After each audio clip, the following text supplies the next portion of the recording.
Hello learners, welcome to Manifested e-learning platform. The subject is science. We will continue with the topic environment. Welcome to the lesson. The subject is science. Welcome to Manifested Publishers. Welcome learners. Welcome to Manifested Publishers. Hello learners, welcome again to Manifested e-learning platform. I'm Teacher Purity and welcome to this online lesson, and we are still learning English for grade 2.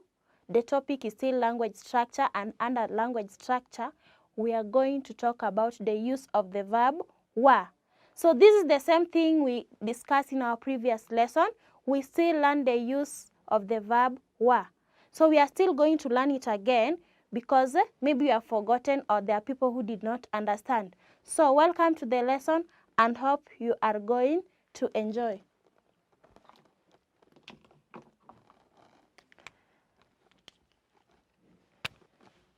So we are learning English.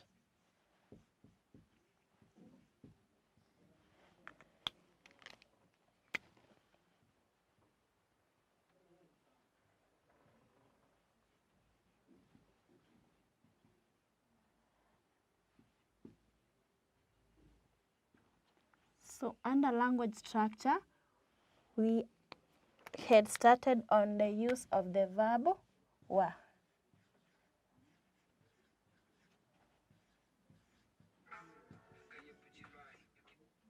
The use of the verb wa.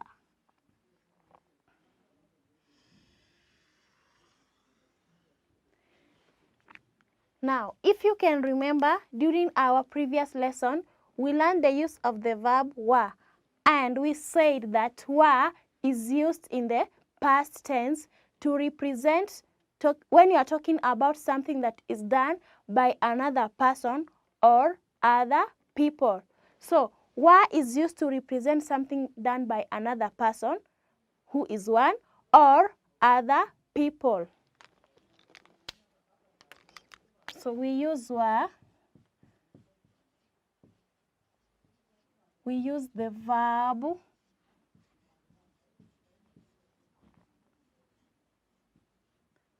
wa to when talking about something, when referring to something.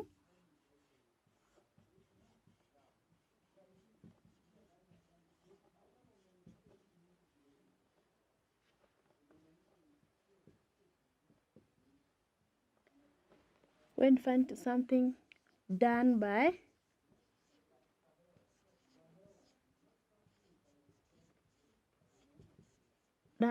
another person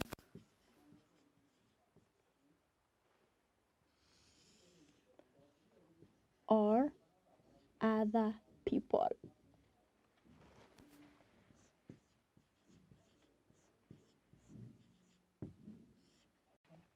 So we use the verb wa when referring to something done by another person or other people. Now let's understand what we are saying by talking about another person. When we are talking about another person, we use the pronoun you. You represents another person. You are not the one, but you are talking about something that another person has done.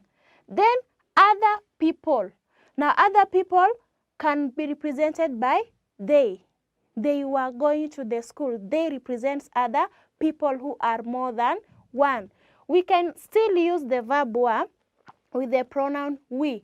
We is used in plural, and when you use we, it means you are among those people who have participated in a certain activity or who have done a certain task. So the verb wa is used when referring to something done by another person or other people.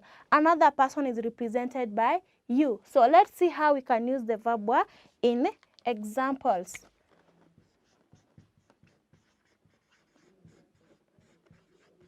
So examples can have the first one.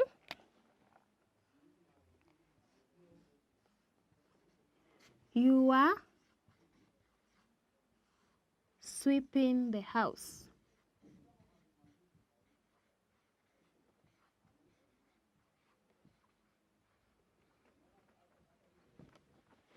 Example 1, you are sweeping the house.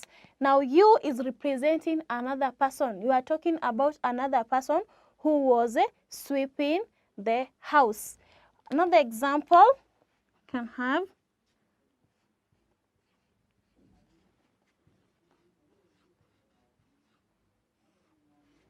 you are playing in the rain.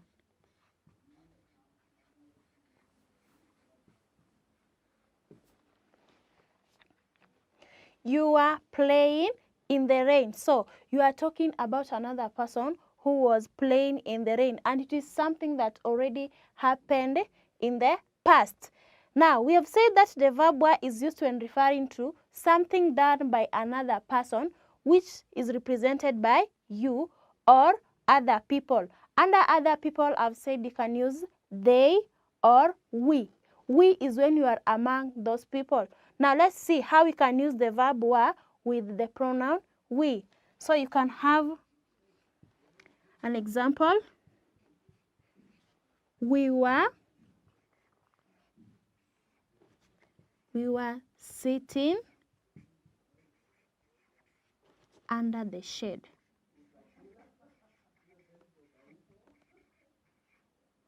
Under the tree, not under the shade. Under the tree. We were sitting under the tree. This means that you are among those people who are sitting under that tree. We can still have another one. We were fetching water.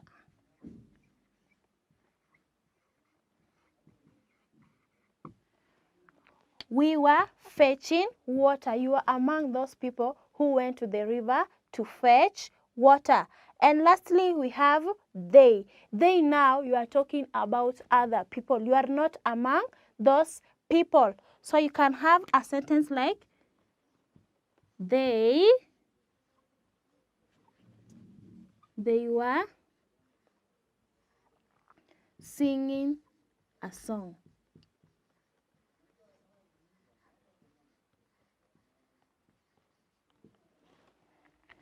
They were singing a song. You are telling us about other people who are singing a song. Can also have another one. They were planting the crops.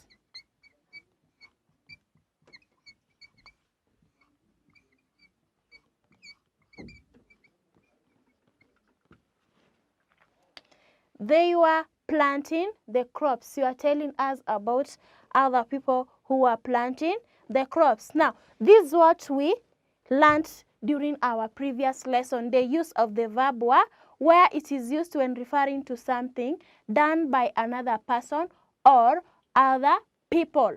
And the examples, number 1, you were sweeping the house. You, which is used to refer to another person. Example 2, you were playing in the rain. Example 3, we were sitting under the tree. Now, under we were sitting under the tree, you are talking about people and you are among those people doing the activity. Number 4, we were fetching water. You are among those people who went to fetch water. And number 5, they were singing a song. They were singing a song. They is used when talking about other people who have done something. So these particular people here were singing a song. You are telling us what they did in the past. And lastly, they were planting the crops. You are talking about people who are planting the crops. They already planted them. So you are now telling us what they did. So this is what we discussed during our previous lesson. And after the lesson, I gave you assignment. I want us to quickly go through the assignment. we shall go through the assignment on the board. So as we go through the assignment, check your answers with what you shall have on the blackboard. If you are having the wrong answer, please don't correct during the lesson. You shall do correction after the lesson. So let's go through the work.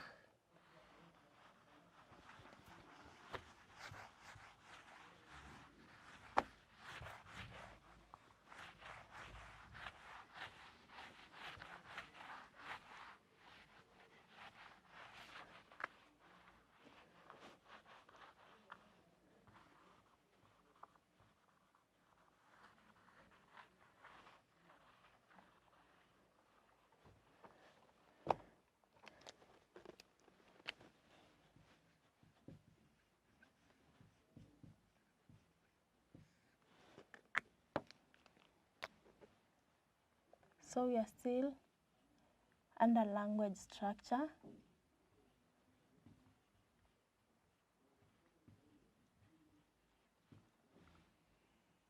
And talking about the use of the verb wa.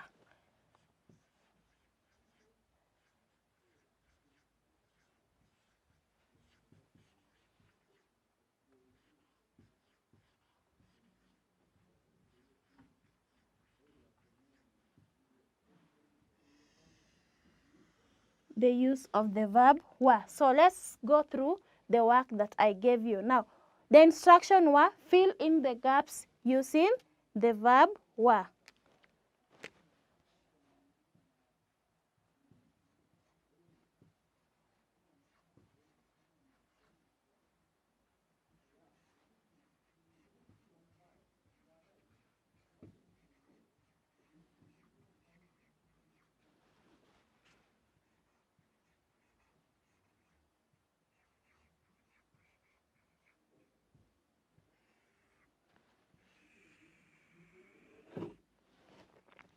Fill in the gaps using the verb wa. So the instructions are clearly telling us to use the verb wa to fill in the blank spaces, or rather the dashes. So number one was, we dash playing outside.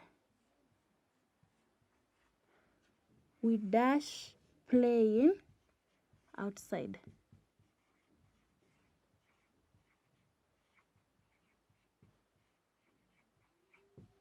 We dash playing outside. Now, from the instructions, you have been instructed to fill in the gaps using the verb wa. So you'll come and fill in the gap with the verb wa. After filling in the answer, you read the whole sentence with the answer. So your sentence should read, we were playing outside. We were playing outside.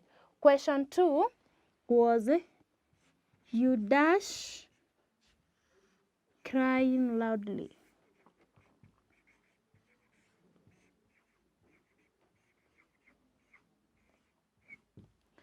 You dash crying loudly. So fill the gap with the verb wa. Then you read the whole sentence again with the answer. So your sentence should read, you are crying loudly. You are crying loudly. That particular person was crying out loudly. Question 3 was, you dash washing the classroom.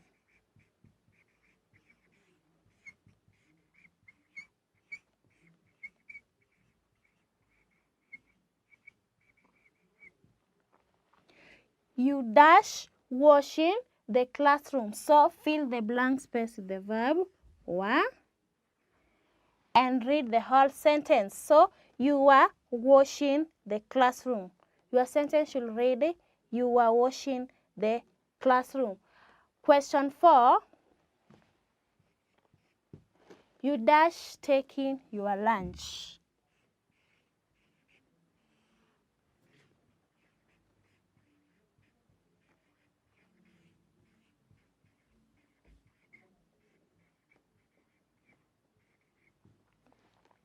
You dash taking your lunch. So you fill the blank space with the wa.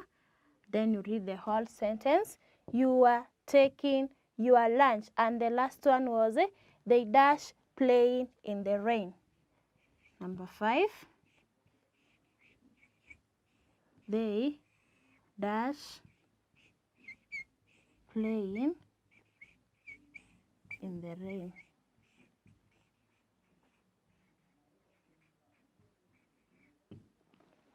They dash playing in the rain. So fill the blank space again with the verb were. After that, you read the whole sentence with the answer, so that your sentence should read, they were playing in the rain. They were playing in the rain. So this is how you are supposed to go through your assignment that I gave you during the previous lesson. Check your work. Confirm if your answers are the same as what I have on the board. And if you do not have the correct answers, please do corrections before you continue with the work that I will give. But if you have scored everything, just continue with what I will give. So for the ones that have corrections, please do corrections. And it shows that you have tried. It is not bad to wrong. It is very fine because you are learning. The ones who have scored everything, that is good work. So just finish the corrections if you have them and copy the questions. If you do not have the corrections, kindly copy the assignments that I am going to give.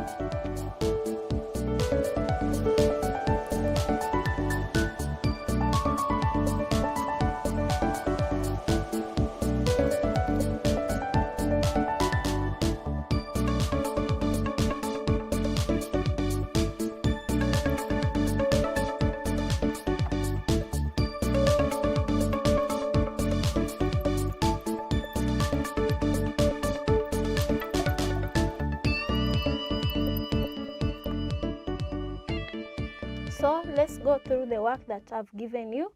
The instruction says fill in the gaps with the verb were. So now you are going to fill in the gaps. The gaps are the dashes using the verb were. Question 1, Mwangi and Otieno dash playing in the bush. Question 2, they dash washing the dishes. Number 3, Mary and Nafula dash drawing. Mary and Nafula dash drawing. Question 4, you dash reading a storybook. And lastly, father and mother dash going to the market. So copy these questions and you do them. The ones who have corrections, make sure that you finish the corrections first before you do the work that is on the board. So finish your work, and after answering your work, make sure that you read through your work, you go through the questions. You can correct small mistakes that you might have committed. So happy to have you for today's lesson. Hope to see you in the next lesson. Goodbye. Thank you for choosing to study with us. For more information, you can call us on 0724 173845. Welcome to Manifested Publishers. Hujambo mwanafunzi, karibu katika kipindi chetu hiki cha Kiswahili katika ukumbi huu wa masomo ya mtandaoni Manifested. Mimi hapa ni mwalimu wako wa Kiswahili. Kwa siku ya leo tunaisoma sarufi ya lugha ya Kiswahili, ambapo tutaziona sentensi ambazo zinatumia nomino, kivumishi, kitenzi na kielezi. Katika sentensi moja unaona kuna nomino, kisha neno jingine ambalo linaeleza zaidi kuhusu nomino, kisha kitendo na kueleza kitendo kilivyotendwa. Basi hizo ndizo sentensi ambazo nataka tuweze kuzisoma kwa siku ya leo. Basi kufikia mwisho wa kipindi hiki, nataka uhakikishe kwamba umejua kutunga sentensi za sampuli hiyo. Sentensi ambayo ina nomino, kivumishi cha hiyo nomino, kitenzi, yani kitendo kilichotendwa na hiyo nomino, kisha kielezi, kuonesha kitendo hicho kimetendwa vipi, namna gani, jinsi gani, lini, wapi na mara ngapi na kadhalika. Basi wacha tuangalie baadhi ya mifano. Tuangalie mifano tu kadhaa ambayo tunaweza kutumia. Mifano. Tusome mifano ifuatayo. Unaona nambari ya kwanza, sentensi ya kwanza. Tunatunga sentensi yenye nomino, ifuatwe na kivumishi, kisha kitenzi na kielezi. Nomino. Nomino ni jina la kitu chochote kile. Jina tu, jina la mtu, kitu, mahali, hali na kadhalika, ama jambo na kadhalika. Yani jina la kitu chochote ni nomino. Inaitwa nomino. Kiingereza ni ile ambayo inaitwa noun. Noun. Kisha vivumishi ni maneno ya kufafanua nomino. Maneno ya kueleza nomino zaidi. Kwa mfano, neno kama vile mrefu, mwembamba, kibaya, cheusi, kidogo, kingi. Hayo ni maneno ambayo yanafafanua nomino ambayo tayari imetajwa. Zaidi kuna vitenzi. Vitenzi ni vitendo. Vitendo. Neno linaloarifu ni kitendo gani kimetendwa na nomino ama kikatendewa nomino. Mwisho ni kielezi. Kufafanua kitendo. Kitendo kimetendwa vipi, wapi, lini na namna gani na mara ngapi na kadhalika. Basi wacha tuangalie mifano katika sentensi. Unapata mfano kama huu. Neno kama vile mtoto mdogo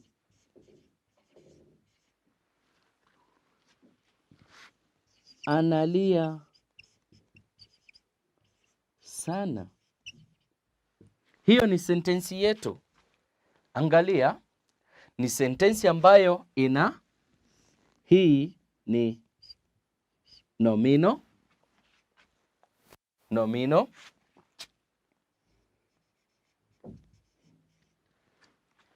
Neno mdogo, mtoto mdogo. Hili neno mdogo linafafanua nomino mtoto zaidi. Ni kueleza huyu mtoto zaidi ni mtoto gani, sababu watoto ni wengi, lakini sasa bainisha mtoto unayemzungumzia ni mtoto mdogo.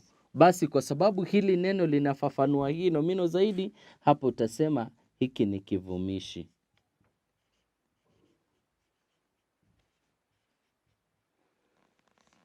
Analia.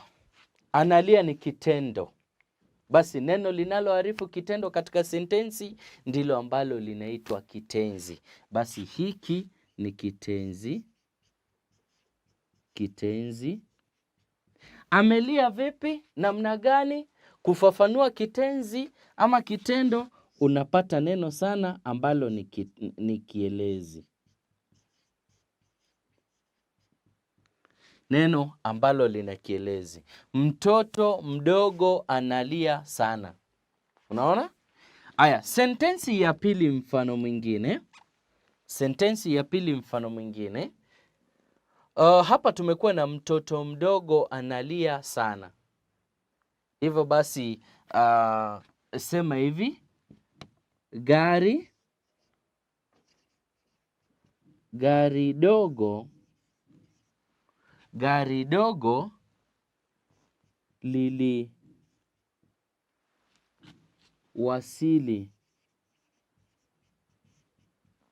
jana. Gari dogo liliwasili jana.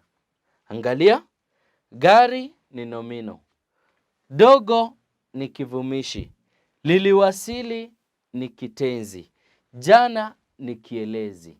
Onesha hivyo. Gari dogo liliwasili jana. Mfano mwingine, nambari ya 3. Nambari ya 3. Hii nafikiri wacha nitumie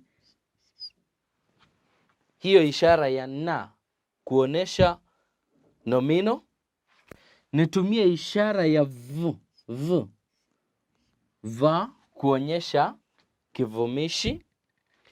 Nitumie ishara ya after kuonyesha kitenzi na nitumie ishara ya kuonyesha kielezi. Kwa sababu yako wewe kuelewa, mwanafunzi.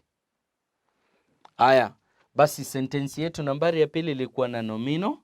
Kivumishi cha hii nomino liliwasili ni kitenzi na kielezi ni jana.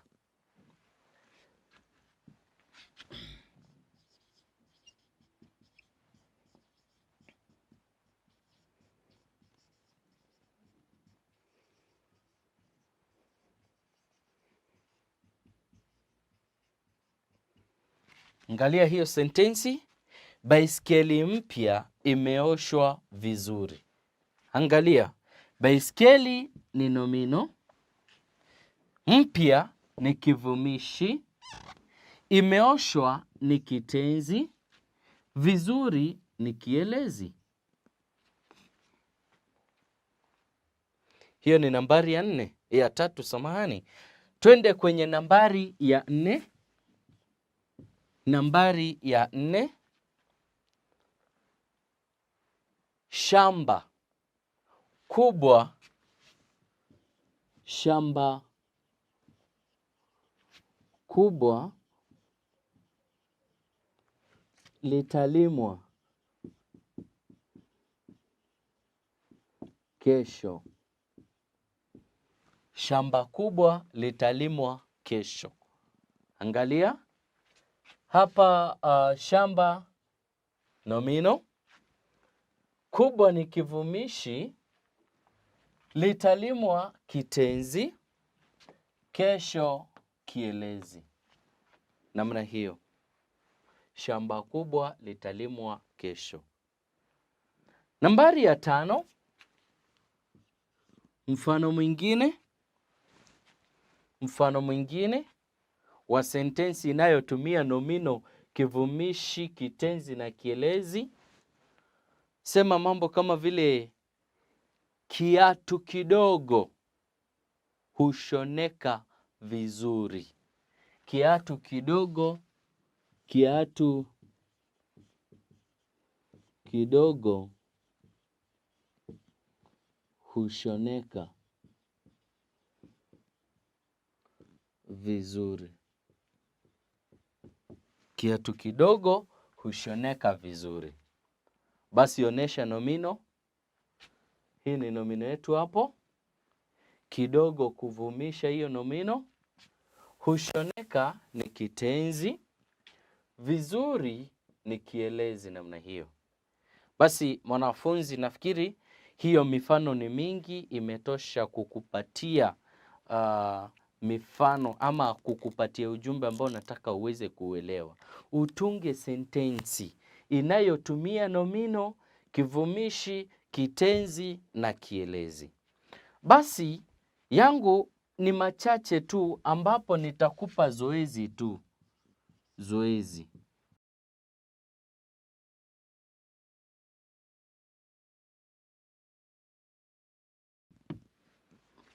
Kazi yako ni tunga sentensi 10 zenye muundo wa nomino, kivumishi, kitenzi na kielezi. Yaani kama nilivyofanya katika mifano hii 5 ambayo nimeweza kukutolea kwa siku ya leo. Labda nataka nimalizie hapo nikiamini kwamba umeweza kuelewa kile ambacho tumekuwa tukifanya kwa siku ya leo. Nashukuru sana, asante kwa kuwa nami.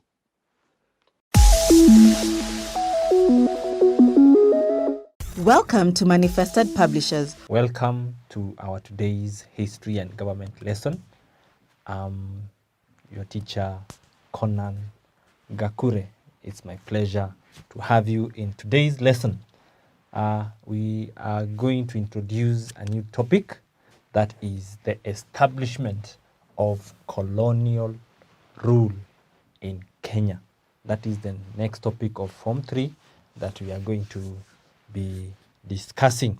In this unit, we are going to dwell more into the Kenyan, the establishment of colonial rule in Kenya. In the previous topic that you have studied, we were learning about the European invasion and the process of colonization of Africa. We discussed how the European powers scrambled, were fighting, were competing against each other, right? That is the scramble, the sudden rush. So the European powers rushed into getting colonies or territories in the African continent. That is what we defined as the scramble for Africa. And then after the scramble, they sat down during the Berlin Conference, if you can remember, that was held in which year? I'll give you that. You should be able to know the year in which the Berlin Conference was held, that was led by Otto von Bismarck, the Chancellor of the German Republic then. So they came down and sat and decided to subdivide, partition, share in an organized manner. That is partition. So they partitioned Africa amongst themselves. That is the partitioning of Africa. So Africa was now subdivided as a continent. It was subdivided. Each European power took part of the continent for themselves. The European powers that were struggling or that shared the African continent, that they refer to as the African cake, right? Can you remember which are these powers? Can you mention them? The powers that subdivided or took territories in Africa, the European powers. Which are they? British, very good. We have the French, very good. We have which other? We have the Italians, we have the Germans, we have the Belgians, right? These are some of the powers. We had Portugal, some of the European powers that came to get colonies. Are you able to remember the reasons that we gave? Why were they so much interested in getting these colonies and getting each and every person getting a portion of the African continent? There were so many reasons that we gave. We divided them into social, into economic, political, human, and then the strategic reasons for them scrambling and partitioning Africa. And we are not going to dwell in that because we have already tackled that. So based on that, now we come down into and look at now how the Kenyan territory was colonized.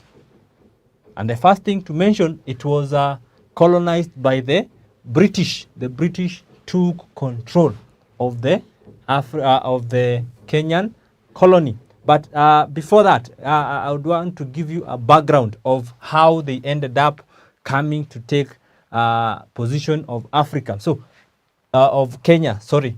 Kenya is part of the East Africa. Kenya is part of East Africa. In East Africa, we have other nations. At that time, we have Tanzania, we have Uganda, we have Ethiopia, right? The eastern part of Africa. So there were different powers that were interested in getting the East African territory. Some of these countries are Germans. Germany was one of them. We had Britain. We had Italy. Right? We had Italy that were competing to get the East African territory. We also had the Portuguese, who had come earlier than these powers. Remember in your Form 1 work, the contacts between East Africa and the outside world. So East Africa had been exposed to the outside world through trade. That was the main thing that exposed the East African coast to this power. So by the trade, it attracted the these powers to come and get colonies in East Africa because of the trade. People were able to know that East Africa is rich, and now these powers came and competed to get a portion of the East African part of the African continent. So these are the countries that were fighting. So they had, after the Berlin Conference, they had to divide the East African continent amongst themselves. They made a protectorate, and I'm sure you discussed that. You know what a protectorate is: a sphere of influence where power has been put in place. So Britain took control of Kenya, which is the land where we are living in. The boundaries of Kenya, we were colonized by Britain. So you ask yourself, what are the factors or what are the reasons why the British were so much interested in taking Kenya as their colony in East Africa? Because remember, they were competing with all these other nations. So there must be a significant reason or reasons why these powers are fighting or struggling to get each other, or struggling against each other to get part of the colony of Africa. So that is what we are going to be discussing. Let us start with that at that point so that we are able to go forward. So the factors, you can also refer to that as reasons for factors for colonization. Factors for colonization of colonization stroke occupation. Stroke occupation of Kenya. Remember, we are saying, and I've mentioned that it was occupied by Britain. So what are these factors that encouraged or made it necessary for the British to come and occupy Kenya? The first one was the source of the Nile. The source of the Nile. Remember, the Nile starts in Uganda, right? And we said it was very essential because Britain had occupied Egypt.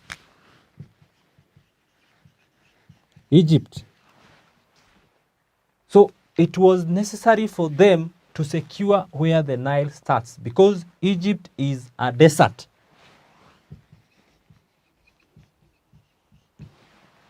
They do not have their own sources of water. They heavily relied on the Nile as a source of water. It provided, the Nile provided water. It also provided silt. Silt that could be deposited on the shores of the Nile towards as it goes to drain into the Mediterranean Sea.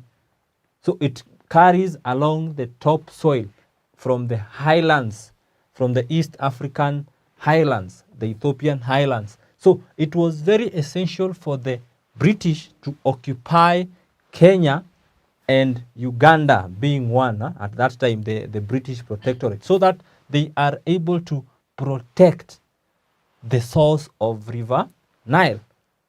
Why? Because they had occupied Egypt, and as we discussed in our previous topic, Egypt was very strategic or was very important to them because of the Suez Canal. So it was necessary for the British to come and occupy Kenya so that they could safeguard those interests, the source of River Nile. That is the first reason why they were very interested in occupying Kenya.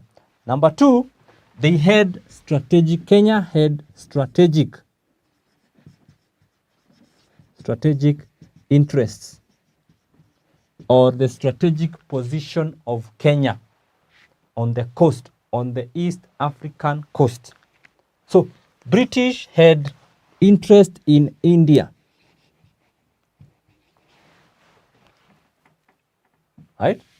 They had interest in India. They had colonized India, and it was very rich for them. It was very essential. So Kenya was a strategic stopover position. It was a calling place for the British as they moved towards India. So they had to colonize Kenya so that they can safeguard their interest in India. They could easily move from Kenya to India in case there was need. So Kenya was of strategic importance to them. Remember, Kenya had very good natural harbors. So the British would come, dock at the coast, and take time as they move towards the Indian place. And then number 3, they were searching for raw materials. They were searching for raw materials. Remember, it was during the time of industrialization. There were a lot of industries that had developed in Britain. Britain had become a superior power. Actually, it was the first country to power to industrialize. Remember in your topic in development of industry, Britain was the first to industrialize. So it had a lot of industries that required a lot of raw materials. Examples is what we have: cotton, there is tea, right? They could come and get these plantations and get these minerals and then export them or take them to Britain for the industries to produce. And then after they had processed the raw materials that have come from Kenya, they had also to look for market. So Kenya also provided a ready market. That was another reason or factor for the colonization or occupation of Kenya. So the British came because Kenyans provided a ready market for the goods. Kenyans, we were producing these raw materials, but we did not have our own industries to produce the clothing, to produce the shoes. So the British occupied Kenya in the interest that they could be able to get market for their products in exchange of the raw materials that they were producing, and also Kenyans were also willing to make payments for those goods. Let us look also at the other reasons why the British had to occupy Kenya. Number 5, they wanted to protect missionaries. So during the 19th century, there were Christian missionaries who came to evangelize. They came to spread the gospel, right? They came to spread the gospel. So these missionaries requested their mother countries or their home governments for protection. So they required to be protected. So they came and asked the home governments to provide them with support or to provide them with protection. Apart from the missionaries, there were also other people who had come to invest in Kenya. So they also required protection. Apart from protection, number 6, they also wanted to abolish slave trade. So the British came with the interest of abolishing slave trade that was happening at the coast, led by the Portuguese initially, and then we also had the Arabs. Remember, Said had established a plantation at the coast, which required a lot of manpower. So there was development of slave trade. So the British came in the interest of abolishing slave trade and in its part establish legitimate trade. So they wanted to promote legitimate trade. That is, the market, they wanted to find a place where they could sell their own, they could sell their own products. So apart from that also, number 7, they had another reason for coming to the East or to Kenya. They wanted to invest the surplus capital. So from the industries that they had developed in their homes, they had a lot of capital. They got a lot of profits from the industries. So these profits, they needed to invest it somewhere else, because now they have industries that are providing a lot of resources to them. So there existed a class of wealthy merchants, right? There are wealthy merchants or traders, wealthy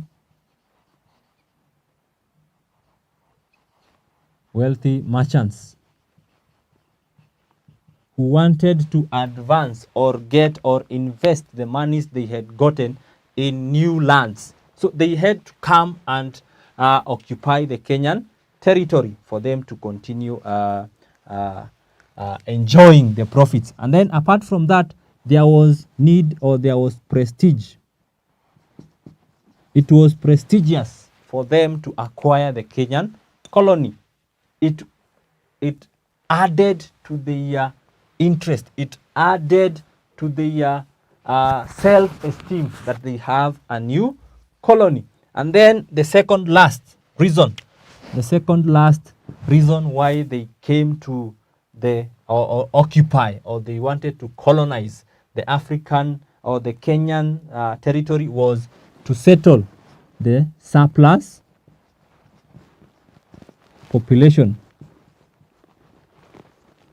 To settle the surplus population with production of more food from the industries. The population in Britain had increased, so they needed a place where they could settle the British community, and Kenya was a perfect place.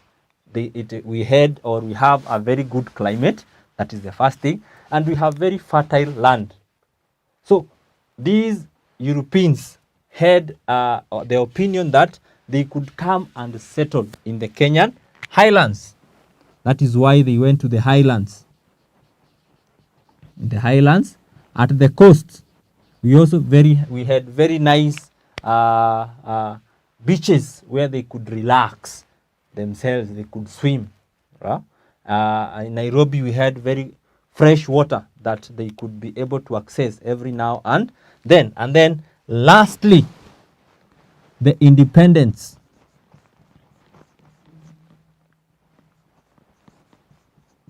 The independence of the USA. The independence of the USA. USA was a colony of Britain. So when USA became independent, the British turned to Africa, and specifically Kenya, based on the other points that I've put forward. So they wanted to get other colonies to compensate for the loss they had gotten after the independence of the USA. So these are some of the factors that necessitated or encouraged the British to come and make an occupation of Africa.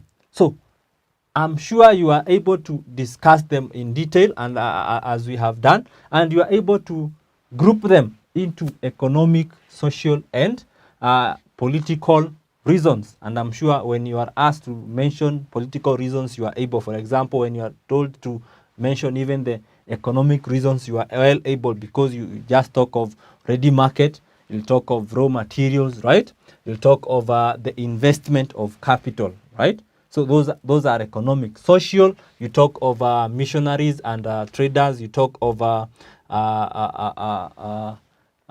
when you talk of social, there is missionaries, right? And also abolishment of slave trade.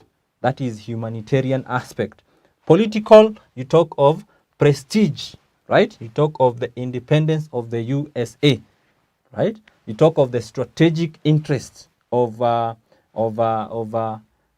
Kenya. Those are part of the politics or dealing with ruling, right? So those are the factors. So as we have introduced our lesson, our topic, so we shall in the coming lessons look at what or how did they occupy the Kenyan territory. How did the Kenyan people react towards the coming of the British, and then how did they rule the Kenyan territory? So those are the issues we are going to be discussing in our coming lessons. So allow me now to give you, as we end our first lesson, allow me to give you a revision question.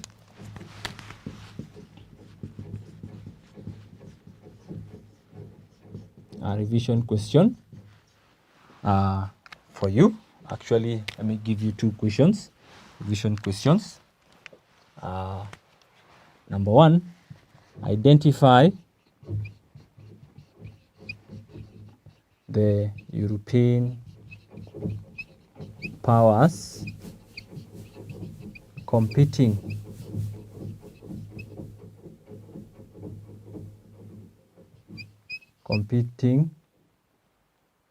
for East Africa. And then number two, discuss the factors that encourage the British occupation of Kenya. Number one, identify the European powers that competed for East Africa. And then number two, discuss the factors that encourage the British occupation of Kenya. So those are the questions that I want you to attempt. And with that, we have come to the end of our history and government lesson for today. Thank you for your participation and for watching. Until the next time, bye-bye.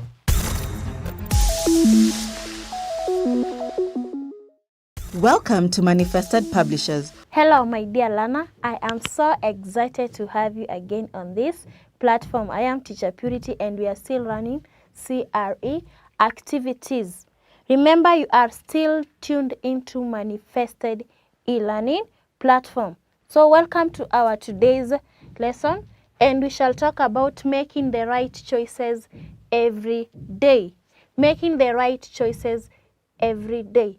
So make sure that you are paying attention, because at the end of this lesson, I will require you to at least be able to make right choices.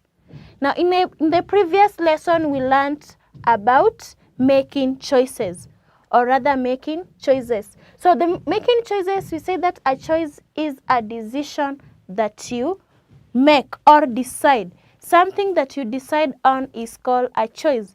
And each and every day we make choices. And these choices can either be good or bad. These good choices make our parents and God happy. When you make a good choice, your parent will be happy, and also God. But when you make bad choices, it will make God and your parents unhappy, because bad choices will make us hurt the people who are around us. For example, if you decide to take something that does not belong to you, that person will be unhappy. He will feel sad, and therefore God will not be happy with us. So this tells us that we are supposed to make good choices every day. before you decide on something, make sure that it is a good choices. So making the right choices every day. For this lesson, we want to see how can one be able to make a right choice, because it is not our will to make bad choices. Sometimes we just make choices without even thinking about how it will affect others. Before making a choice, make sure that you are thinking about the people around you, how the choice will affect those people around you. And that is what we are going to learn today, making the right choices every day. How we can make right choices every day. Remember, we said that choices can either be good or bad. The good choices are the ones that make us live in peace or happily with others, while the bad ones will make people around us feel sad or unhappy because they are affecting them in a wrong way, or rather in a negative way. So making the right choices every day. How can you be able to make a right choice? Now, before making a choice, the first thing you are supposed to do is think about whatever you want to do. First, you listen to yourself, then think about the choice that you want to make. So first thing is,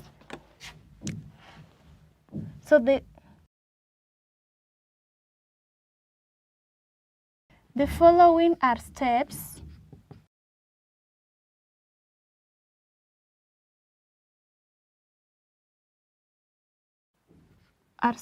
on how to make a right choice.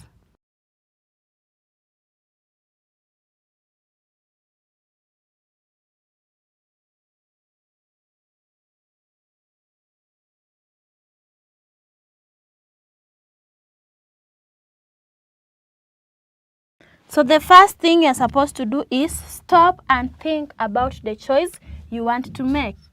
So first is to stop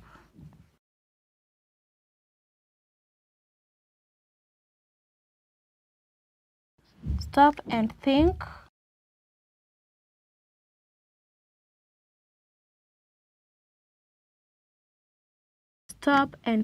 about the choice you want to make.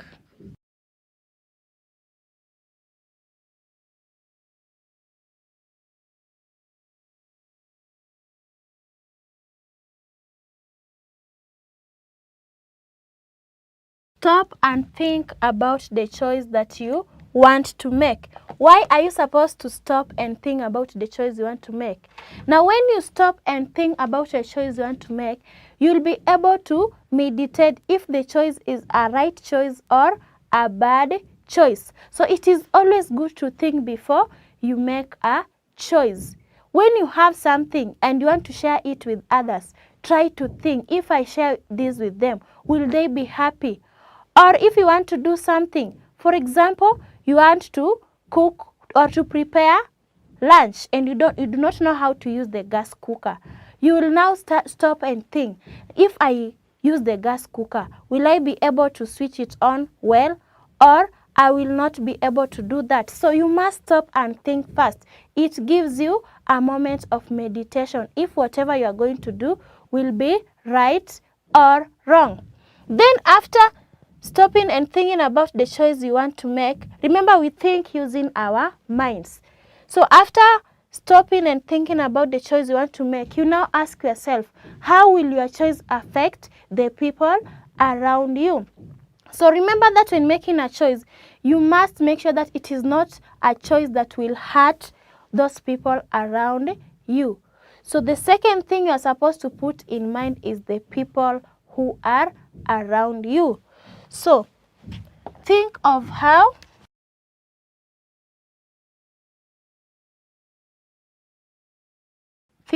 how your choice will affect the people around you.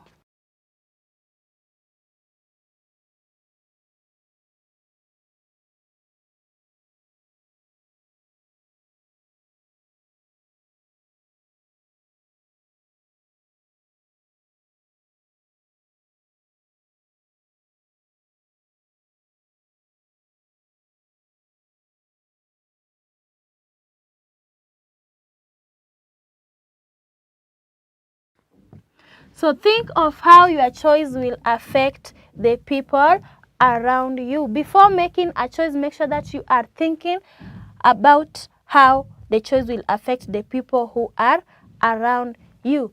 Remember, God wants us to make good choices or right choices. So when thinking about the people who are around you, you must make a choice that will not hurt them. You must make a choice that will not hurt them or make them feel sad or unhappy. So think of how your choice will affect the people around you. So the next step after the step number 2, you now make a good choice which will not hurt others. So step number 3, make a good choice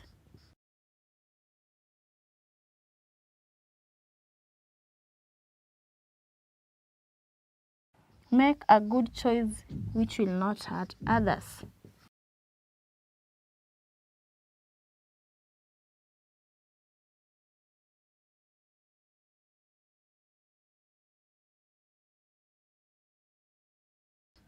Make a good choice which will not hurt others. Now, step number 3 can be a bit challenging to most of us. You might not be sure of the choice that you want to make. So if you find it hard for you to make a choice, what are you supposed to do? You are supposed to either ask advice from an adult or you ask God for guidance. Remember that God is our guider. So if you are not able to make a choice, you can consult an adult or ask God for guidance. So step number 4, if you are not able to make a choice,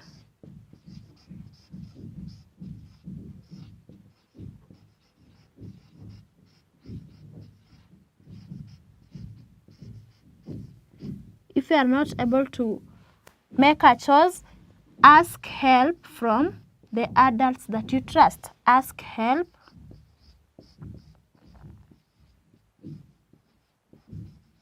from adults you trust.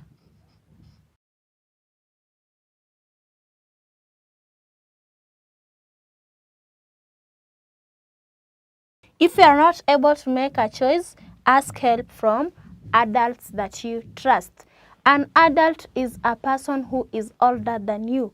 He or she is grown and older than you. So if you are not able to make a choice, you can consult the adults you trust. Some of us trust our parents, others trust their teachers at school, others trust their aunts or uncles. It depends with who you trust. Others even trust their Sunday school teachers or their pastors back in church. So if you are not able to make a choice, you can ask help from adults that you trust. However, you can still ask God for guidance. Remember, God created us and He knows every part of us.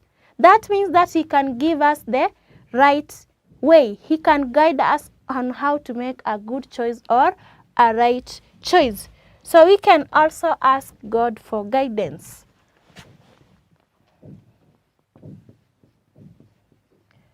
We can also ask God for guidance.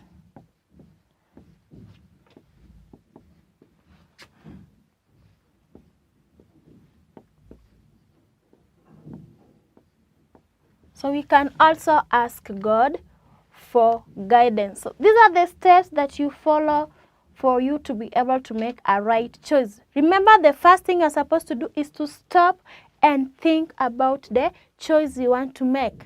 Before you make a choice, you stop and think about the choice you want to make. Then after thinking on the choice you want to make, you now think of how your choice will affect the people around you. You think of how the choice will affect those people who are around you.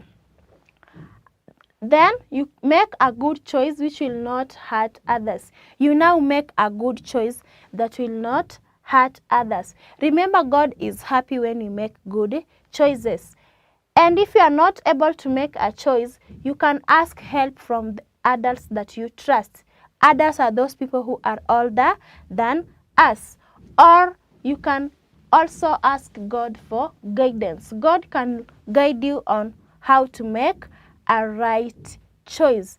All this, when you follow them, you will be able to make right choices. Remember that we should make right choices every day. They make us to be happy or live happily with others.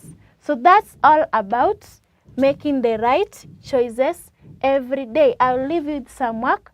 Copy the questions and make sure that you are answering them.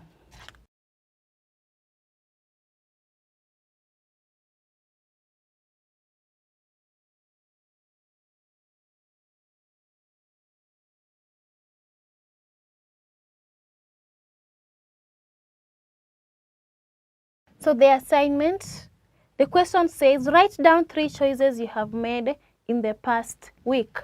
Write down 3 choices that you have made in the past week. So write the choices you made in the past week in the blank spaces provided, A, B, and C. And let's meet again in the next lesson. Have a wonderful moment.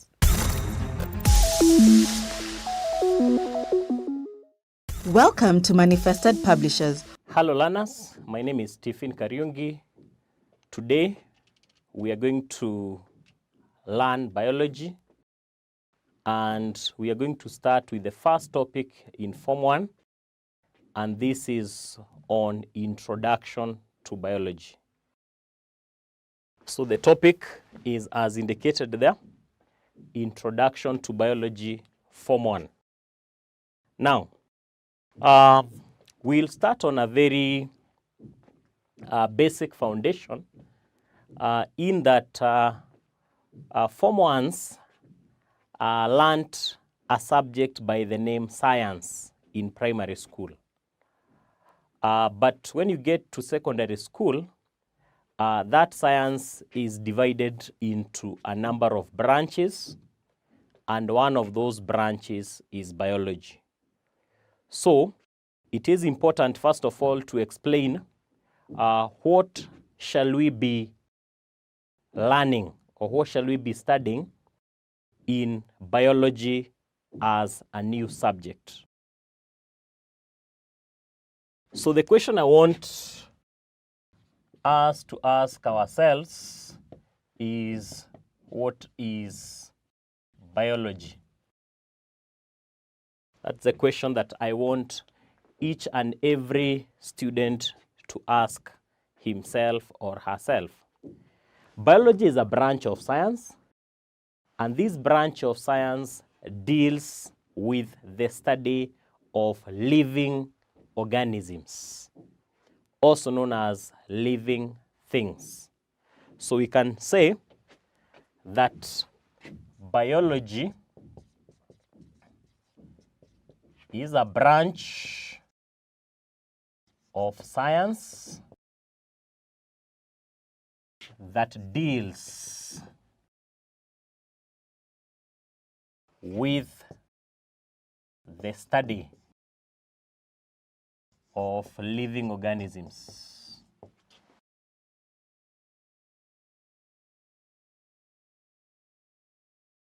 So in this topic, or in this subject, we shall be learning about plants, we shall be learning about animals, and we shall be learning about other living organisms that are in existence. For example, we have some organisms that we call microorganisms, and they are referred to as microorganisms because they are microscopic. They can only be seen by use of a microscope. Things like bacteria, things like fungi. So we'll be mentioning them here and there as we continue, and they are part of the living organisms that we shall be discussing. First of all, I would want us to learn about the branches that we have in biology. Now that we have already learned that it is the science that deals with the study of living organisms.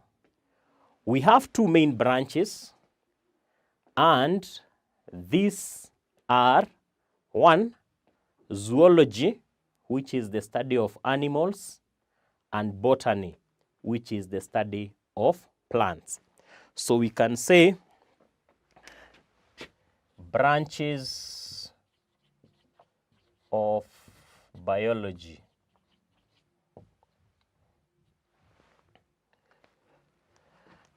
And you can see that there are two main branches of biology, and these are, one, we have botany, which is the study of plants, and we have zoology, which is the study of animals. Now, those are not the only branches that we have. We have other branches that are smaller, but we are saying that these are the main ones, whereby we study the plants in botany and we study animals in zoology. And plants and animals, they are part of the living organisms that we are discussing here. Now, it is also important to look at other branches of biology.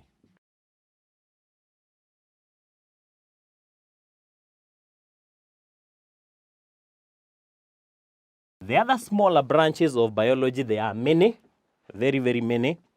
For example, we can have the study of insects under the zoology.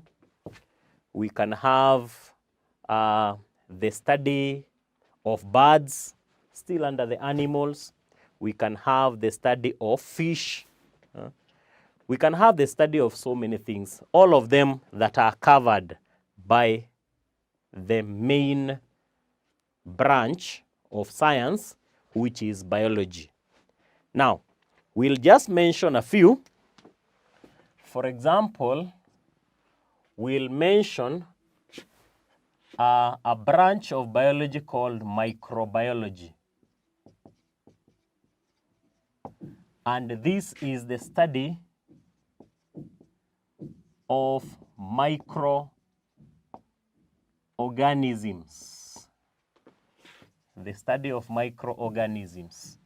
Microorganisms are microscopic organisms, such as the bacteria. We can have a fungi, etc. These are small organisms that can only be seen by use of a microscope. Then we have a branch called genetics. It is the study of inheritance and variation. We may want to understand where we came from. We came from our parents. We inherited some characteristics from our parents. So, genetics deals with the study of inheritance, what we have inherited, what organisms have inherited from their parents. Also, we have a branch called ecology, and this is the study of living organisms and their interaction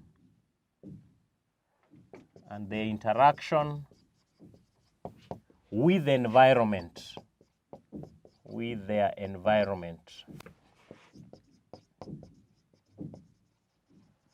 For example, you may want to study the lions that are in the savannah or the gazelles that are in the savannah.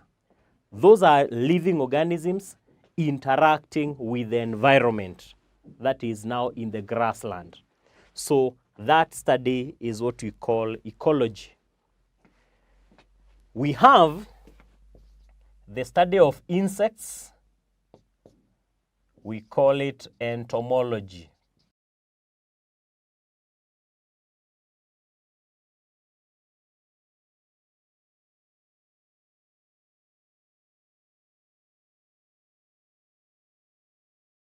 We have pathology as another study, and this is the study of disease causing microorganisms.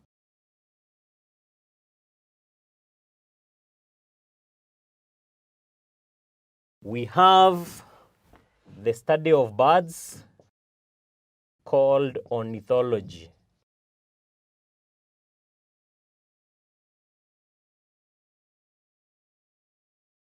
We have the study of fish called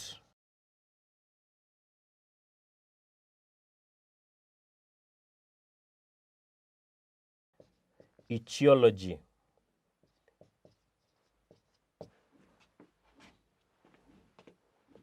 This is the study of fishes.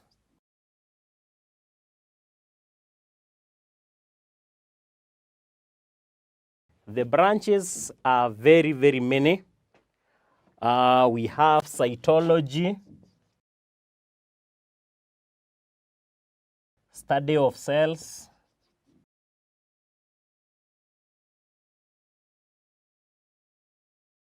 and we say that the cells are the smallest unit of life. The smallest unit of life is a cell. So when you study the cell, you are studying cytology.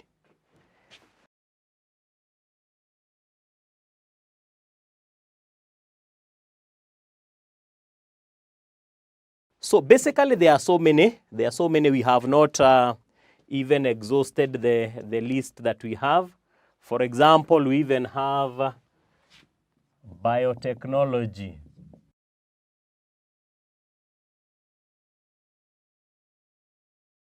The study of development of techniques that are applicable in various processes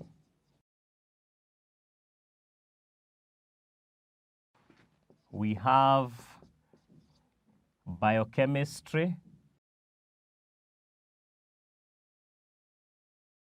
the study of compounds found in living organisms,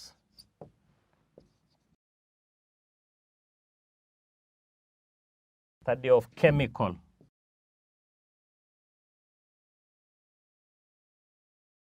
So the list is long, but we'll just end there. But there are so many branches that we shall encounter as we move on with learning biology. So basically what we have done today is to discuss that biology is a branch of science that deals with the study of living organisms. We have seen two main branches of biology, that is botany, the study of plants, and zoology, the study of animals. We have also said that these are not the only branches. There are other branches such as microbiology, study of microorganisms. These are the organisms that are too tiny to be seen with our naked eyes. We can only see them with a microscope, bacteria, and so on and so forth. We have genetics, the study of inheritance and variation. ecology, the study of living organisms and their interaction with the environment. We have entomology, the study of insects. Pathology, the study of disease-causing microorganisms. Ornithology, the study of birds. Ichthyology, the study of fishes. Cytology, the study of cells. We have seen biotechnology, the study of development of techniques that are applicable in various processes.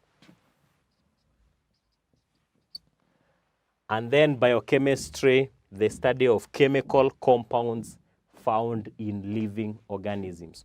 So basically, those are some of the main branches that we have. So we are going to have a short assignment on this.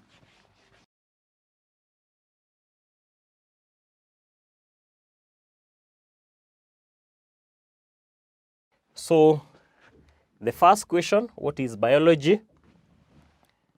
You'll get that from what we have covered today. Name the two main branches of biology, that is the main ones. What is genetics? B, biotechnology, and C, anatomy. So we are going to stop there for today. We'll continue from there next time. Welcome to Manifested Publishers. Hello, boys and girls. It is a pleasure to have you again on this platform. I am Teacher Purity, and remember, this is Manifested e-learning forum. Today we are going to learn about my family, and under my family we shall learn about my nuclear family. My nuclear family. So welcome to the lesson, and make sure that you are paying attention. At the end of this lesson, I will require you to name for me some members of a nuclear family. So what is a family? A family is a group of people who are related and they are living together. A family is a group of people who are related and they live together. My nuclear family. What is a nuclear family? A nuclear family is made up of father, mother, and children. So a nuclear family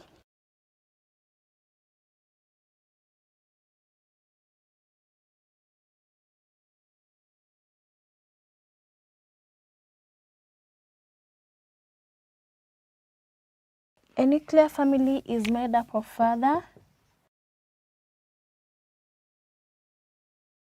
So a nuclear family is made up of father, mother, and children. However, we have some nuclear families that have one parent and children. So other nuclear families have one parent and children. Some nuclear families are made up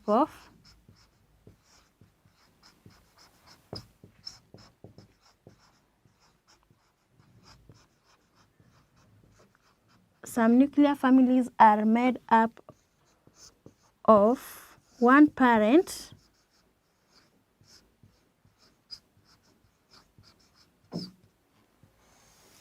parent and children.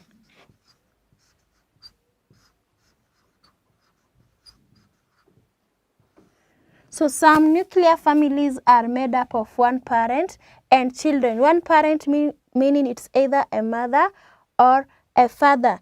And it can be one parent because the other parent is not there or he or she died long time ago. So some nuclear families are made up of one parent and children. However, we still have other nuclear families that are made up of children alone. Other nuclear families are made up of children alone. So other nuclear families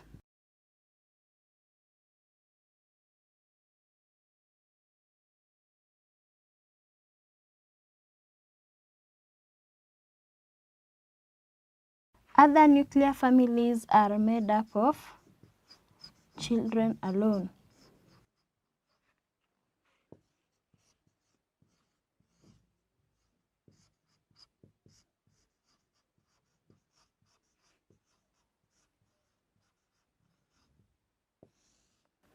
Other nuclear families are made up of children alone. Now the children are alone in that nuclear family, either their parents died. They are orphans. That is why they are alone. So these are the members of a nuclear family. Mostly it is made up of a father, mother, and children. And other nuclear families are either made up of one parent and children. It can be a father or a mother. Then other nuclear families are made up of children alone. However, we still have nuclear families that are made up of a husband and a wife. So some nuclear families, some are made up of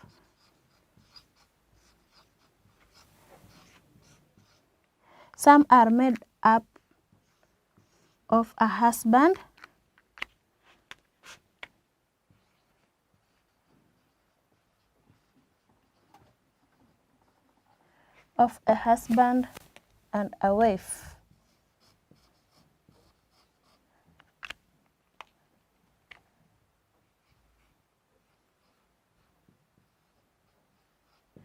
So some are made up of a husband and a wife. We have nuclear families that are made up of a husband and a wife. They do not have children. Maybe God has not yet blessed them with any child. So these are just members of a nuclear family. It is made up of father, mother, and children. But we have those families that have one parent and children, and others are only made up of children alone, while others include a husband and a family. Now, most nuclear families are headed by a father. We learned that in the previous class. In grade 3, we learned that nuclear families are headed by a father. A father is the head of a nuclear family. But we have those families where the mother is the head. That is in case the father is dead or he is not around. And we also have the nuclear families that are made up of children alone. Who will now be the father? Now the elder sister or brother will take the role of being the parent to his and her young brothers and sisters. So this is all about my nuclear family. Always remember, it is made up of father, mother, and children, and therefore we have nuclear families that are only made up of one parent and children, while others are made up of children alone. And in such a case, maybe their parents died. And lastly, and some nuclear families are made up of a husband and a wife. So I want to give you some work about my nuclear family. Copy the work in your exercise book and you will answer the questions.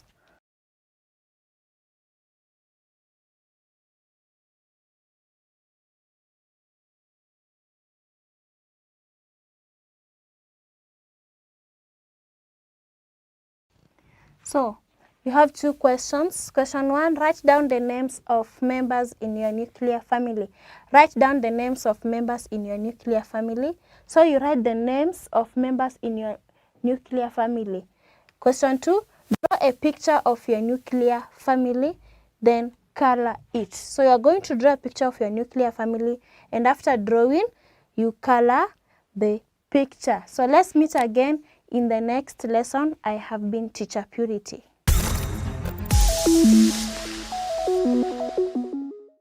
Welcome to Manifested Publishers. Wambaje mwanafunzi, karibu katika kipindi kingine cha Kiswahili hapa katika ukumbi wetu wa masomo ya mtandaoni Manifested. Basi leo nakukaribisha ili tuweze kusoma sarufi ya lugha ya Kiswahili, na kile ambacho tutaingilia zaidi ni ngeli. Nazo ngeli ni mbili kwa siku ya leo, ngeli ya na ngeli ya izi. Hiyo ndiyo kazi tutakayoifanya kwa siku ya leo. Hizi ngeli, nafikiri katika mazungumzo yako umetaja maneno ambayo yako katika hii ngeli, labda kwa kujua ama bila kujua. Basi kwa siku ya leo nataka tuzamie zaidi, tutungie sentensi katika umoja na katika wingi, na hivyo basi utaona jinsi kazi yenyewe ilivyo rahisi. Basi tuingie moja kwa moja, tushughulikie moja baada ya nyingine. Tuanze na hii ngeli ya yaya. Ngeli ya yaya, tuanze nayo.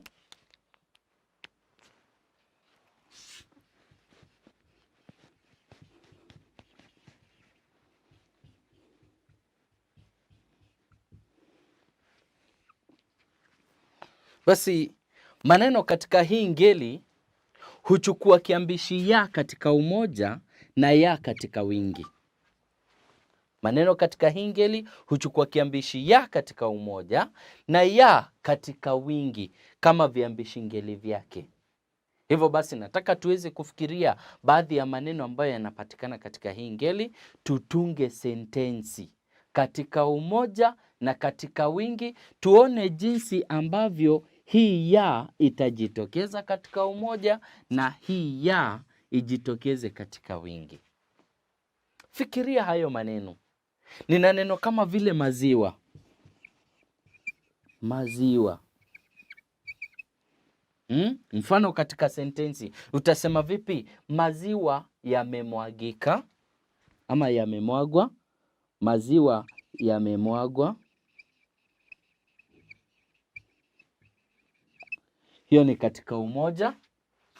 Katika wingi itakuwa wingi wa maziwa yanabaki kuwa maziwa.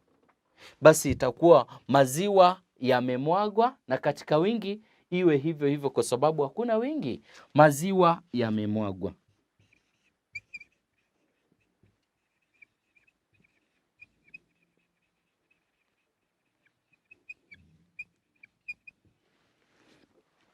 Angalia hiyo sentensi.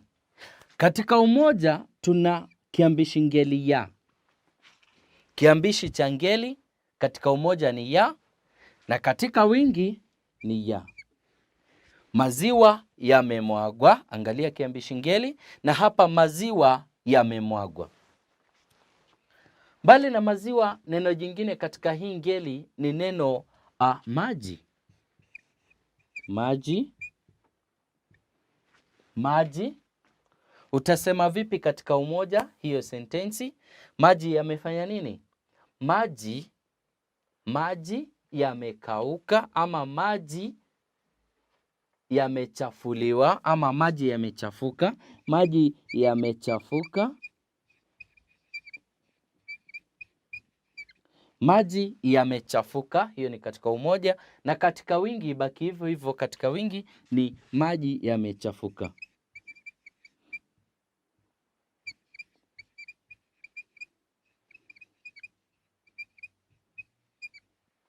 Hii ni katika umoja na hapa ni katika wingi.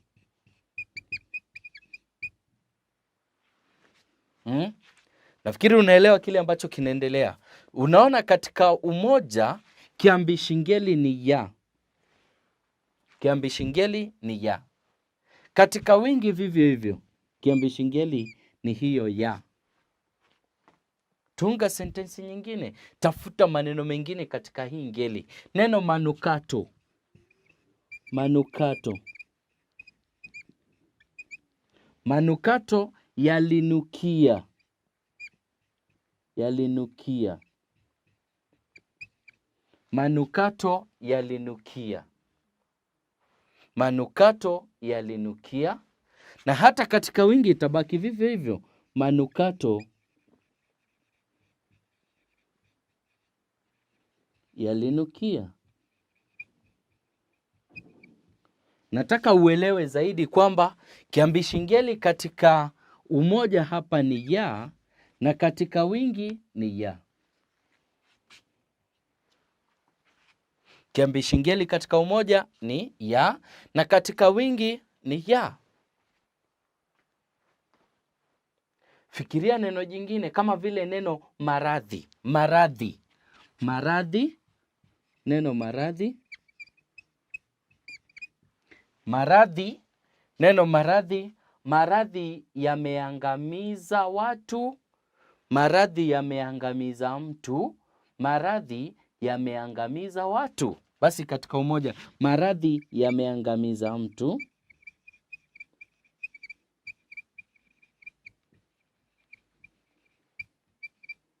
Maradhi yameangamiza mtu. Maradhi yameangamiza mtu. Hiyo ni katika umoja. Maradhi yameangamiza mtu. Na pale katika wingi ni maradhi bado yameangamiza. Sasa sio mtu sababu ni wingi, iwe watu. Maradhi yameangamiza watu.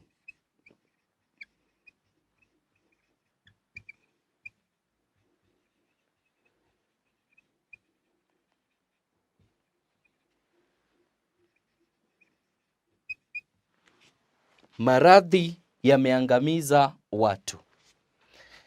Basi mwanafunzi, mtazamaji, msomi wa lugha ya Kiswahili, umepata kuelewa kwamba katika umoja kiambishi ngeli ni ya, na hivyo katika wingi kiambishi ngeli ni ya.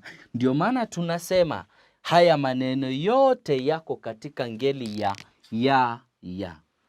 Yako katika ngeli ya. Mifano ni mingi tu. Fikiria mingine kama vile mate. Fikiria marashi. Maneno ambayo yako katika hiyo ngeli ya. Basi wacha tuangalie ngeli ya pili ambayo ni ngeli ya izi. Ngeli ya izi. Tumeshakamilisha mambo ya ngeli ya yaya, na inamaanisha kwamba maneno ni mengi tu ambayo tunaweza kuwa nayo, lakini nataka pia wewe changia zaidi. Tafuta maneno ambayo yako katika hii ngeli na uweze kutungia sentensi. Na utakapotunga sentensi utaona kwamba viambishi ngeli vitakuwa ni ya katika umoja na ya bado katika wingi. Tuangalie ngeli ya izi. Ngeli ya izi.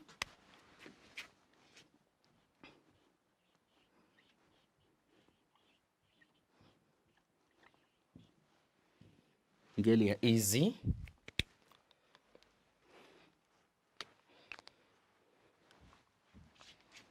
Katika hii ngeli ya izi kawaida tunasema kwamba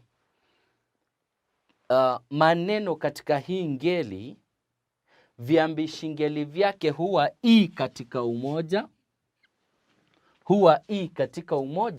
na zi katika wingi. Huwa i katika umoja na zi katika wingi. Hebu fikiria maneno katika hiyo ngeli mengi tu, kama vile fikiria neno kama chupa, karatasi, nguo, ngoma, ndizi na kadhalika. Fikiria maneno yote hayo kisha uyatungie sentensi. Utakuja kuona kwamba katika umoja yanachukua kiambishi i na katika wingi kiambishi zi. Hebu angalia katika umoja, kwanza tutunge sentensi umoja, na hii sehemu iwe ya wingi.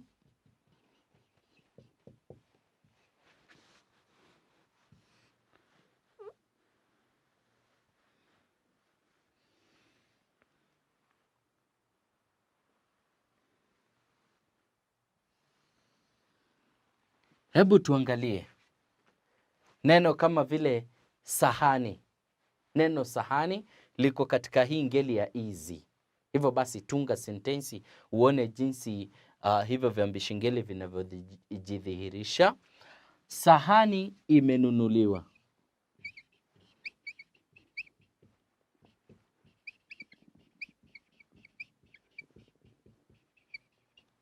Sahani imenunuliwa. Moja. Lakini zikiwa nyingi sema kwamba sahani zimenunuliwa. Sahani zimenunuliwa. Sahani zimenunuliwa. Sahani zimenunuliwa. Angalia, sahani zimenunuliwa. Basi katika umoja tumeona kiambishi ngeli ni i, na katika wingi kiambishi ngeli ni zi. Hicho ndicho ambacho tuna haja nacho. Chukua neno jingine kama vile neno karatasi. Karatasi imeraruka. Karatasi imeraruka.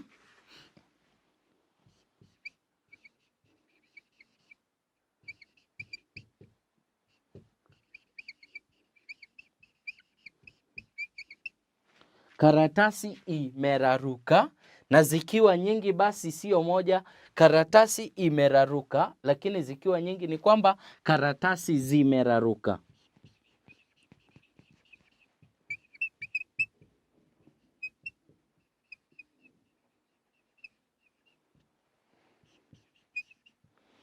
Karatasi zimeraruka. Kiambishi ngeli onesha vizuri. Kiambishi ngeli i katika umoja, kiambishi ngeli zi katika wingi. tafuta neno jingine samahani.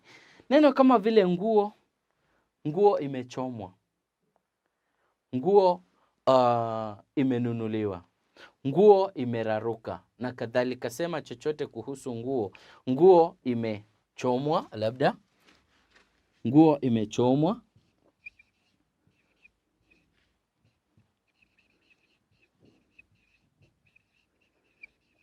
Nguo imechomwa, nguo imechomwa. Na basi katika wingi itakuwa ni nguo moja, 2, 3, 4, zitakuwa nguo nyingi, basi nguo zimechomwa. Nguo zimechomwa. Nguo imechomwa, na pale nguo zimechomwa, basi onyesha imechomwa na hapa zimechomwa. Hivyo nafikiri unaona jinsi ambavyo viambishi ngeli vinavyoonekana kwa uwazi. Chukua neno jingine kama vile neno chupa. Neno la mwisho sasa, neno chupa, chupa, chupa.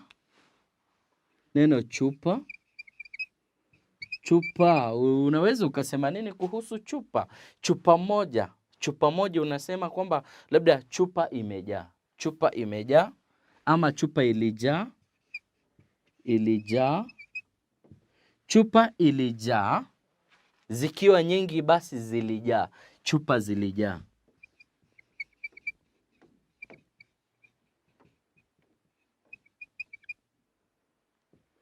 Hebu angalia sentensi. Chupa ilijaa na hapa chupa zilijaa. Kitu ambacho nina haja nacho ni uone viambishi ngeli katika umoja na katika wingi. Unaona hapa ni i, zi. Katika hii nyingine i, zi. Katika hii nyingine karatasi i, karatasi zi, me. Sahani i, sahani zi. Basi nomino katika hii ngeli zinachukua kiambishi ngeli i katika umoja na zi katika wingi, hasa katika vitenzi vyake. Hivyo ndivyo viambishi ngeli katika ngeli hizi mbili. Tumeanza na ngeli ya yaya, tukaona ni ya katika umoja na ya katika wingi. Pale ni i katika umoja, zi katika wingi. Basi kwa sababu mimi ndiye ambaye nimekuwa nikizungumza, basi nataka niamini kwamba hapo ulipo pia ulikuwa ukiandika mifano ya sentensi ili uweze kuelewa kile ambacho tulikuwa tunasoma kwa siku ya leo. Basi nikupe kazi kidogo ambayo nataka pia wewe uifanye. Kazi mradi, ushughulike pia wewe. Zoezi lako.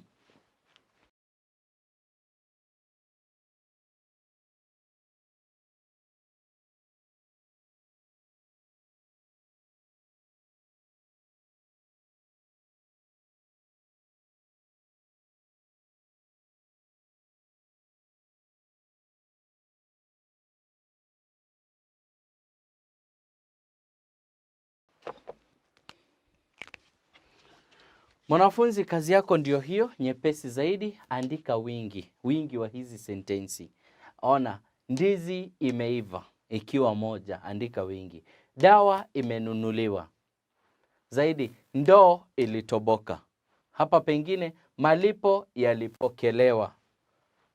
Nambari ya 5, makao yamepatikana. Na mwisho, marashi yamemwagika. Hadi hapo hakikisha kwamba kazi yenyewe umeifanya. Usije ukazembea. Kumbuka kwamba ajizi nyumba ya njaa. Usije ukajaribu kuzembea. Hakikisha kwamba umefanya kazi hiyo kabla ya kupatana nami katika ile video nyingine inayokuja. Shukran, siku njema.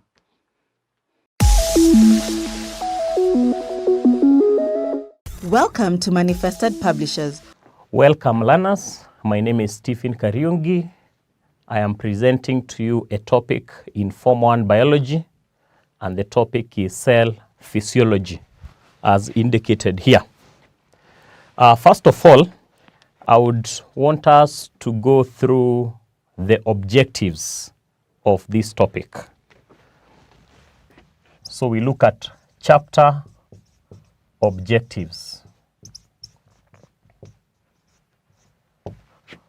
The first one, we need to understand what is cell physiology.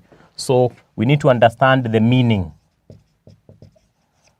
of cell physiology.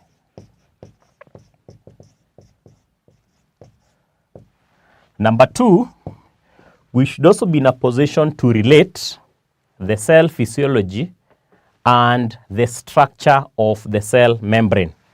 So the other objective is to be able to relate the process with the semi-permeability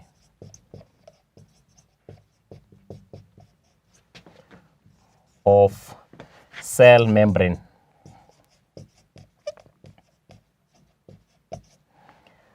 Number three, we'll also be able to state the meaning of three physiological processes. These are diffusion, osmosis, and active transport. So, be able to state the meaning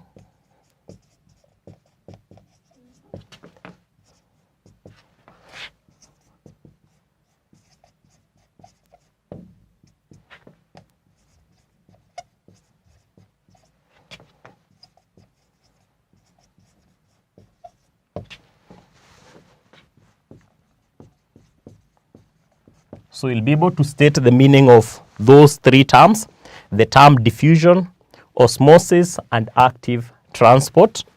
Objective number 4, you'll be able to study the factors that affect these three processes, the factors that affect diffusion, osmosis, and active transport. So that is objective number 4. Then we go to objective number 5. We should also be in a position by the end of the topic to describe some of the experiments that one can carry out to investigate diffusion, osmosis, and active transport. So we should be able to describe experiments to investigate the above processes. And finally, the objective number 6, we should be able to distinguish between Turgor and plasmolysis. Those are two terms that we'll also be learning in the course of the topic, and we should be able to distinguish them. So those are the objectives that we shall be fulfilling in the study of the topic cell physiology. So from there, we'll embark on an introduction.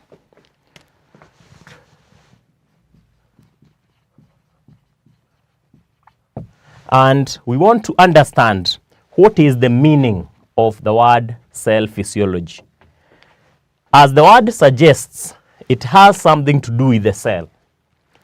And the fact that it ends with a logy, it means that it is a study. So in this case, in cell physiology, we study the cell functions. So in this case, we shall look at the various structures that are found within the cell and how they carry out their functions. So we will say that cell physiology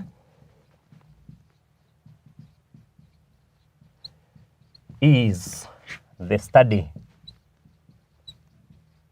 of cell functions. And of course, in a cell, we know that we have different structures. We have the cell membrane, we have the mitochondria, we have the chloroplasts, if it is a plant cell. So we need to understand how those structures function within the cell. So basically, we shall be dealing with cell physiology. Now, a very important aspect of cell physiology that we also need to look at is the structure of cell membrane.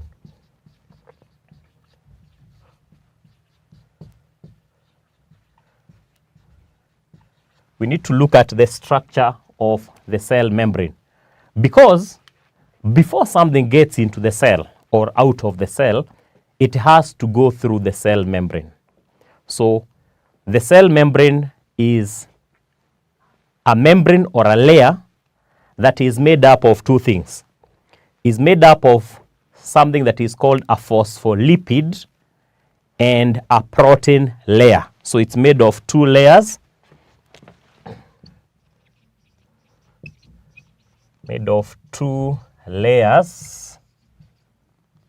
i.e. phospholipid. I'll explain what is a phospholipid and a protein. So it's made up of those two layers. A phospholipid is a fat layer.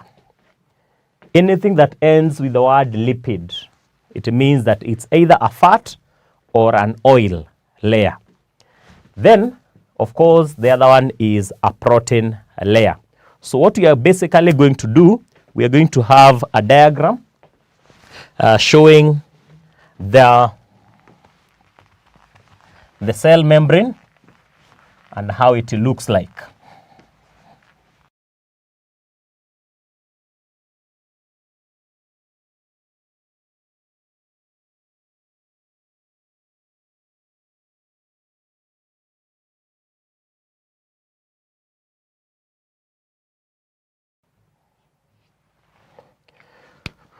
So the cell membrane looks like that. First of all, there is the first layer, assuming that this is the outside and this is the inside. So this first layer is the phospholipid.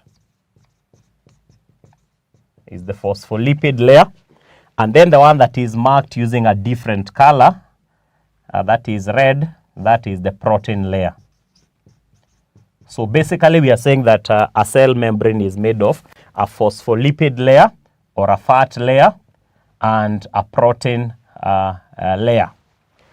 Now, in between the protein layer, there is a small opening here, and that opening we call it the pore, P-O-R-E. It's a hole that allows substances to get inside the cell and also outside the cell. So that opening is meant for that. We shall look at the characteristics of the cell membrane. So this is basically the cell membrane structure, which we have said is made up of two layers. There is a phospholipid layer on either side, then there is the protein layer in between. There is a protein layer in between. So it doesn't have to be in one position. It can be in a number of positions. But basically, there is the phospholipid layer and there is the protein layer. Then in between the protein layer, there is a pore, or there is a hole that allows materials to get in or out of the cell through the cell membrane. And then the other thing that I want us to look at are the properties of the cell membrane.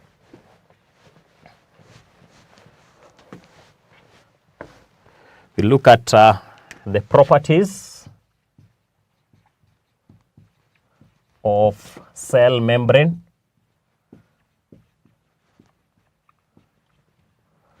One, we say that the cell membrane is semi-permeable. The cell membrane has what is called semi-permeability. And that means that it allows only the small molecules to pass through, but not large ones. So it's only allowing the small molecules to pass through the pore. Yeah. Those, if molecules are small enough to fit the pore, they can pass through, in and out. But if the molecules are large, they cannot pass. So we say that the cell membrane is semi-permeable, or we can say it's selectively permeable. So you can also stroke that with selectively permeable. It means the same thing. Now, characteristic number 2 is that the cell membrane is sensitive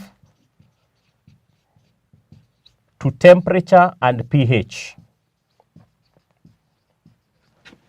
It's sensitive to temperature and pH. And the reason for that is because the protein layer and the lipid layer, they are sensitive. Yeah? If the temperature is too high, then the cell membrane is affected. If the temperature is also too low, it's also affected.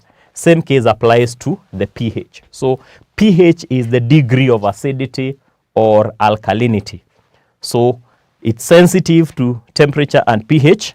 And lastly, number 3, the cell membrane is polarized. Polarized means that it has charges. It has charges that are positive and negative. Has charges that are positive and negative. So basically, we have looked at the objectives of the entire topic. We have listed them down. Then we have gone ahead and defined what is cell physiology as the study of cell functions. We have looked at the structure of the cell membrane, and we have seen that the cell membrane is made of 2 layers. There is the phospholipid layer and there is the protein layer.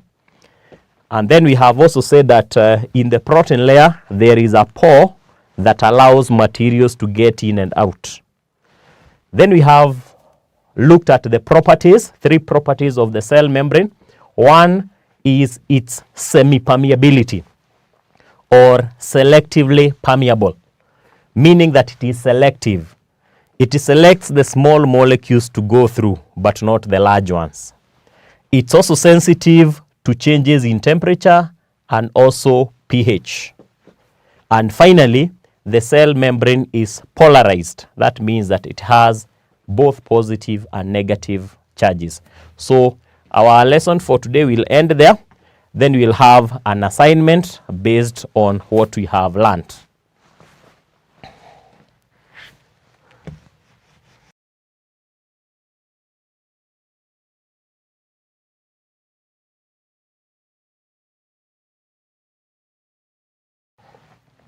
So the first question, we define the term cell physiology as we have learnt it.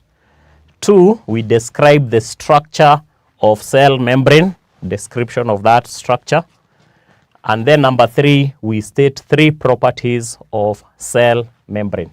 So we are going to stop there for today, and we shall continue from there next time. Goodbye.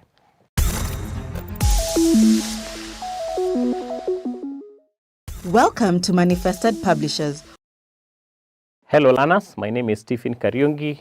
We continue with our topic of discussion. The topic is nitrogen and its compounds.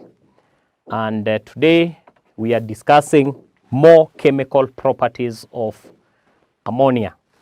So we are going to discuss chemical property number 3. And this is the reaction of ammonia gas with air. And basically we can say that ammonia does not burn in air.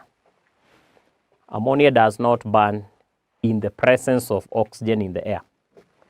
But however, if that oxygen in the air is enriched, or if air is enriched with more oxygen, then ammonia burns with a green-yellow flame. So we are saying that ammonia does not react with oxygen in the air.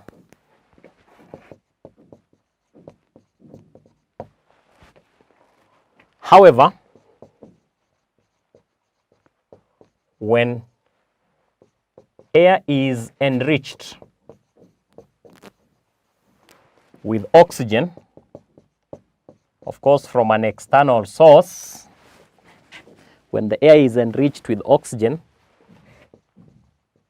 ammonia burns with a green yellow flame, a green yellow flame, and this leads to the formation of nitrogen and water.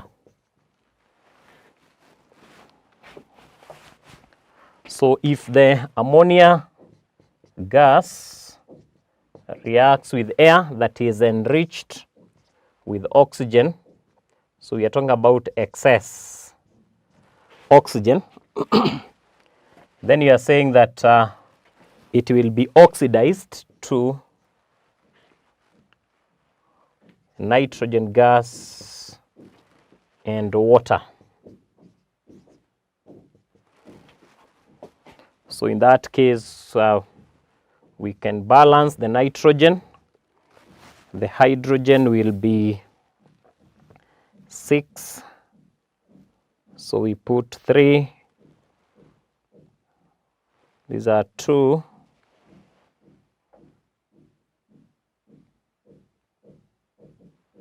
We make this to be, no, make this to be 6. 6. Hydrogen 12.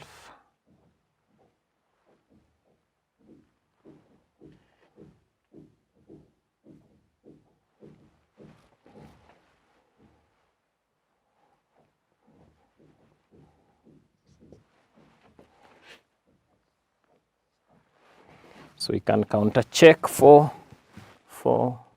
12, 12, 6, 6. So that equation can be simplified. That is 2,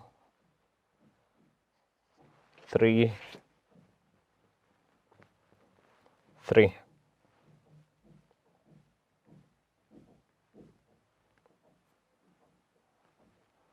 That is a problem. Let's balance again. So the oxygen here, there are 2. That makes hydrogen 4. Nitrogen, hydrogen, there are 6.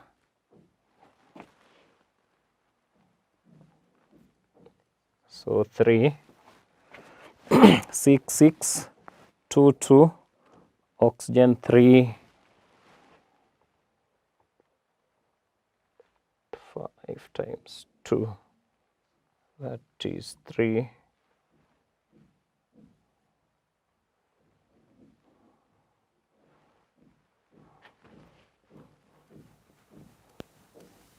Six.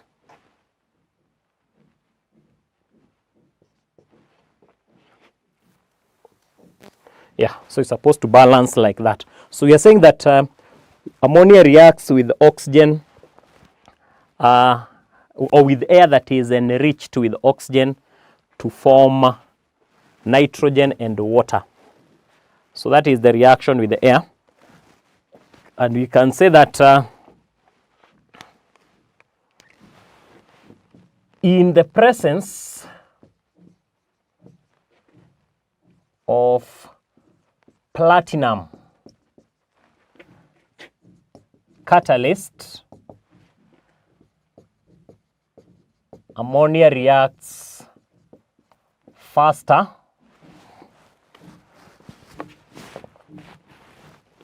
ammonia reacts faster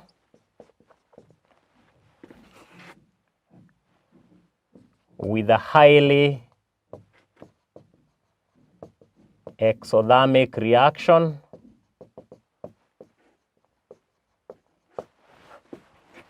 that makes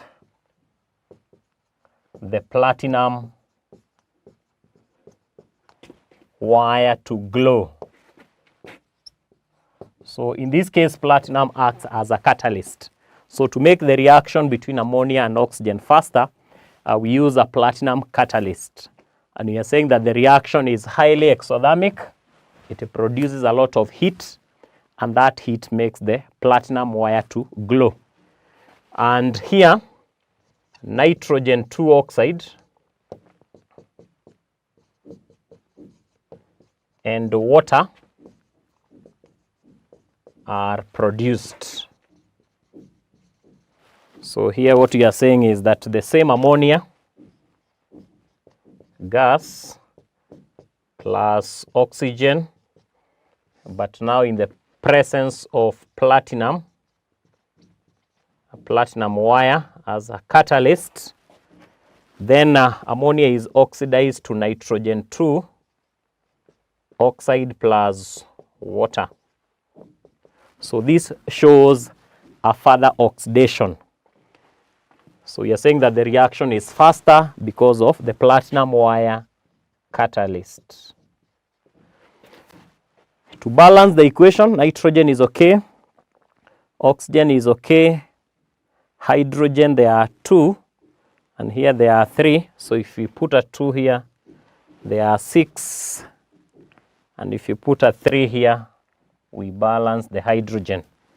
However, the oxygen will be 4, and therefore also we need to balance that. And nitrogen also will be 4, no, will be 2, and then oxygen will be 5. Here there will be 4. So we multiply this one by 5, here by 4.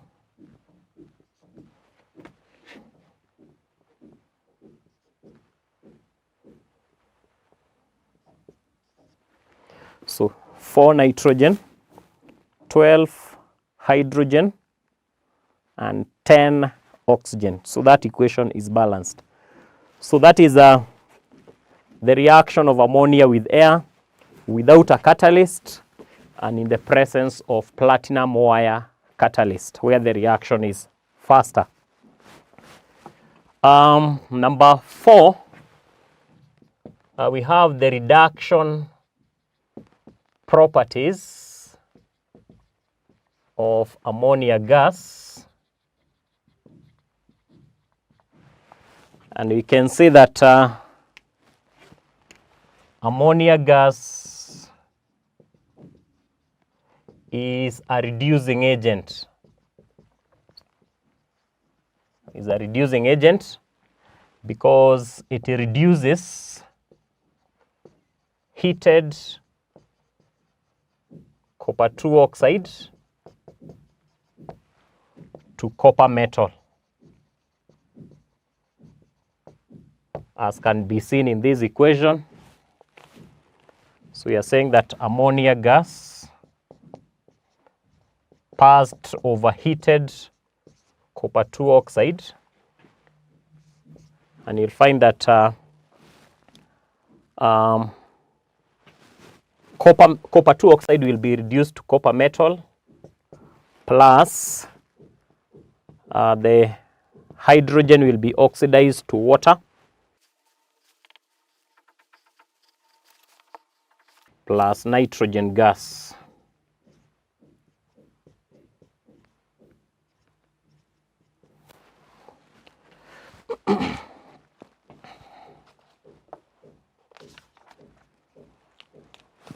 So the diagram for that,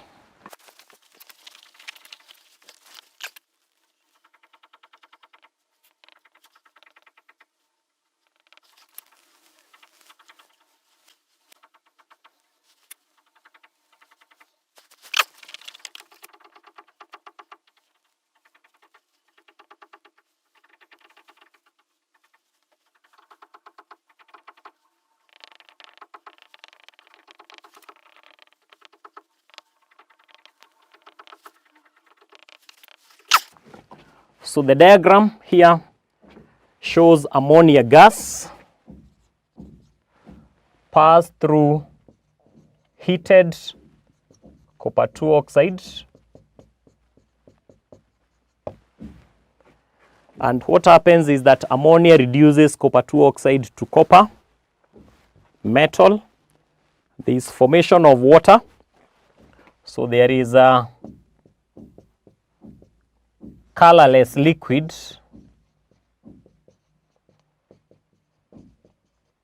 which is water that collects in the U-tube. Then nitrogen gas is collected over water,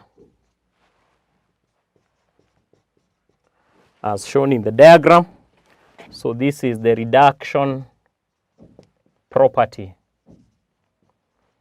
of ammonia gas. So ammonia is a reducing agent in this setup. So it reduces copper 2 oxide to copper. So here the color changes from black to red brown, and that is because of reduction of copper 2 oxide to copper. Water is condensed by the ice salt mixture. The ice salt mixture condenses the water, and then nitrogen gas is collected in the gas jar over water. So to balance this equation, we say that the equation should always be balanced. So nitrogen, we balance. Hydrogen, there are 2. Here there are 6. So that makes 6 as well. Oxygen, there are 3. Here we should have 3, and copper, they should also be 3. So 2 nitrogen, 6 hydrogen, 3 oxygen, and 3 copper. So that equation is balanced.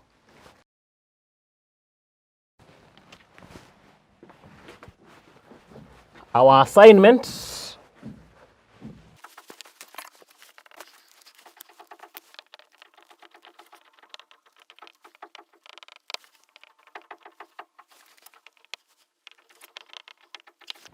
so the first question in the assignment, write a balanced chemical equation between ammonia and copper 2 oxide, and 2, in the above equation, name the oxidizing agent. Which is the oxidizing agent in that equation? So we are going to stop there. Until next time, goodbye. Welcome to Manifested Publishers. Hello, boys and girls. Welcome back to Manifested e-learning platform.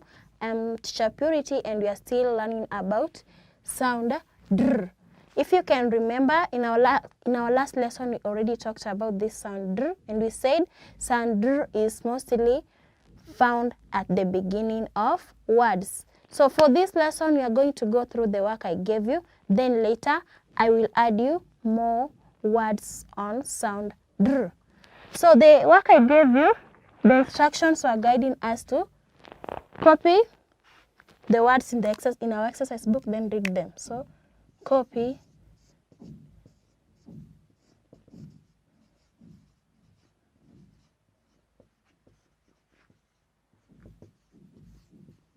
these words in your exercise book.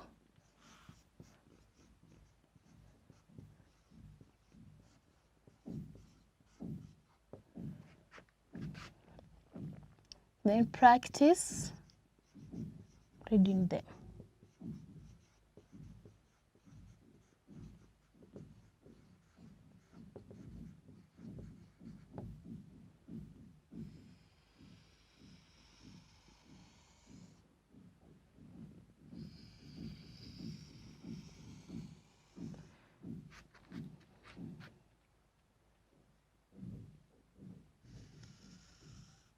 So copy these words in your exercise book then practice reading them. Now the words are here.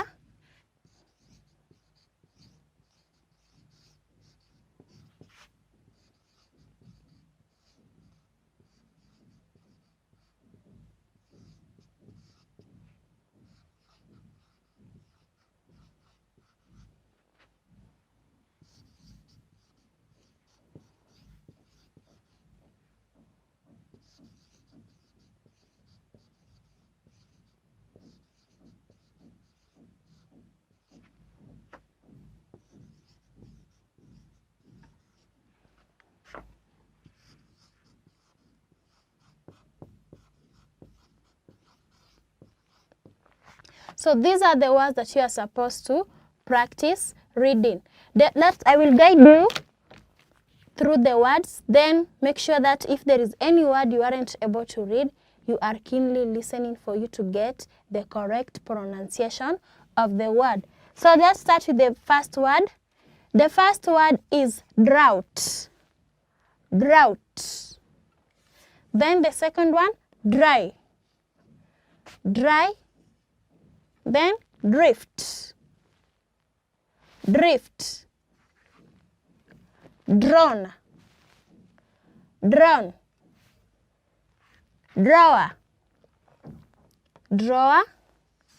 Then drama. Drama. Drop. Drop. Drag. Drag. And lastly, drainage. Drainage. I will read the words one more time. The first one, drought. Dry. Drift. Drawn. Drawer. Drama. Drop. Drag. Drainage. Now, I want us to understand the meaning of these words. It is always good for us because it will make us to communicate effectively with people.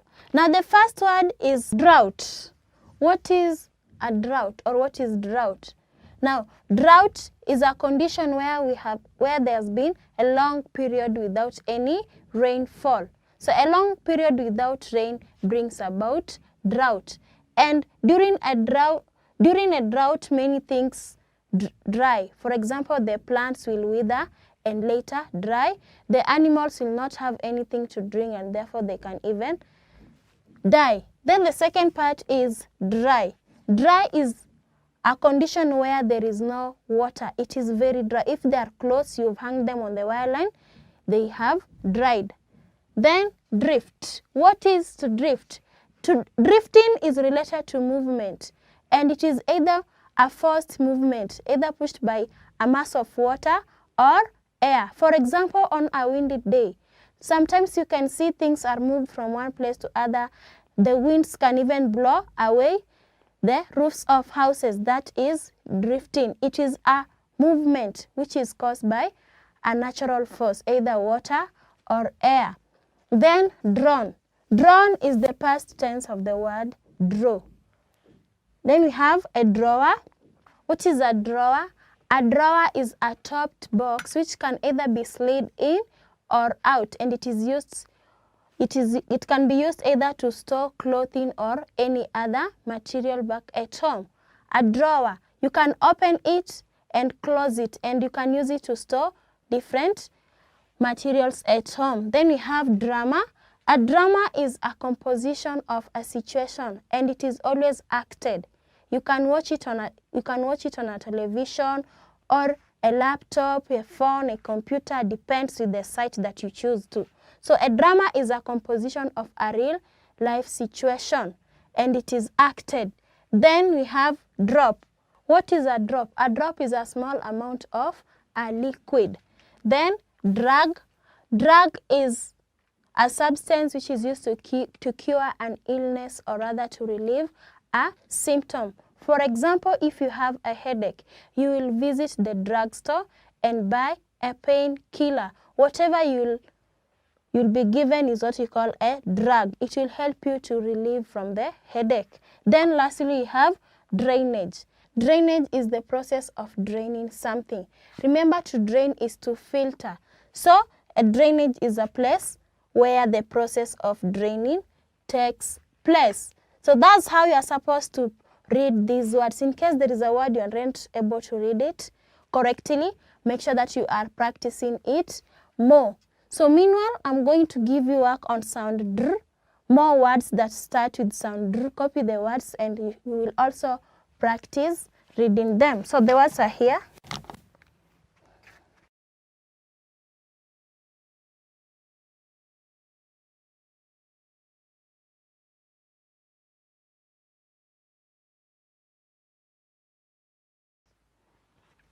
So read the following words. So copy the words and practice reading them. They are 9 words. In our next lesson, we shall learn about a different sound aside from sound dr. We shall learn about sound fr. So purpose to attend.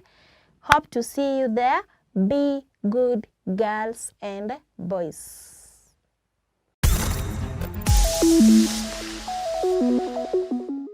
Enroll your child for the Manifested e-learning platform and see their grades grow tremendously. These videos can be downloaded to a laptop for offline viewing or viewed from a smartphone in a course-friendly format. Hello learners, welcome back to Manifested e-learning platform. I'm Philip, your social studies teacher. And we are still in physical environment, covering the map. Physical environment.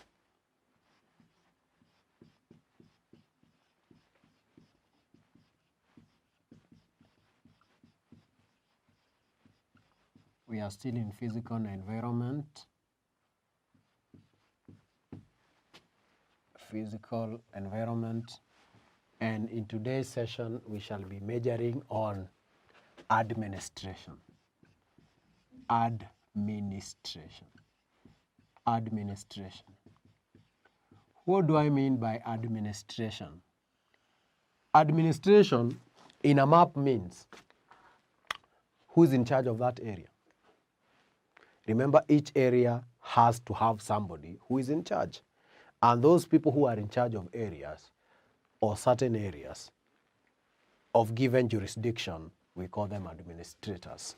And to start, let us write the administration hierarchy that we have. For instance, if we normally, the smallest hierarchy we have is a village. A village. Many villages makes a sublocation. Sublocation. Many villages makes a sublocation. Many sublocation makes a location. Many location makes a division. Makes a division. Many division used to make a district, but right now they make what we call a sub-county. Sub-county. And many sub-county, of course, will make a county. And in case you'd want to add another one, is that many counties makes a country. Many counties make a country. This is the administration hierarchy. That's the very first thing that we are supposed to know. Maybe before we illustrate whatever we are doing here in a map. This is administration hierarchy, and maybe to give them the titles of the people who are in charge of these hierarchies. Who is in charge of a village? This one is a village headman or elders. Okay, this one depends on the community. Some community have village elders, others have village headmen as the people who are in charge of that village. Sublocation, we have an assistant chief. Assistant chief. We used to call him a sub-chief, but that word sub no longer exist. We use assistant chief. And location, we have a chief. This one still is under a chief. A division was under a DO. That is a district officer. District officer. District officer. District officer. DO. But in the due dispensation, he is called ACC, Assistant County Commissioner. Assistant County Commissioner. Then we have sub-county. Sub-county, we have Sub-County Commissioner. Sub-County Commissioner. Also known as Deputy County Commissioner. Sub or deputy. Or deputy. Sub or Deputy County Commissioner. Deputy County Commissioner or Sub-County Commissioner for sub-county. And county, we have County Commissioner. County Commissioner. County Commissioner. And I want to sound a very early warning. When we are talking about administration in the county, we don't talk about the governor. That is the biggest mistake pupils make when it comes to the hierarchy of administration.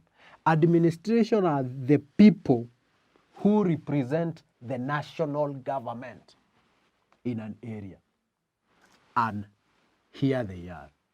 They represent the national government in an area. They represent the president in an area. In county, who represent the national government? County commissioner, not the governor. The governor is the head of the county, but not the senior administrator. Administrator are the people who represent the national government and the president in an area. So county commissioner is the administrator of the county. Not the head of the county, the administrator of the county. Sub-county commissioner or deputy county commissioner, he's the administrator of the sub-county. District officer or the assistant county commissioner, he's in charge of the division. Chief, in charge of the location. Assistant chief, in charge of the sub-location. Village headman of the village elders, in charge of the village. What are they supposed to do as they represent the national government in those areas? In most cases, they are in charge of security. Security. So who is in charge of security in a village? Village elders. They are the people who are supposed to arrange for the security. In the sub-location, who is in charge of security? Is the administrator there, assistant chief. Who is in charge of security in a location? It is the administrator of the location. Who is the chief? These people are in charge of security. And it is very, very important to note, their work is to provide security in that area. Security. Security in that area. So this is the first step. The hierarchy of the administration. The areas, the administrators. And I'm very specific. I'm not using the name heads. The administrators. Because this one is administration hierarchy. Now, let's go to the map. Using the information here. And we are supposed to know who is the administrator of a map, a given map. So when the question is getting to know the administrator of a certain area, there are two things that can tell you. There are two things that can indicate or can help you identify who is the administrator of an area. Which are those two things, or who are those two people, or which are the two things? Number one, we use offices. Offices or an office. If you want to know who is an administrator of an area, go for the office in that map, in that area. If there is no map, then go for the boundary. Go for the boundary. These two things are the ones that will tell you this area is headed by who. This area is headed by who. Or again, they will also tell you this area is likely to be which area. Is it a location? Is it a sublocation? Is it a county? Is it a sub-county? So let's start from the office. Let's mention something about using an office or offices if they are many in a map. Let me give an example. We have a map here. We have a map here, for instance. We have a map here. This is a very good map that we can use to demonstrate. And we have a chief camp there. We have a chief camp there. A chief camp is an office. Now that we want to know the administrator using the office. So who is the administrator of this area? Using the office, we have an office of a chief camp. Chief camp is for a chief.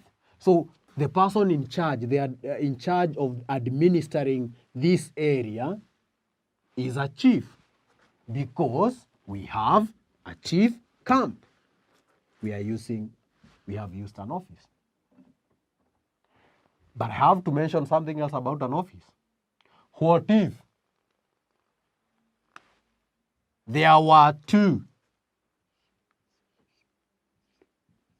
chief camps? Our first example, there was only one office, so the administrator was a chief. Now, our second example, we have now two chief camps, or maybe 3 or 4. That means this area is made up of 2 locations, because chief is the head of location. 2 chiefs, 2 locations. 2 chiefs, 2 locations. A location, many locations, makes a division. So this area is no longer now a location. Let us do like it is a mathematical question. 1 chief camp, this area is headed by a chief because it is a location. That was example number 1. Example number 2, let me use a different color.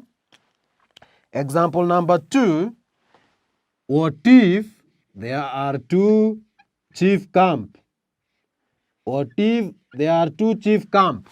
A chief camp plus a chief camp, that means that area is a division.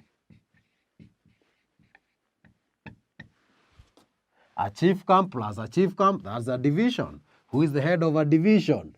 A DO. A DO. Or in the due dispensation, ACC, Assistant County Commissioner. Now, another example about the same. What if there was 2 chiefs camp, and somewhere in the middle or somewhere in the map there is CC, standing for County CCO, County Commissioner's Office. County Commissioner's Office. In that sense, you go for the highest office in that map. You will not now go for the chief's camps, you'll go for the ultimate, the highest office in the map. So this area, if it has a CCO, if it has a CCO, that is County Commissioner's Office, this means this is a county and it is headed by a county commissioner. A county commissioner is headed by a county commissioner. These are the three things that you really need to differentiate when it comes to using of an office or offices to know the administrator.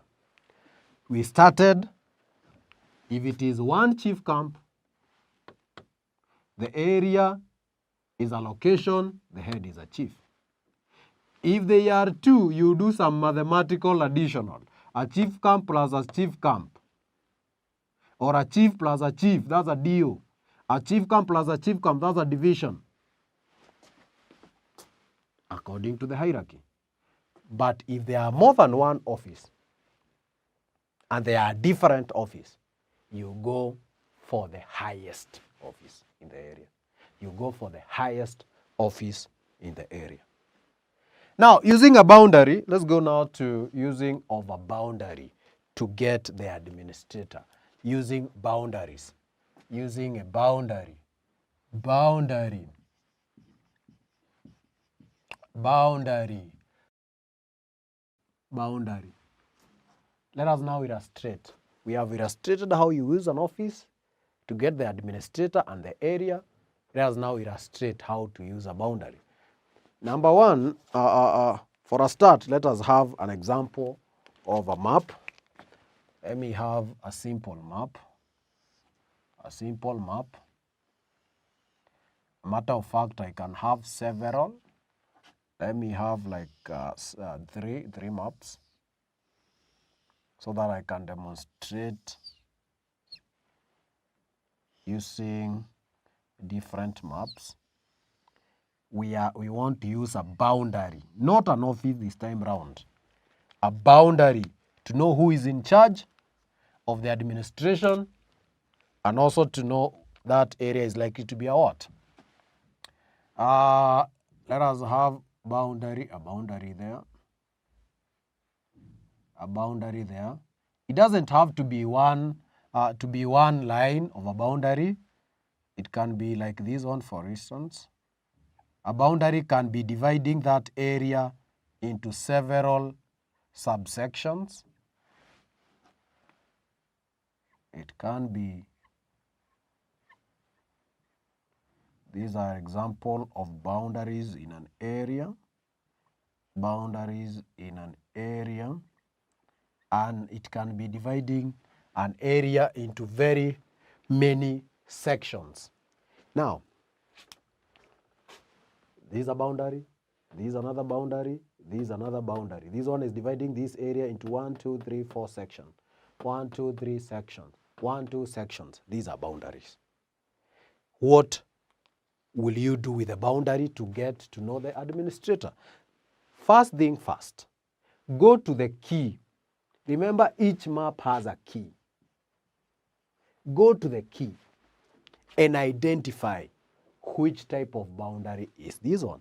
For instance, this one is a sublocation. According to the key, this one is a sublocation boundary. Sublocation boundary. According to the key of this map, this is a sublocation boundary. What's the meaning of that? That means that this is a sublocation 1, this is sublocation 2. Because these are it is dividing, the location is a sublocation boundary. So this is a sublocation, this is another sublocation. And if this is a sublocation and this one is a sublocation, then sublocation plus a sublocation, we have a location. So the area is a location. And a location is headed by a chief. Using boundary is very, very simple. Let's go maybe to the second boundary and you go to the key. The key of this map again, maybe this one, it is a divisional boundary. Is a divisional boundary. According to the key of this map, this is a divisional boundary. Where did you get the name divisional boundary? From the key. So this is probably division 1, division 2, division 3. Many division makes a sub-county. So this area will be a sub-county headed by a sub-county commissioner. Headed by a sub-county commissioner. Very, very simple. Very, very simple using the boundary. Using the boundary, that this one will be a sub-county commissioner or a deputy county commissioner. I have another example for you here. You go to the key and what you find is this kind of boundary. And this boundary is written sub-county boundary. According to the key of this particular map, this boundary is sub-county boundary. Sub-county boundary. The key of this particular map tells you that this is a sub-county boundary. So this one will be sub-county 1, sub-county 2, sub-county 3, sub-county 4. Many sub-counties make a county. So the whole of this area will be a county. And who is the head of a county? A county commissioner. A county commissioner in charge of the security. In charge of the security in that area. Now, that is exactly what you are supposed to know about administration. It's very, very simple. First of all, the hierarchy of administration. All the way from the village to the county. And the administrators. And I've explained, administrators, they represent the national government in those specific areas. And that is why in our administration, there is nowhere we have written the governor. These are national government administrators, and we have pointed out what they are supposed to do. And we have said that if you want to know who is an administrator of a certain area, or better still, if you want to know which area it is, there are two clues that you are supposed to use. Number one, offices. Or number two, boundaries. And we have gone through the office and we have said, if there is a single office, it is simple. If it is a chief camp and it is only one of them, then the area is a location and the administrator is a chief. What if there are two chiefs camp and no other office? Then simple mathematics. Very, very simple mathematics. A chief camp plus another chief camp, that means there are two chiefs, and two chiefs will not be the head of a location. Now we have a division, and a division is under district officer or assistant county commissioner. What if there are more than one office that are not the same? Simple. Go for the highest office according to the hierarchy. If there is an office of, there is a sublocation office, there is a location office, there is a division office, or probably there is also another sub-county office, you go for the highest. You go for the highest. And when we are using the boundary, we have said the main point is, first of all, identifying which boundary it is. Where will you get that interpretation from? From the key. So we have said, for instance, example number 1, this was a sublocation boundary, meaning this one is sublocation 1, sublocation 2. Many sublocations will make a location, and a location is headed by a chief. In the second example, I've given that this boundary is a divisional boundary, meaning this division 1, probably division 2, division 3. Many divisions will go to a sub-county. So this area is a sub-county under sub-county commissioner. And I've said he doesn't have to be a sub-county commissioner. Sometimes he will be a deputy county commissioner. And lastly, we have said maybe this one is a sub-county boundary, dividing this area into 4 sub-counties. Sub-county 1, sub-county 2, sub-county 3, sub-county 4. Many sub-counties, according to our hierarchy, we go to a county. So this area is a county, and a county is under county commissioner in charge of security in that area, in representing the national government, representing the president. And that is that for administration. Maybe for your personal work, for your revision exercise, can have something for you. And please remember to submit your work into this platform. Your assignment, let me give you a simple assignment so that you can use the knowledge that we have. An assignment, the assignment that maybe, let's have a map. Let us have 2 map. Let us have 2 map. Let's have 2 map, so that at least one for the boundary, one for the office, one for the boundary, one for the office. And our boundary looks something like that. And our offices here, we can use a chief camp there and a sub-county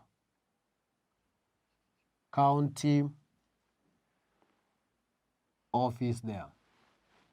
Chief's camp, sub-county office there. And your simple question will be, here, let me use red. Question 1. This area is likely to be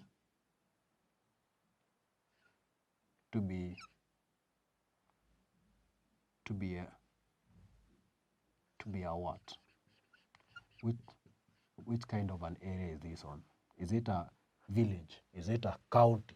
Is it a division? Question 2 here. Question 2 here. And question 2 is who is the senior? Who is the senior administrator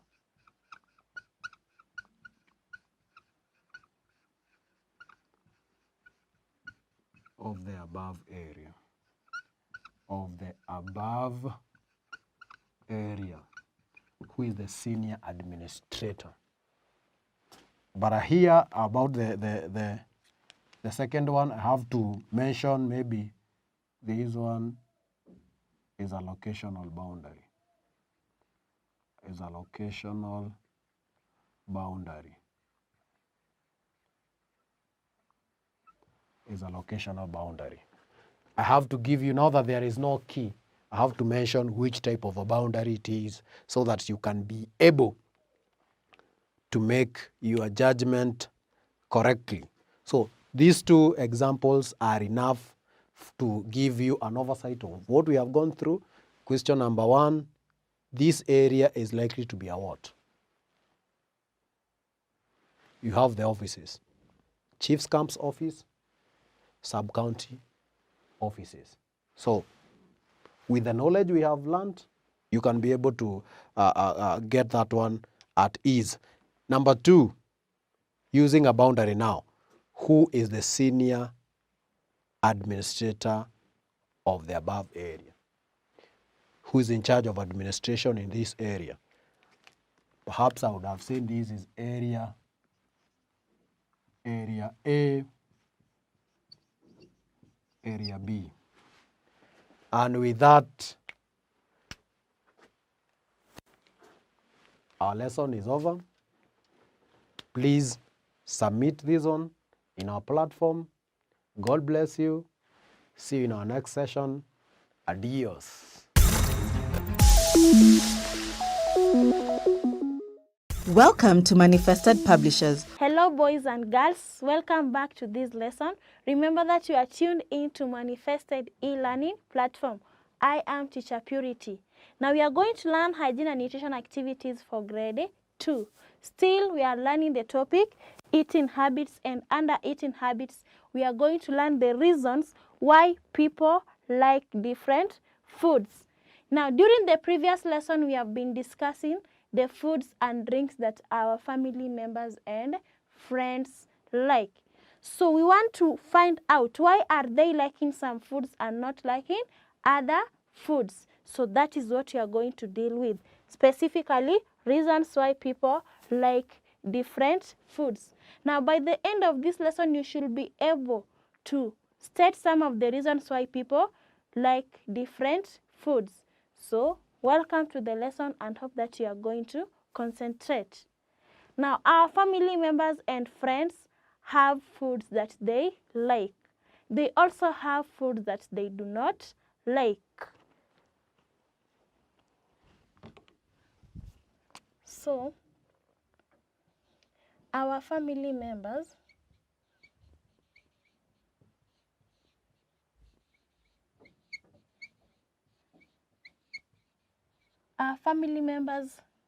and friends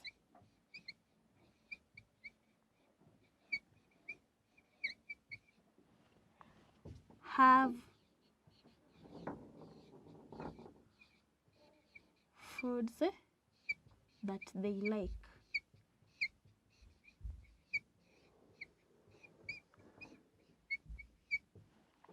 Now, our family members and friends have foods that they like.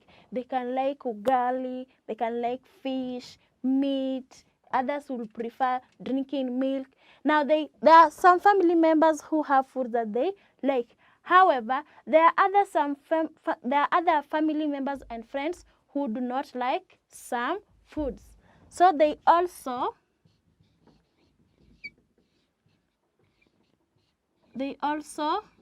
do not like some foods.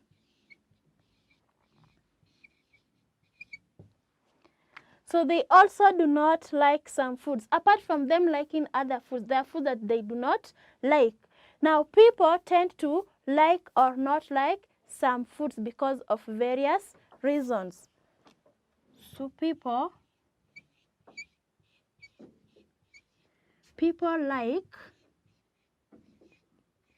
or dislike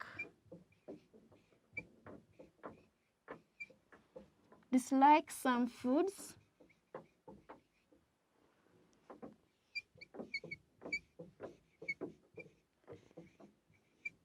because of. Now we want to see what are some of the reasons why people like or dislike some foods. Now, people like or dislike some foods because of, first, how the food tastes. So the first one is because of taste.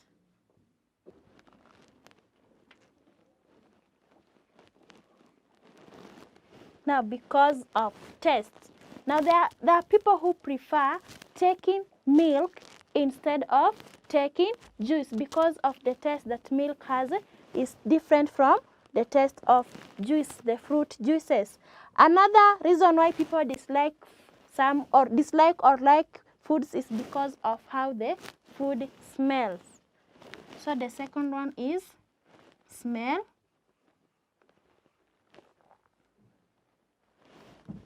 The second one is smell. A person can like or dislike a certain type of food because of how the food smells. And lastly, we have color.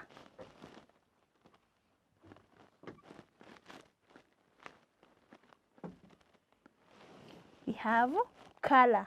Now, a person can like or dislike food because of its color. Let's take for instance the fruit juices that we have. We have mango juice, strawberry juice, we have pineapple juice, apple juice.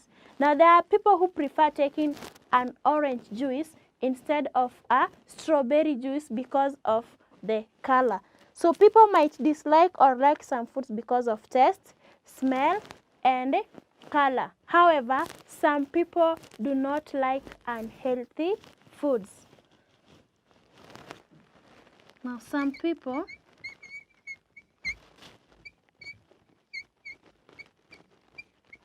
do not like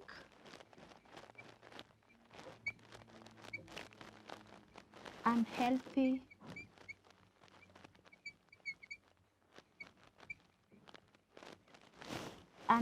foods.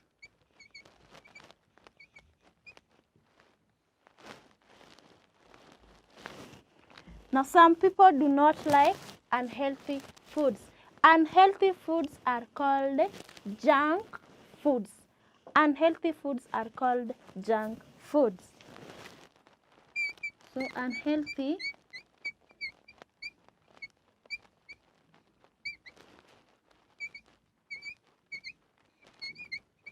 So unhealthy foods are called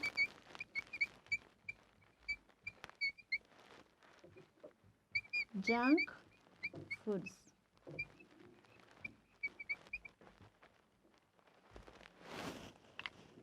So unhealthy foods are called junk foods, foods that are not good for our health.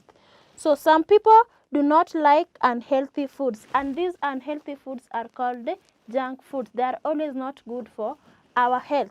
So these are the main reasons why people like or dislike food. First, we have taste. The taste of food can determine whether a person will like or not like a certain type of food. Then we have the smell, then color, and lastly also have unhealthy foods, which are called junk foods. So those are the reasons why people dislike or like certain foods. The same applies to our family members at home. It also applies to our friends. We have the foods that our friends like most. We have foods that our family members like most. So these are some of the reasons why they like some of the foods and dislike other foods. So get ready with your exercise book, pencil, and rubber. I'm going to give you an exercise. You copy the question and make sure that you are answering the questions.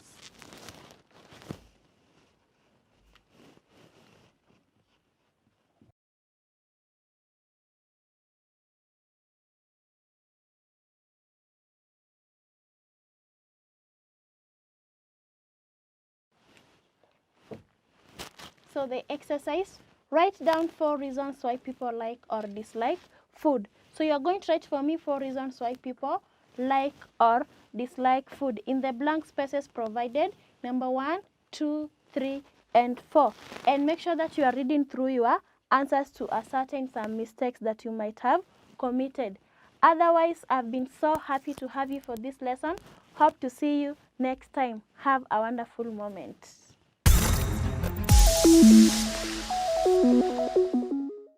Welcome to Manifested Publishers. Hello, boys and girls. It's a pleasure to have you again.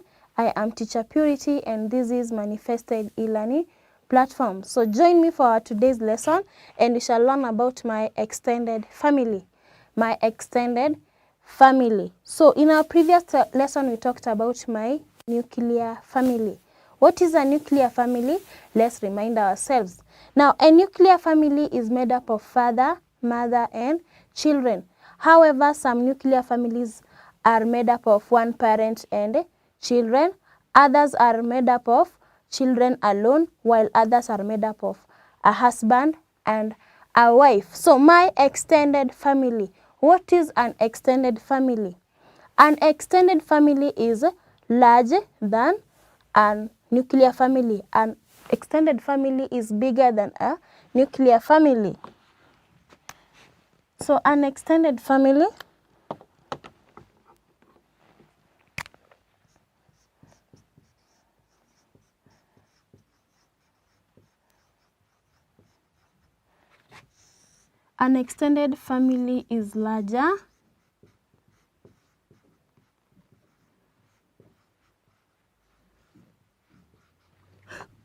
is larger than a nuclear family.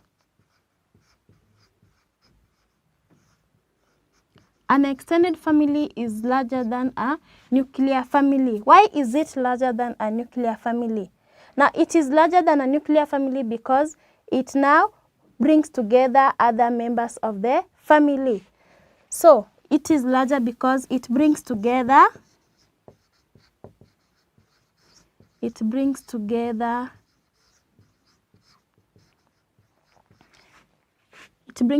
other members of the family.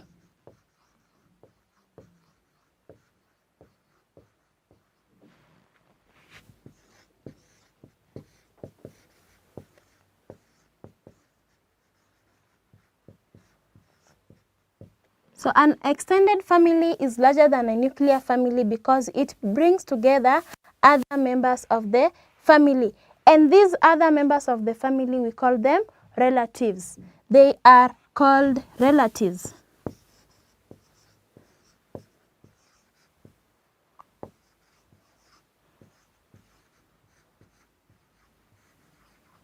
They are called relatives.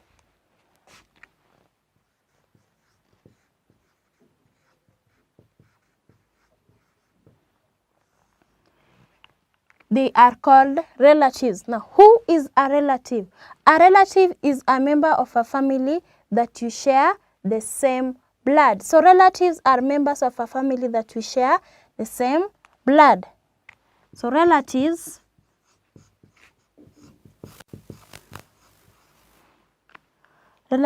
are members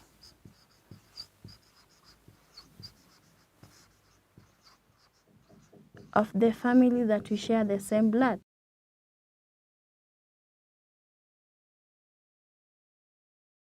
Members of the family that we share the same blood.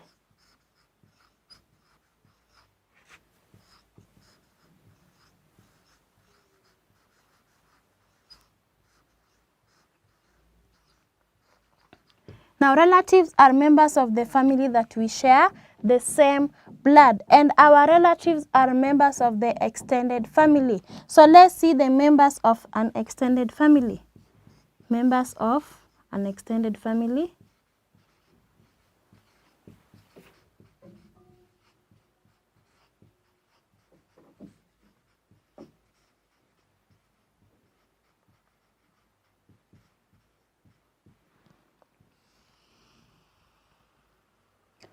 So, members of an extended family, we have grandparents,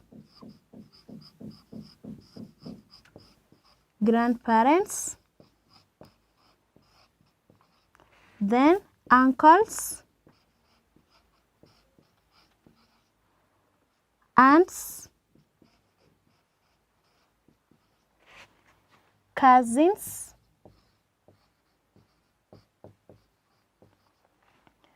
we have nieces and nephews.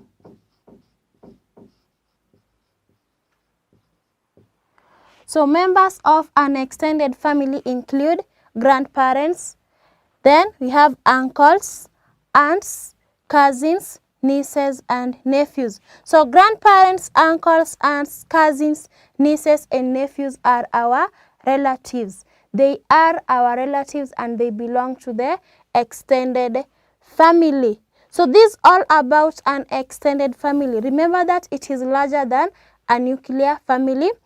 And an extended family brings together other members of the family. You meet together as a family, maybe in occasions you have a ceremony, a birthday ceremony, a wedding ceremony, or you want to celebrate something, you'll meet the members of your extended family. Then these members of the extended family are called relatives. They are our relatives. And who are relatives? Relatives are members of the family that we share the same blood. Relatives are members of a family that we share the same blood. And here are the members of that extended family. We have grandparents, which includes your grandmother or your grandfather from both sides, either your mother's side or your father's side. Then we have uncles, aunts, cousins, nieces, and nephews. In our next lesson, we shall talk about how we are related to these members of the extended family. We shall learn about a family tree, the family tree, and see the relationship between us and our relatives. Meanwhile, let's copy some work and we shall go through the work, or you shall work out the questions.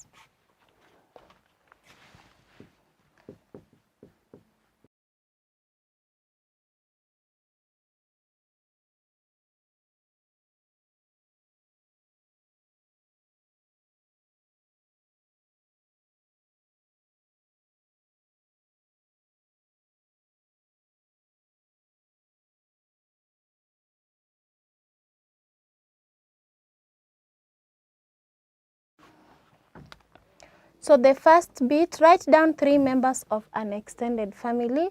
Write down 3 members of an extended family. Then the second part, write the names of the following members in your extended family. Write the names of the following members in your extended family. First, you have the grandmother. Write the name of your grandmother in the blank space. Grandfather, do the same. And lastly, aunt. Write the name of your aunt in the blank spaces provided. As I said earlier, in the next lesson we shall talk about our relationship with our relatives, that is the family tree. So prepare to attend the next lesson. Thanks for being good listeners.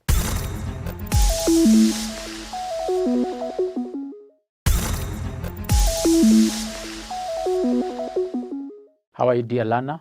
Welcome to today's lesson. My name is Wilson Mwangu. In the previous lesson, we learned about double imperatives. Double imperatives. And I said an imperative is a sentence that gives an order. For example, stand up is an order. So that's an imperative. So when you have 2 imperatives in one sentence, for example, stand up and go out, that is what we call double imperative. In today's lesson, we want to do something different, and that is writing. Okay? We want to write about an incident, about an experience, about something that happened while you were at home. And if you can remember the passage entitled Sidi and Kabetu at home, remember this passage. Sidi.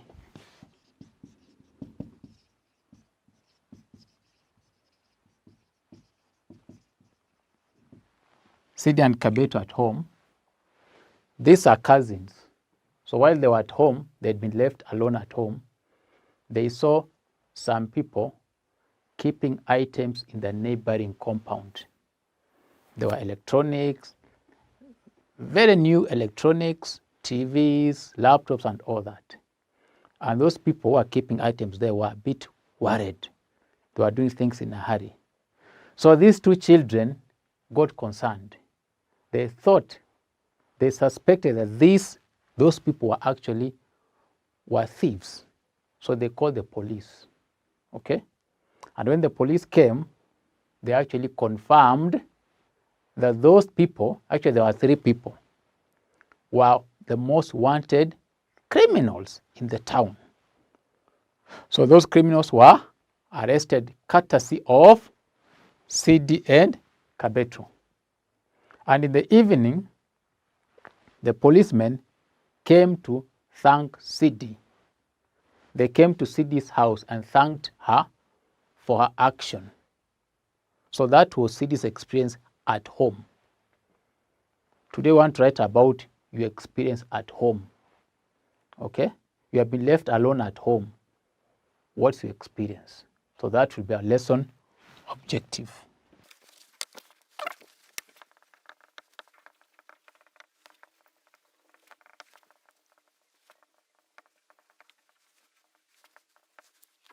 By the end of the lesson, the learner should be able to write about a personal experience alone, personal experience while at home alone, while at home alone. I know once in a while you are left at home alone. Maybe during school holiday, your parent has gone out, maybe has gone to work, and maybe if you are older sibling, or maybe you are the firstborn. So once in a while, you are left at home alone. So what do you normally do when you are left at home alone? I know some of you maybe play video games, you watch TV, you also do a bit of study. But on a day, maybe there's a day when something happens, something unusual happens.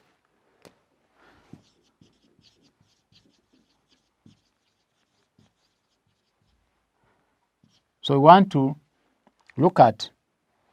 write about an incident, a happening on just a single day. That there's this day when you had been left at home alone, then something happened. Something unusual happened. What was it? For example, you have your pet. Maybe you have a cat as your pet. Now this cat gets stuck somewhere, okay? Maybe it's dipped its head in a bucket or just something in a bottle, and then the head gets stuck in that bottle. Then you try to pull out. You try to rescue this cat, but becomes a bit difficult. So you are forced to call for help from somebody else. That is an incident, an example of an incident that happened. Or maybe you are at home, you are moving down the stairs, then you tripped. Then you tripped and fell and injured yourself. And you could not help yourself. So you are forced to call for help. You had to scream loudly and call for help. And then your neighbor came to help you out. Okay? That is unusual experience. So I want you to write about something that happened while you are at home alone. And of course, it must be something bad.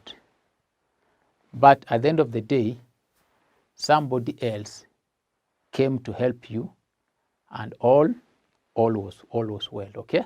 That's what I'm talking about. So I'm going to give you some guidelines on how you're going to write this. Just a short passage of 3 paragraphs, okay? 3 paragraphs. So let me give you some guidelines.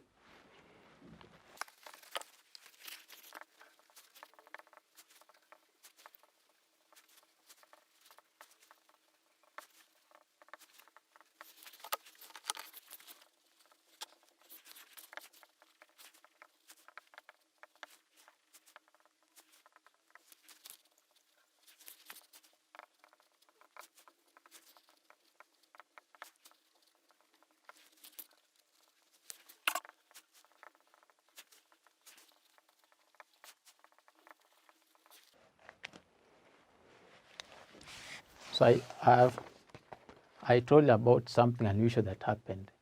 Maybe it even rained heavily on that day, okay? We normally have floods. So you're alone at home, then it rains so heavily that your house gets flooded with water, okay? That is unusual experience. So what did you do? Who came to help you? Right? So these are the guiding questions. Paragraph 1, why were you left alone in the house? Okay, tell us, why were you left alone in the house? Where had everyone else gone? So you have your parents, where had they gone? And so why were you left alone in the house? Tell us that in the first paragraph. Of course, you are going to tell us your name. Okay, tell us your name. Come and tell us your age. Tell us your name, your age, and the school that you go to, all right? And where you live, your estate, or the place where you live. Number 2, what unusual thing happened on that day? So on that day, what unusual thing happened? I've said, for example, there were floods in the house, okay? And you're forced to climb on top of the table because the whole house was full of water, okay? That's an unusual thing that happened. Or I give an example of your pet getting stuck somewhere and you're forced to ask for help, okay?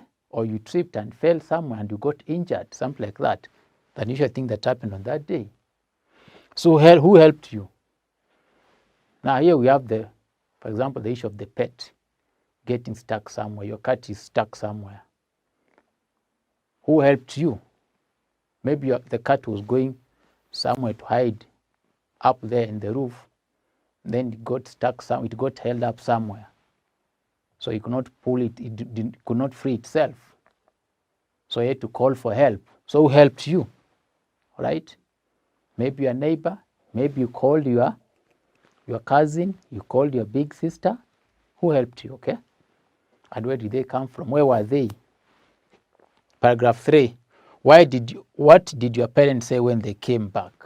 So your parents have come back in the evening. What did they say? Of course, you tell them about the incident, about the happening, that your cat had gotten stuck somewhere near the roof of the house, okay? So what did they say when they came back? And how did you feel? All right? So these are some of the guidelines that you can use. So we're going to write a 3-paragraph story about an incident that happened at home.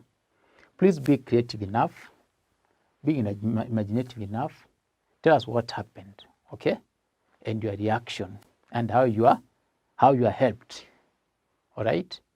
For example, if a neighbor helped you, what happened after that? Did your parents thank the neighbor? Okay? Something like that. So can you be creative enough and write a 3-paragraph composition, a short one of 3 paragraphs, maybe 1 page in your exercise book, okay? Yes. And once you are done, please share with us your response. But as I've said, be creative. Write about what you have gone through, okay? What you have just gone through at home, or what you have seen somebody else go through at home, right? And please share with us your composition. My dear learner, today we are going to write about personal experience. You have been left alone at home, something happens, okay? And then eventually you get helped. You get help from somebody else. So that's what we're going to write about. So my dear learner, up to that point we shall end today's lesson. Until next time, I've been your teacher, Wilson Mwangu. Thank you so much and be blessed. See you.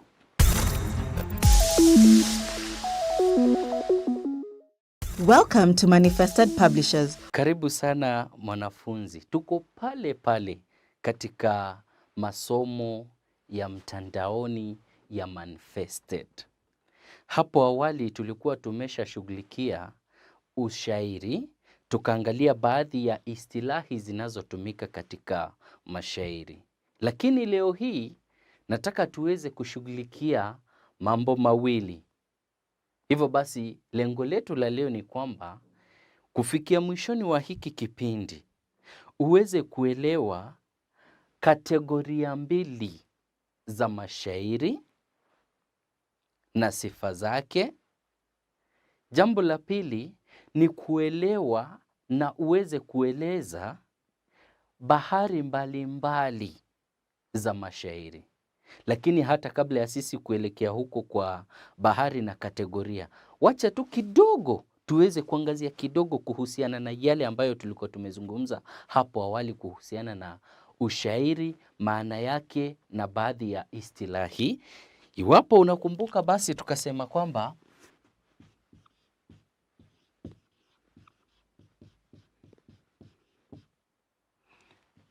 bado tuko katika mada kuu ambayo ni ushairi.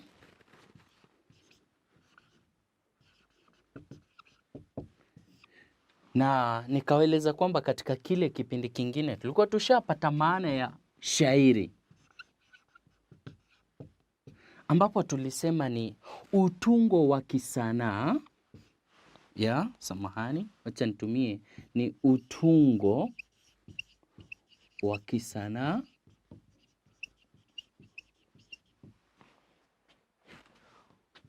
wenye lugha teule. Lugha teule, naomba kufuta tafadhali. Unaotumia lugha teule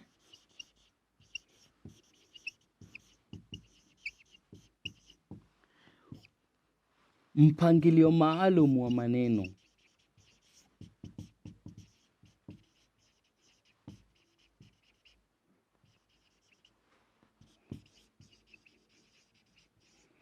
unaotumika katika kuwasilisha ujumbe.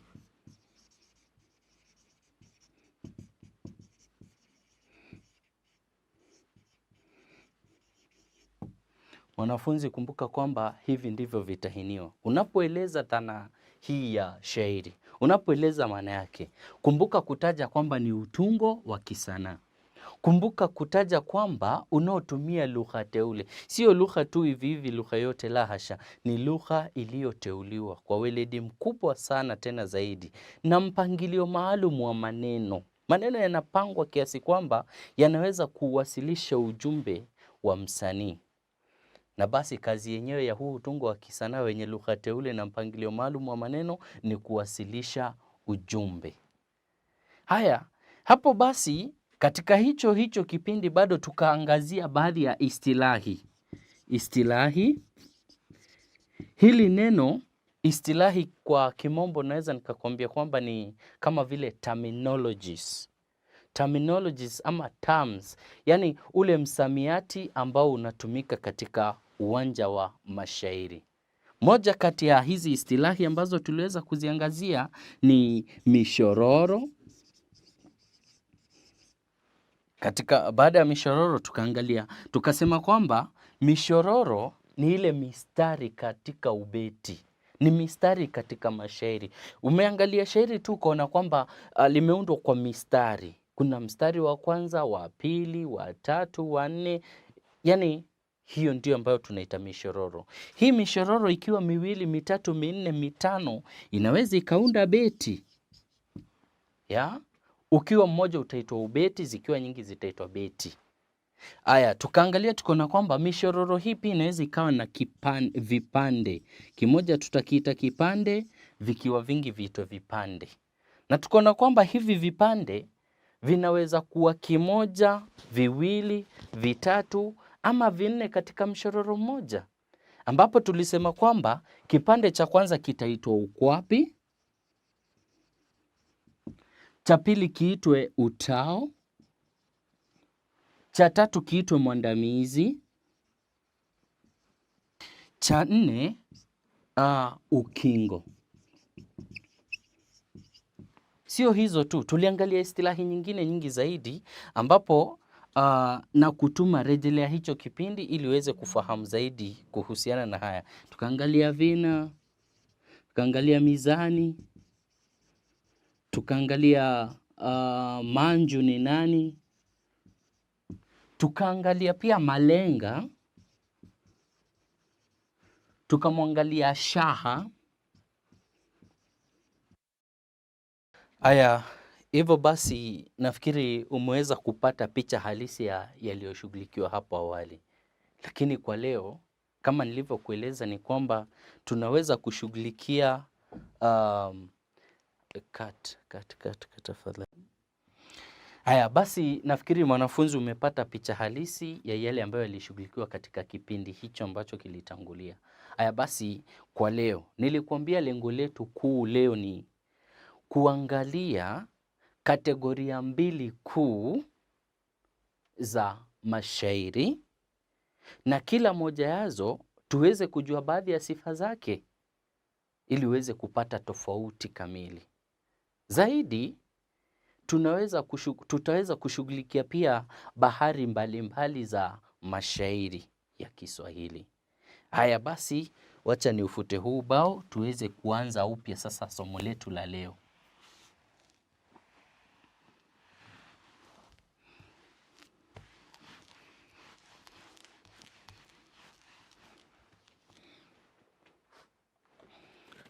Kategoria za mashairi.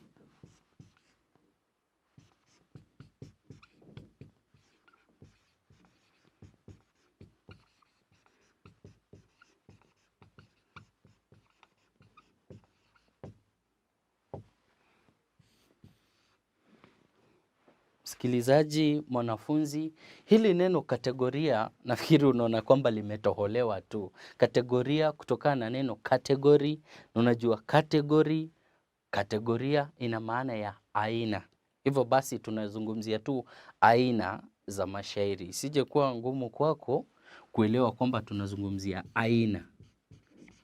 aina za mashairi.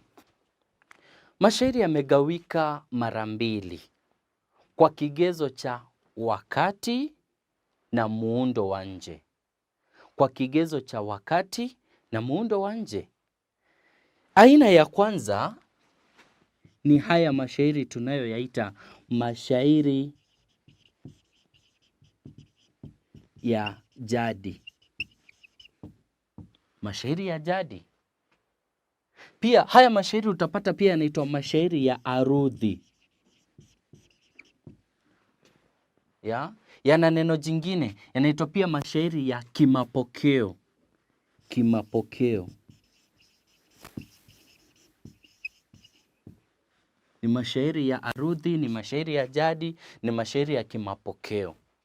Haya mashairi ni ya jadi, ni ya arudhi, ni ya kimapokeo kwa ajili ni mashairi ambayo yanafuata, ni mashairi yanayofuata kanuni au arudhi za utunzi wa mashairi. Wacha tu niandike kidogo hapa hivi kwamba ni mashairi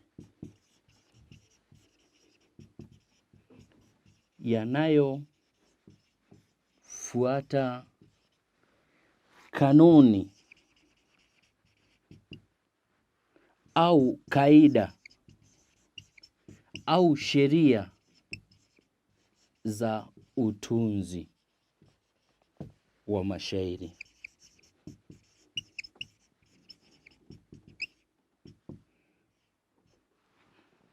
Au kanuni, kaida, sheria za utunzi. Mashairi yoyote ambayo utapata kwamba yametungwa kwa kuzingatia kanuni, kaida, sheria za utunzi wa mashairi, hizo ama hayo mashairi ndio ambayo tunaita mashairi ya jadi, mashairi ya arudhi, au ukitaka mashairi ya kimapokeo. Ningependa uanze kujiuliza hivi, hizi sheria ama hizi kanuni, kaida hizi za utunzi wa mashairi ni gani? Hizi sheria ni gani? Kwanza, kaida zenyewe ni gani? Kaida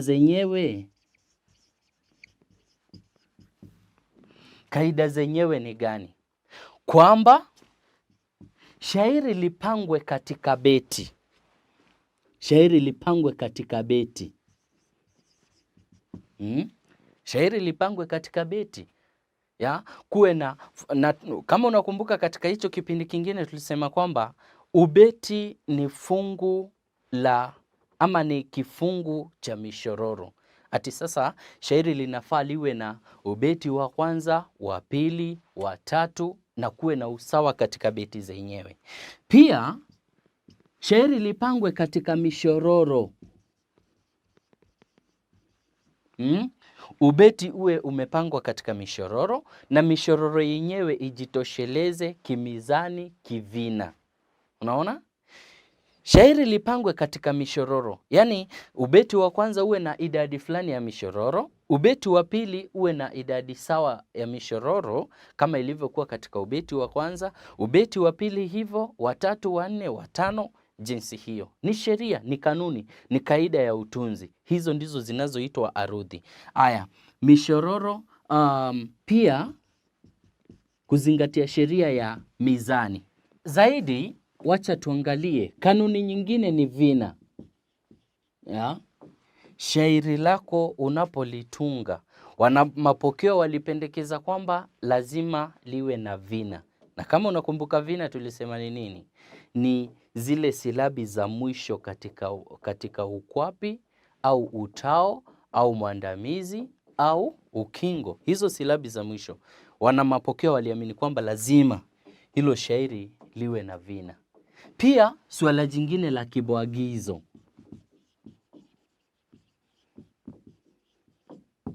Mwanafunzi, msikilizaji, mpenzi wa mashairi ya Kiswahili, hivyo basi unapotunga shairi la kimapokeo, hakikisha kwamba umefuata hizi kanuni. Upange kazi yako katika beti, katika mishororo, mizani, vina na kibwagizo. Hiyo ilikuwa ni kategoria ya kwanza ya mashairi ambayo ni mashairi ya jadi au kitaka arudhi au kitaka mashairi ya kimapokeo. Malenga ambao wanafuata huu mkondo wa utunzi wa mashairi haya wanaitwa wanamapokeo. Wanamapokeo. Wanaitwa wanamapokeo. Yaani ni malenga. Ni wale malenga ambao hufuata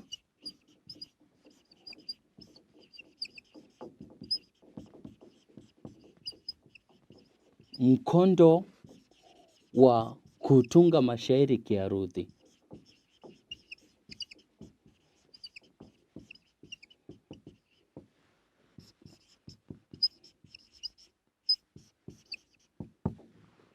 Hufuata ule mkondo wa kutunga mashairi kiarudhi. Kiarudhi kumaanisha kwamba wanafuata zile kaida, kanuni, sheria ambazo ni za beti, mishororo na mizani. Kategoria ya pili. Kategoria ya pili ni mashairi huru. Mashairi huru.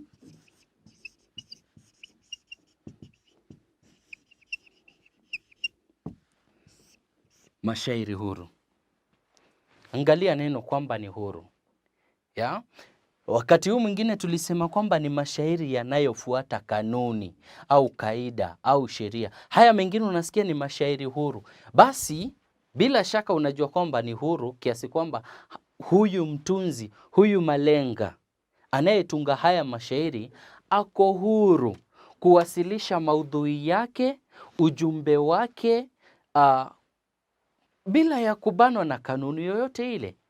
Yeye si lazima beti zake zikawa na idadi sawa ya mishororo, si lazima kazi yake ikawa na vina, si lazima kazi yake ikawa na mizani ambayo inatoshana katika kila mshororo.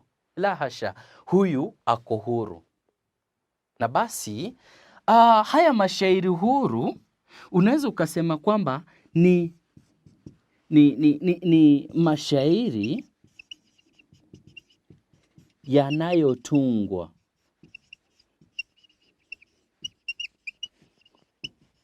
bila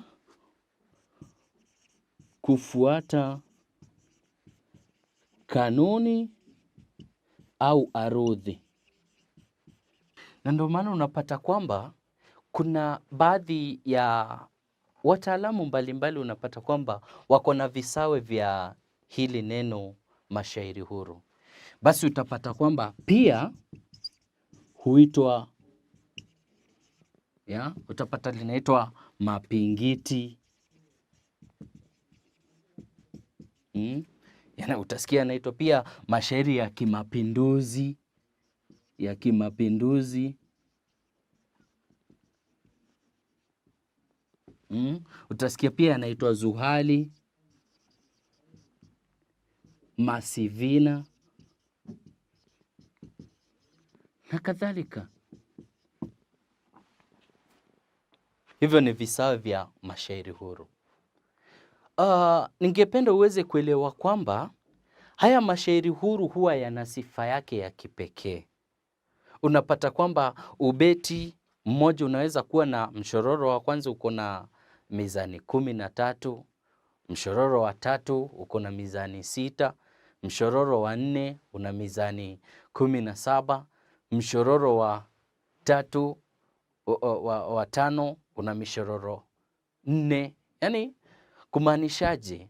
Kwamba huyu mtunzi wa kimapinduzi hajabanwa na kanuni zozote za utunzi. Aya, mwanafunzi, ningependa tuweze kuangalia sifa za kila aina, kila kategoria. Tuangalie sifa za mashairi ya kiarudhi ama mashairi ya jadi. Sifa za mashairi ya jadi, ambayo pia tulisema ni mashairi arudhi ama ukitaka pia yaite mashairi ya kimapokeo. Na utapata kwamba haya mashairi huwa yanakuwa na sifa kama zifuatazo. Sifa ya kwanza ni yana urari wa vina. Urari wa vina, yaani kuna ule mtiririko fulani wa vina, kuna mkondo fulani unaofuatwa na vina. Unaona, vina vinaweza vikatiririka ama vikabadilika, lakini kuna hiyo sheria ya kuhakikisha kwamba kuna ule urari ama ule mtiririko wa vina. Pia kuna sifa nyingine ambayo ni urari wa mizani katika mishororo.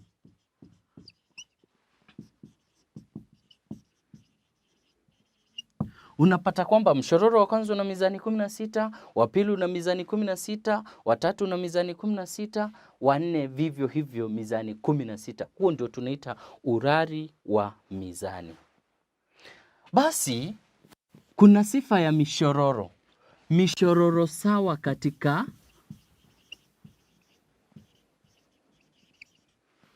katika beti. Mishororo sawa katika beti. Unapata kwamba ubeti wa kwanza una mishororo 4. Ubeti wa pili una mishororo 4. Ubeti wa tatu una mishororo 4. Yaani vivyo hivyo unapata kwamba mishororo ni sawa katika beti mbalimbali. Zaidi unasikia kwamba pana uwezekano wa kuwa na mishororo kifu.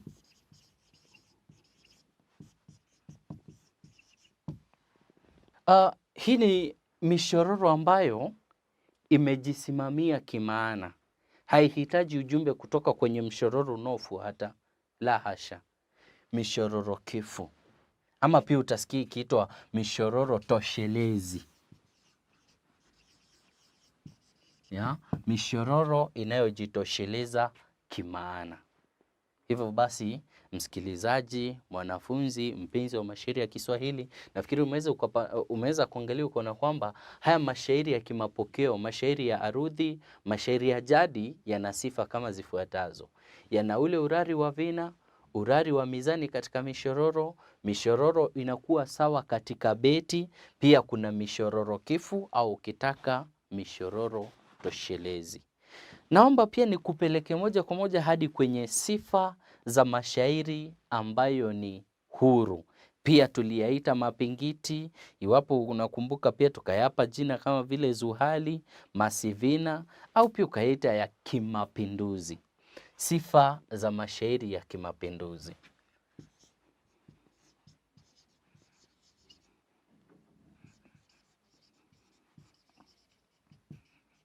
Mashairi ya kimapinduzi, mashairi huru.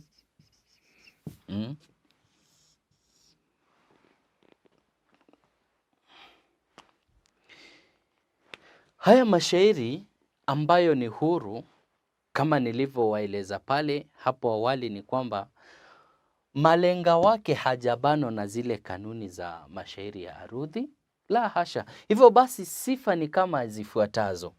Utapata kwamba haya mashairi hayana urari wa vina.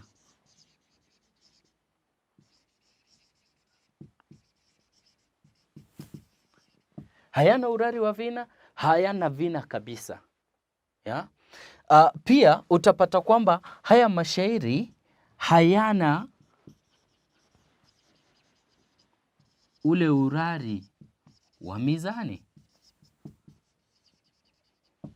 Unaweza ukapata kwamba mshororo wa kwanza una mizani 10, mshororo wa pili una mizani 7, mshororo wa tatu una mizani 16 ama 13.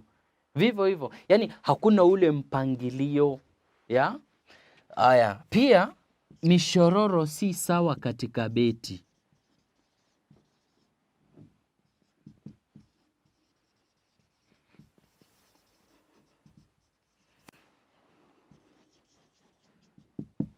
Mishororo huwa sio sawa katika beti.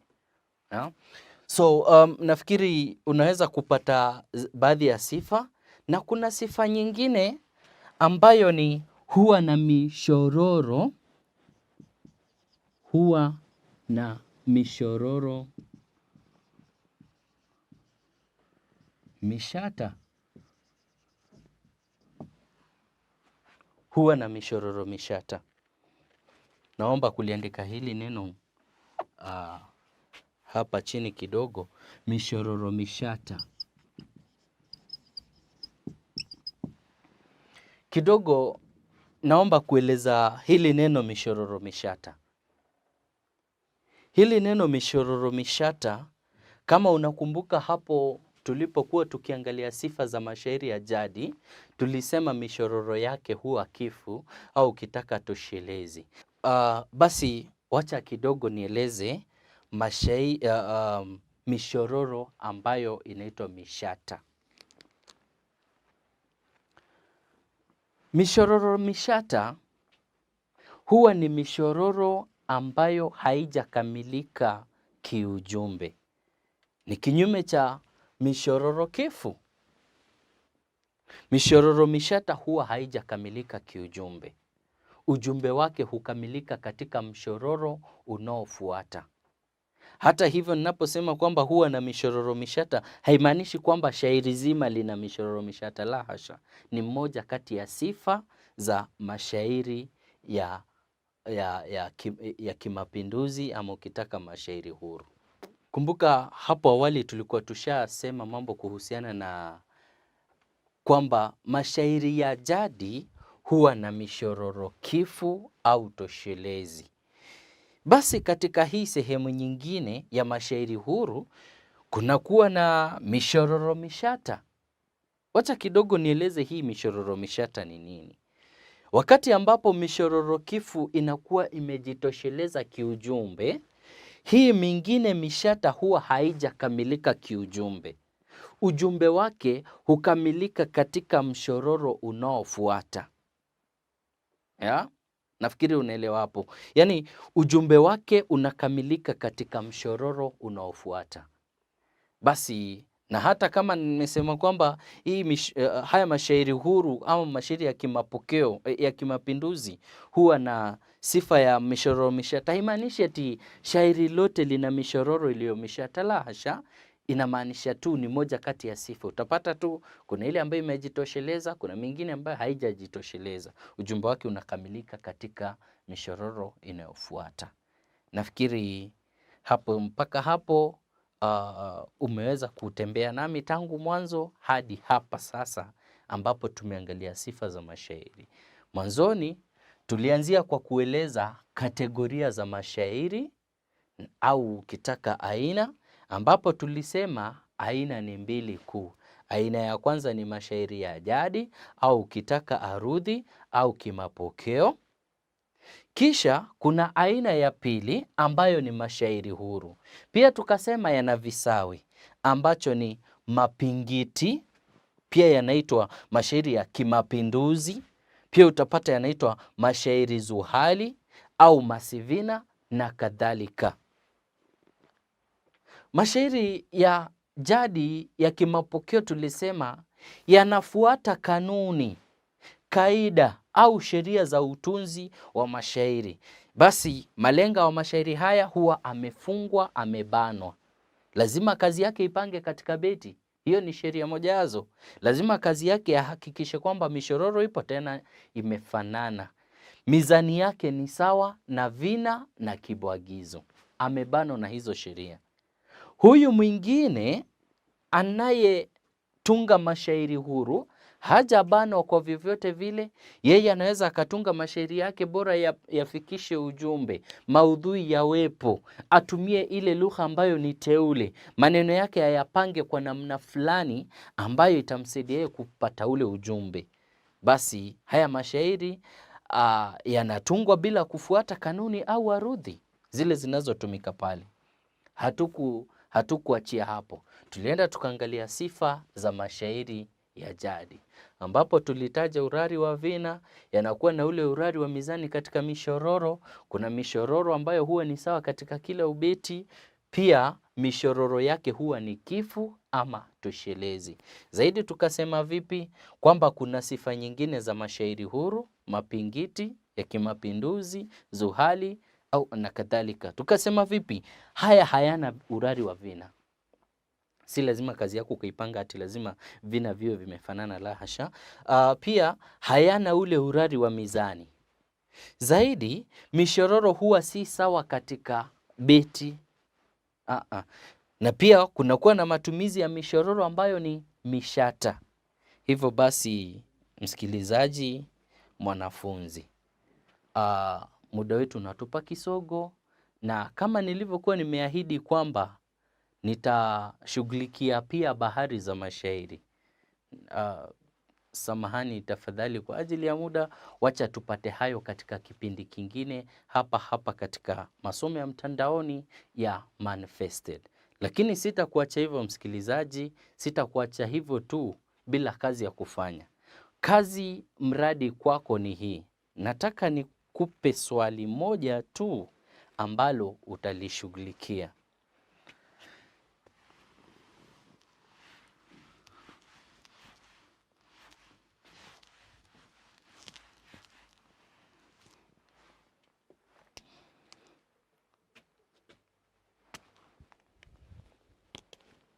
Swali lenyewe ni hili. Kazi mradi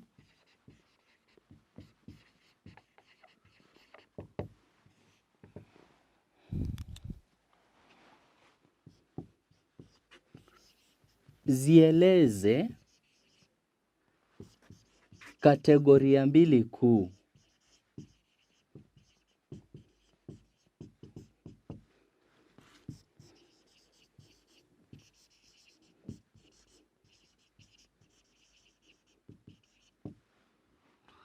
Zieleze kategoria mbili kuu za mashairi, kisha utolee sifa, utolee sifa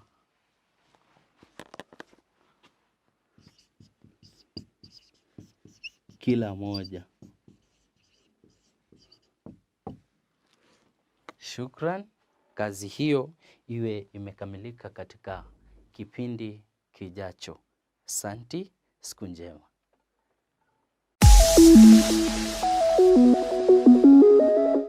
Welcome to Manifested Publishers. Hello learners, welcome to Manifested e-learning platform. I am Teacher Purity and we are going to learn CRE grade 2. Now we are going to talk about the Bible story, the call of Samuel. The call of Samuel. It is a Bible story because it is found in the Bible. So sit back and make sure that you are concentrating. Now at the end of this lesson, I will require you to describe or talk about the call of Samuel. So the call of Samuel. Who is Samuel? Now Samuel is a man of God and he is found in the Bible stories and he was used by God. We want to see what happened to him and how was he called? Now, most of us, we have parents at home, we have relatives and other people who are around us. Sometimes they do call us. How do you respond to a call when you are called by a person? When your mother calls you, how are you supposed to respond? Are you just supposed to assume as if you've not heard, or you are supposed to respond and run to the person who has called you for you to know why he or she has called you? So the call of Samuel, we want to see how Samuel responded to the call and what happened. So the call of Samuel is found in the book of 1 Samuel. 1 Samuel chapter 3 verse 3 to 10. So it is found in the book of 1 Samuel chapter 3 verse 3 to 10. 1 Samuel is an example of a book found in the Old Testament. So I will read for you the story about the call of Samuel, then we shall talk about it. So I read from the Good News Bible. I'll open. So the book of Samuel, I read from 1 Samuel chapter 3 verse 3 to 10. It is talking about the call of Samuel. So the Bible says, Samuel was sleeping in the sanctuary where the sacred covenant box was.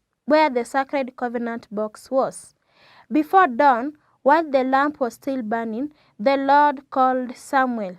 He answered, "Yes, sir," and ran to Eli and said, "You called me. Here and here I am." But Eli answered, "I didn't call you. Go back to bed." So Samuel went back to bed. The Lord called Samuel again.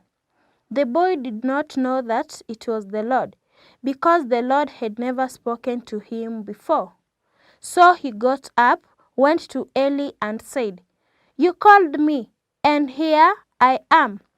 But Eli answered, "My son, I didn't call you. Go back to bed." The Lord called Samuel a third time. He got up, went to Eli, and said, "You called me, and here I am." Then Eli realized that it was the Lord who was calling the boy. So he said to him, "Go back to bed, and if he calls you again, say, 'Speak, Lord, your servant is listening.'" So Samuel went back to bed. The Lord came and stood there and called as he had before, "Samuel, Samuel." Samuel answered, "Speak, your servant is listening." Now the book of 1 Samuel chapter 3 verse 3 to 10 is telling us about the call of Samuel, how Samuel was called. So from what we have read in the Bible, we see that Samuel was living in a temple with the priest Eli. He was staying in the temple with priest Eli. And while he was there, that is when the Lord called him. So Samuel was living in the temple with priest Eli. Let's note that.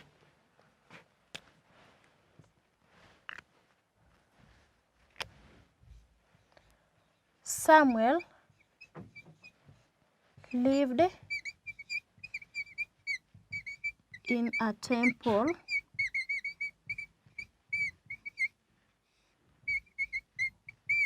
with priest Eli.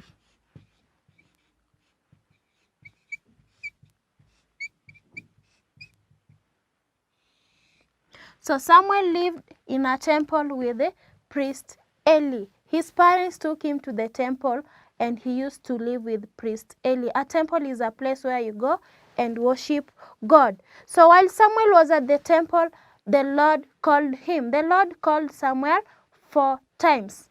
And from the story in the Bible, we see that the first, second, and third time, Samuel was responding yes, but he thought that it was priest Eli calling him. So he was waking up from his sleep and running to priest Eli, telling him, "You called me." And priest Eli will say, "No, I didn't call you. Just go back to sleep." So it happened 3 times.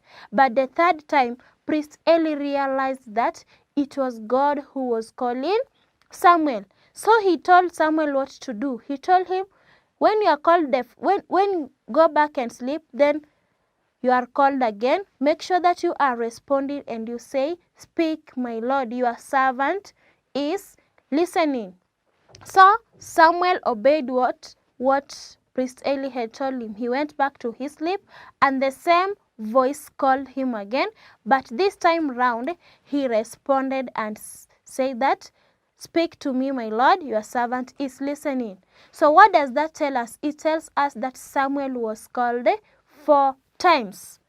So Samuel was called 4 times.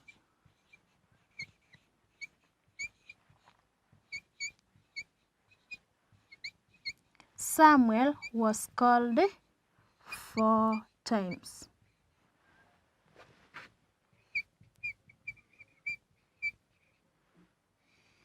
Samuel was called 4 times.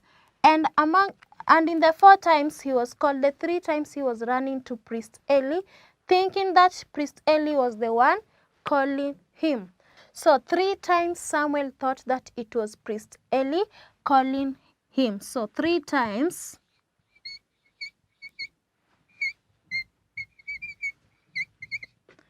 Samuel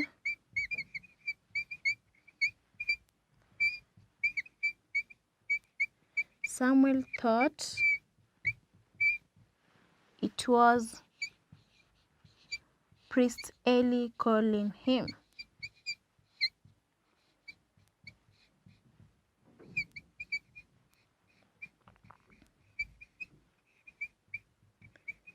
So remember that Samuel was called 4 times, but the first 3 times Samuel was waking up from his sleep and running to Priest Eli's room, thinking that Priest Eli was the one calling him. But the 3rd time Priest Eli realized that it was the voice of God which was calling Samuel. So he told Samuel the 4th time when he'll be called, he should respond. So Samuel responded the 4th time. Samuel responded to God.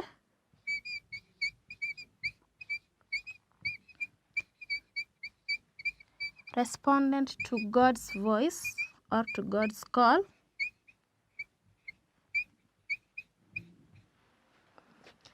The 4th time.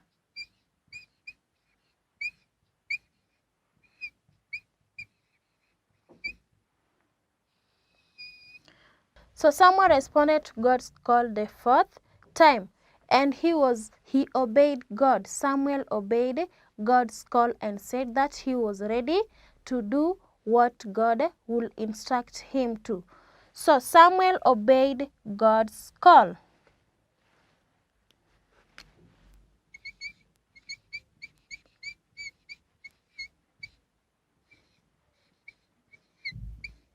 Samuel obeyed God's call. Samuel obeyed God's call. He was ready to do what God wanted him to do. So he was ready.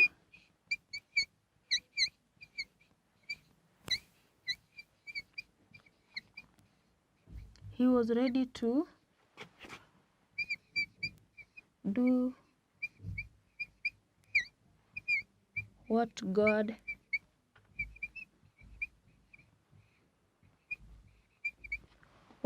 wanted him to do.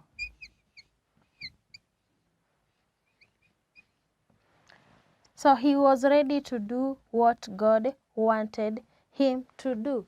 So after Samuel responded to God's call by saying, "Speak, your servant is listening," it meant that he was ready to do whatever thing that God will have asked him to do. That one tells us we are supposed to obey God. How do we obey God? By following the 10 commandments. God gave us the 10 commandments. When you follow you follow the 10 commandments, it means that you are obeying God. When you obey your elders, when you listen to what other people are telling you, as long as it is something that is good, that means that you are obeying God. So this is all about the call of Samuel. Samuel lived in a temple with priest Eli. He used to live in a temple with a priest called Eli. And Samuel was called 4 times. He was called 4 times by God. But 3 times Samuel thought it was priest Eli calling him. That is why the first, second, and third time he was running to priest Eli's room and asking him if he is the one who called him. But the 4th time, priest Eli realized that it was God who was calling Samuel. So he advised Samuel to go back to sleep, but when he is called again, he should respond and say, "Speak, your servant is listening." So Samuel went back to sleep, and the voice called him again, and he responded. So Samuel responded to God's call the 4th time. He responded to God's call the 4th time. And Samuel obeyed God's call. How did he obey God's call? When God called him, he responded. That tells us that when you are being called by your parent or any other person, you are supposed to respond. In fact, when you are at a far distance from whoever is calling you, you should run to that person and listen to what he or she wants to tell you. So Samuel obeyed God's call, and he was ready to do what God wanted him to do. Samuel was ready to do what God wanted him to do. And from the story of Samuel, we learn to be obedient. We are supposed to be obedient. Respect. You respect your elders. Respect your parents. Respect your teachers. Respect your classmates. You are also supposed to respect your schoolmate. So that is all about the call of Samuel. I'll leave you with some work to do. You copy the questions and make sure that you are answering them. In our next lesson, we shall be talking about something different. It will still be about a Bible story, but a different story, not be Samuel. We shall talk about another story from the Bible. So the assignment is here.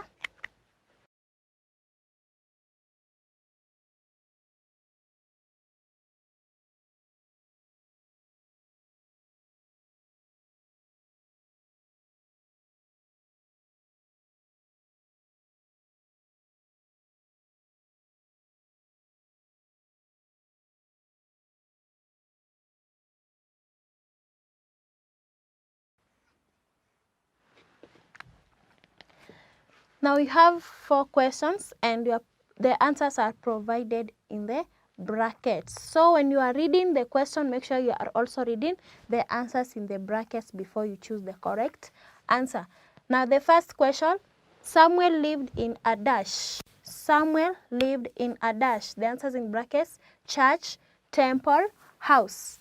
Question 2, Samuel lived with priests dash. Eli, Elikana. You will select the correct answer. Number 3, God called Samuel dash times. 4, 2, 3. God called Samuel dash times. 4, 2, 3. Choose the correct answer. And lastly, the story of Samuel teaches us to be dash. From the story of Samuel, what do we learn? Teaches us to be dash: kind, obedient, honest. So you'll select the correct answer and fill in the blank space. Hope to see you in the next lesson.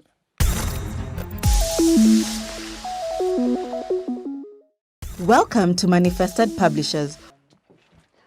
Welcome, learners. My name is Stephen Kariungi. We continue with our topic of discussion, and the topic is nitrogen and its compounds. So today I would like us to discuss the second oxide of nitrogen, and this is nitrogen 2 oxide, having previously discussed nitrogen 1 oxide.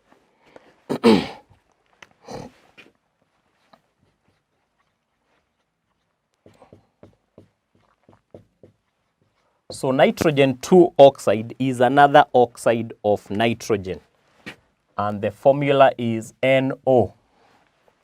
So nitrogen with an oxidation number of 2 and oxygen with a valency of 2. Now, how is this nitrogen 2 oxide prepared? This nitrogen 2 oxide is prepared by the action of dilute nitric 5 acid on copper tannings. So we can say that nitrogen 2 oxide is prepared in the laboratory by the action of copper tanning of by the action of dilute nitric 5 acid on copper tannings.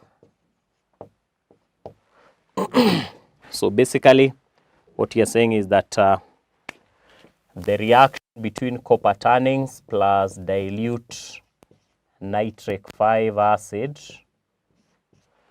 produces nitrogen 2 oxide as one of the products plus copper 2 nitrate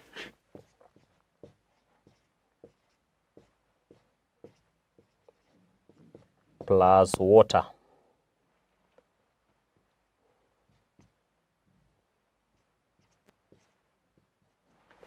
So to balance the equation, we have hydrogen here. We have 2 nitrogen. So we can make these ones to be 8 hydrogens. And then the nitrogen will be 2. Can make these ones to be 2 as well. That makes the oxygen to be 24, 2, that's 3 plus times 12.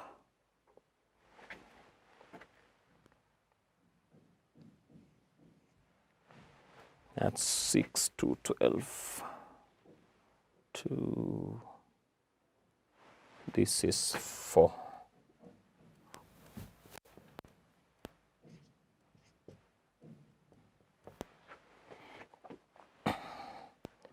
So we can counter check the balancing copper. Hydrogen 8, also 8 there. Nitrogen 8, here nitrogen is 4. 2, 2, that is 4 as well. Oxygen is 3 times 8, 24. 4 plus this is 6 times 2, 12 plus 4, 16.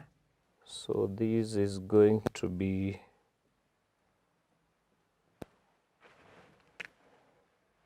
6. Can counter check again.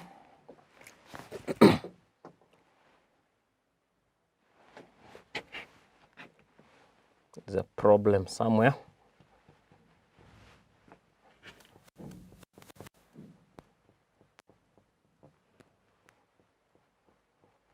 Can go through it again.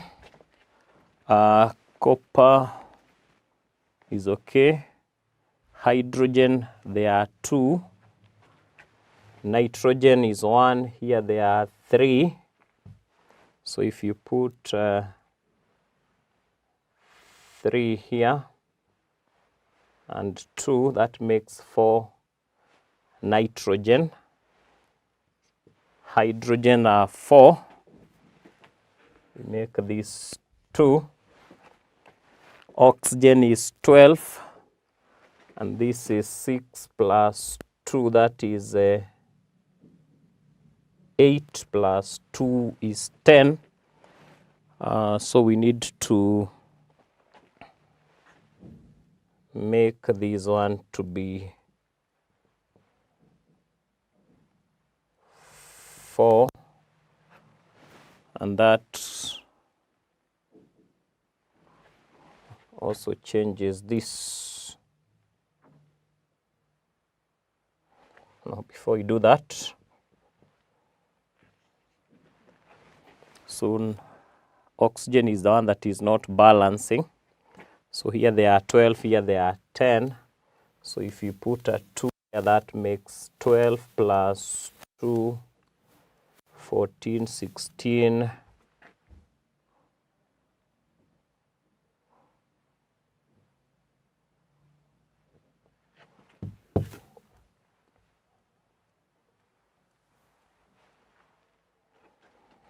To oxygen. Just a moment.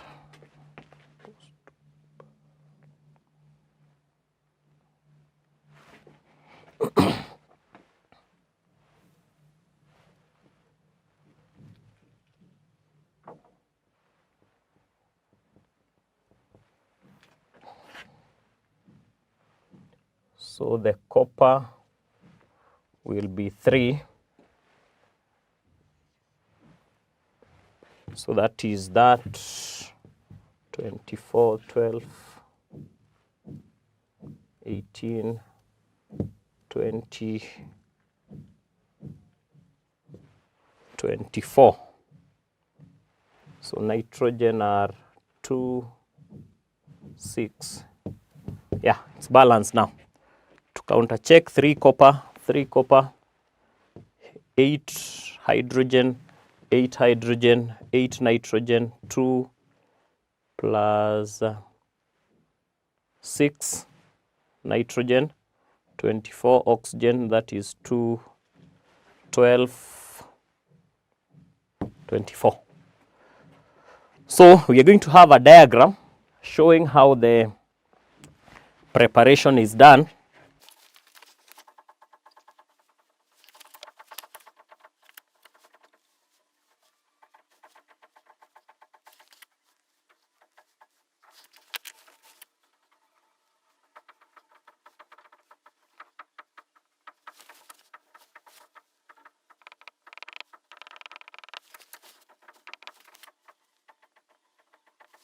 So we have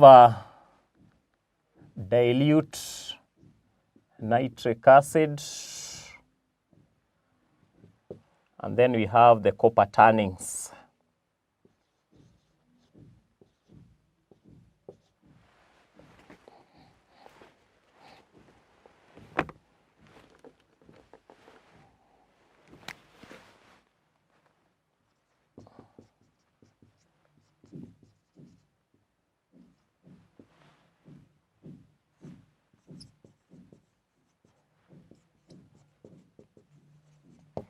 So the action of dilute nitric acid on copper tannings.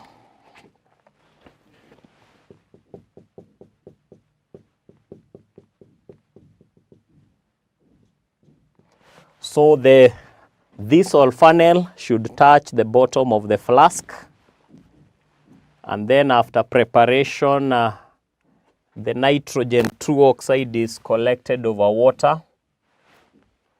So this is nitrogen 2 oxide.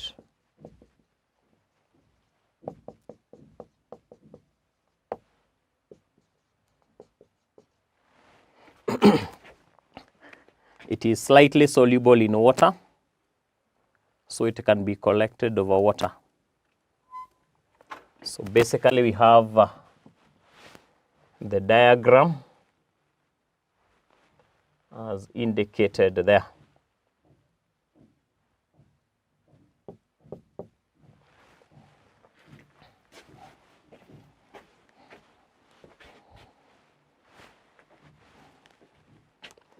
So in that experiment, you'll find that the first gas jar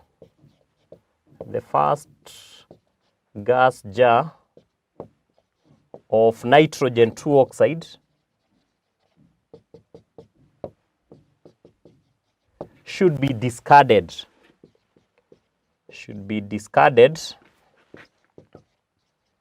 That means it should not be collected. Should be discarded because when nitrogen 2 oxide is prepared here, as it goes through the apparatus, it combines with the oxygen that was in the air, that is in the apparatus, to form nitrogen 4 oxide, which is brown. So we may observe as if nitrogen 2 oxide is brown, but is actually not brown. It's colorless. So we discard the first gas jar of nitrogen 2 oxide because it combines with the air in the apparatus to form nitrogen 4 oxide.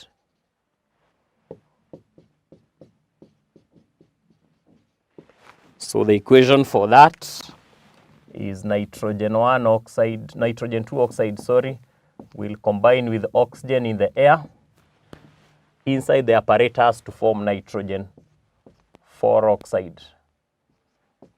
We are saying that this is colorless, this is red-brown. So that explains why the first gas jar should be discarded, because it is contaminated. However, nitrogen 2 oxide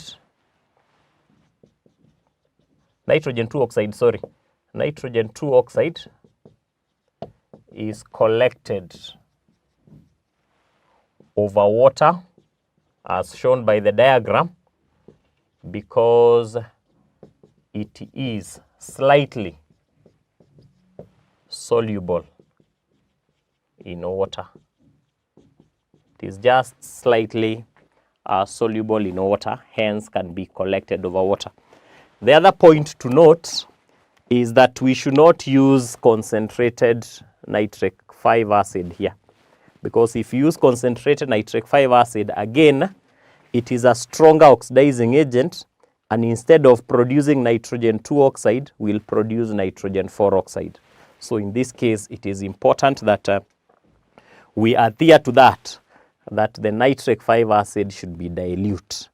Another point to note, the thistle funnel should touch the bottom of the flask to prevent the gas from escaping through the funnel.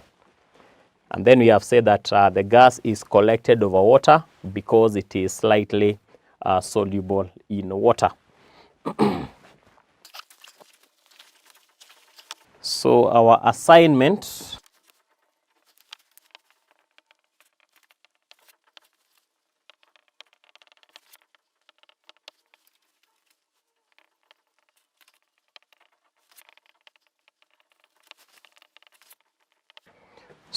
number 1 in the assignment, write a balanced chemical equation for the reaction of dilute nitric 5 acid and copper tannings.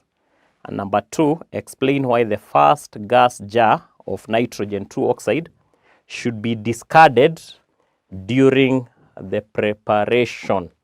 Why is it that it's not advisable to collect the first gas jar of nitrogen 1 oxide, but instead we discard it and collect the others from there? We shall continue from there. Have a good day. Welcome to Manifested Publishers. Hello learners, welcome to our today's lesson. We are learning chemistry form 2.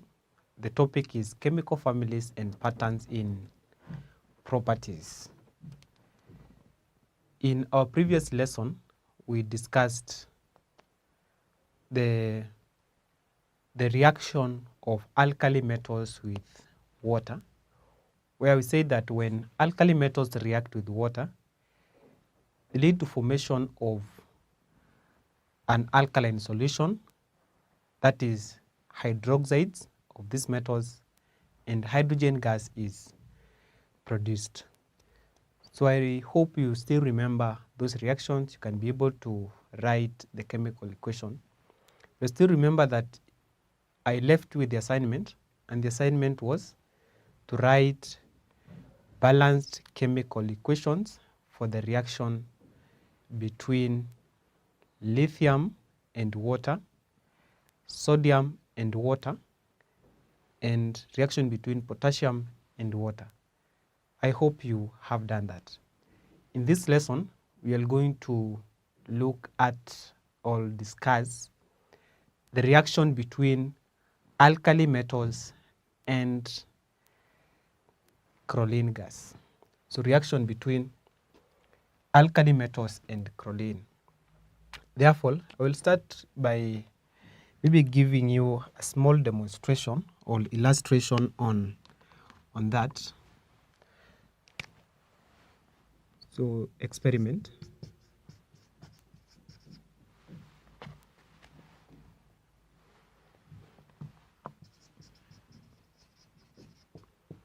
And the aim of this experiment is just ask yourself the reaction, or is the reaction between sodium and crolene. Reaction between sodium and crolene. So if we have a simple procedure,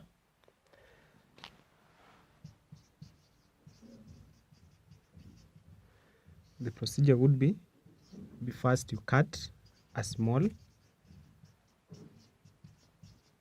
piece of sodium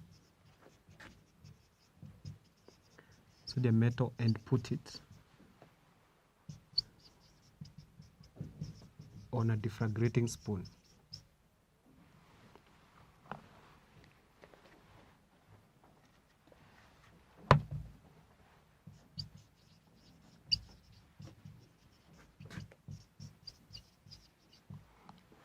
So cut a small piece of sodium metal and place it or put it on a defraggrating spoon. Remember, we said that alkali metals are reactive metals, and therefore you should use small pieces. Defraggrating spoon, I hope you still remember in Form 1, was one of the apparatus we learned in Form 1, and they say that a defraggrating spoon is used for holding substances as they are being burnt. So defraggrating spoon. Then warm the piece of sodium.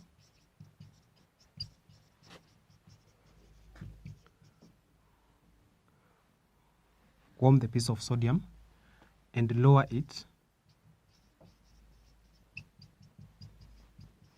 into a gas jar containing chlorine gas.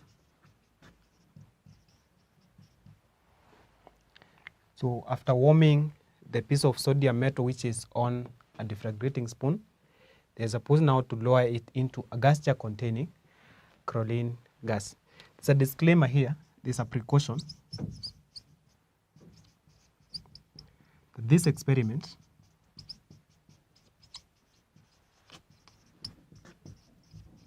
should take place in a fume chamber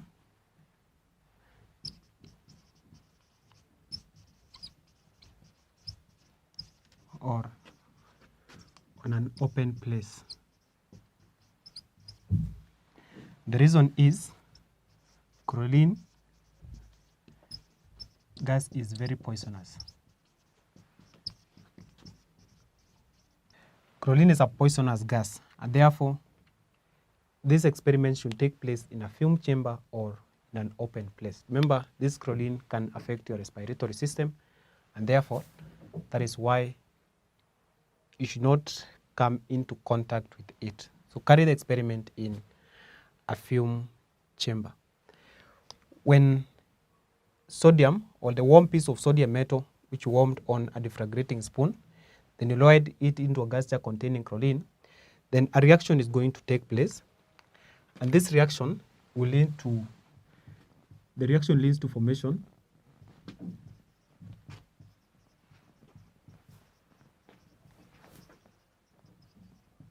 of white fumes.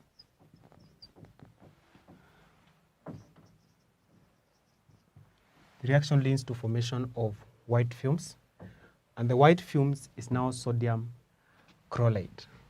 Then the equation for the reaction will be sodium reacts with chlorine gas, leading to formation of sodium chloride. solid. Therefore, to balance the equation, they need a 2 and another 2. Therefore, the color of sodium chloride is white. That is the color of sodium chloride. It is white in color.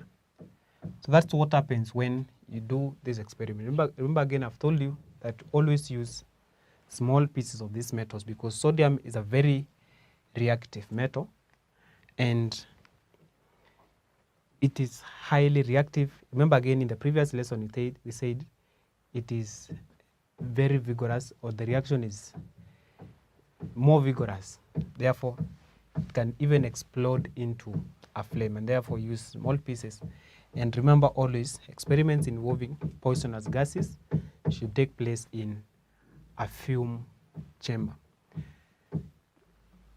So therefore, that is how sodium reacts with chlorine gas, and that's what I wanted you to understand in this lesson. In the next lesson, we are going to discuss the reaction between chlorine and lithium, and also the reaction between chlorine gas and potassium. But I will leave you with this question, and the question is,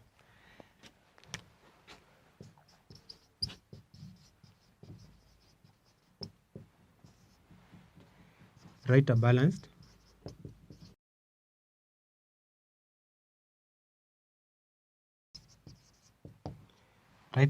chemical equation for the reaction between chlorine gas and sodium metal. Chlorine gas and sodium metal. So write a balanced chemical equation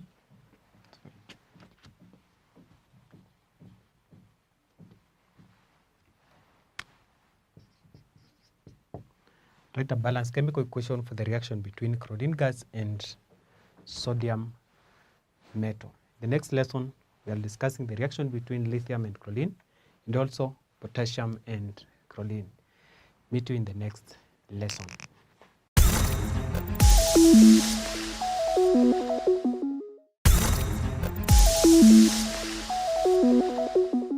How do you do, learners? Welcome back to our lesson. Remember, the topic is still chemical families and patterns in properties. And in this lesson, I want us to discuss the uses of alkali metals. But just before that, in our previous lesson, we discussed the similarity in the metal ions and their compounds, where we say that lithium, sodium, and potassium, they are similar, or their metallic ions are similar because they have a single charge, or they have a single positive charge, which is because they form ions by losing one electron from their outermost energy level. Their hydroxides, their oxides, and chlorides are also similar in a way because when they are formed, that these elements with a single positive charge now leads to their formation, and therefore you should understand the valences very well, because the valences are now going to help you to write correct chemical formulas. Therefore, in this topic, I want us to get into the uses of alkali metals. And the uses of alkali metals, I want to give you around 5, and you will look for some other uses of alkali metals and their compounds.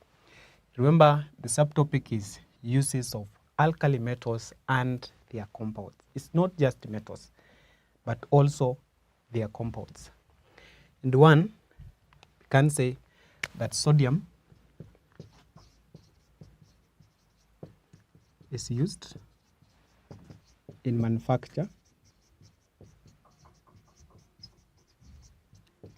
of sodium cyanide,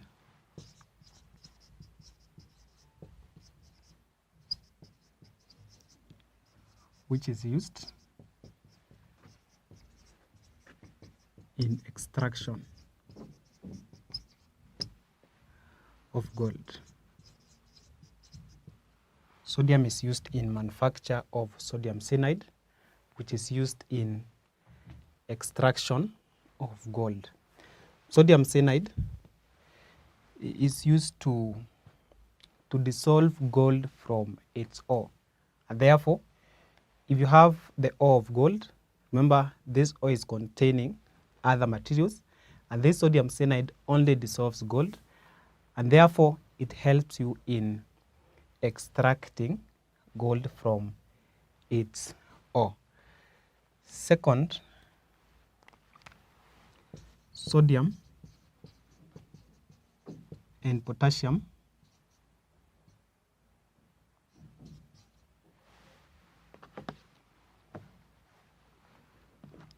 sodium vapor is used in the street lights. Sodium vapor is used in street lights because of its yellow color, so it's also used in the street lights. Third, lithium is used in manufacture of high strength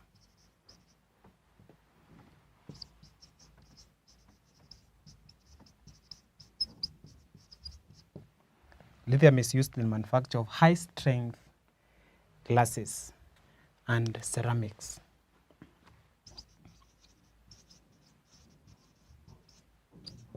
I believe you know what ceramics are. These are just a hard brittle material which is produced through burning of non-metallic minerals under very high pressure. Not pressure, but high temperatures. So lithium is used in manufacture of high strength glasses and ceramics. Next, we have sodium chloride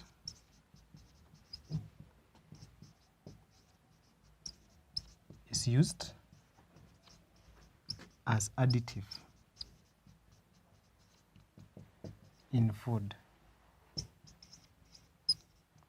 Sodium chloride is used as additive in food. It improves the taste of food. It is difficult to take food without salt because you find sometimes it doesn't have taste, and therefore you add sodium chloride that food to make it a little bit tasty. Fifth, lithium chloride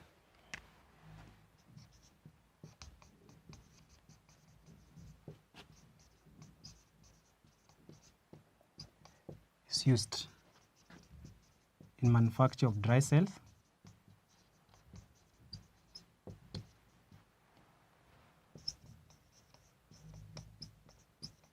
dry cells used in mobile phones, watches, and laptops. Lithium chloride is used in manufacture of dry cells used in mobile phones, watches, and also laptops. The next we have molten sodium and potassium are used in nuclear reactors. Molten sodium and potassium is used in nuclear reactors. Those are some of the examples of uses of alkali metals and their compounds. There are many others, and therefore I want you to look for some, at least 5 uses of alkali metals. But just before we end, we want to go through some of the uses. One, we say that sodium is used in manufacture of sodium cyanide, which is used in extraction of gold. Second, sodium vapor is used in street lights. Third, lithium is used in manufacture of high-strength glasses and ceramics. I believe you know the function of glasses and also ceramics. Fourth, sodium chloride is used as additive in food. It is used to improve the taste of food. Then fifth, lithium chloride is used in manufacture of dry cells. Dry cells which are used in watches, mobile phones, and also in laptops. And lastly, molten sodium and potassium are used in nuclear reactors because of their high thermal conductivity. Therefore, that brings us to the end of our lesson. But just before we end, I will leave you with this assignment.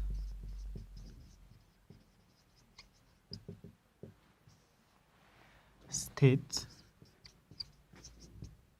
5 uses of alkali metals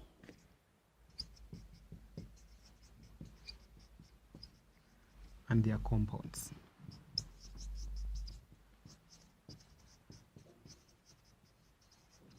State 5 uses of alkali metals and their compounds.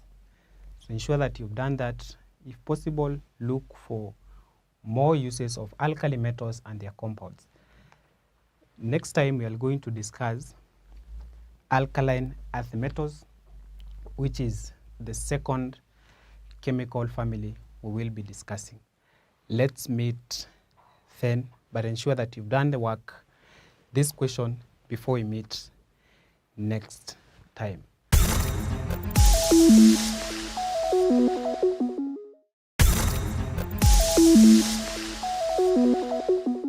Hello learner, welcome to Manifested e-learning platform. My name is Purity Anzelimo, and our subject today, what I'll be taking us through is physics. Yes, and during our lesson today, we are going to look at electromagnetic spectrum. Electromagnetic spectrum is a topic in book 4. That is what we are going to look at during our lesson. So we have the electromagnetic spectrum. And as I've said, is one of the topics in book 4. And this we are going to relate a lot with what we covered in book 2 under the topic waves. So we are going to borrow a lot from the topic waves in book 2 and also in book 3. Yeah, because as you can see, we have the electromagnetic spectrum, and in book 2 we learned about the electromagnetic waves. So by the end of this lesson, you should be in a position 2. So we have the objectives for this lesson. You should be in a position 1 to describe fully a complete spectrum. That is a complete electromagnetic spectrum. You should be in a position to explain what an electromagnetic spectrum is. So by the end of the lesson, you should be in a position to explain the electromagnetic spectrum. Electromagnetic spectrum. That's 1. And number 2, by the end of this lesson, you should be in a position to state the properties of electromagnetic waves. State the properties of the electromagnetic waves. State the properties of the electromagnetic. We abbreviate it as EM, electromagnetic waves. So that is what you should be in a position to, by the end of the lesson, explain the electromagnetic spectrum. What is an electromagnetic spectrum, as we have our topic, and what are the properties of the electromagnetic waves. So to begin with, we are going to deal with, or we are going to define what we are calling the electromagnetic waves, so that we can be able now to define what an electromagnetic spectrum is all about. So we are going to start with electromagnetic waves. Electromagnetic waves. So from Waves Book 2, what are electromagnetic waves? When we talk of electromagnetic waves, we say that these are waves that do not require a material medium for their transmission. They are waves that do not require a material medium for their transmission.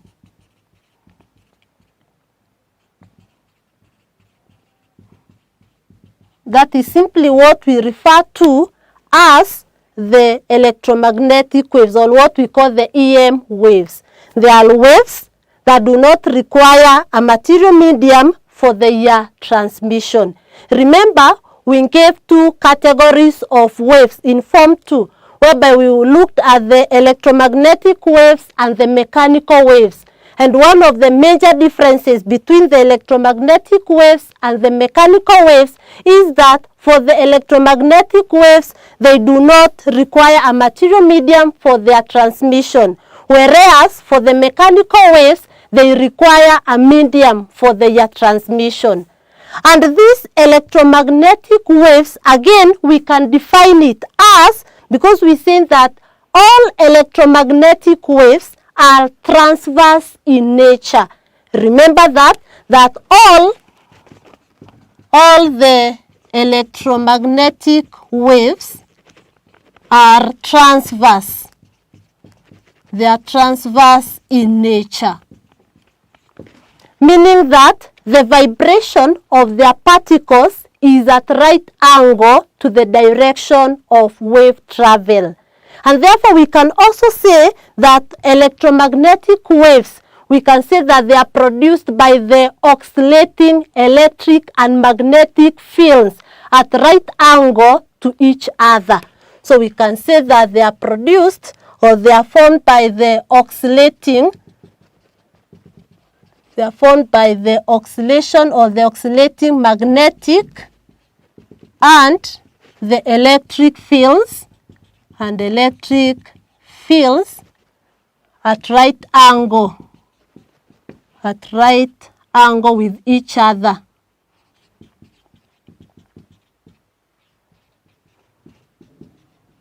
So those are the EM waves. We have seen that they can be transmitted through a vacuum because they do not require a material medium for them to be transmitted.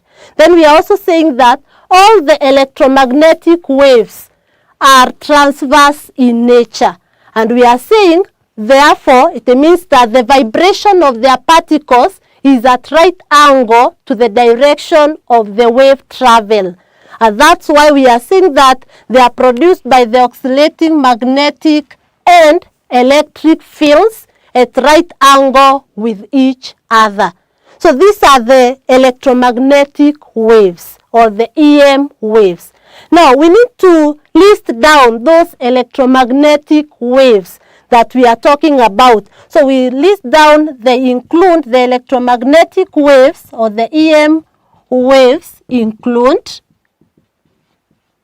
So we have various, or we have electromagnetic waves, examples of electromagnetic waves. We can list them down in any order.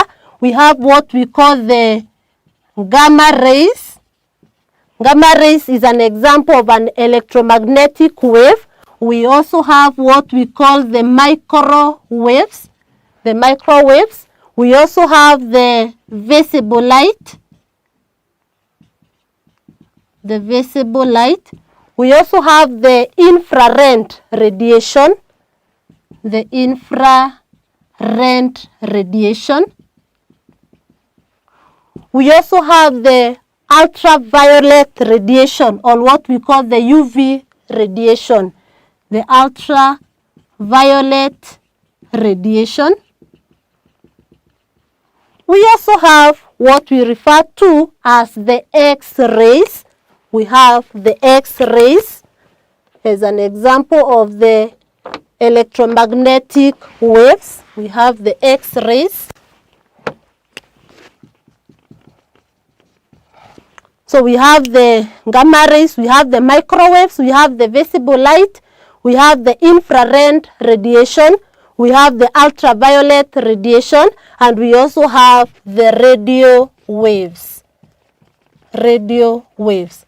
So these are our electromagnetic waves. Remember where we have come from? We want to define an electromagnetic spectrum. And we have started by asking ourselves, what are these electromagnetic waves? And we are saying these are waves that are produced by oscillating magnetic and electric fields at right angle with each other. And we have the list of the electromagnetic waves. We have the gamma rays, we have the microwaves, we have the visible light, we have the infrared radiation, ultraviolet radiation, we also have the X-rays, and we also have the radio waves. Now all these waves that we have listed down are what we are calling the EM waves. And these waves, as we have seen, they are transverse in nature, meaning that also they have sections of crests alternating with troughs. That is what we said in book 2 on waves, that when we talk of a transverse wave, it has sections of crests alternating with troughs. And note that all these electromagnetic waves, we are saying that they are waves in nature. And therefore, when it comes to the properties of the electromagnetic waves, we'll also be looking at some of the properties of waves as learned in book 3 under waves 2. So we have these electromagnetic waves. Now the way they have been arranged, they have been mixed up. There is no formula that I've used to arrange these electromagnetic waves. But now we can arrange these waves in order of their wavelengths or their frequencies. If we arrange these electromagnetic waves in order of their frequencies or in order of their wavelengths, then we are going to form what we call an electromagnetic spectrum. And that's what I want us to do. So we want to arrange these electromagnetic waves, the waves that we have listed down, we arrange them in order of their frequencies or in order of their wavelengths. Remember those two terms, wavelength and frequency. Wavelength, always represented by a Greek letter lambda, and then we have the frequency.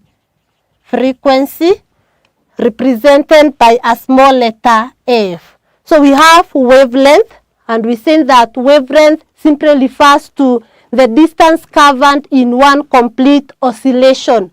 So remember that distance covered in one complete oscillation is what we are calling the wavelength. And we say that the SI unit for wavelength is meters. That is the SI unit because it is distance, and distance is length, and the SI unit of length is meter. Then we have frequency, and when we talk of frequency, it simply refers to the number of complete oscillations in 1 second. Number of complete oscillations in 1 second. And we say that the SI unit of frequency is hertz. So that's what we have. Now we want to arrange these electromagnetic waves in order of their wavelength and in order of their frequency. So we start with the one that has the smallest frequency. And we have what we refer to as the radio waves. It has the lowest frequency or the smallest frequency, followed by the microwaves. We have the microwaves, followed by the infrared radiation. We also have now the visible light. Visible light. Then we have the ultraviolet radiation. Then we have the X-rays. And finally, we have gamma rays, which have the highest frequency. We have the gamma rays. So if I were to draw an arrow to indicate the increasing frequency, so this is increasing frequency. So we have radio waves, they have the lowest frequency all the way to gamma rays. So gamma rays have the highest frequency. But now when it comes to wavelength, these two are inversely proportional. When it comes to the wavelength, if we have this as the increasing wavelength, then it means that when we'll have it this way now for the wavelength. For the wavelength, we have gamma rays, which have the lowest wavelength. So we have increasing. So we have the increasing wavelength. So you should be keen. We have gamma rays. Gamma rays have the highest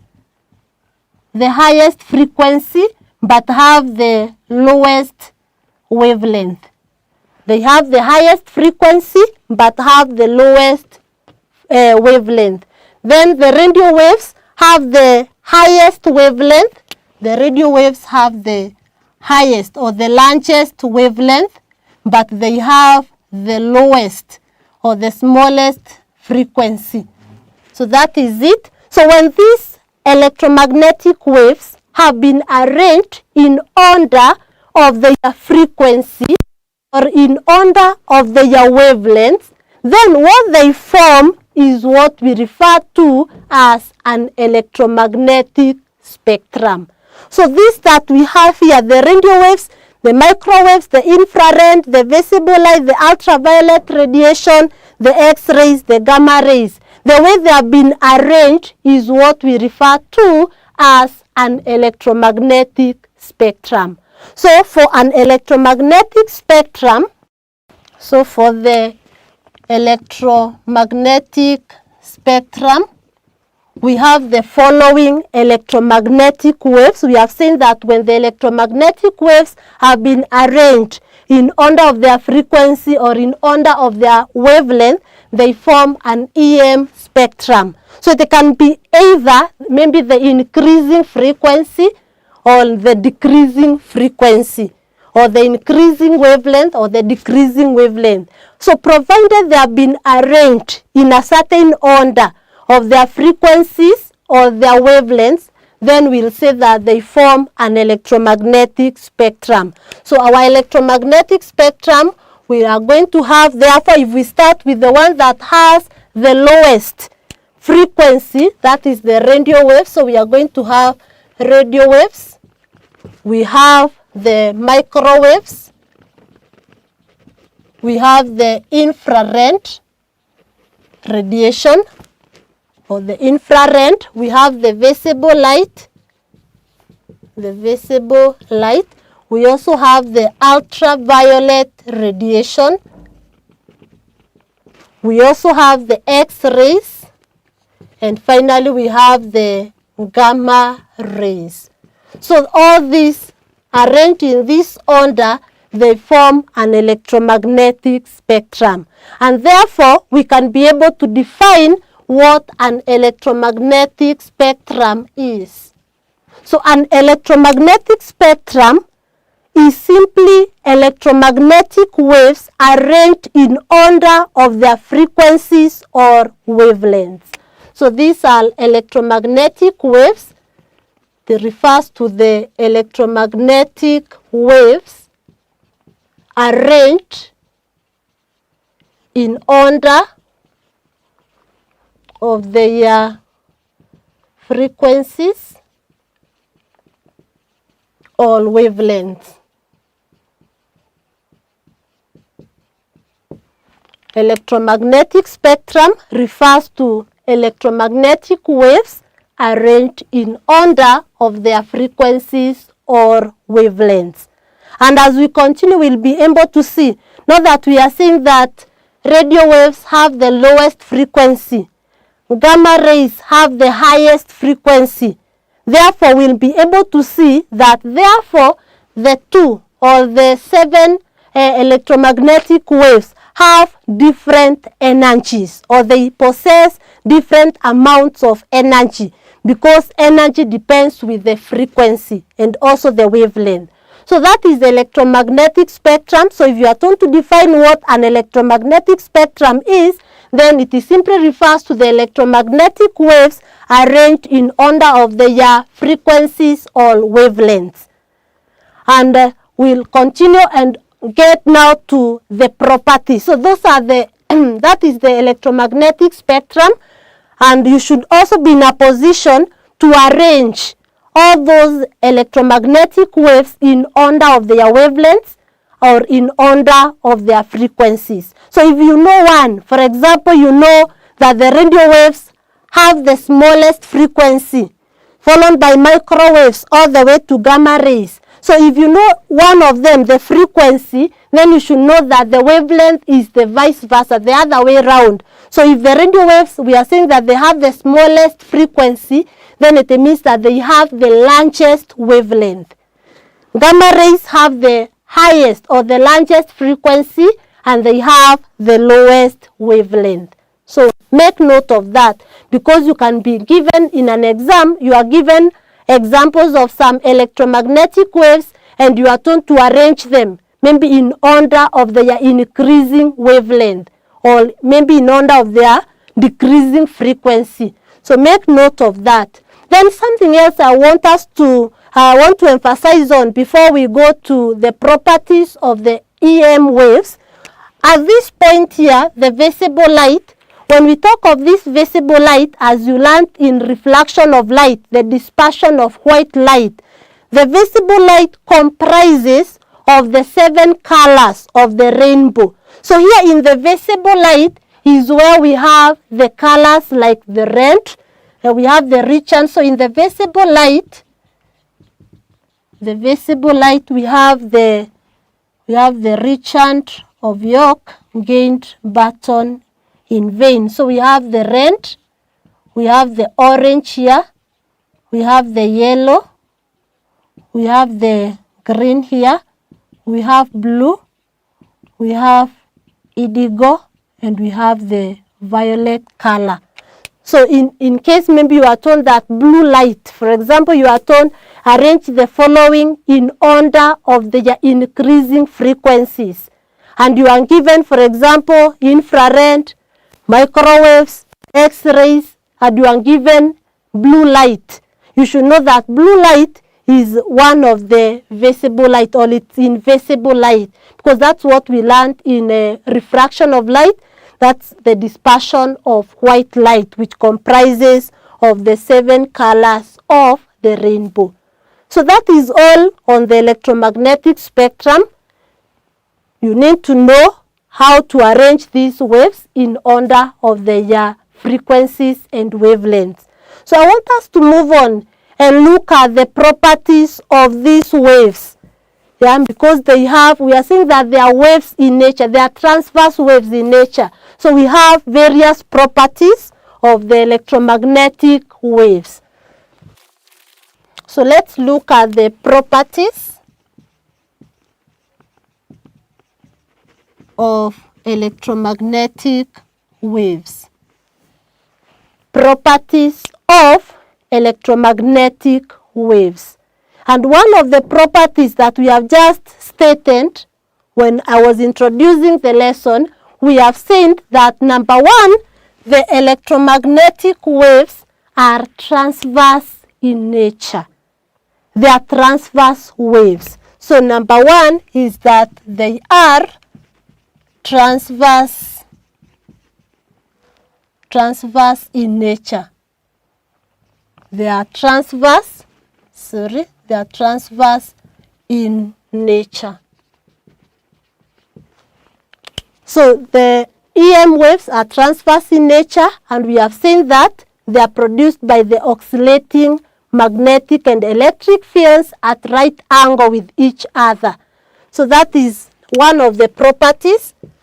Then we have also seen that the electromagnetic waves do not require a material medium for their transmission. So that is another property that they do not require a material medium for their transmission.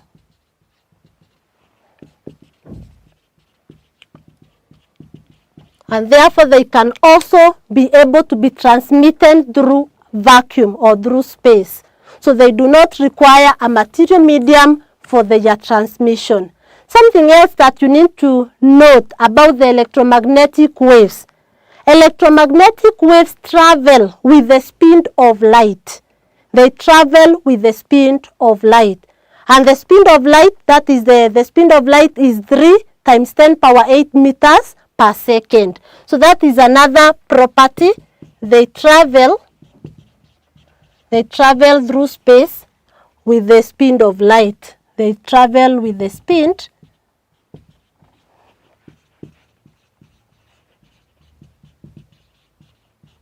that is 3.0 times 10 power 8 meters per second.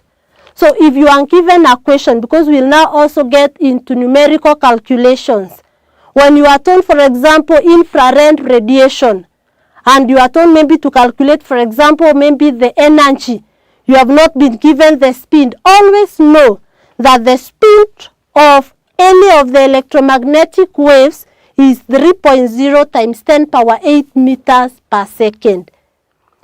That is for all those electromagnetic waves. So they travel with the speed of light, which is 3.0 times 10 power 8 meters per second.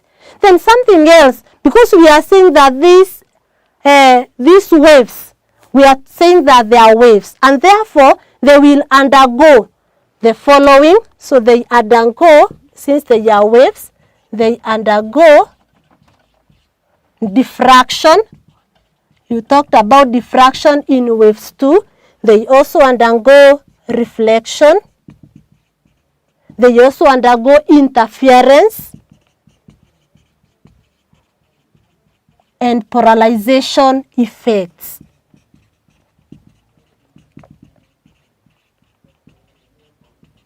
All these are properties of waves. They undergo diffraction, reflection, interference, and polarization effects. And because these EM waves are also waves, they will also undergo the same. So they undergo diffraction, reflection, interference, and the polarization effects. Then we can also say another property is that they will possess energy. As I had mentioned earlier, we are saying that they have different frequencies. They have different frequencies.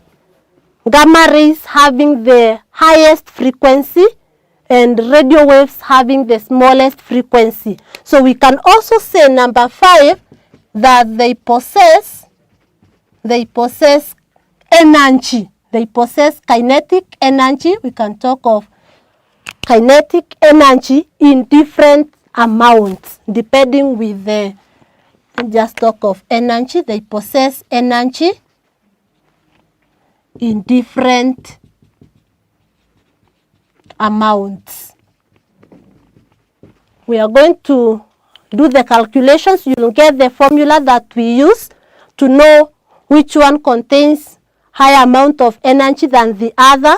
We'll get to that in our next lesson. So they possess energy in different amounts. And we have seen that since the gamma rays have the largest frequency, they will actually have the highest amount of energy.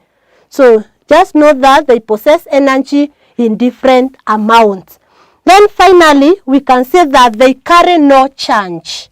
Number 6, they carry no charge, and therefore they are not deflected by either the magnetic or the electric fields.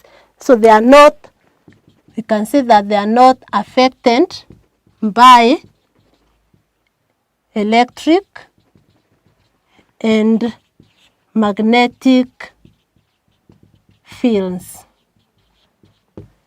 They carry no charge. So they are neither positively nor negatively charged, but they carry no charge with them. And therefore they are not affected by either the electric, they are not affected by either the electric or the magnetic fields. And those are the properties of the EM waves. We have said that they are transverse in nature. In book 2, you learned what are transverse waves. Transverse waves are waves whose vibration of particles is at right angle to the direction of wave travel. Number 2, they do not require a material medium for their transmission. They can be transmitted through a vacuum. Number 3, they travel with the speed of light, which is 3 times 10 power 8 meters per second. Number 4, waves, they will undergo diffraction, reflection, interference, and polarization effects. And number 5, they possess energy in different amounts. And when we come to the uses of the electromagnetic waves, we'll be able to state the uses depending with also the amount of energy that the electromagnetic wave possesses. Then finally, number 6, we have seen that they carry no charge, and therefore they are not affected by either the electric or the magnetic fields. So that is on electromagnetic spectrum. I would like to do an exercise. Number 1, state 5 properties of the EM waves. State 5 properties of the electromagnetic waves. Number 2, arrange the following in order of their wavelengths. Arrange the following in order of their wavelengths. So we have the following EM waves. We have infrared, green light, ultraviolet radiation, radio waves, and X-rays. So we have the following: infrared, green light, ultraviolet radiation, radio waves, and the X-rays. Arrange them in order of their wavelengths. Then question number 3. Question number 3. Why is sound not an electromagnetic wave? Why is sound not an electromagnetic wave? We know that sound is also a wave, but we are asking, why is sound not an electromagnetic wave? Number 4. Question number 4. Name one radiation of electromagnetic spectrum. Name one radiation of electromagnetic spectrum which has a higher frequency. Name one radiation of EM spectrum which has a higher frequency than the visible light. Which has a higher frequency than the visible light. So name one of it which has a higher frequency than the visible light. And finally, number 5, give two differences. Give two differences between electromagnetic waves and mechanical waves. Give two differences between electromagnetic waves and mechanical waves. So you give two differences between the EM waves and the mechanical waves. Differences between the EM waves and the mechanical waves. So that is all on our lesson today. We have been able to achieve the two objectives that we had. One, to define an electromagnetic spectrum, which we have said an electromagnetic spectrum simply refers to the electromagnetic waves arranged in order of their wavelengths or frequencies. Then number two, we've also been in a position to state the properties of the EM waves. And they are here. We have said they are transverse in nature. They do not require material medium for their transmission, travel at the speed of light, undergo diffraction, reflection, interference, and polarization effects. They possess energy in different amounts, carry no charge, and hence not affected by either the electric or the magnetic fields. So that is it. When you do this exercise, you'll be in a position to see whether you have captured the lesson well. And during our next lesson, we'll now be calculating this energy. Now that we are saying that they possess energy in different amounts, we'll now be able to calculate the energy that is possessed by the electromagnetic waves.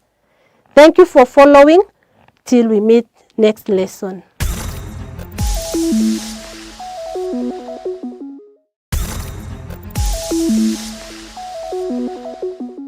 How are you, dear learner? Welcome to today's lesson. My name is Wilson Mwangu. In the previous lesson, we learned about double imperatives. Double imperatives. And I said an imperative is a sentence that gives an order. For example, stand up is an order. So that's an imperative. So when you have two imperatives in one sentence, for example, stand up and go out, that is what we call double imperative. In today's lesson, we want to do something different, and that is writing. Okay? We want to write about an incident, about an experience, about something that happened while you were at home. And if you can remember the passage entitled Sidi and Kabetu at home, remember this passage. Sidi.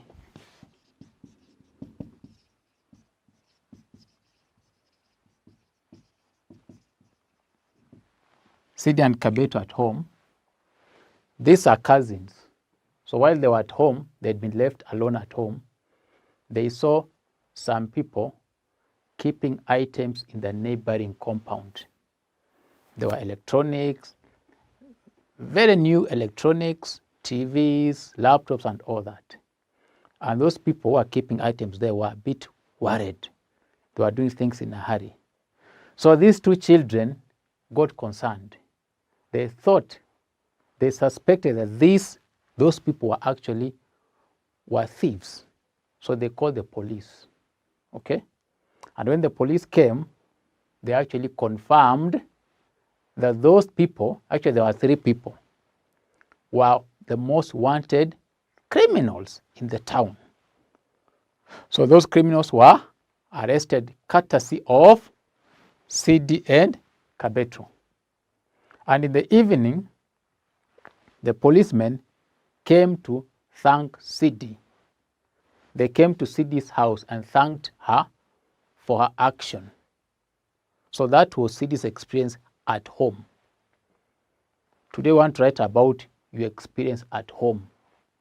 Okay? You have been left alone at home. What's your experience? So that will be our lesson objective.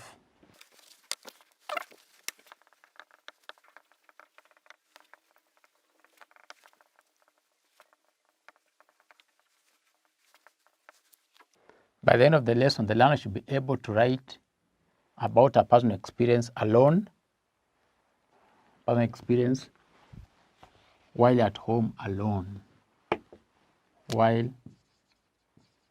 at home alone. I know once in a while you are left at home alone.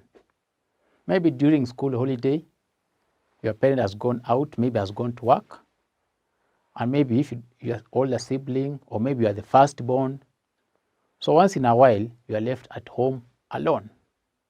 So what do you normally do when you're left at home alone?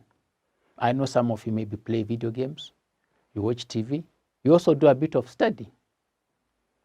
But on a day, maybe there's a day when something happens, something unusual happens.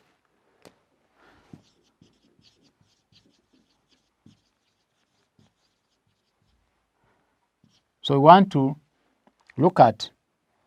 write about an incident, a happening on just a single day. That there's this day when you had been left at home alone, then something happened. Something unusual happened. What was it? For example, you have your pet. Maybe you have a cat as your pet. Now this cat gets stuck somewhere, okay? Maybe it's dipped its head in a bucket or just something in a bottle, and then the head gets stuck in that bottle. Then you try to pull out. You try to rescue this cat, but becomes a bit difficult. So you are forced to call for help from somebody else. That is an incident, an example of an incident that happened. Or maybe you are at home, you are moving down the stairs, then you tripped. Then you tripped and fell and injured yourself. And you could not help yourself. So you are forced to call for help. You had to scream loudly and call for help. And then your neighbor came to help you out. Okay? That is unusual experience. So I want you to write about something that happened while you are at home alone. And of course, it must be something bad. But at the end of the day, somebody else came to help you, and all was well, okay? That's what I'm talking about. So I'm going to give you some guidelines on how you're going to write this. Just a short passage of 3 paragraphs, okay? 3 paragraphs. So let me give you some guidelines.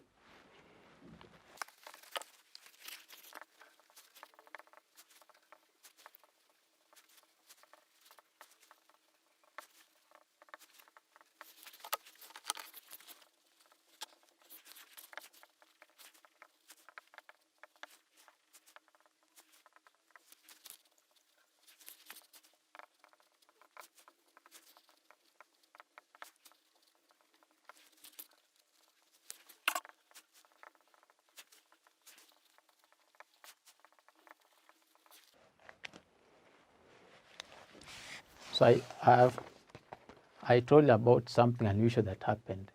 Maybe it even rained heavily on that day, okay? We normally have floods. So you're alone at home, then it rains so heavily that your house gets flooded with water, okay? That is unusual experience. So what did you do? Who came to help you, right? So these are the guiding questions. Paragraph 1, why were you left alone in the house? Okay, tell us, why were you left alone in the house? Where had everyone else gone? So you have your parents, where had they gone? And so why were you left alone in the house? Tell us that in the first paragraph. Of course, you are going to tell us your name. Okay, tell us your name. Come and tell us your age. Tell us your name, your age, and the school that you go to, all right? And where you live, your estate, or the place where you live. Number 2, what unusual thing happened on that day? So on that day, what unusual thing happened? I've said, for example, there were floods in the house, okay? And you're forced to climb on top of the table because the whole house was full of water, Okay? That's an unusual thing that happened. Or I give an example of your pet getting stuck somewhere and you're forced to ask for help. Okay? Or you tripped and fell somewhere and you got injured, something like that. The unusual thing that happened on that day. So who helped you? Now here we have for example, the issue of the pet getting stuck somewhere. Your cat is stuck somewhere. Who helped you? Maybe the cat was going somewhere to hide up there in the roof. Then it got stuck it got held up somewhere. So you could not pull it, it could not free itself. So you had to call for help. So who helped you? All right? Maybe your neighbor, maybe you called your cousin, you called your big sister. Who helped you, okay? And where did they come from? Where were they? Paragraph 3. What did your parents say when they came back? So your parents have come back in the evening. What did they say?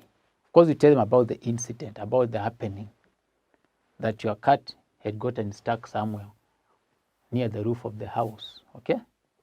So what did they say when they came back?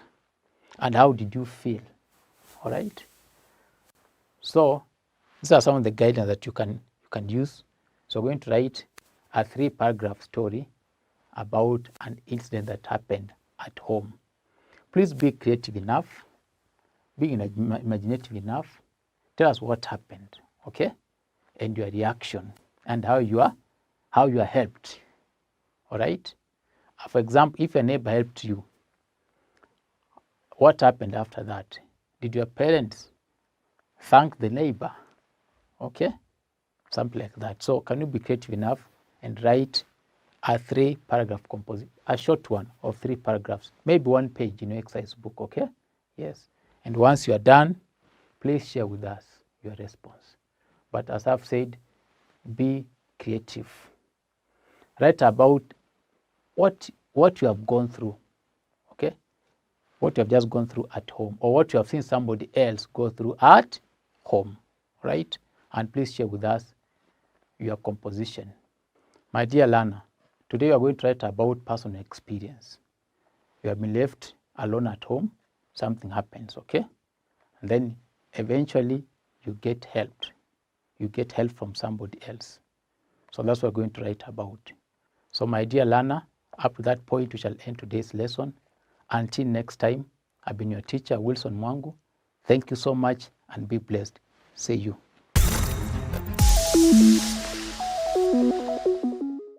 Welcome to Manifested Publishers. Welcome learners, my name is Stephen Kariungi and today we continue with our topic of discussion, nitrogen and its compounds. So we have already discussed the laboratory preparation of nitrogen gas and the properties of nitrogen gas. So I'd like us to briefly look at the uses of nitrogen.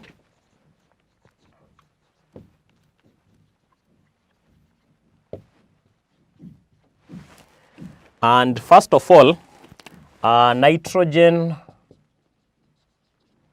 is used in the large scale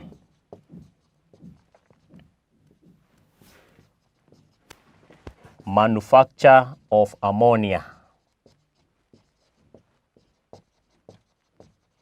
And this process, we refer to it as Haber process. So during Haber process.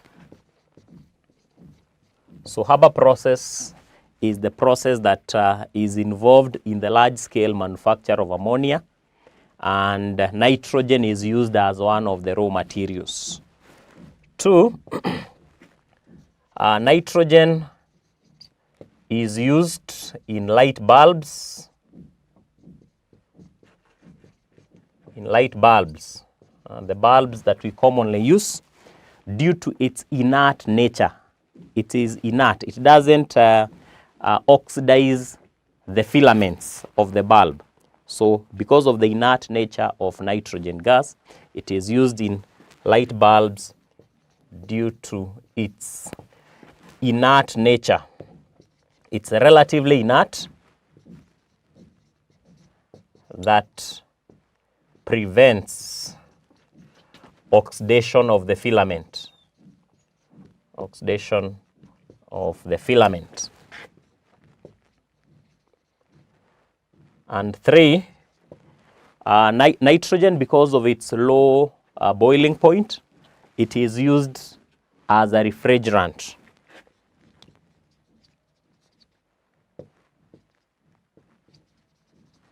As a refrigerant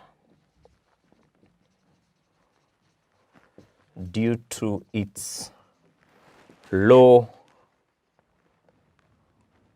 boiling point, very low boiling point is used, and this is especially in the storage of semen, for artificial insemination. So the storage of semen for artificial insemination requires very low temperature, and those very low temperature can be provided by liquid or liquefied nitrogen, which has a very low boiling point. So having discussed about nitrogen, its preparation, properties and uses, we are going to next discuss the oxides of nitrogen. And basically, nitrogen has 3 common oxides. Number 1, we have what is called nitrogen 1 oxide. So these are now the compounds of nitrogen. These are not now pure nitrogen, but they are nitrogen compounds. They are nitrogen oxides. So we have nitrogen 1 oxide, which is written, whose formula is that. We also have nitrogen 2 oxide, whose formula is indicated there. And then we have nitrogen 4 oxide.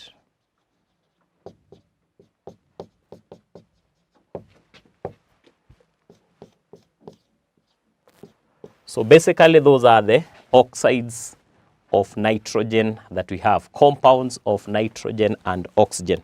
So we'll start with the first one, and this is nitrogen 1 oxide.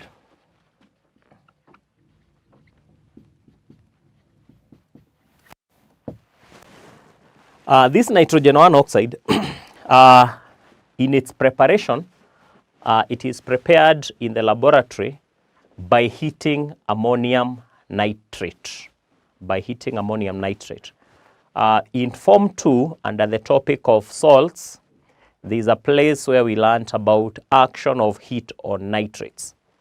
And we saw that ammonium nitrate, as one of the nitrates, decomposes on heating, what we call thermodecomposition, to form nitrogen 1 oxide. So you can see that nitrogen 1 oxide is prepared in the laboratory by heating ammonium nitrate to decomposition. Ammonium nitrate to decomposition.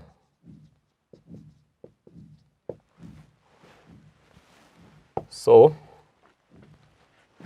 we are saying that ammonium nitrate, it undergoes thermodecomposition to produce nitrogen 1 oxide plus water.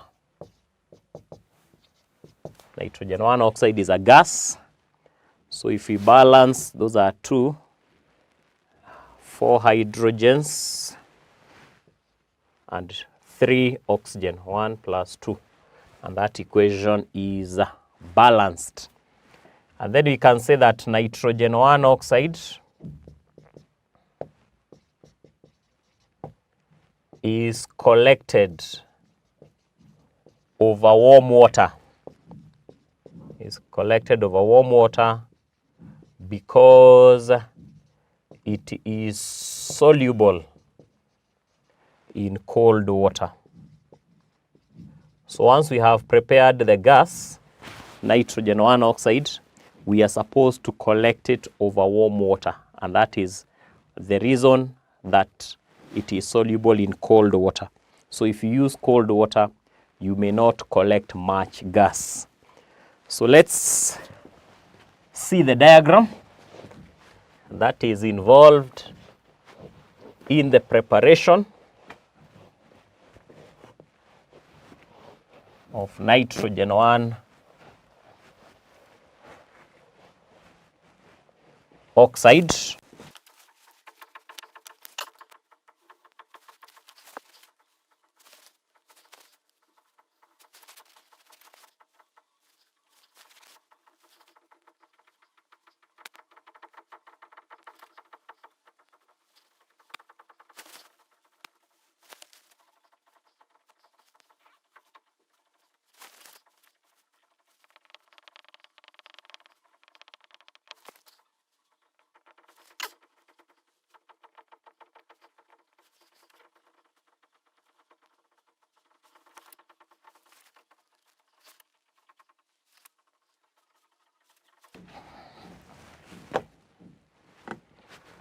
So we have heat,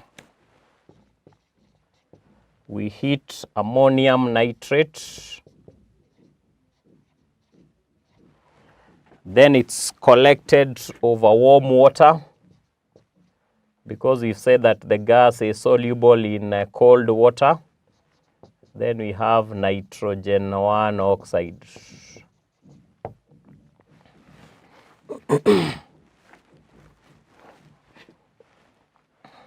So this is the laboratory preparation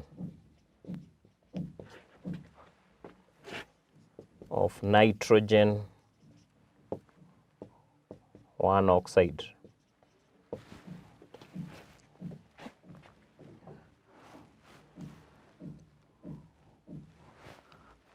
So we should put the flask in a slanting position to make sure that the water that is produced does not flow back into the hot flask. Because if it flows back into the hot flask, it would break, or it would cause cracking of the flask. So basically it is important that we place the flask in a slanting position so that the water that is produced does not flow back.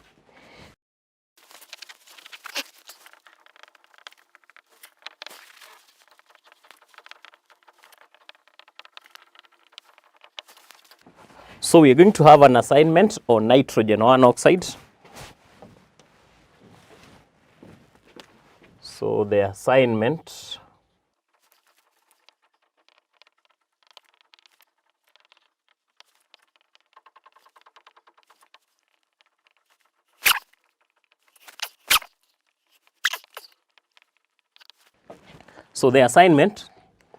explain how nitrogen 1 oxide is prepared in the laboratory.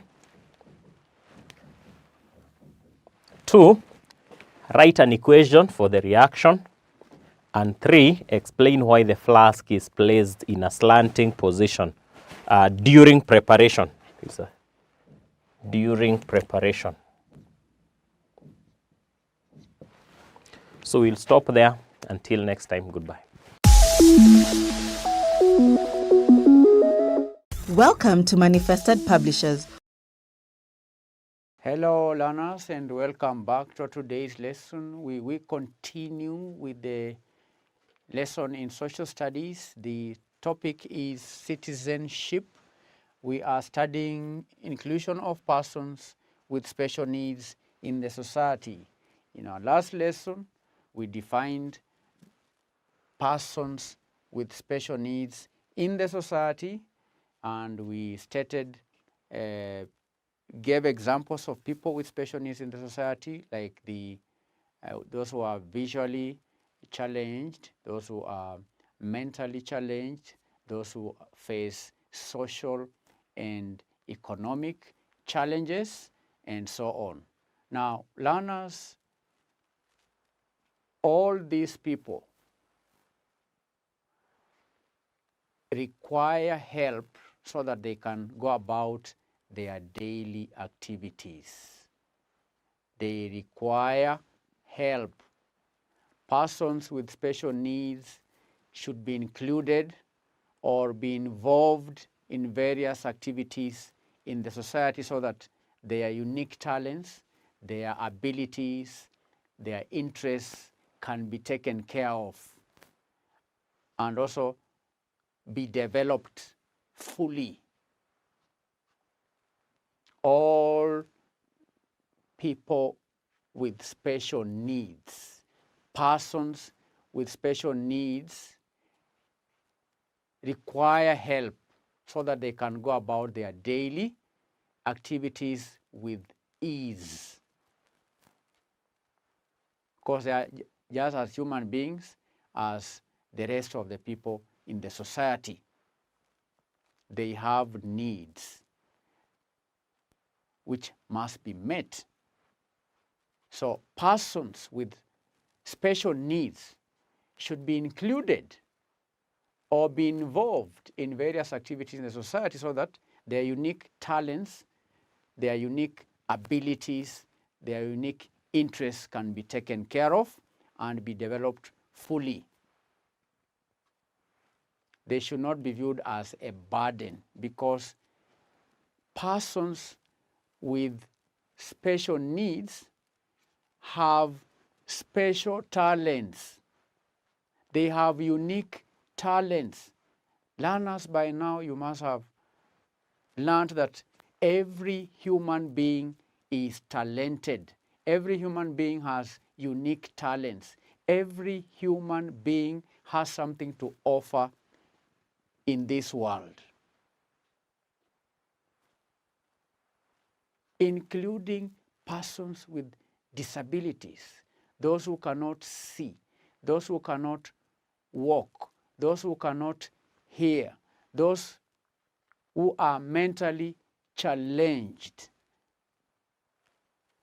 those who are facing social and economic challenges, including street children, the elderly, those who are living with HIV and AIDS. All those people are talented. All those people have abilities. And what we need to do is to take care of them and to help them develop these talents, these abilities fully. Because when these talents and abilities are developed fully, then the society benefits. Learners, maybe you are listening at me and you could be one of the persons who has special needs. Maybe you cannot see, you cannot hear, you are lame, you are visually impaired, you are elderly. If you are in that category of persons, you are not less of a human being. You have unique talents. The rest of the world needs that talent. So, learners, the question now is, how do we help? How do we take care of? And how do we develop the talents, the abilities, and the interests of persons with disabilities, persons with special needs? That's the question we want to answer in our today's lesson. How can it be done? How can we help persons with special needs? One way is creating positive attitudes. One way is doing what? Creating positive attitudes. The question I'm answering is how to take care, how to take care and develop talents, abilities, and interests of persons with special needs in the society. How to take care and develop talents, abilities, interests of persons with special needs in the society. I've said one way is by creating positive attitudes. Creating positive attitudes. Now, learners, disability, we have always been told, is not inability. Persons with special needs have their own interests, they have their own talents, they have unique abilities. So a person, for example, who is visually impaired may be a great athlete because his or her legs and lungs are very healthy. Others may be visually impaired, but very intelligent. Some of them are good musicians. So learners, such people should be seen as human beings first, because they think, they feel, they eat, they drink, they sleep, just like any other human being. So we should encourage such people to take part in activities in the society just like other people. People with disabilities should not be discriminated against on the basis of the challenges they face. So by developing a positive attitude towards people with special needs, we are able to involve them in nation-building activities. So we need to do what? To create positive attitude. Because they should not be viewed with pity. No, they can be helped, but it should be remembered that these people are just as human as the rest of the members of the society. They are human beings, and they could be intellectually better than other people. We've seen them performing very well in their endeavors, in the areas in which they are endowed. So we should encourage such people to take part in activities in the society. They should be encouraged, because some of them may not, they may feel less human, yet they are fully human. So that's very important. Creating positive attitudes. Creating what? Positive attitude. They should not be looked down upon, no. Another point, B, is creating friendly environments. Creating friendly environments. Learners, we should accept people with special needs as equal members of the society. And we show our acceptance by creating an environment in which they can live and work without difficulties. We can do this by ensuring that the places they visit, the places they work in and live in are easily accessible. For example, entrances and exits to buildings and at foot bridges, for example, should have alternative sloping ramps. This makes it easy for people on wheelchairs, those using crutches, and even the visually impaired to enter the buildings or use the footbridges. Lifts also help the physically challenged to access different floors in buildings. And in the towns or urban centers, parking spaces should be set aside for use of people with special needs.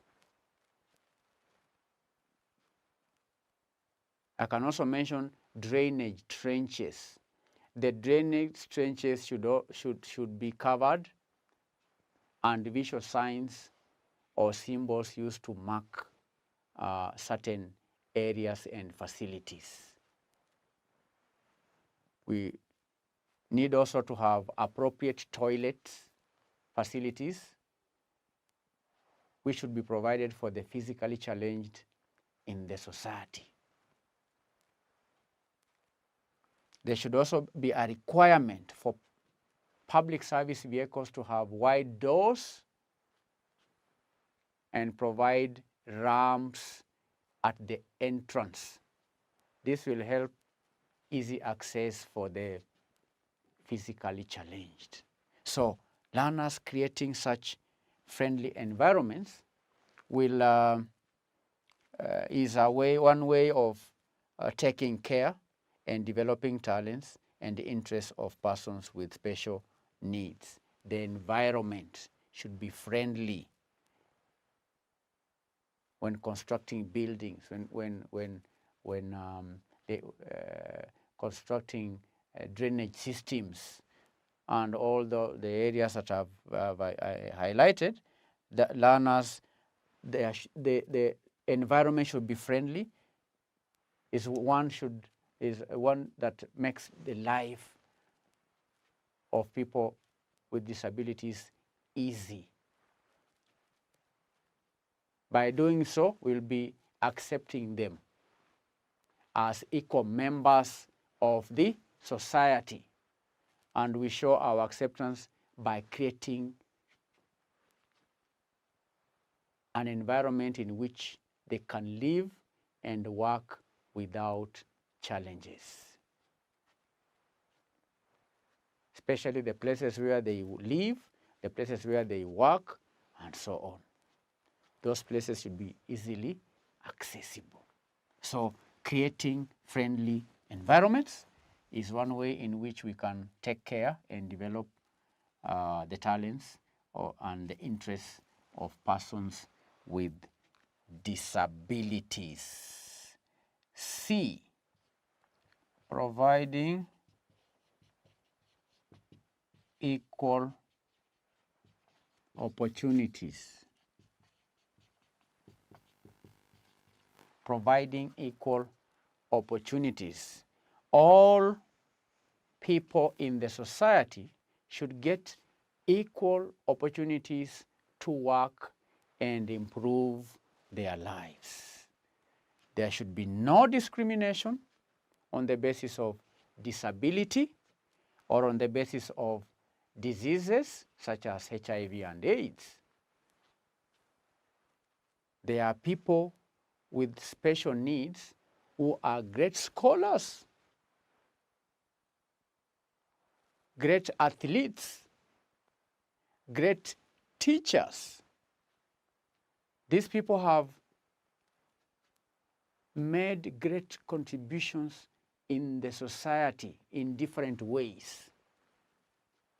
People with special needs should be given an equal chance to go to school and learn And in the case of certain special needs such as visual or mental or hearing impairments, such people should be taken to special schools where special learning facilities like Braille and audio tapes are provided. In Kenya, we have such schools.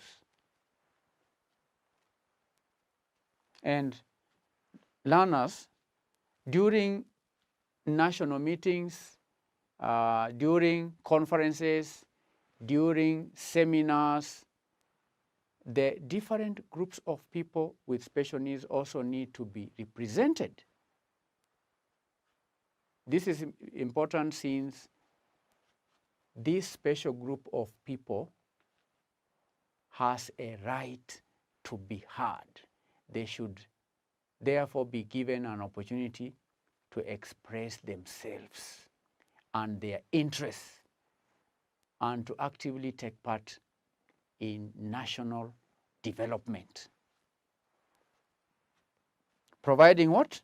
Equal opportunities. And learners, this may include information about what is happening in the country and what is required of the individual is passed on to those who cannot hear by use of sign language. And we have seen this even during television news broadcasts. It should also be remembered, learners, that the Constitution of Kenya also requires political parties to include some people with disability among those they nominate to parliament. That is one way in which equal opportunity is provided to people with special needs. So learners, that will mark the end of our today's lesson. We've answered the question, how can we take care and develop talents, abilities, and interests of persons with special needs in the society? I've explained 3 points: creating positive attitude, creating friendly environments, providing equal opportunities.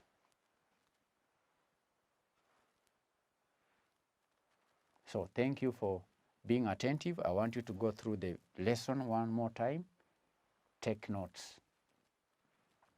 I've written short points. Below every point, write notes. Then go through the notes once more. After you have done that, I want you to answer this revision question.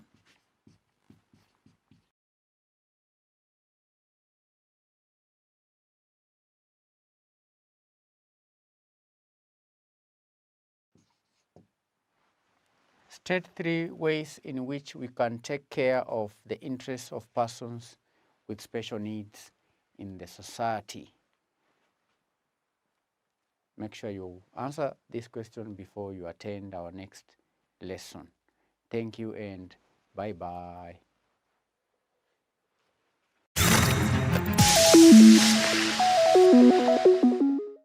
Welcome to Manifested Publishers. Hello, my dear learner. Welcome back to Manifested e-learning platform. I am Teacher Purity, and we are going to learn English activities grade 3. So we are still discussing grammar, and under grammar, we are talking about the use of has. The use of has. Remember, we had already introduced ourselves to the use of has during our previous lesson. So make sure, in case you missed a point in the last lesson, you are paying attention. So the use of has. We say that has is used before or alongside pronouns she, he, it, and who. Has is used alongside pronouns he, she, who, and it. So has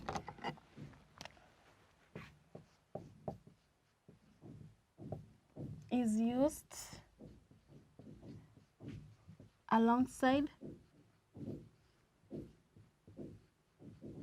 he,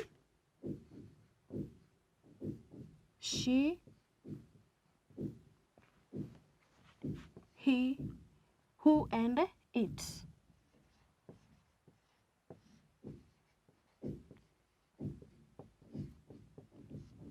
Has is used alongside he, she, who, and it. He when you want to introduce a male person, she when you want to talk about a female, who it's used in a question, and it when you want to talk about things that are one of a kind. So has is used alongside he, she, who, and it, and therefore it is used in singular form. Has is used in singular form. It is used in singular form.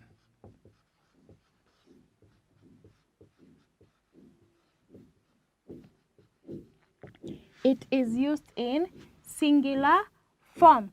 And it can also be used when you want to introduce or when you want to talk about singular nouns. Singular nouns, it might be a name of a person, or you are just saying the real name of that person. So has can be used when introducing a singular noun. It is also used after singular nouns. After singular nouns. And therefore has is used in present tense. It is used in present tense.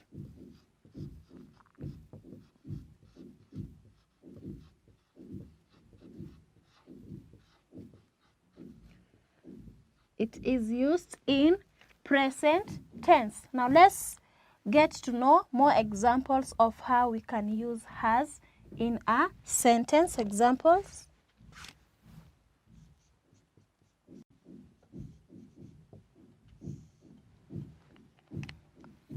Example 1. He has a pet. He has a pet. So this sentence is talking about a person who has a pet. Then she has a new doll. She has a new doll. Remember that remember that has comes after the pronoun, or it comes after the first bit of the sentence. It cannot start a sentence. It comes the second. Then who has washed the utensils?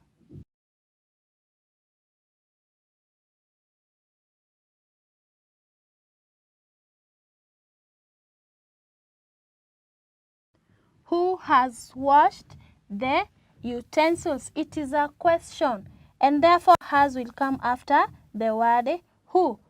Remember, we also say that has is also used after singular nouns. After singular nouns, you can mention the name of those particular people. For example, if you are called Kimani, you can say Kimani has a book. Kimani has a book. So another example. Kimani has a book. Kimani has a book. Kimani is one person, and therefore we shall use has after the noun Kimani. Another one can have a sentence. Njogu. Njogu has a new car.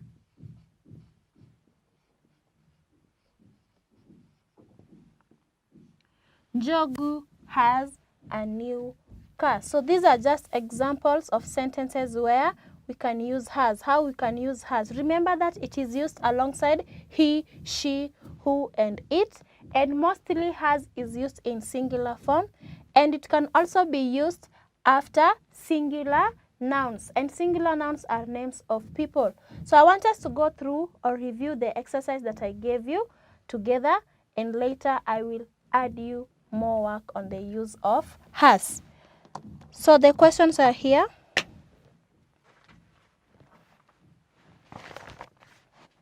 The instructions were write has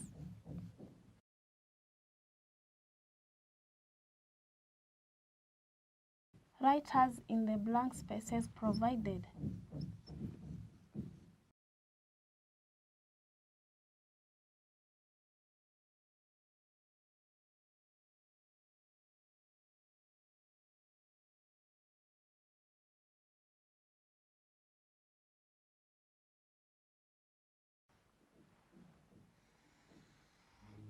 Write has in the blank spaces provided.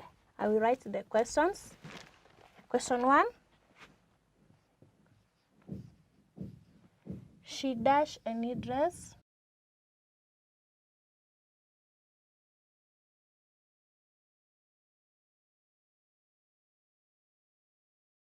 Question 2. The sun dash shining.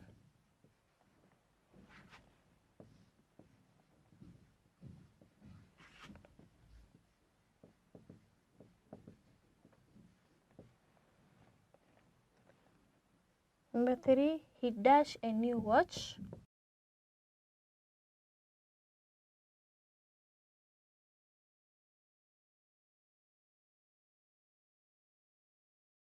Then, who dash my storybook? Who dash seen my storybook?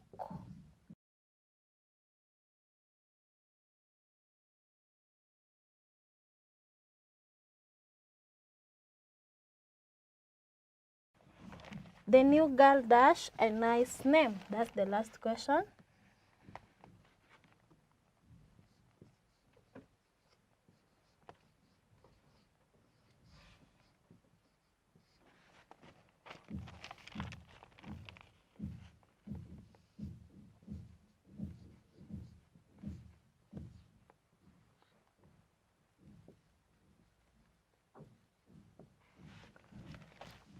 So, these are the questions, number 1 up to number 5. The instructions were very clear. Write has in the blank spaces provided. You are only required to fill in the blank spaces with has. But before you answer any question, it is always good for you to read through the questions first without the answers. Then you now answer the question. So, sentence 1, she dash a new dress. Number 2, the sun dash been shining. Number 3, he dash a new watch. Question 4, who dash seen my storybook? Who dash seen my storybook? Number 5, the new girl dash a nice name. The new girl dash a nice name. So let's start answering the questions from the first one. She dash a new dress. She dash a new dress. Fill the blank space with has. Then after filling in your answer, you are supposed to read the whole sentence. She has a new dress. She has a new dress. If your answer is the same as what I have on the board, give yourself a mark. Question 2, the sun dash been shining. The sun dash been shining.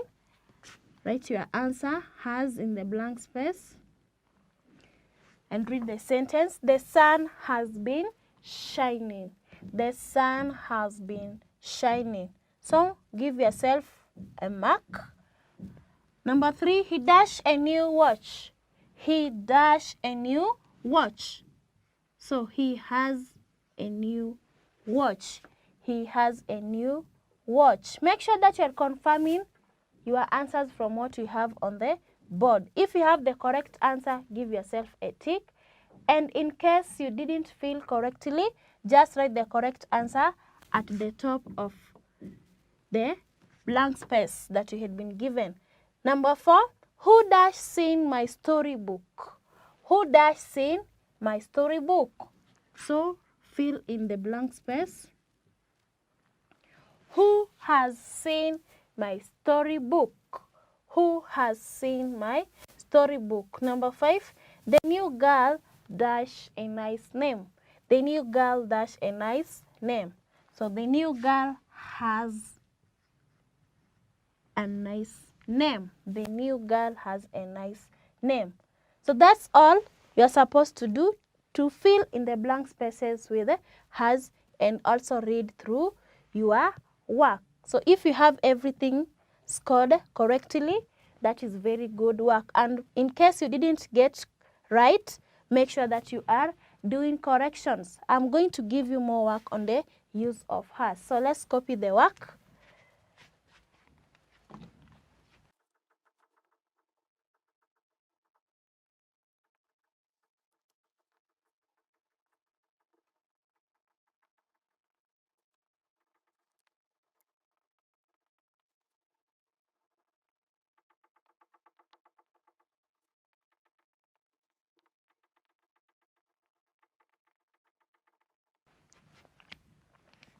So I've added you more exercise on the use of has. 5 questions from number 1 up to 5. The instructions: use has to fill in the gaps. Use has to fill in the gaps. Remember the rule: read the questions first before you answer them. Then after answering them, you read the whole sentences. Now question 1, Pat dash a new uniform. Pat dash a new uniform. Number 2, the girl dash a big lunchbox. The girl dash a big lunchbox. Number 3, my father dash a car. My father dash a car. Number 4, Tom dash a puppy. Tom dash a puppy. And lastly, it dash been raining heavily. It dash been raining heavily. So finish the work and let's meet again in the next lesson. We shall learn something different from what we have discussed today. Thank you for being attentive.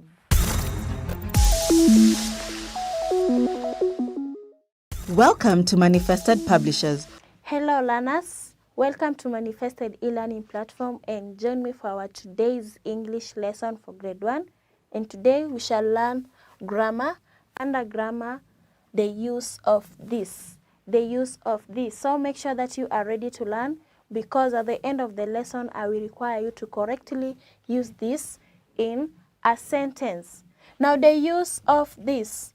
This is always used in singular form to represent something that is next to you or something that is close to you.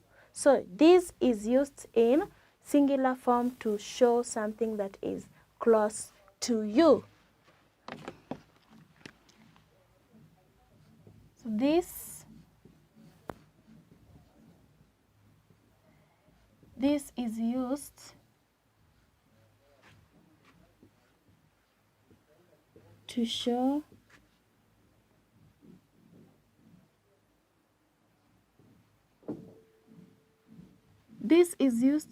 when referring to something that is close to you.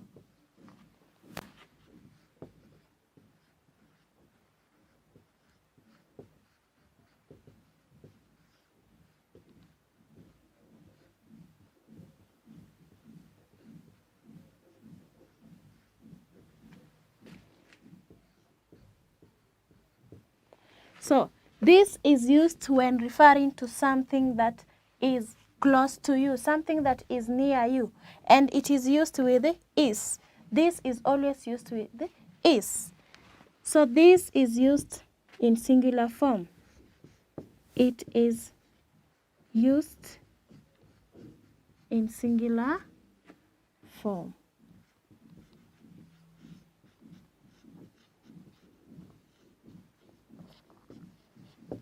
This is used in singular form. Singular to mean you only use it when you are referring to something that is one. Examples in sentences.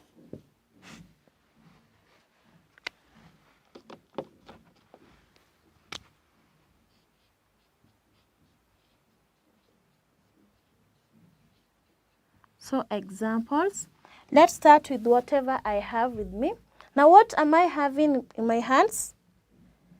Now these are pens. They are pens. So when I want to introduce one, I will say this is a pen. This is a pen. Something that is close to me. This is a pen. So, example 1. You can see this is a pen. This is a pen. It is 1. This is a pen. What if I have a book? So, this is a book. This is a book. It is something that is close to me. I have it. This is a book. So, another sentence can have, this is a book.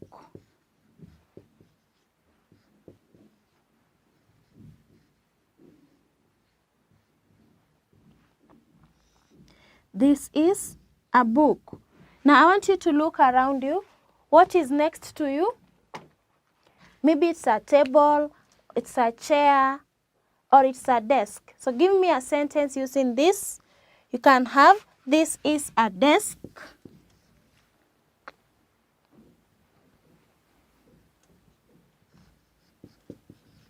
This is a desk.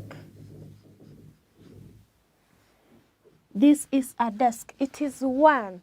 This is a desk. Can also have another one. This is a table.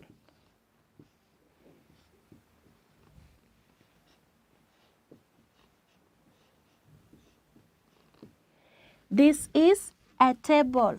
So from the sentences that we have on the board, the examples, we see that this is only used in singular to represent something that is close to you or something that is near you. This is a pen. The pen is either close to you or you are having it. This is a book, only 1 book. Then this is a desk. This is a desk. And lastly, this is a table. So therefore, this is only used in singular form and it is used with is. After this, you must use is to show that it is in singular form and make your sentence be structured. So that's all about use of this. Always remember that it is used when referring to something that is near you or around you, and it is mostly used in singular form. Apart from it being used in singular form, it is also used with is. Is comes after this. This is a book. This is a pencil. This is a teacher. Someone that is close to you or around you. Now I'm going to leave you with some work where you are going to answer some questions. Make sure that you are filling in the gaps according to the instructions given.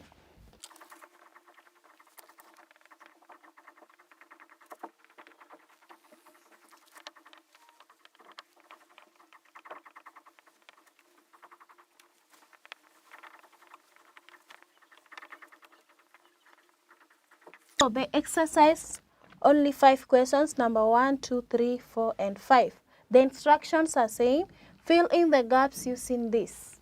Fill in the gaps using this. Question 1, dash is a new cup. Number 2, dash is a duster.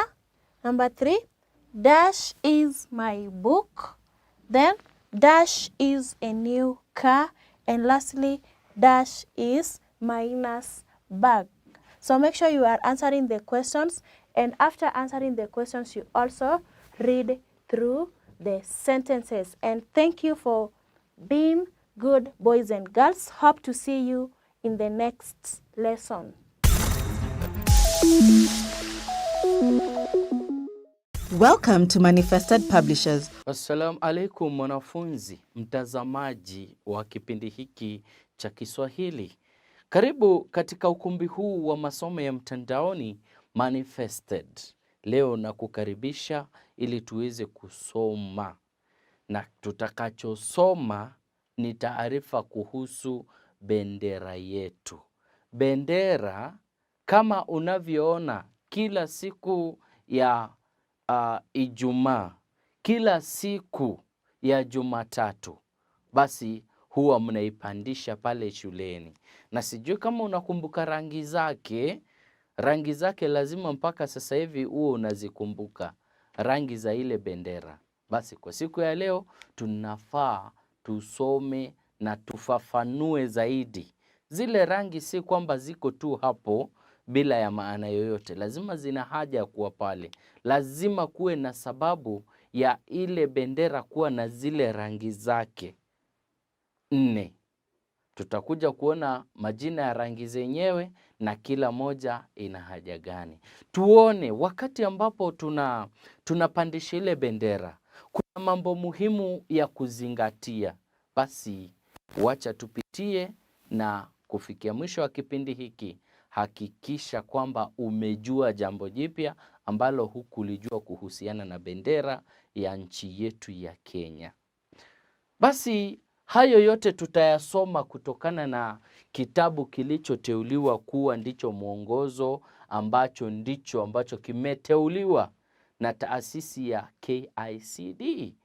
Hivyo basi na kutaka wewe kukichukua kitabu chenyewe cha Kiswahili darasa la 6, kisha ufungue ukurasa wa 20. Unapofungua huu ukurasa wa 20 na kutaka, basi pale chini ndipo taarifa yenyewe inaanza. Taarifa inaanza, ufahamu wenyewe unaanza. Na ukiangalia kwenye ukurasa 21 kuna picha ambayo imechorwa pale, ambayo inaoneshana kuna ramani ya nchi ya Kenya, na katika hiyo ramani ndani tunaona kuna hiyo bendera yetu ya nchi ya Kenya. Basi wacha tuone ni nini kinazungumziwa katika taarifa yenyewe, katika ufahamu huu. Na kutaka wewe basi kuwa na hicho kitabu, kaa ange kabisa, fuata, makinika, fuata kila neno ninalolisoma. Pia wewe fuata kimoyomoyo ili tuweze kuelewa kila kitu kilicho katika taarifa hii. Mada ni bendera yetu. Bendera yetu ya Kenya ina rangi 4 pamoja na ngao na mikuki miwili katikati. Vitu hivi vina maana mbalimbali. Rangi nyeusi ya bendera yetu inawakilisha wananchi.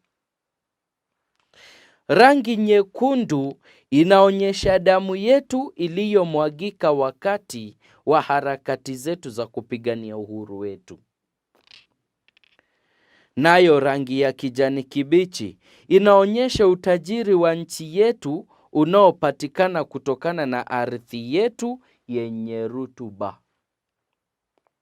Hatimaye rangi nyeupe huonyesha upendo, amani na umoja. Katikati ya bendera yetu kuna ngao na mikuki miwili. Vitu hivi ni alama inayotukumbusha kwamba ni sharti tuwe tayari daima dawama kuulinda uhuru wetu kwa vyovyote vile. Bendera yetu ni ishara ya serikali yetu tukufu. Kila inapopandishwa au kushushwa, ni lazima kila mtu aiheshimu kwa kusimama wima, bila kupinda, bila kuinama. Ni makosa makubwa kutosimama ipasavyo wakati bendera ya taifa inapopandishwa au inapoteremshwa. Huu ni wajibu wa kila mzalendo kuutekeleza bila kushurutishwa, kwani heshima si utumwa. Yafaa tukumbuke kwamba bendera ya taifa letu ndiyo inayopewa heshima kubwa zaidi kuliko bendera zote nchi nyingine, kuliko bendera zozote zingine nchini kwetu. Kila wakati bendera yetu ya taifa inapopandishwa shuleni, filimbi hupulizwa na wimbo wa taifa huimbwa. Je, unajua wimbo wetu wa taifa? Unajua wimbo wetu wa taifa? Wimbo wa taifa wa nchi ya Kenya? Basi muhimu uwe unaujua. Katika taarifa tuliyoisoma tumeweza kukumbana na maneno kama vile inawakilisha, ina maana kwamba inasimamia. Yaani kila rangi ama kila ishara, kila alama katika hiyo bendera inasimamia ama inawakilisha. Kuwakilisha, kusimamia, yote sawa. Harakati ina maana ya shughuli za mapambano. Kwa mfano, tunasikia kwamba ile rangi nyekundu inawakilisha ama inasimamia damu iliyomwagika katika harakati za kupigania ukombozi, uhuru wetu. Tuna neno rotuba. Rotuba ni mchanga mzuri wa kukuza vyakula. Ule mchanga mzuri wa kukuza vyakula, basi huo mchanga unaitwa rotuba. Zaidi kuna sharti. Tunasikia bendera inapopandishwa, sharti kila mtu asimame wima. Sharti ikiwa na maana kwamba lazima mtu asimame wima. Daima dawama ama daima dawamu ina maana ya milele. Milele. Kisha tunasikia vipi? Huu ni wajibu wa kila mzalendo. Huu ni wajibu wa kila mzalendo. Kufanya nini? Kusimama wima na kuiheshimu bendera ya taifa la Kenya. Basi mzalendo ni mtu anayeipenda nchi yake. Ni mtu anayeipenda nchi yake. Basi msikilizaji, mtazamaji, nilipokuwa nasoma hii taarifa, kuna baadhi ya mambo ambayo tumeweza kupata kuhusu nchi yetu, ambayo tumesikia ya kwamba kuhusu bendera ya nchi yetu, ambayo tumesikia ya kwamba ina zile rangi 4. Ina rangi 4. Basi msikilizaji, mtazamaji, tuliona kwamba rangi ni 4.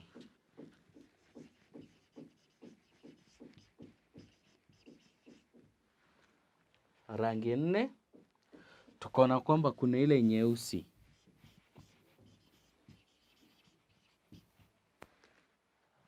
Mbali na hiyo nyeusi, tukaona kuna nyingine ambayo ni ya kijani kibichi.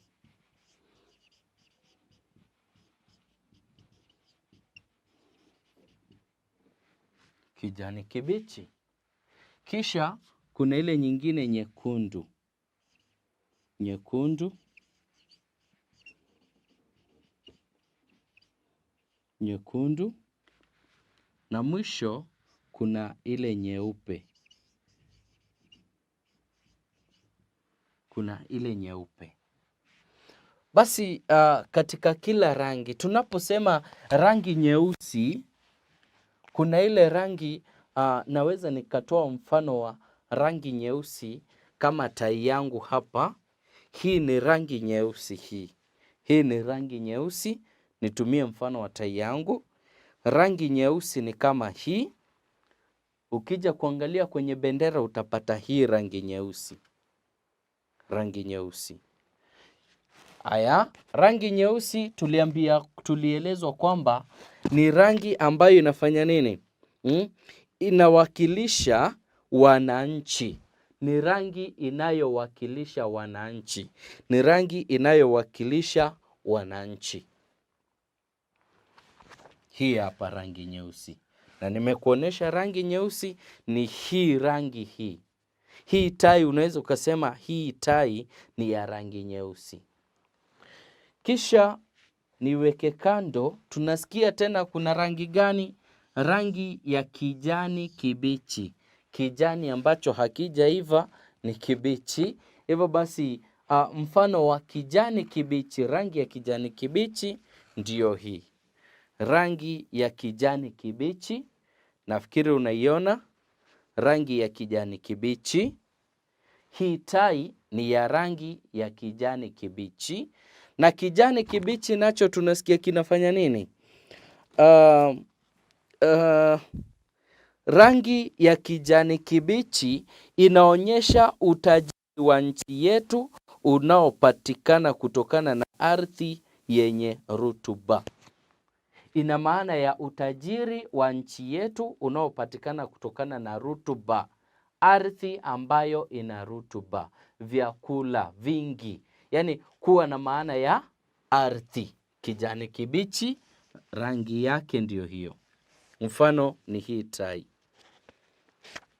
Kisha tuna rangi nyingine ambayo ni rangi nyekundu. Rangi nyekundu umeiona kwenye bendera yetu ya nchi ya Kenya. Basi rangi nyekundu nayo sio nyingine ila hii. Hii ni tai ya rangi nyekundu. Ukiangalia vizuri, rangi yenyewe ni nyekundu, ambayo kwa kawaida tunasema ni red kwa lugha ya Kimombo. Red color. Red. Rangi nyekundu nayo tunasikia vipi? Nayo rangi nyekundu inaonyesha damu yetu iliyomwagika wakati wa harakati zetu za kupigania uhuru wetu. Inaonyesha damu nyekundu. Damu huwa ni nyekundu. Damu nyekundu ambayo ilimwagika katika harakati za kupigania uhuru wa nchi yetu. Wakati ambapo mbeberu, mkoloni, alikuwa amekataa kabisa kuondoka na alikuwa akimtumikisha na kumtesa sana mtu mweusi Mwafrika, mwananchi wa Kenya. Hivyo basi damu nyingi ilimwagika kwa sababu kulikuwa na vita. Mzungu hakutaka kuondoka sababu alifaidi nini? Alifaidi ardhi yetu. Alifaidi rasilimali yetu. Alifaidi mali asili yetu. Hivyo ndo maana hakutaka kuondoka.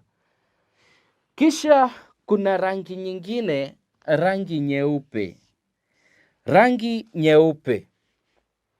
Hiyo rangi nyeupe nayo huonyesha upendo, amani na umoja. Watu wa nchi ya Kenya ni watu wenye upendo, amani na umoja. Rangi nyeupe.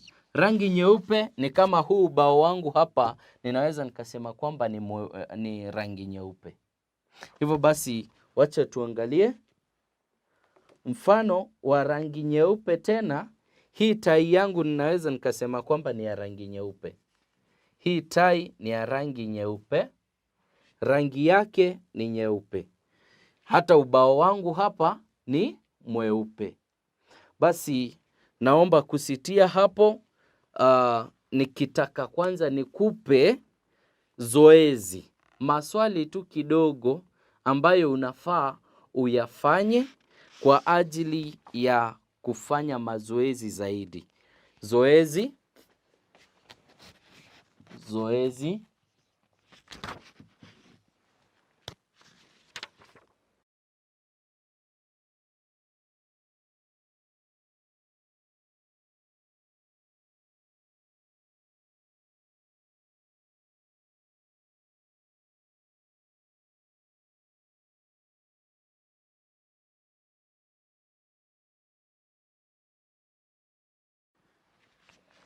Basi maswali yako ndio haya mwanafunzi, ambayo nataka wewe uweze kuyafanya kabla ya kupatana katika kipindi kingine. Bendera ya taifa letu ina rangi ngapi?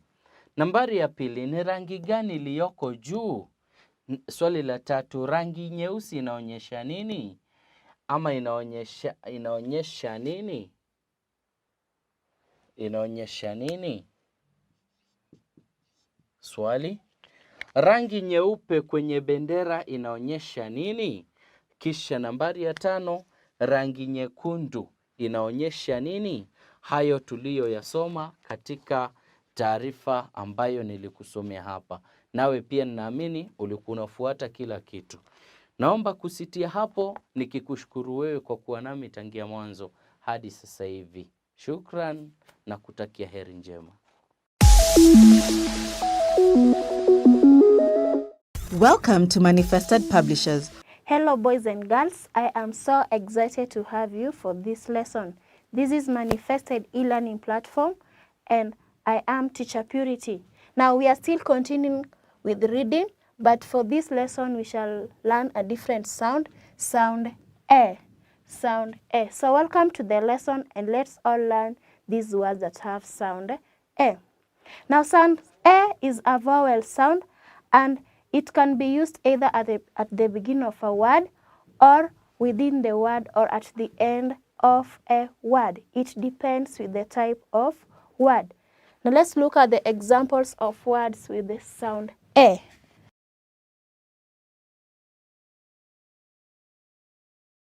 Examples of words with sound A. So my first word here is egg. Egg. Now the word egg has sound A at the beginning. Then we have elephant. Elephant. Now an elephant is a wild animal, you all know that, and it is among the big five. The word elephant has sound A at the beginning of the word and along the word. We can also have another word,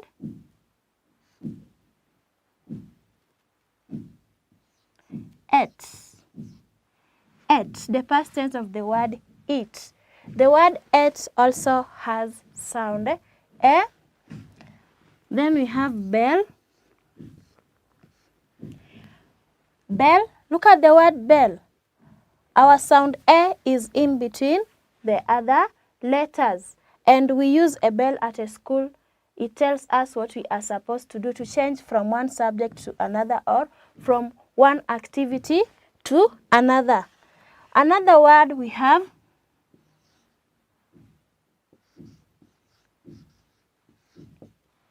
event. The word event. An event is like an occasion, a ceremony or an activity. So in the word event, we have sound A at the beginning and also along the word. We also have another word, enter.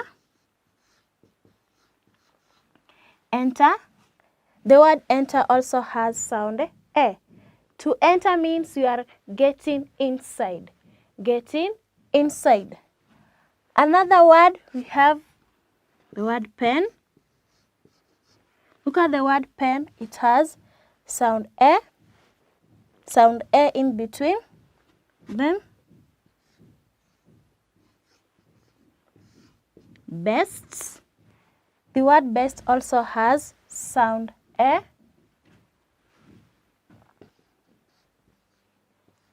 Then we have red.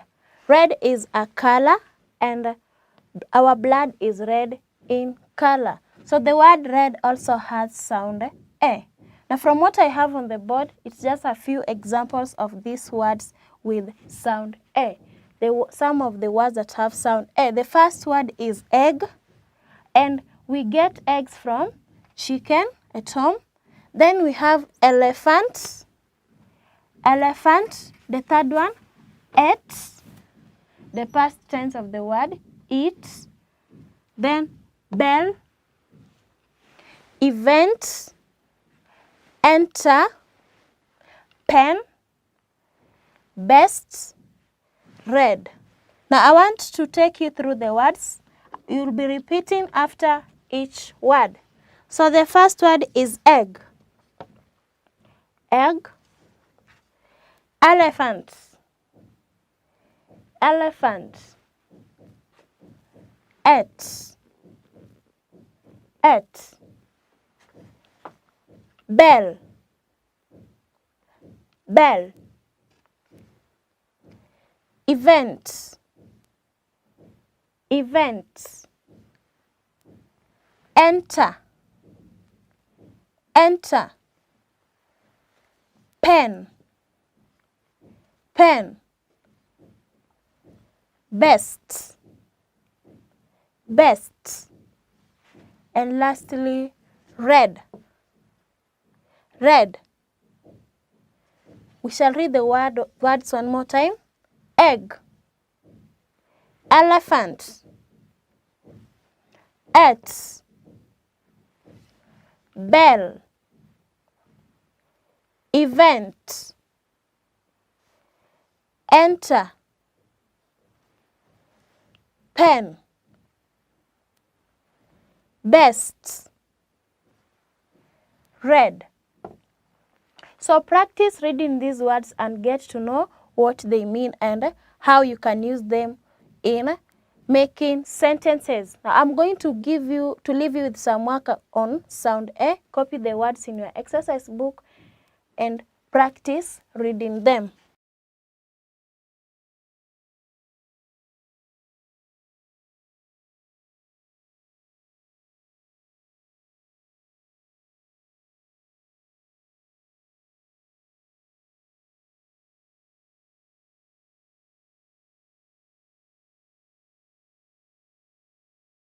So practice reading these words. You are going to practice reading these words on your own.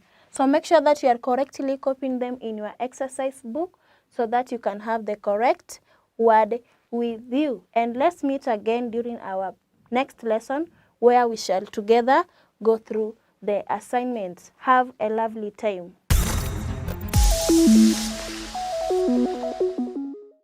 Welcome to Manifested Publishers. Hello, learners. Welcome to our today's lesson, which we are going to learn about molarity. But before I get into this lesson, I first have to remind you what we did in the previous lesson, which we were learning about concentration of a solution.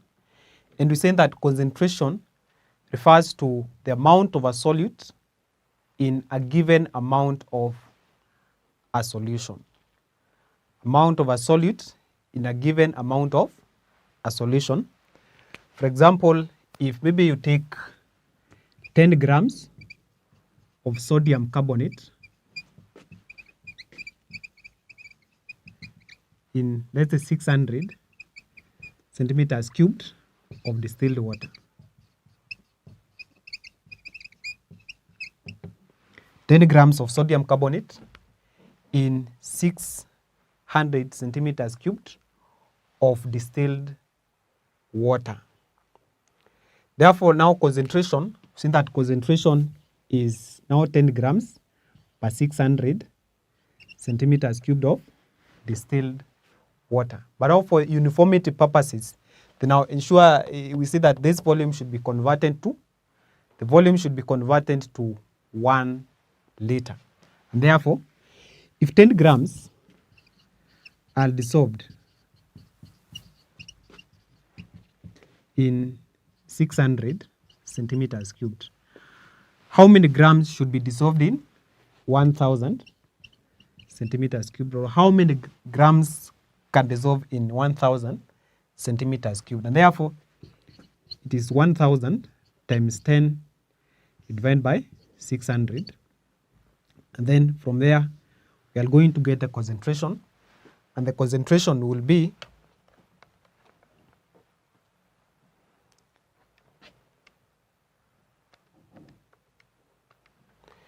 concentration will be 16.6667 grams per liter.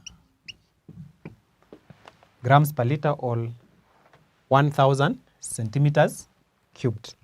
That is what we were doing in the previous lesson. And again, we said that concentration can be expressed either as grams per liter or moles per liter.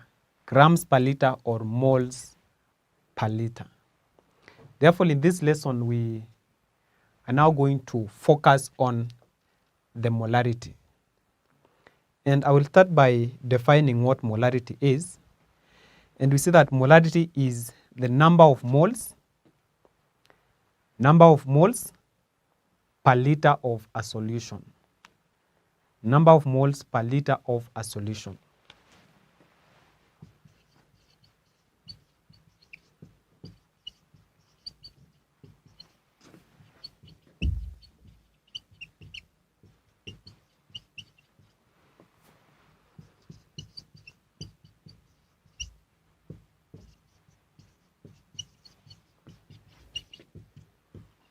Number of moles per liter of a solution. The number of moles which are contained in 1 liter of a solution, that is what molarity is. Then it is expressed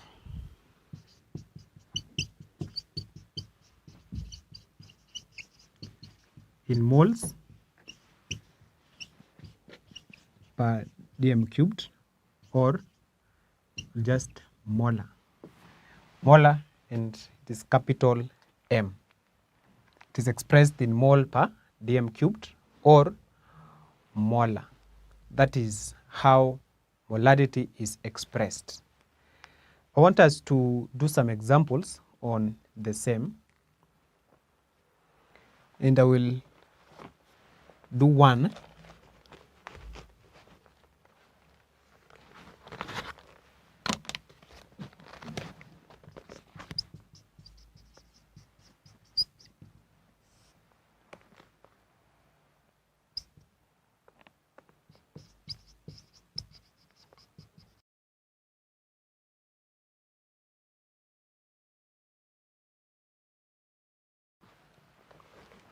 That is one example.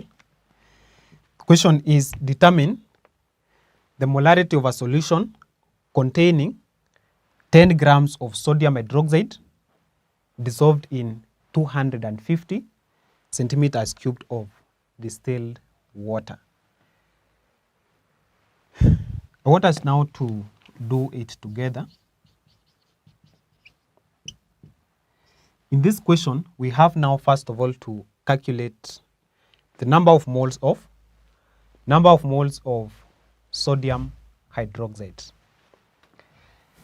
And before that, we have now to calculate the RFM of sodium hydroxide. And the RFM of sodium hydroxide is 23. That is now the mass of sodium. Then you add the mass of oxygen, which is 16. Then you add the mass of hydrogen, which is 1. And this is now going to give you 40.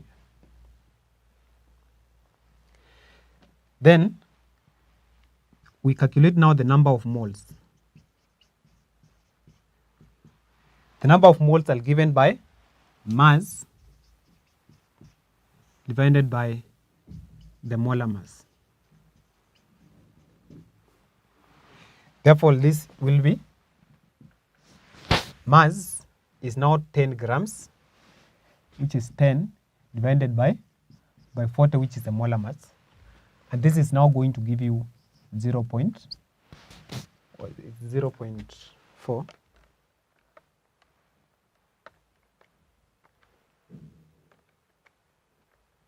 0.25.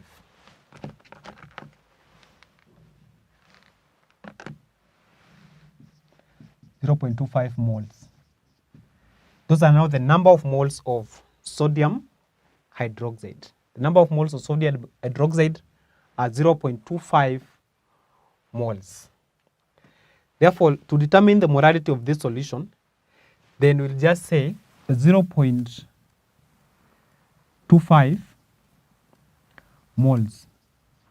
These are contained in 250 centimeters cubed. Yes, Kasself, what about 1,000? Because molarity, they are contained in 1 liter. What about 1,000 centimeters cubed? It will be 1,000 times 0.25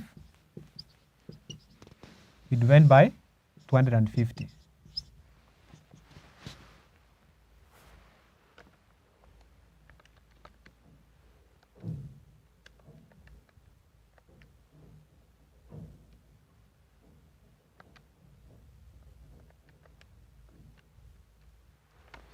You'll get this as 1. This is 1 mole per dm, 1 mole per dm cubed, which can also be written as 1 molar. That is the concentration of this solution.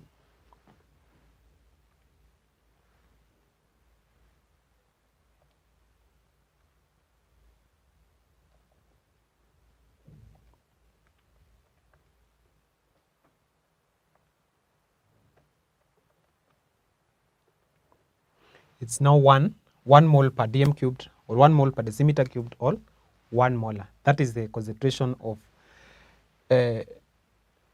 1 gram or 10 grams of sodium hydroxide dissolved in 250 centimeters cubed of distilled water. That is our first example. I want us now to do the second And the second will be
determine the concentration of a solution containing 20 grams of sodium nitrate dissolved in 500 centimeters cubed of distilled water.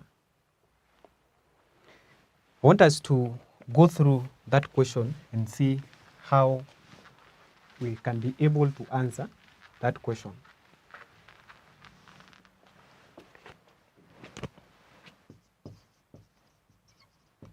We have first to determine the relative formula mass of sodium nitrate, which is given by the mass of sodium is 23 plus the mass of nitrogen is 14 plus the mass of oxygen is 16, but there are 3 atoms, then 16 times 3. Then this is 23 plus 14 plus 48, which gives us 85. The relative formula mass of sodium nitrate is 85. Therefore, we now start by getting the number of moles. These are now the number of moles of sodium nitrate, and the number of moles are given by mass, which is 20 grams, divided by the molar mass, which is 85. So it will be 20 grams divided by the molar mass, which is 85. And this will give you is 20 divided by 85, gives us 0.2. 353 mole.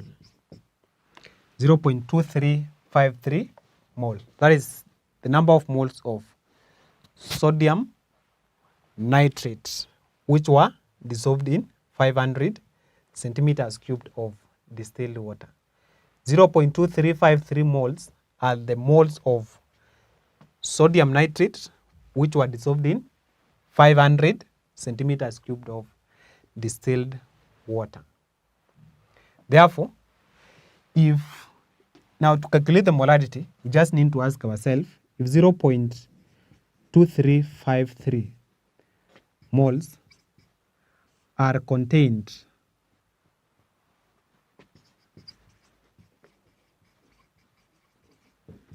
in 500 centimeters cubed, then how many moles will be in 1000 centimeters cubed?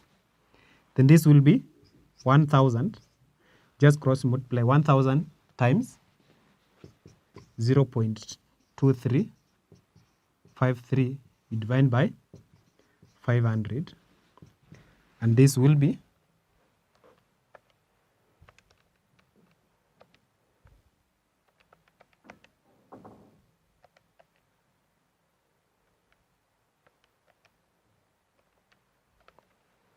0.4706 mole per dm cubed, which can also be written as 0.4706 molar.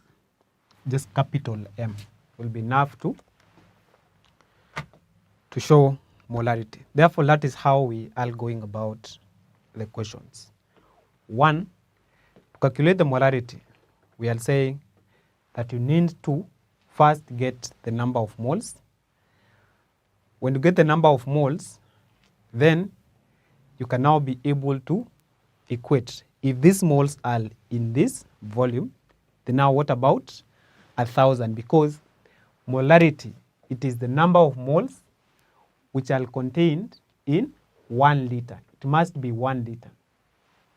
Therefore, number of moles contained in 1 liter of a solution, that is what molarity is. Then I hope now I have given you a good insight. Therefore, I want to leave you with some questions which you are going to do. Then in the next lesson, we are going to do some of them.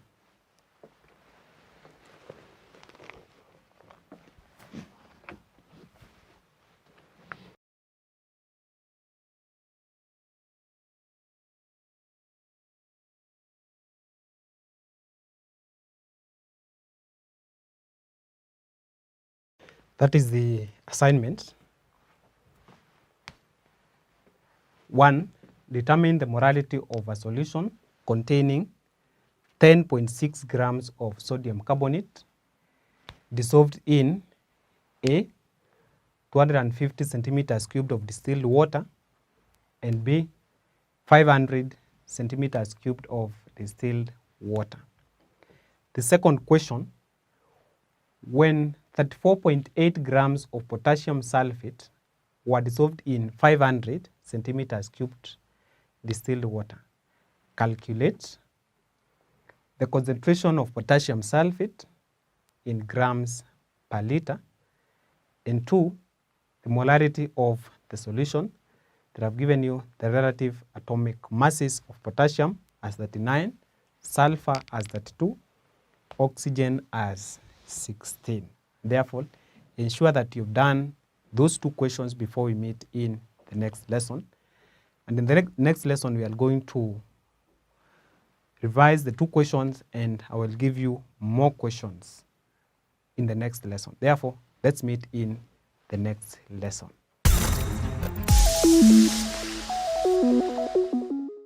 Welcome to Manifested Publishers. Hello learners, welcome to today's biology lesson. My name is Stephen Kariungi. Today, we'll continue with our discussion on Introduction to Biology, a topic in Form 1. And today we are going to look at collection of specimens.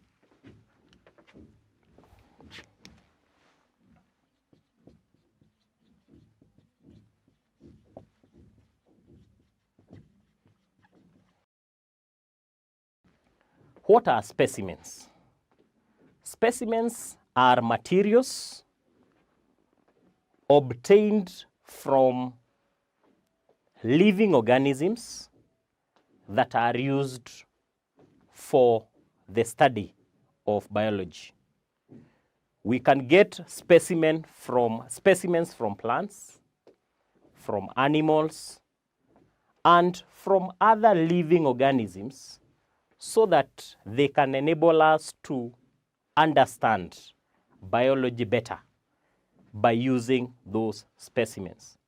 So basically we can say that specimens are materials obtained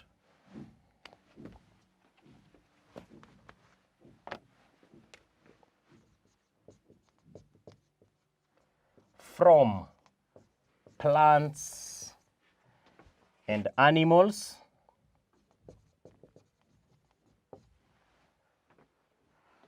to aid in the study of biology.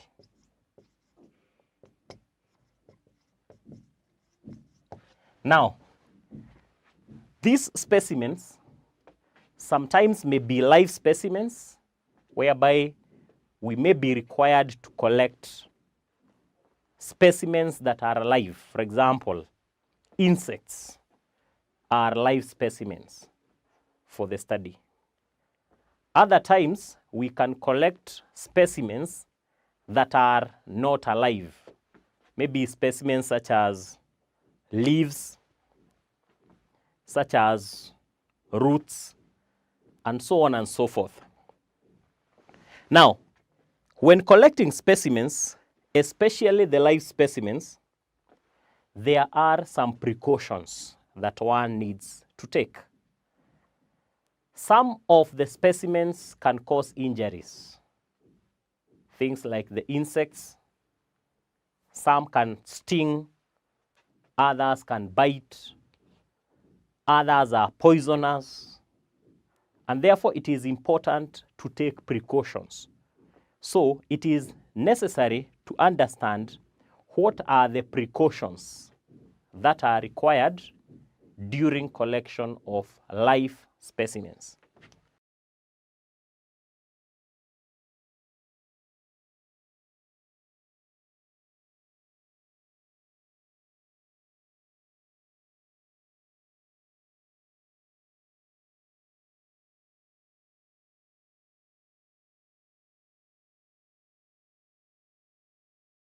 So the precautions required during collection of specimens: one, we are supposed to collect only the specimens that we need in our study to avoid wastage and destruction. So we should not go collecting specimens that we do not need. So we are supposed to collect only the required number of specimens.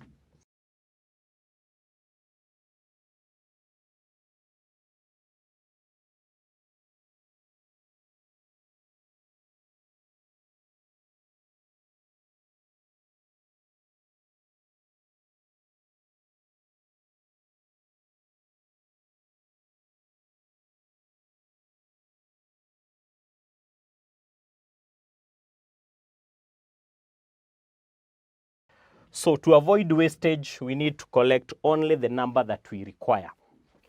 Number two, during the specimen collection, we should not destroy the habitats or the homes of those specimens.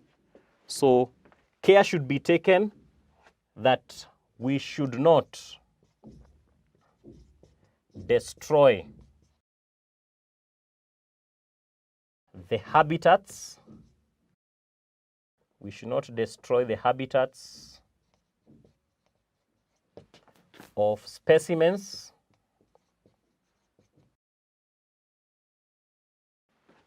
being collected. We will need those habitats in future.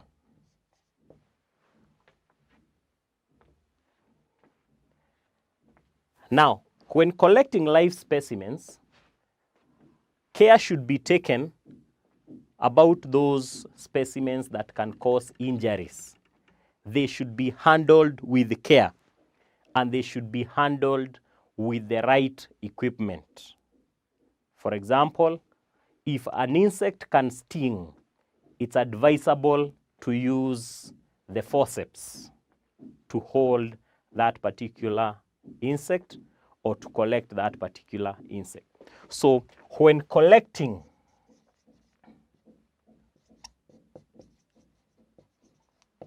injurious specimens, care should be taken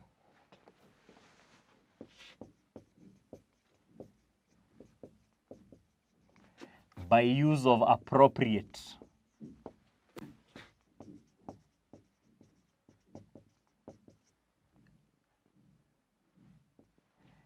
equipment or apparatus.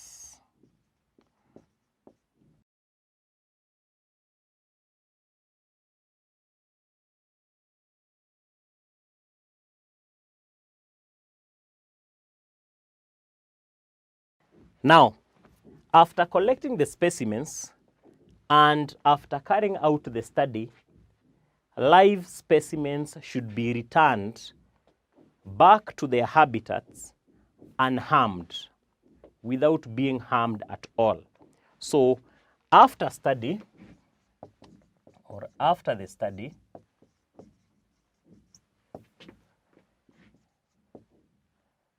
the live specimens should be taken back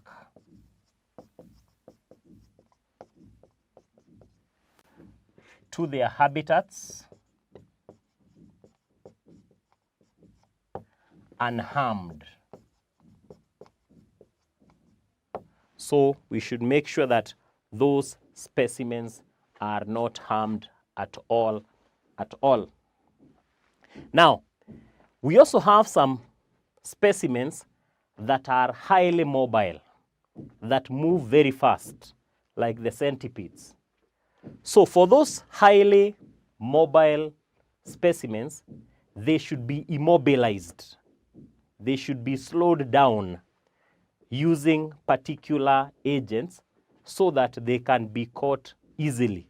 So highly mobile live specimens should be immobilized.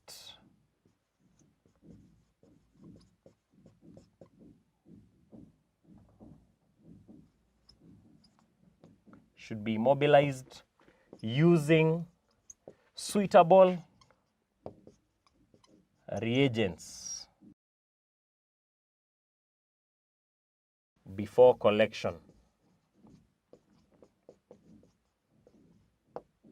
So basically, those are the precautions that one requires during the collection of specimens. Now, it is also important to understand which are some of the apparatus used for specimen collection. Apparatus or equipment used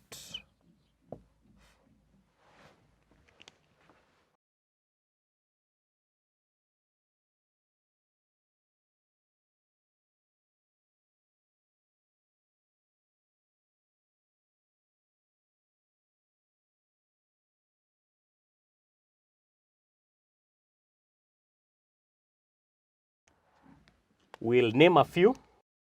For example, we have the sweep net. This one is for catching flying insects, things like the wasps and so on and so forth. We have the fish net. This one is for catching fish and other animals in water.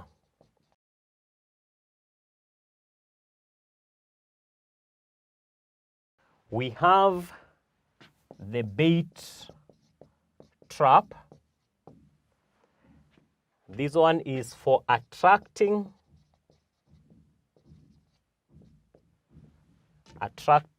and traps small mammals, e.g. rodents, such as the rats and the mice. We use the bait trap, whereby the bait attracts them and then they are caught by the trap. We have a putter that is used to suck small crawling animals from rocks or barks of trees, things like the aphids that can easily be sucked. They are sucked using a putter. We have the pitfall trap. And this one is for catching crawling animals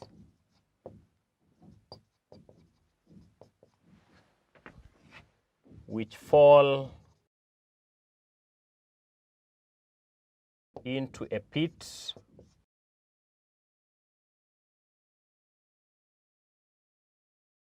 we have specimen bottles, and these ones are for storage of specimen during collection.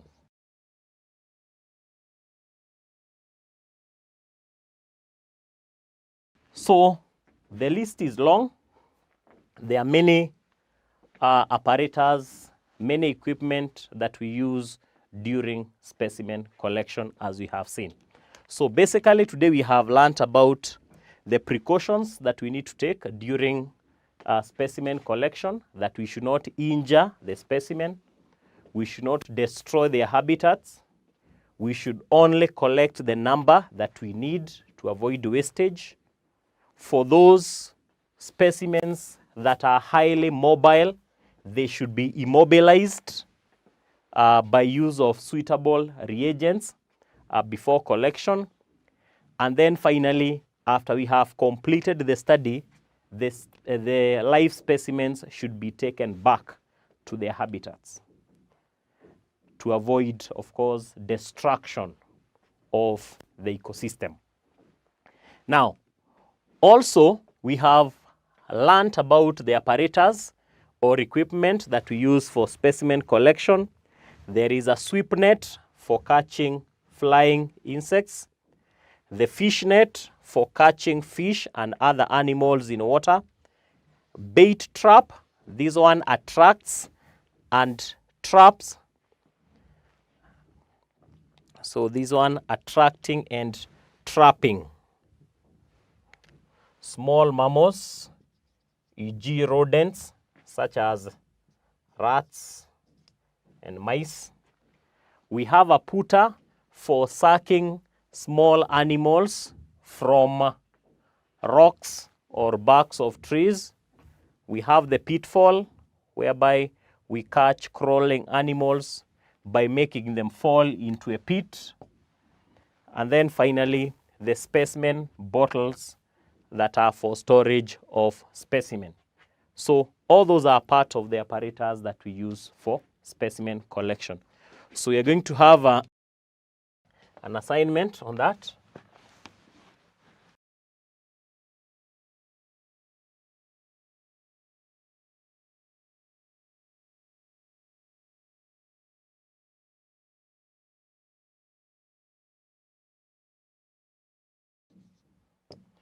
So the first question in the assignment, state and explain 5 precautions that a student should take during specimen collection.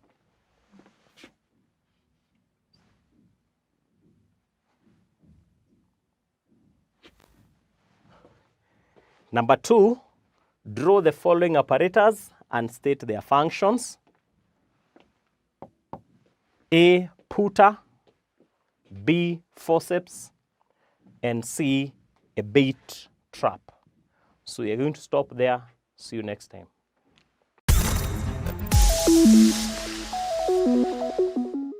Welcome to Manifested Publishers. Welcome, learners. My name is Stephen Kariungi, and today we continue with our topic of discussion, and the topic is genetics. We are looking at the last part of the topic, and this is on practical applications of genetics. And the last time we identified 4 areas of application, and the first one was on plant and animal breeding. Number 2 was in blood transfusion. Number 3, genetic counseling. And number 4, crime detection. So today we are going to look at number 5. That is practical application number 5. And this is genetic engineering. Now, genetic engineering is whereby a certain desirable gene is first identified. After being identified, then it is altered or it's changed a little bit, and then it is isolated or it's separated from the organism where it is in existence, and then transferred into another organism of completely unrelated species. Another organism of a completely unrelated species. So we are saying that it is the identification of a desired gene, isolation, and transferring into an organism of an unrelated species. So this is the identification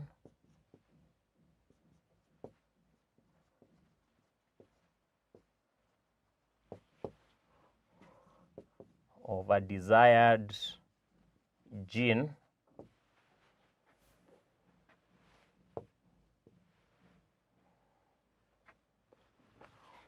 altering,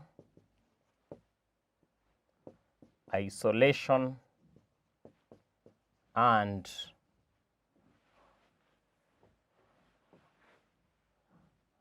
isolating and transferring the gene into another organism of unrelated species. So genetic engineering has been applied for quite some time in a number of fields, in the field of medicine, in coming up with vaccines, in farming to get rid of some pollutants, that is in the environment, also in farming to increase the productivity, and also in something that is called gene therapy that involves correcting defective genes, sorry. So we are saying that in farming, there is a certain hormone that is known as bovine somatotrophin that is used to increase the milk production. So the gene that is responsible for the formation of that hormone, bovine somatotrophin, is transferred into a genetically modified bacteria, and then that bacteria is able to produce this hormone in very large quantities for use to increase the milk production. So we are saying that a hormone called bovine somatotrophin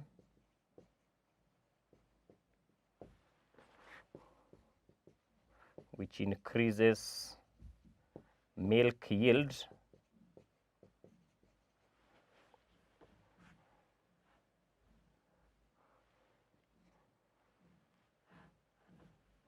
is produced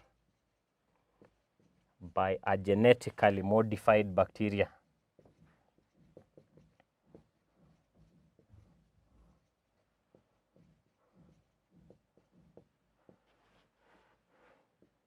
In large quantities.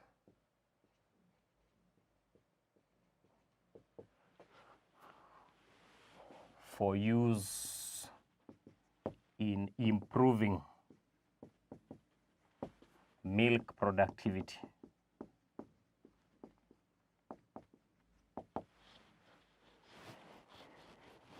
In medicine,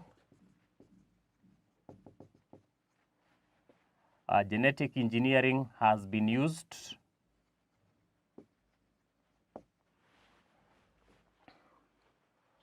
to make vaccines and hormones such as insulin, the insulin that is used to treat those who are suffering from diabetes. Of course, they inject themselves with insulin to try and raise the insulin hormone levels in their bodies, because possibly their pancreas is unable to produce the insulin hormone normally. So we have a number of areas, even in environment.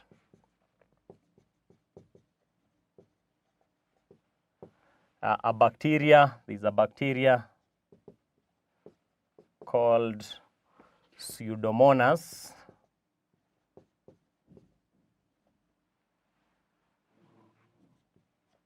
Is used to break down hydrocarbons from petroleum, thus reducing pollution.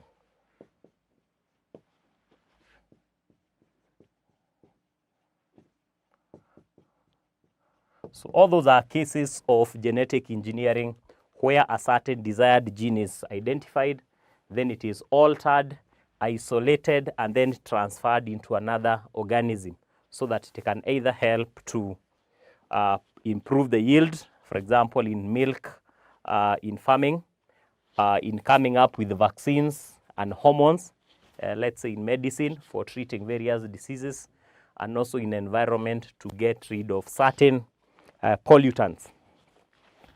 The next area of application of genetic engineering is cloning. And this is the formation, this is the production of new individuals, new individual organisms without use of fertilization.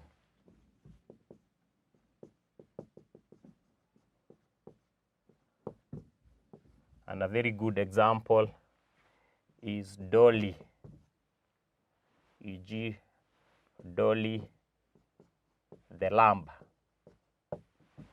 So that Dolly the lamb was a sheep that was made without fertilization by use of cloning, whereby, for example, a cell was obtained from a certain part of the body, and then it was inserted into an ovum without a nucleus so that it can be implanted into another sheep's body without involving fertilization, and then it can give rise to an organism. So that is one case of cloning. Another application is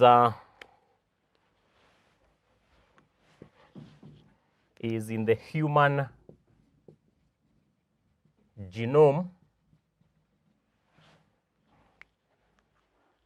and this is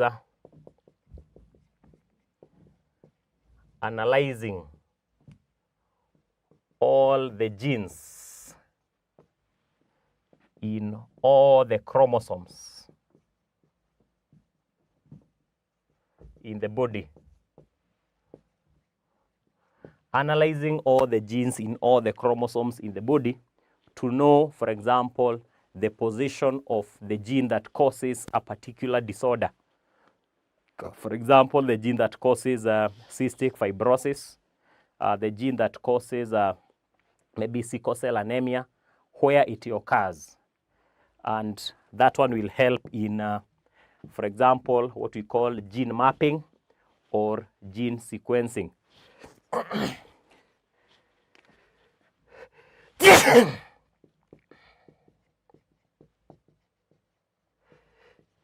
Excuse me. This is important for gene mapping. This is just about identifying the gene location and gene sequencing, which is about identifying the sequence of nitrogen bases.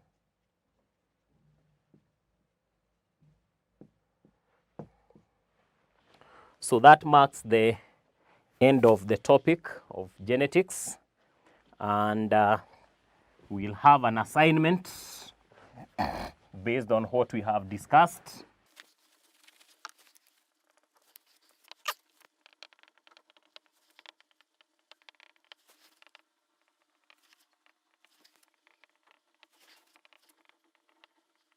So the first question, what is A, gene mapping, B, gene sequencing, and number 2, explain the concept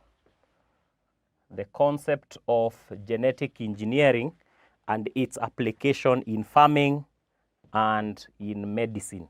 So we are going to stop there, and until next time, goodbye.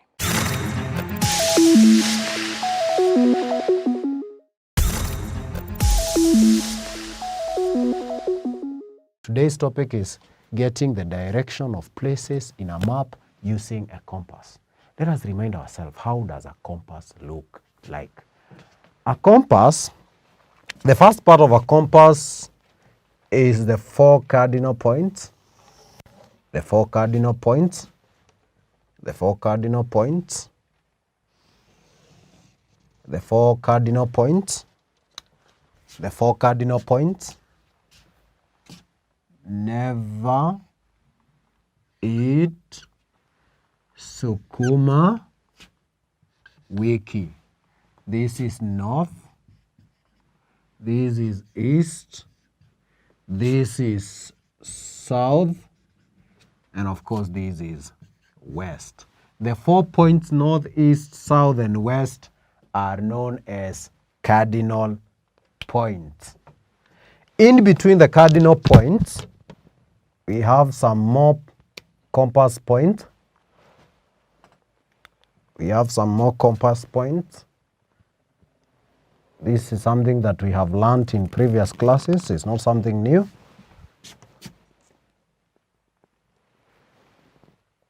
Between the cardinal points, we have some more points.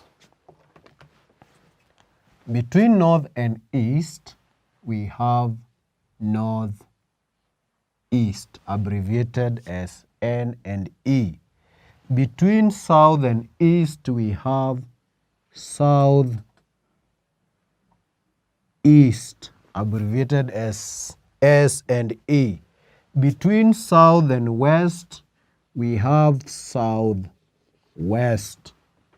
And of course, between north and west, we have northwest.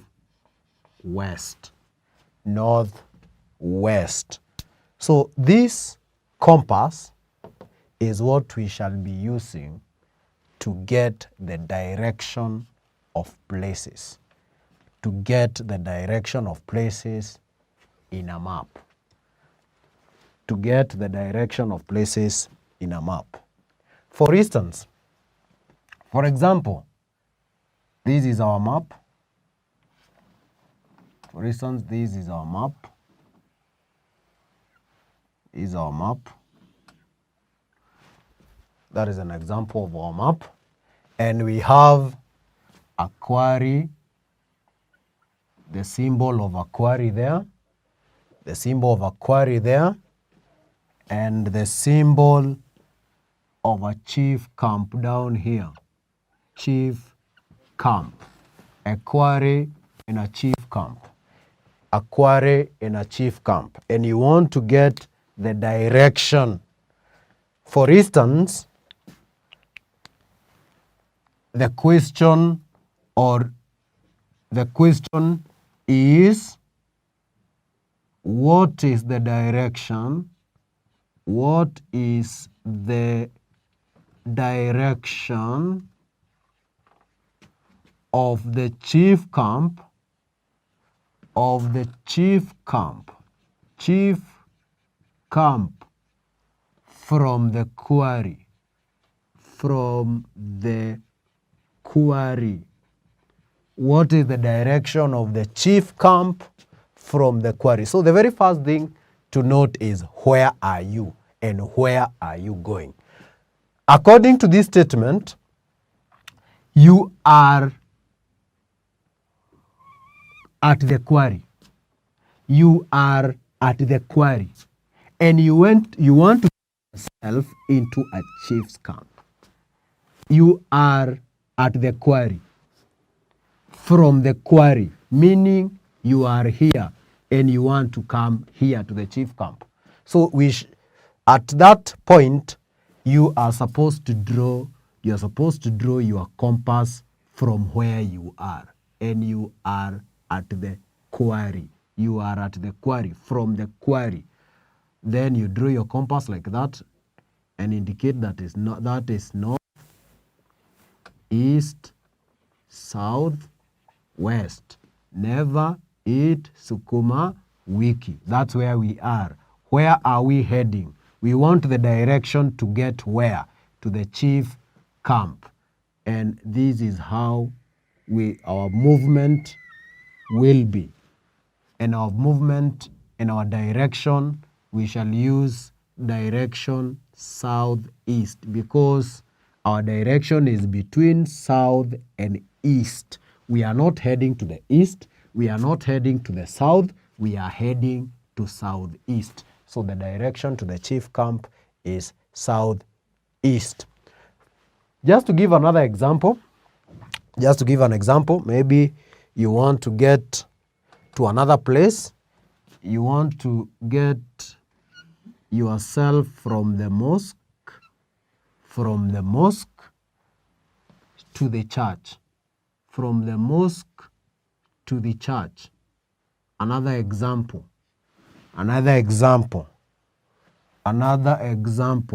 What is the direction? What is the direction of the mosque? What is the direction of the mosque from the church? Where are we?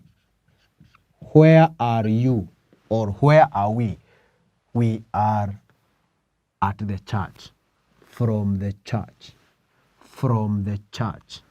You can even underline from the word from. From the church, we are heading to the mosque. From the church to the mosque. So we are supposed to draw our compass from where we are. And according to this statement, we are at the church. From the church. This is where we are coming from. Never eat sukuma wiki. Coming from the church, we draw the compass at the church. Then we get to see what will be our direction. We are heading this way. We are going to the mosque. So our direction will be southwest. We are not heading south. We are not heading west. We are heading southwest. It's between south and west. Our direction is southwest. Our direction is southwest. Now, maybe to give another example, of course, maybe you are getting from the cattle dip. You have the cattle dip somewhere there. Kettle dip, and you are heading to the school. You are heading to the school. And your question is, what is the direction? What is the direction of the school? Of the school. This is the symbol of the school as we learned in our last session. What the direction of the school from the cattle dip. From the kettle dip. From the kettle dip. From the kettle dip. From the kettle dip. I prefer when you underline from the word from the kettle dip. Why are you underlining from the word from? This is because that is where you are, from the kettle deep. That's where you are starting your journey, from the kettle deep. So if I'm at the kettle deep, that is where I need to take my direction. That is where I need to draw my compass. Never eat sukuma wiki, north, east, south, and west. To which direction will I move to get to the school? I'll head eastern direction.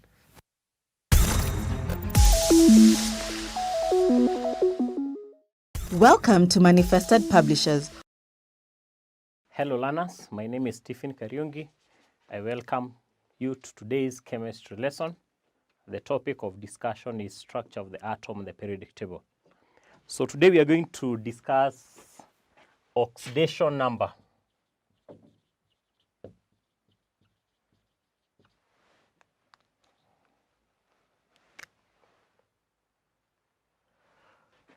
Oxidation number, this is the charge possessed by either an ion or a radical. Ions and radicals are charged particles. So the charge that they possess is referred to as the oxidation number. So for example, a copper 2 ion written as Cu2 positive has an oxidation number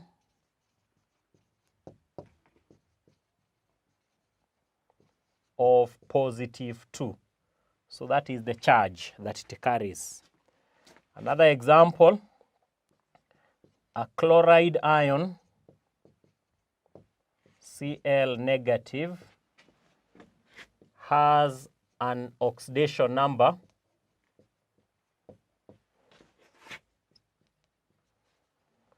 of -1.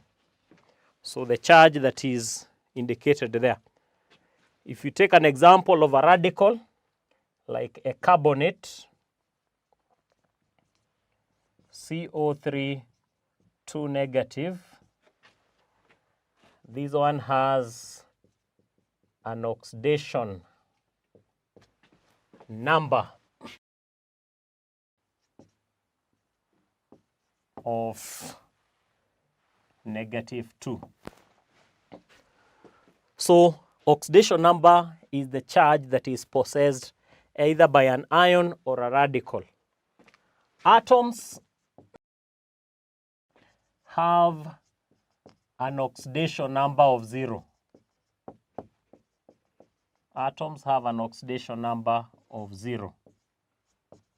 So they have no charge. And of course, we discussed that earlier in the topic, whereby we said that the reason why atoms have no charge is because the number of protons is always equal to the number of electrons. The number of positive charges is always equals to the number of negative charges.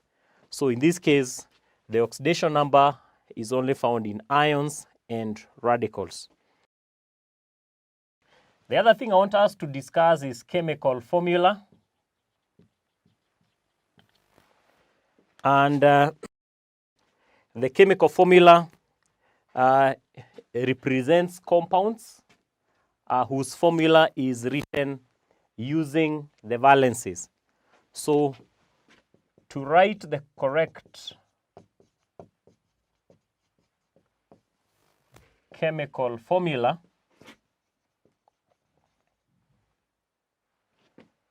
it is important to understand the valency, which is the combining power.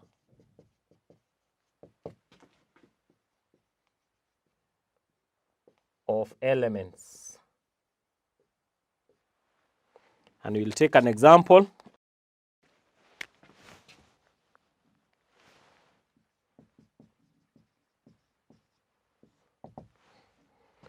We want to ask ourselves, what is the chemical formula of A, magnesium oxide? We'll leave a space for answering that. Then B, calcium chloride. So the first thing when you're writing the chemical formula, we write the symbol. For magnesium is Mg, oxide is O. Then we come here and indicate the valency. The valency for magnesium is 2. The valency for oxygen is 2. So where they have the same valency, you simplify it into 1:1, and then you cross multiply. So the formula will be Mg multiplied by 1, O multiplied by 1. So that will be the chemical formula for magnesium oxide. So for calcium chloride, the symbol, so we start with the symbol, and then chloride is from chlorine. The valency is 2. The valency here is 1. So here you don't simplify, you just cross multiply. So calcium multiplied by 1 is calcium. Chlorine multiplied by 2 is Cl2. That's the valency for calcium chloride. So basically that's how we use the valencies to write the chemical formula. Can take a third example.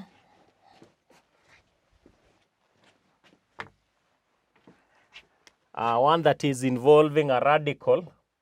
We want to write the formula for sodium carbonate.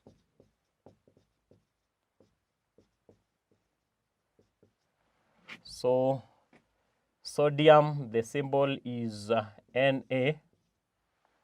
Carbonate is CO3.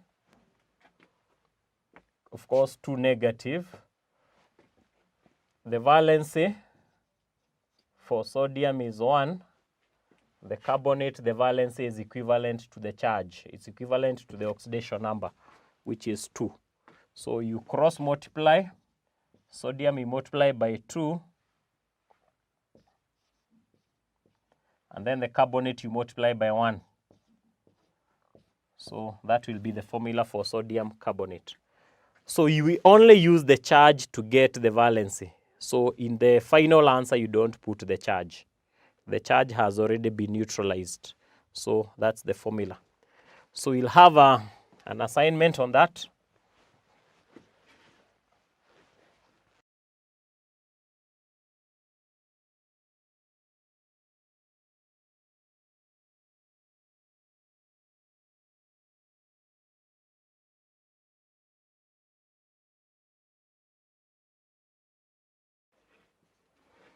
So in the assignment, what is the oxidation number? What is oxidation number?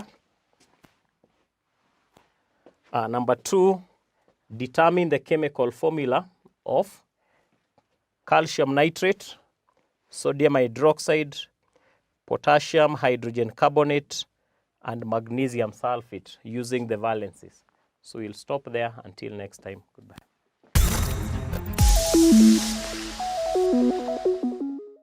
Welcome to Manifested Publishers. Welcome, learners. My name is Stephen Kariungi. We are continuing with our biology lesson Form 1. And today I want us to discuss the differences between plant cells and animal cells. So we've been discussing the various structures that are found in plant cells and those that are found in animal cells. But for today, we'll look at the differences. So we have the differences between plant cells and animal cells.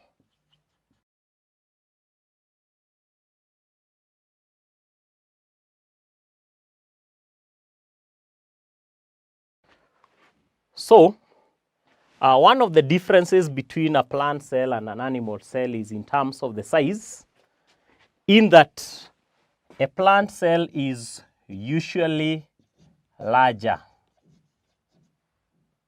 compared to the animal cell. So the animal cell is usually smaller.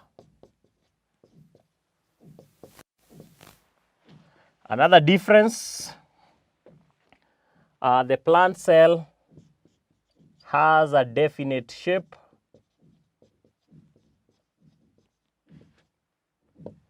An animal cell has no definite shape. So we have very many shapes.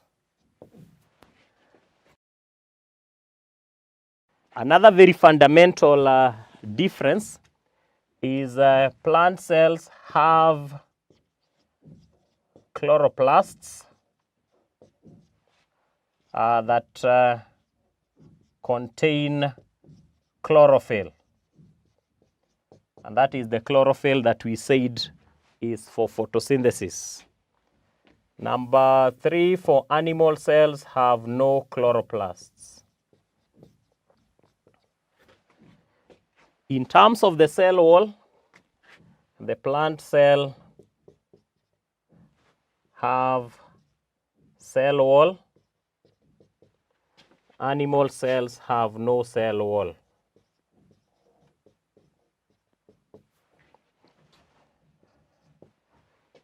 For the plant cell,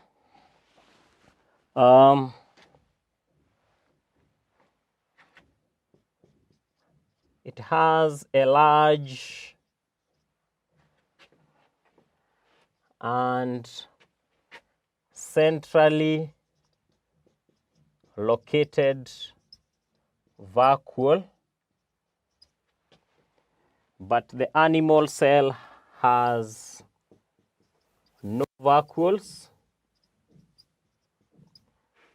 but if present, they are very small. They are small and temporary. So they don't go throughout the life of the animal. More differences.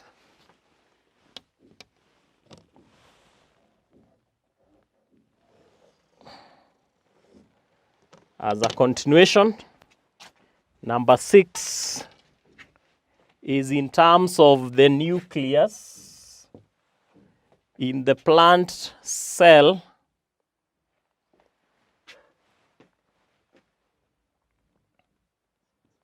the nucleus is found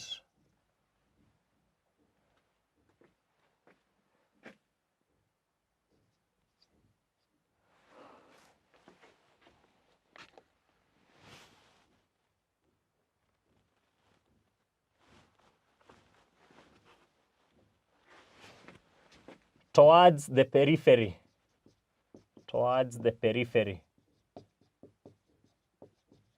of the cell membrane.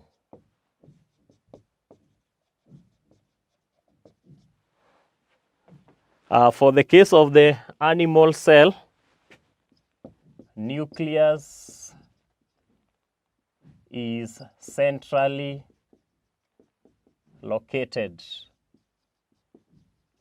at the center.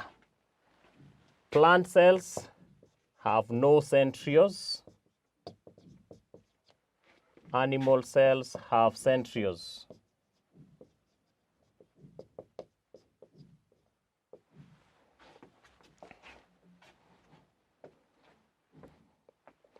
For the plant cells,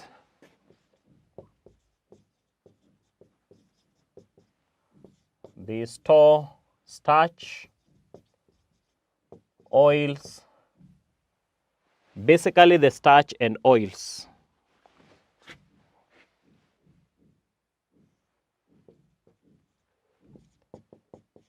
While animal cells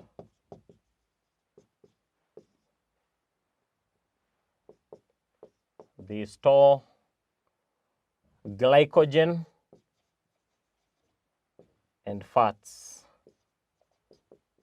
So basically those are the differences that exist between plant cells and animal cells. In terms of the size, the plant cell is larger, the animal cell is smaller. In terms of the shape, the plant cell has a definite shape, animal cell has no definite shape.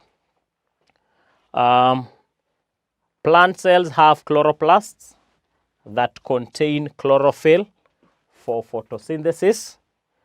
In animal cells, there is no chloroplasts, hence no photosynthesis. Plant cells have a cell wall, animal cells have no cell wall. Plant cells have large and centrally located vacuole. Animal cells have no vacuoles, but if they are present, they are small and temporary. They do not last through the lifetime of the animal cell. Nucleus of a plant cell is found towards the periphery of the cell membrane, whereas the nucleus of an animal cell is centrally located at the center. 7, no centrioles in plant cells, but we have centrioles in animal cells. Plant cells store their food in form of starch and oils, whereas animal cells store glycogen and fats. So glycogen is a carbohydrate that is stored in animal cells. Starch is a carbohydrate that is stored in plant cells. In addition to that, plant cells have oils, but animal cells have fats. So basically, those are the differences that exist. So we'll have an assignment on the same.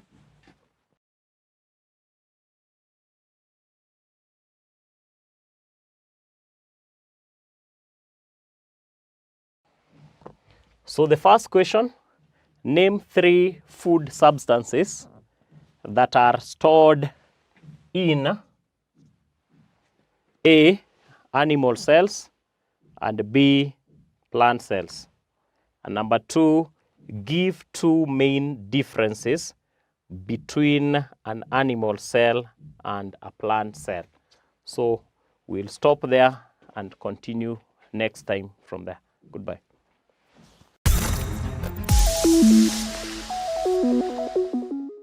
Welcome to Manifested Publishers. Hello, my lovely learners. This is Manifested e-learning platform, and I am Teacher Purity.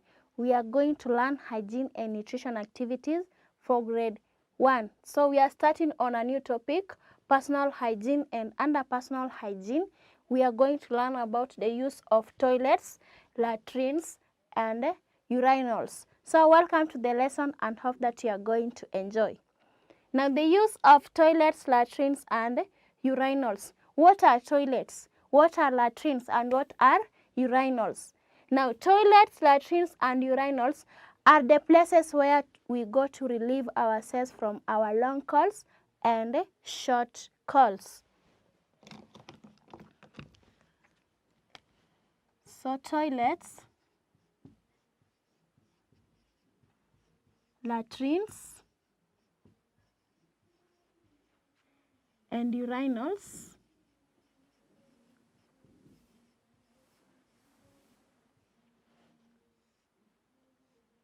are places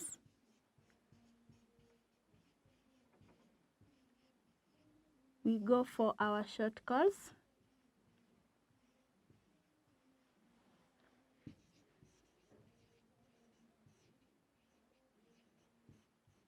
our short calls and long calls. So toilets, latrines, and urinals are the places we go for our short calls and long calls. When you are pressed with long calls or short calls, you'll visit a toilet, latrine, or a urinal. Let's start with the toilet. So, what is a toilet? Now, a toilet is a place where we go to relieve ourselves from our long calls and short calls. And toilets are found inside the house.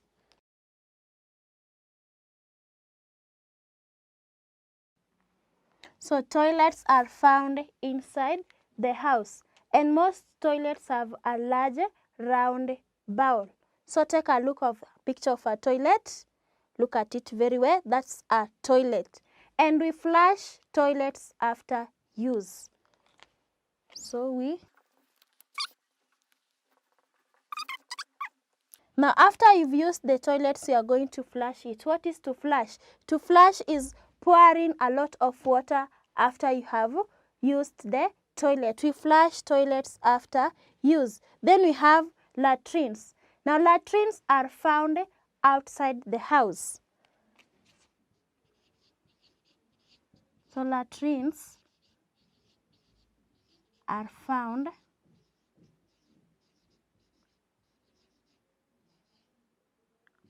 outside the house.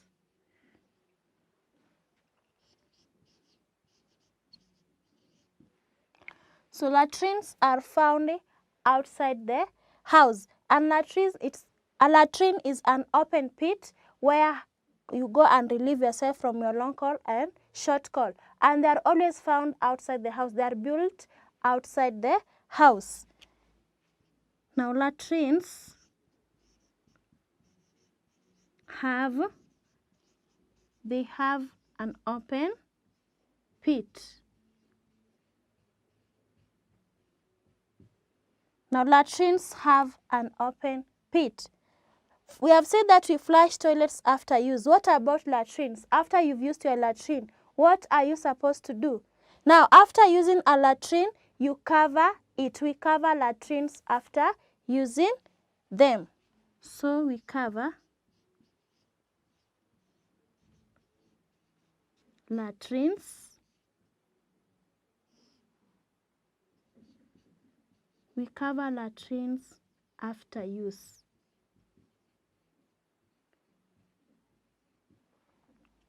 So we cover latrines after use. You cover the part that it has an open pit after you have attended your short call or your long call. So on your screen there's a picture of a latrine. Make sure that you are observing it so that you can know the difference between a toilet and a latrine. And lastly, we have urinals. What is a urinal? Now, a urinal is a place where boys and men go and pass their urine.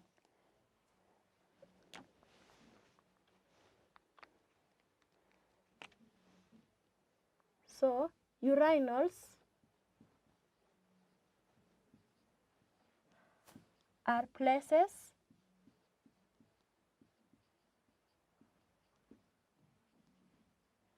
where boys and men pass urine.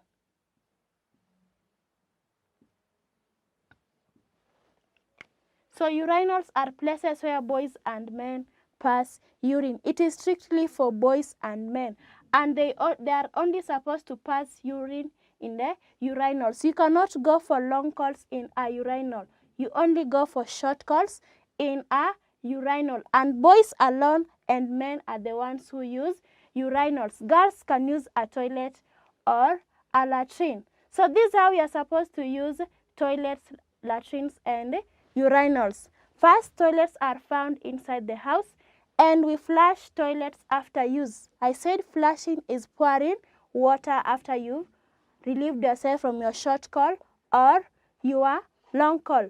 Remember, if you do not flush a toilet, it will have a bad smell. Then, latrines are found outside the house.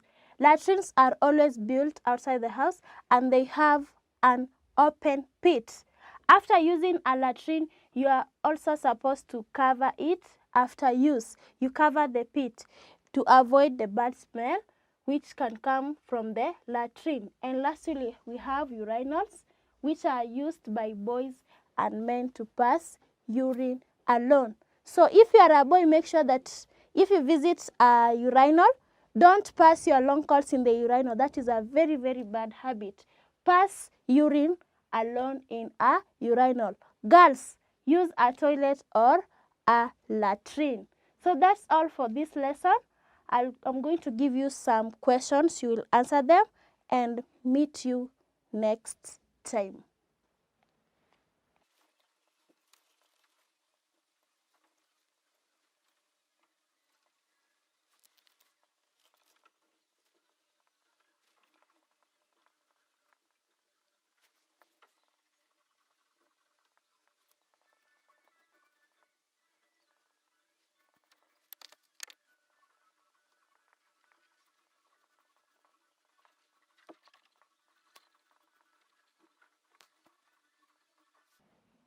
So this is the assignment, the instruction, fill in the gaps with the correct answer. You are going to choose the correct answer from what you have in the brackets and fill in the dashes from question 1 up to question 4. So number 1 reads, boys and men should use a dash to pass urine. The answers in brackets are latrine, urinal. So you select the correct answer and fill in the blank space. Question 2, we dash a modern toilet after use. Clean, wash or flush. So choose the correct answer. The third question, dash are found outside the house. Latrines, toilets.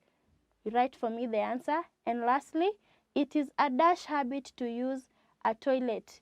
Bad, good. Select the correct answer and fill in the blank space. So thank you for being good listeners. Hope to see you next time.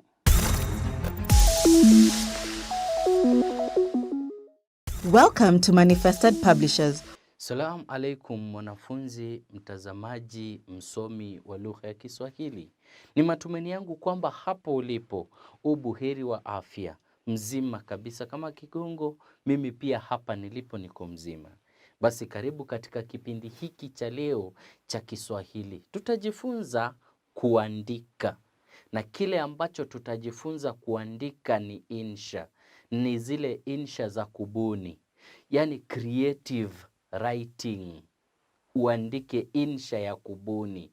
Yani unapewa mada kisha unaambiwa ubuni kisa. Uandike kisa kuhusu mada uliopewa. Basi vipi? Nataka tujaribu kuzungumza tu kwa sababu hizi insha za kubuni zina mitindo tofauti tofauti ambayo inatumika katika uandishi wa insha. Na kawaida ningependa niseme hivi. Kuna ile mitindo ambayo imezoeleka katika kuandika hizi insha. Unaambiwa pale harusi ya kufana. Unapopewa mada harusi ya kufana. Itakuwa vibaya sana utusimulie kisa ambacho tunatarajia. Unaeleza namna ambavyo ulirauka asubuhi na mapema, ukaingia kule maliwatoni, ukaoga, kisha baada ya hapo ukaenda ukanywa staftahi, ukafululiza moja kwa moja hadi kanisani, shughuli ya kanisani ikatekelezwa mpaka pale kwenye reception. Lakini baada ya hapo kila mtu akaenda nyumbani akiwa amefurahi. Kuna jambo geni hapo? Hapo hakuna ubunifu hata kidogo. Hakuna ubunifu. Unafaa uoneshe kiwango cha ubunifu kwa kuonesha. Sio lazima hadithi ifululize moja kwa moja kuanzia A hadi B. Kuna mambo mengi ambayo yanaweza kutendeka hapa na pale. Sio lazima safari kutoka hapo nyumbani kwako kuelekea mjini iwe ni safari ya kwenda tu, iwe ni ya moja kwa moja. Mambo mengi yanaweza katendeka barabarani. Hebu fikiria hivi, huko tu ulikuwa unaelekea kutoka hapo ulipokaa wewe hadi mjini, ama kutoka mji mmoja hadi mwingine, ama kutoka nyumbani mpaka mjini. Hivi tu unapotoka unaingia kwenye matwana ama daladala. Unapoingia unasonga tu kiasi kwamba mpaka mnafika mahali fulani mtu mwingine anakuja na kuwa sasa viti ni 14 lakini mko watu 15. Na inatokea kwamba wewe ndiye mtu ambaye huna kiti. Nini kingine kinaweza kutokea? Hebu fikiria, mnasonga bado na safari yenu, mnaenda mnafika mahali kuna askari. Askari labda anasema kwamba kila mtu ashuke, ama anasimamisha gari sababu labda anataka kuangalia ndani kama kila mtu ana kiti chake. Sasa wewe labda kwa ujanja ama kwa ujanja wa yule utingo ni kondakta.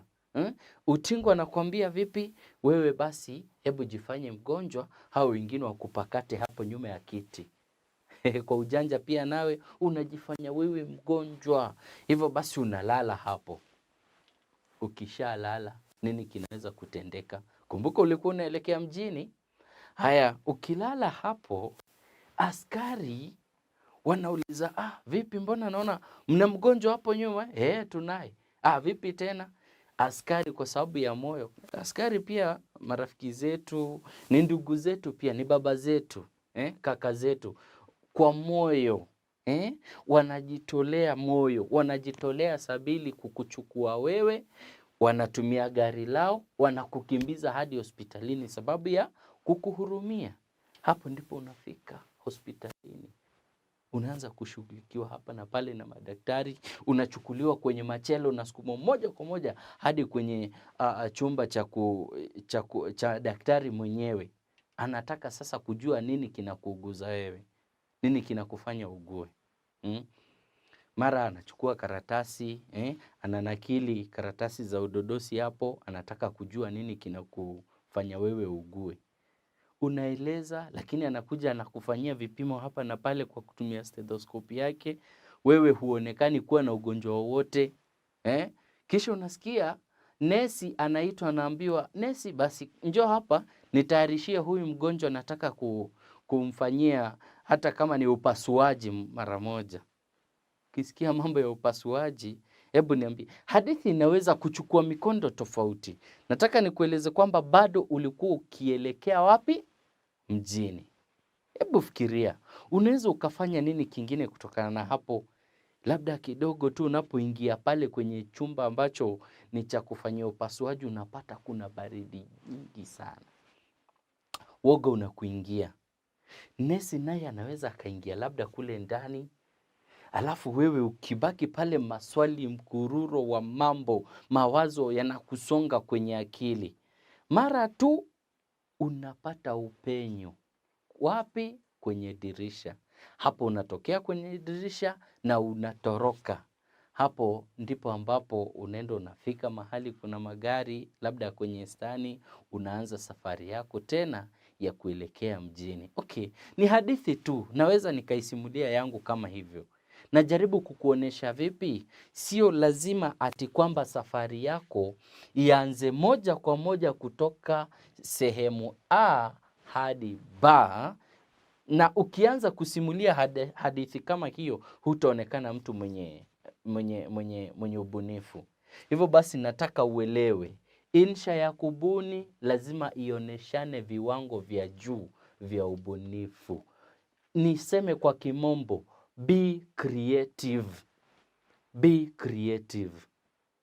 Kawaida nimesoma insha nyingi sana za wanafunzi, na wengi wenu mnapenda kuanza kusimulia jinsi ambavyo ndege walianza kuimba asubuhi, nyimbo zao tamutamu, wakifanya sijui nini, kualika siku mpya. Haya, tumesoma hayo, tumeyasikia, ati ukaenda mpaka kule sebuleni ukapata mama, ulisikia sauti ya mama akikuita, akikuambia sijui nini. Hayo yote hadithi ambazo zinaonekana, ambazo mtu anaweza akatabiri hadithi yako inaelekea wapi. Basi hiyo haitakuwa insha ya kubuni. Haitakuwa insha ya kubuni sana, kwa sababu viwango vya ubunifu viko chini. Unaweza ukaamua kuanza hata kwa jambo dogo tu, hata kutoka kwa fikra.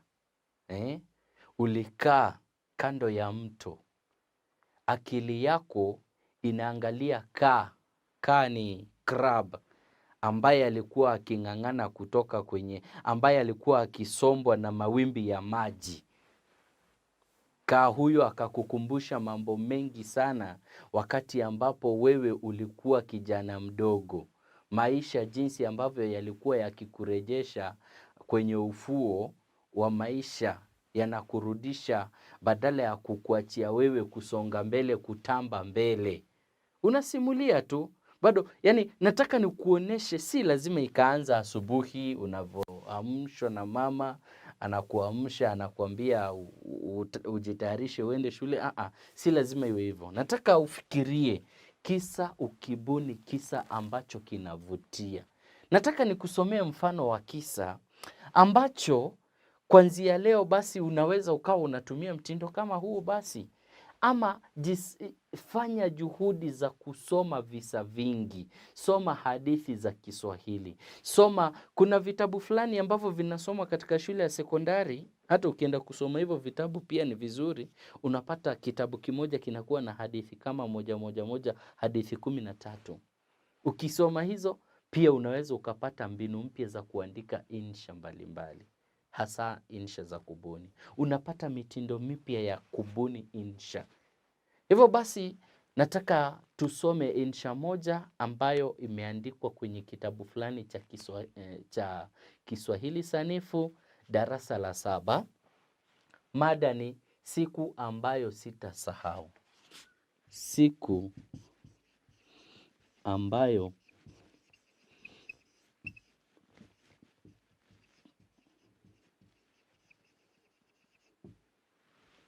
hiyo ndio mada ya insha ambayo nitakayoisoma hapa. Insha ambayo nitakayoisoma hapa iko kwenye ukurasa 20. Mada ni siku ambayo sitasahau.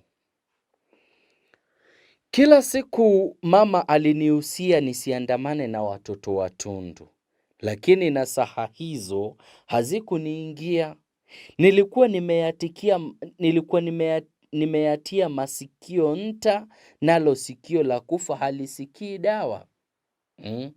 Siku ya Jumatano tuliyokuwa tukiisubiri kwa hamu na ghamu, hatimaye ilifika. Ilikuwa siku ya mafunzo ya kuogelea shuleni. Wanafunzi wote walijitayarisha kwa mavazi ya kuogelea na vifaa vingine ambavyo vingewasaidia kujua kuogelea kwa urahisi au kuwazuia wasizame majini. Tuliongozana guu mosi guu pili hadi kwenye bwawa la kuogelea. Punde tu tulipofika, wale waliojua kuogelea walijitosa majini. Kelele, mayowe na nderemo zilisikika. Maji yalirushwa na kuwalovya waliosimama kando ya bwawa. Hali hiyo ilipokuwa ikiendelea, mimi na rafiki yangu Kaidi tulielekea katika boma la mzee Hekima. Miembe yake ilikuwa imezaa maembe kochokocho, mabivu kwa mabichi, nayo kwa kawaida yalikuwa matamu mithili ya asali. Kaidi aliruka kama wanariadha wetu Kaidi aliruka ua kama wanariadha wetu warukavyo viunzi katika mashindano ya riadha ya Olimpiki. Kama tumbiri, aliuparaga mti huo na kuanza kuchuma maembe. Akayaambua maganda kisha kuyala kilafi. Mate yalinitiririka kutoka pale chini aliponiacha. Nilimwashiria anirushie japo moja, lakini utamu wa embe alilokuwa akila ulimzuia asiweze kufasiri ishara zangu. Wakati nikisubiri akate kiu yake ili atimize ombi langu, mzee Hekima alizuka ghafla bin vu. Sikuelewa alikotokea. Sauti yake kali ndiyo iliyonitanabahisha kuwa tulikuwa na mgeni ambaye hatukuwa tumemwalika. Leo mtakiona cha mtema kuni. Mtajua kilichomfanya kanga kukosa manyoya. Siku zote natafuta wanaoniharibia shamba. Kumbe ni nyinyi wakorofi msiojua wema wala fadhila. Sauti yake ilinguruma. Kaidi alishtuka kiasi cha mate kumsakama. akawa anakohoa kwa nguvu. Kwangu mimi nguvu ziliniishia wakati ule niliposikia sauti ya mzee Hekima. Nikaona mwanya pale alipoonekana kuelekeza hasira kwa mzee kwa Kaidi aliyekuwa mtini. Nikaanza kurudi nyuma polepole. Ghafla nilitimua mbio ungedhani farasi na kurudi kwa wenzangu. Kwa kuwa heka zilikuwa zimepamba moto, hakuna aliyeniona. Nikaketi miongoni mwa wale waliokuwa wakishabikia wenzao. Nikatulia tuli kama maji mtungini. Muda si muda, Kaidi aliletwa shuleni na mzee Hekima. Kwa woga uliokuwa umemjaa, alilifinya kwa nguvu embe ambalo alilazimishwa kubeba kama ushahidi kwa ushahidi wa hatia yake.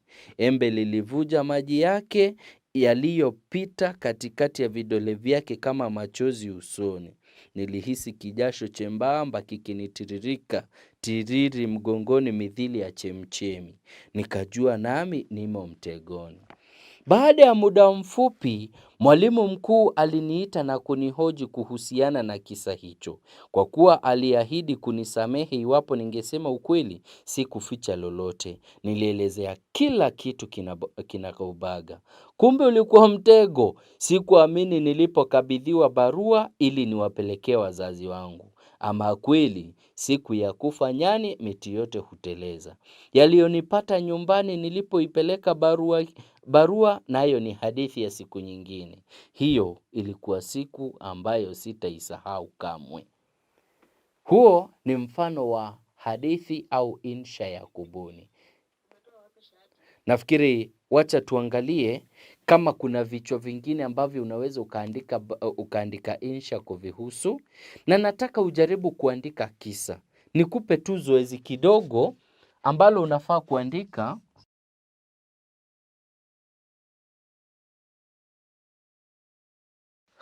Msikilizaji, mtazamaji, mwanafunzi wa darasa la 8, andika insha kuhusu sherehe ya majuto ambayo labda ulisherehekea nini chochote ambacho kilitendeka.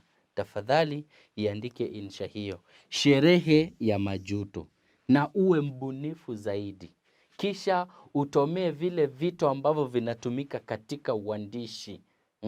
Kama vile tamathali zote za lugha, tashbihi, ziweke pale ndani, sitiari, methali, nahau, lakini uzitumie vizuri. Kumbuka hizo tamathali huwa ni kama vile viungo. Najua viungo ni vile ambavyo vinatumika katika upishi, kama vile bizari, pilau masala, nini, zote hizo. Chumvi, sukari, majani, vyote hivyo ni viungo tu. Hivyo basi ni vizuri ujue namna ya kutumia viungo vyenyewe. Usije ukarusha methali tu popote pale utakapojisikia kufanya. La, hakikisha kwamba unatumia hivyo viungo, tamathali zote za usemi ambazo unazifahamu katika insha utakayoitunga. Naomba kusitia hapo nikiamini kwamba nimekusaidia katika uandishi wa insha kwa njia ya ubunifu zaidi. Nashukuru sana kwa ajili yako wewe kunisikiza na kutizama video hii hadi sasa hivi. Jina ni Mugambi James.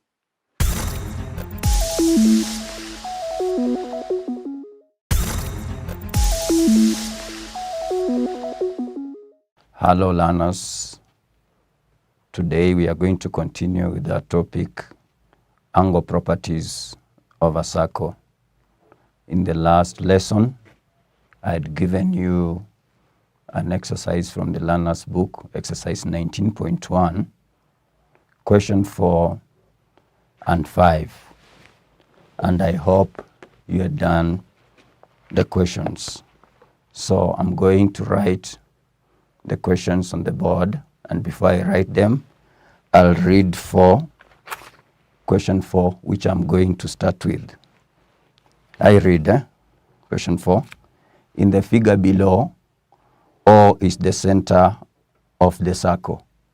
Show that the reflex angle POR is twice angle PQR. So I write the question on the board, then I will solve it.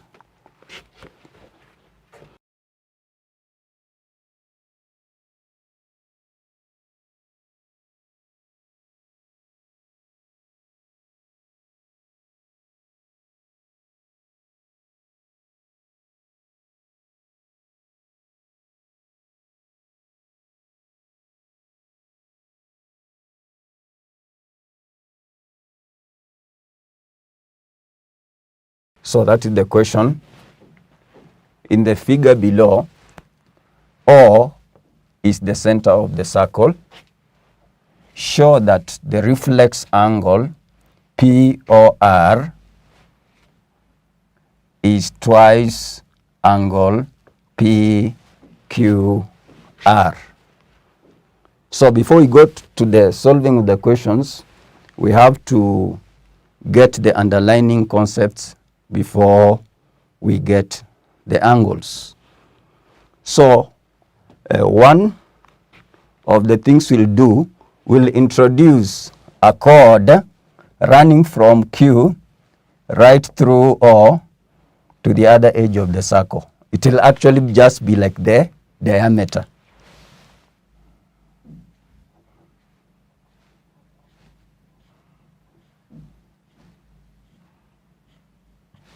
So where it touches the circle, I can give it a point D.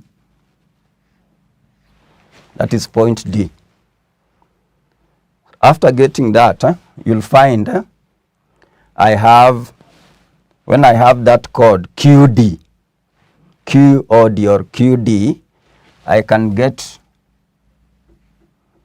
I'll introduce another line there, DR, and also introduce another line there, which I'll call it PD. So before we continue, there are concepts there you should get. In the previous lesson, we learned that if the diameter is a chord, it forms a right angle, it subtends a right angle in each of the segments. So if I come on the board, I'll use chord QD, which is actually what? Chord QD is the diameter. So this angle, it is subtending, isn't it? There is an angle it subtends here.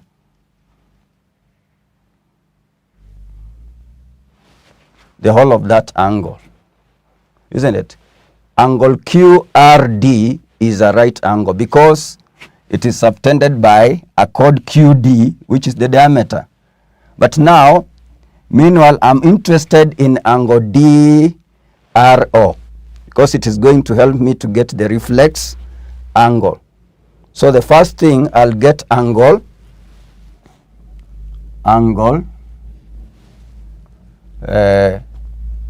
DRO, angle DRO. What is it? Because I've already told you that the angle subtended by the chord QD, the angle subtended by the chord QD, which is QRD, is equal to 90 degrees.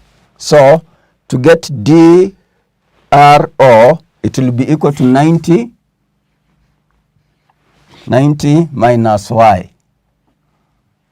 So I'll actually write here 90 minus Y degrees. That is angle DRO. I'll also come and get angle DPO. The same thing happens. Since this one is the diameter, it subtends a right angle here. It will subtend a right angle. Similarly, angle DPO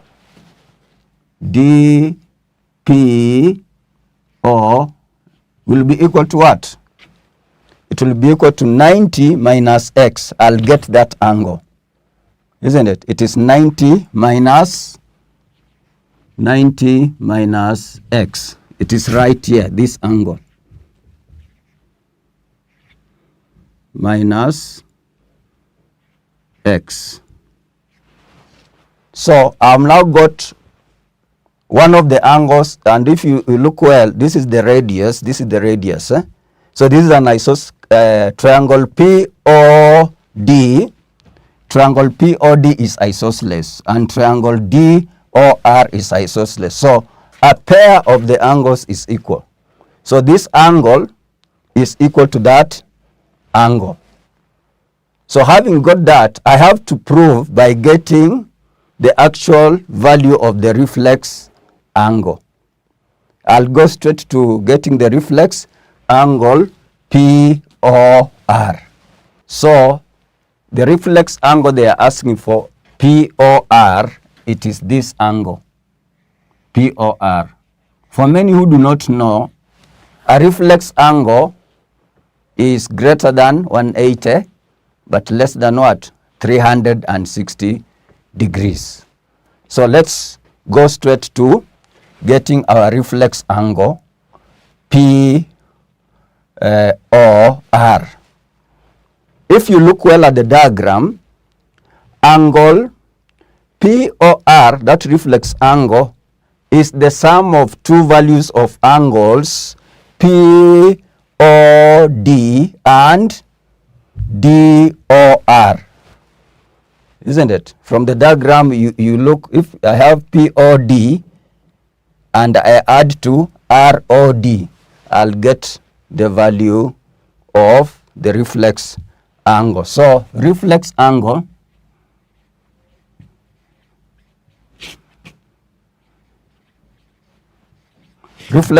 POR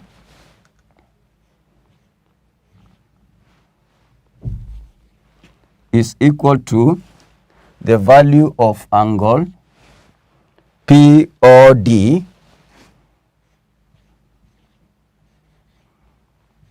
plus the value of angle DOR.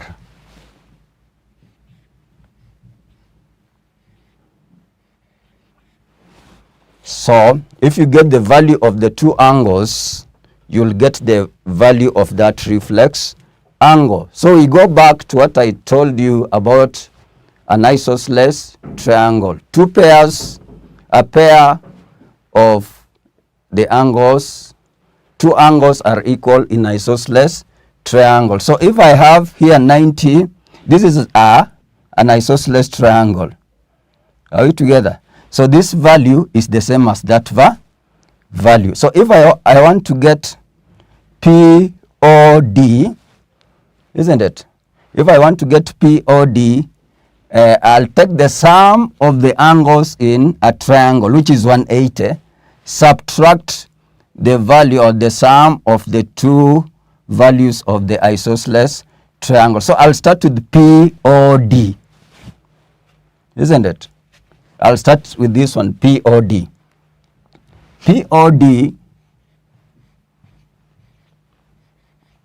is equal to the sum of angles in a triangle is 180 degrees. So I'll take that sum, 180 degrees,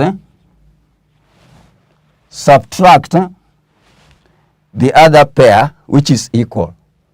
So it will be this angle plus that angle, which is just simply twice 90 minus x.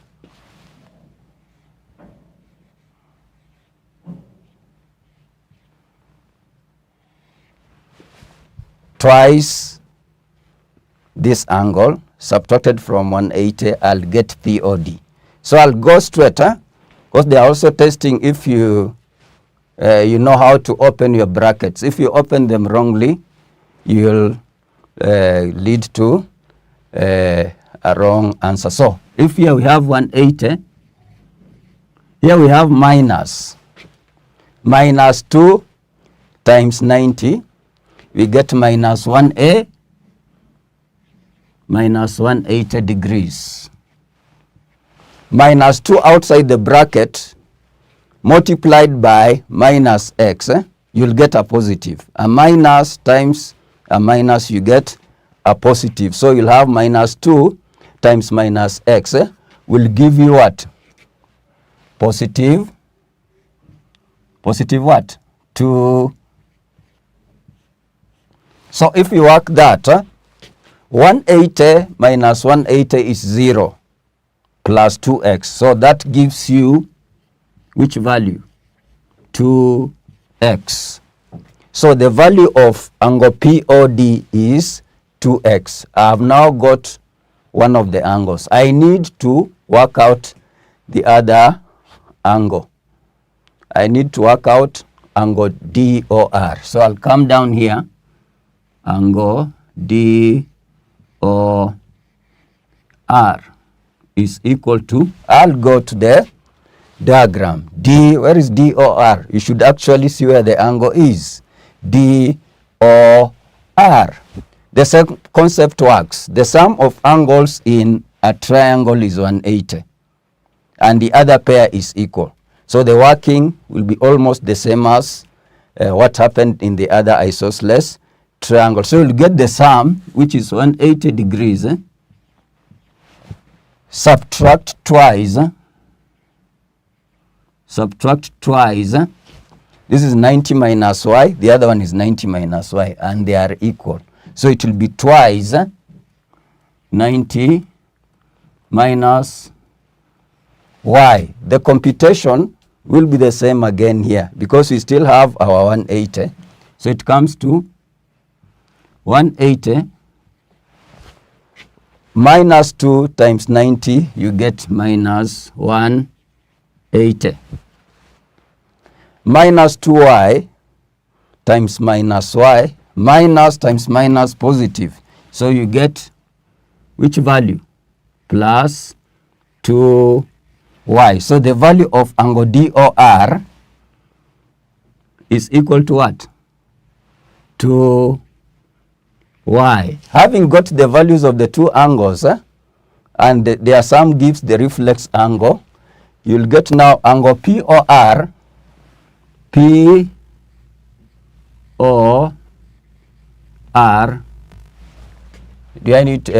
need to indicate again angle POR is equals to angle POD plus angle DOR.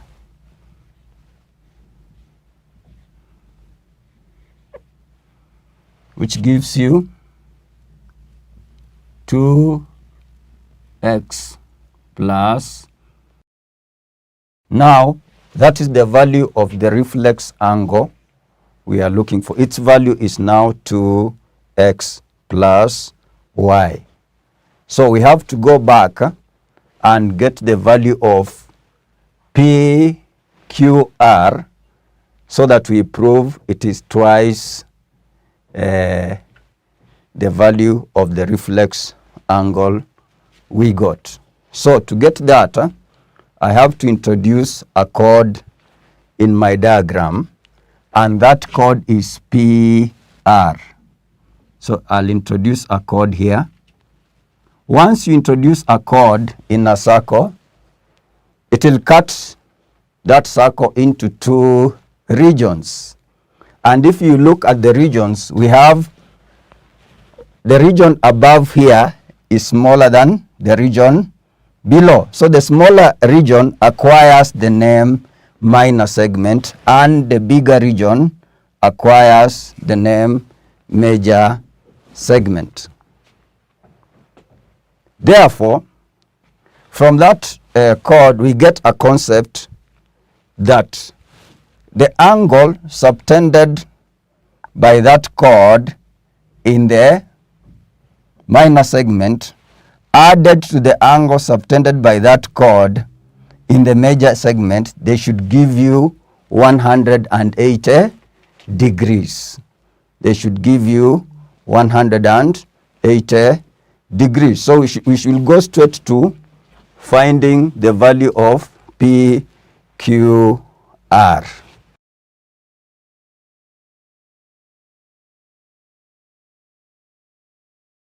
Now, rising from that concept that PQR added to PDR, their value is 180 degrees. So to get PQR angle PQR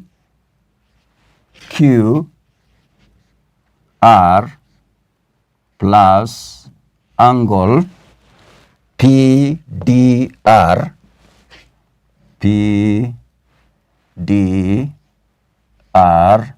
their sum should give you 180 degrees. So it goes without saying that angle PQR will be equal to angle PQR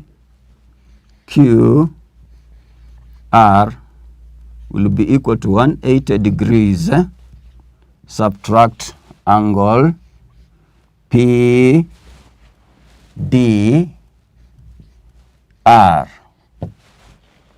So we'll go back to the diagram. Where do we get angle PDR? Angle PDR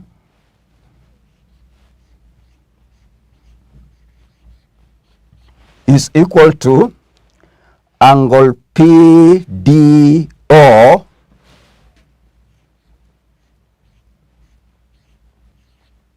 plus which angle? Plus angle RDO. RDO.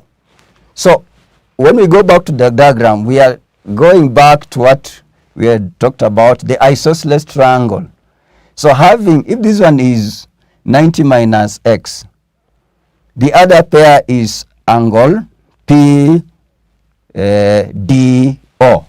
So if this one is 90 minus x, PDO will also be equal to what?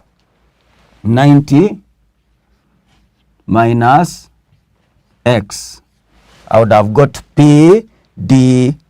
It is equal to 90 minus x because you have the other pair and they are always equal. The other pair is 90 minus x. And RDO, the same thing. RDO. Look at that isosceles triangle. This angle RDO is also equal to DRO. And I know the value of what? DRO. So it will be 90 minus x plus 90 minus y. 90 minus x plus 90 minus y. So you go to a computation. Start with this 90 plus 90, what do you get? 90 plus 90, you'll get 180 degrees. Then we have minus x minus y. That is the value of angle PDR. Isn't it? PDR. But to prove, the actual angle I should use to prove is angle POR. Isn't it? The actual angle I should to prove is PQR. And from this one I've already written PQR is equal to 180 subtract angle PDR. Isn't it? And we knew that PQR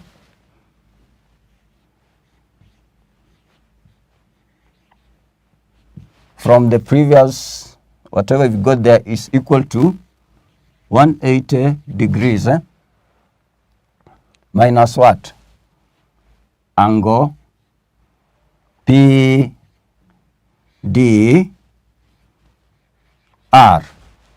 So this comes to 180 degrees put it into brackets because of some computation that will be there, minus PDR, which is 180, minus X, minus Y. At that point, you have to be very careful when we are opening the brackets, isn't it? When you are opening the brackets here, it will be 180 minus 180. What do you get? 180 minus 180, it will cancel out. So you'll eventually have 180 minus 180 degrees. When you are opening the brackets here, we have minus. A minus times a minus, we get a positive. It's like having minus 1 outside times minus 1x. It will turn to positive, so it will be plus x. When you move there, we have minus 1 here. When you have just a minus like that, it's like having minus 1. Minus 1 times minus 1y. That changes, negative times negative becomes a positive. So you get what? Plus y. The final answer will give you 180 minus 180 is 0. So you'll remain with x plus y. That is the value of which angle? P, Q, R. You'll go back to what they asked you, isn't it? Prove that PQR, the reflex angle, POR is twice PQR. So you write exactly what you've got. What did we get for POR? Isn't it? So POR, you'll say POR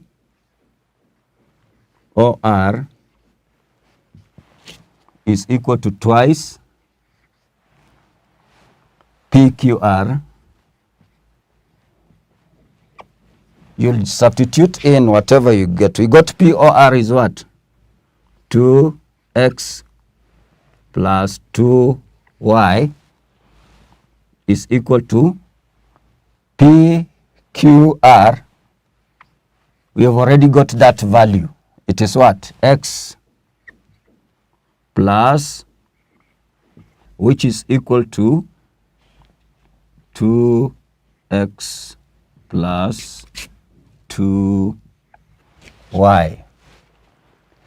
Therefore, reflex angle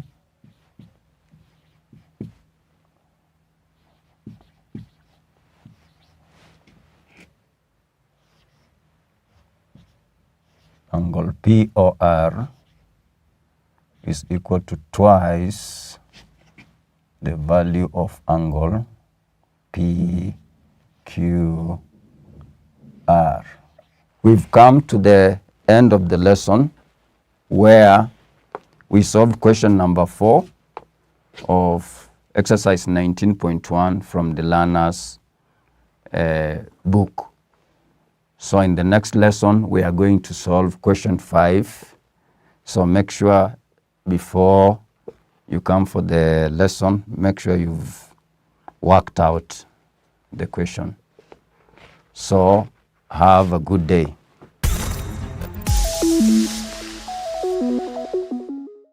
Welcome to Manifested Publishers. How do you do, learners? My name is Stephen Kariungi. Today we continue with our biology lesson. The topic of discussion is cell physiology. So today we are going to discuss the assignment that I gave you during the last lesson. So I want each person to get their books and mark their work as we go through the questions that I gave you earlier. So in case you have not answered the question, kindly pause the video and first of all make sure that you answer the questions. Then you can come and go through the answers after you have already answered the questions. Welcome. So during our last lesson, I gave you some questions that we are going to look at.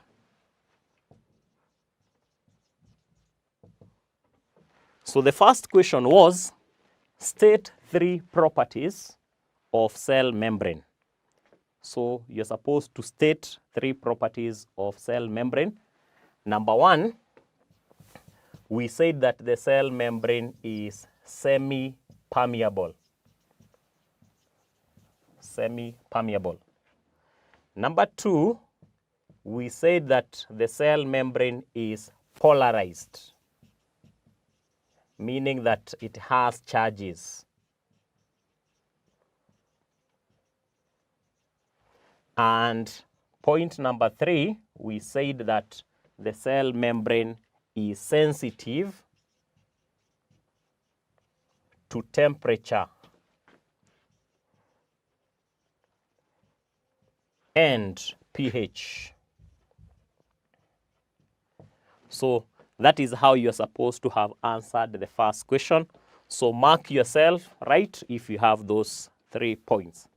So let's go to question number 2. Question number 2 was asking, explain the term semi-permeability. In fact, we have mentioned it in the first question, but the first question didn't want us to explain, but the second question wants us to explain semi-permeability.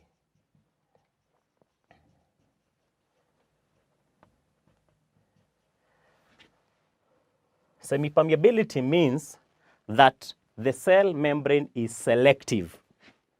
It only allows the small molecules to go through, but not the large molecules. So semi-permeability means that is the ability to allow small molecules to pass through, but not large molecules. So the small molecules pass through, but the large molecules do not. So that is what it means by semi-permeability. To go through question number 3, we are told to state and explain 3 factors that affect the rate of diffusion. These factors are as follows. 1, there are more than 3, but you just highlight 3. There is the thickness of membranes. And here we said that the thicker the membrane,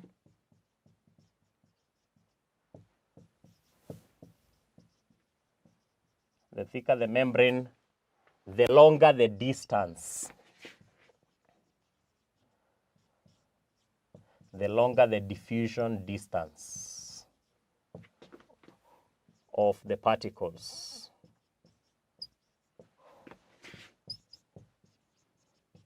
So the particles will have to go through a longer distance.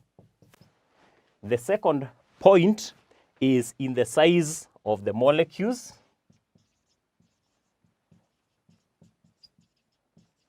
Whereby we say that large size molecules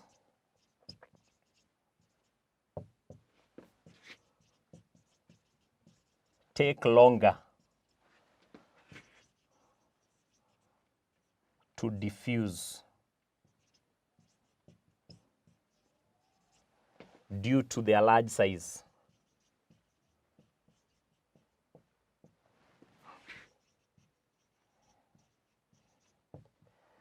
Three, we talked about the diffusion gradient.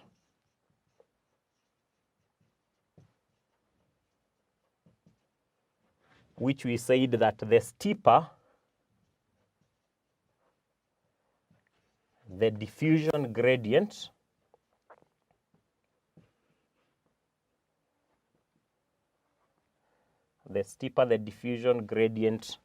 the faster the diffusion rate.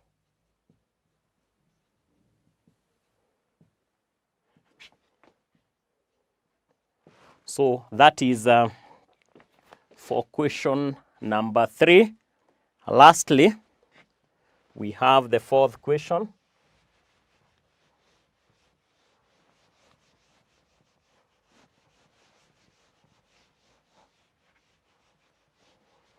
We have the fourth question that is asking state two roles of diffusion in animals. So this one is not asking about plants, but is asking about animals. And one of the roles is the absorption of digested food in the ileum into the blood.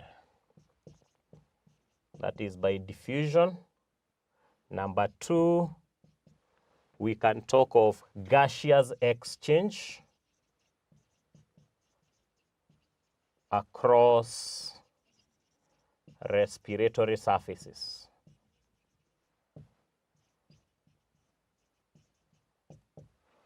So that is the assignment.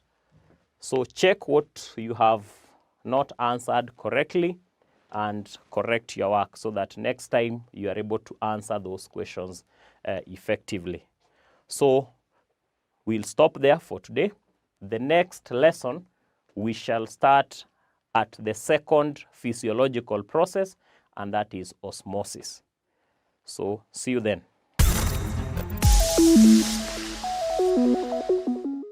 Welcome to Manifested Publishers. Hello learners, my name is Stephen Kariungi, and today we continue with our topic of discussion, nitrogen and its compounds. During the last lesson, we discussed how aqueous ammonia can be used to identify metallic ions by use of the color of the precipitate, whereby we saw that zinc ions form a white precipitate with aqueous ammonia.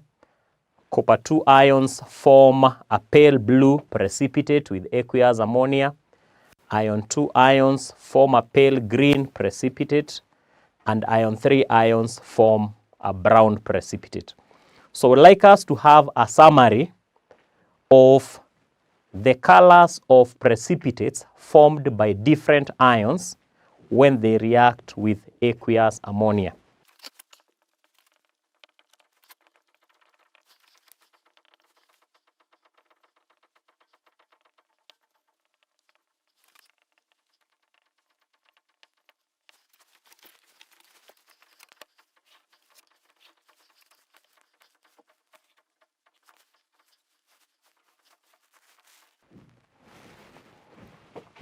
So we'll summarize this in form of a table, whereby we'll have on one column the cations, the color change when a few drops of aqueous ammonia are added, and the color change when excess aqueous ammonia is added.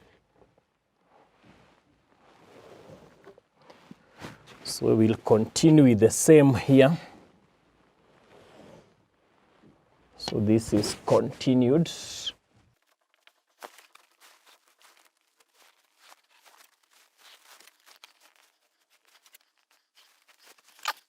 So we'll start with calcium ions. Calcium ions, when a few drops of aqueous ammonia are added, there is no precipitate formed. And that is because aqueous ammonia does not have enough hydroxide ions to precipitate calcium ions. Also, when you add excess, there is still no precipitate formed. But if you have magnesium ions, will form a white precipitate.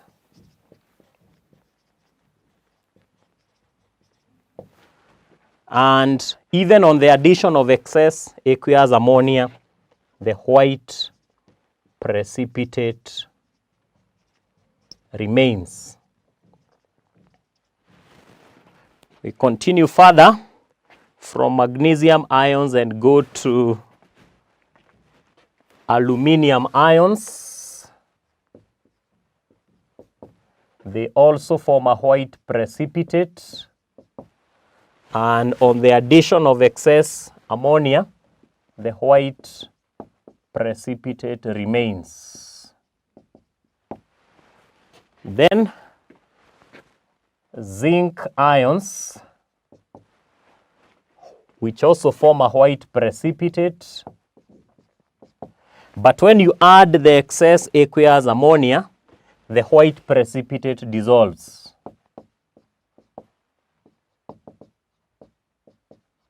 Into a colorless solution. Dissolves to form a colorless solution. So the zinc ions, they form a precipitate with aqueous ammonia, but that precipitate dissolves. Then we go to lead 2 ions, also form a white precipitate, but the white precipitate remains. So it doesn't dissolve. So unlike zinc, whereby the white precipitate is dissolving with excess aqueous ammonia. So this forms the basis of chemistry practical, a section that is called qualitative analysis. The qualitative analysis, whereby when you are given a solution, you can be told to identify which cations are there by adding a few drops of aqueous ammonia or adding excess ammonia. And then the color of the precipitate will be as indicated here. So we want to make our table slightly longer.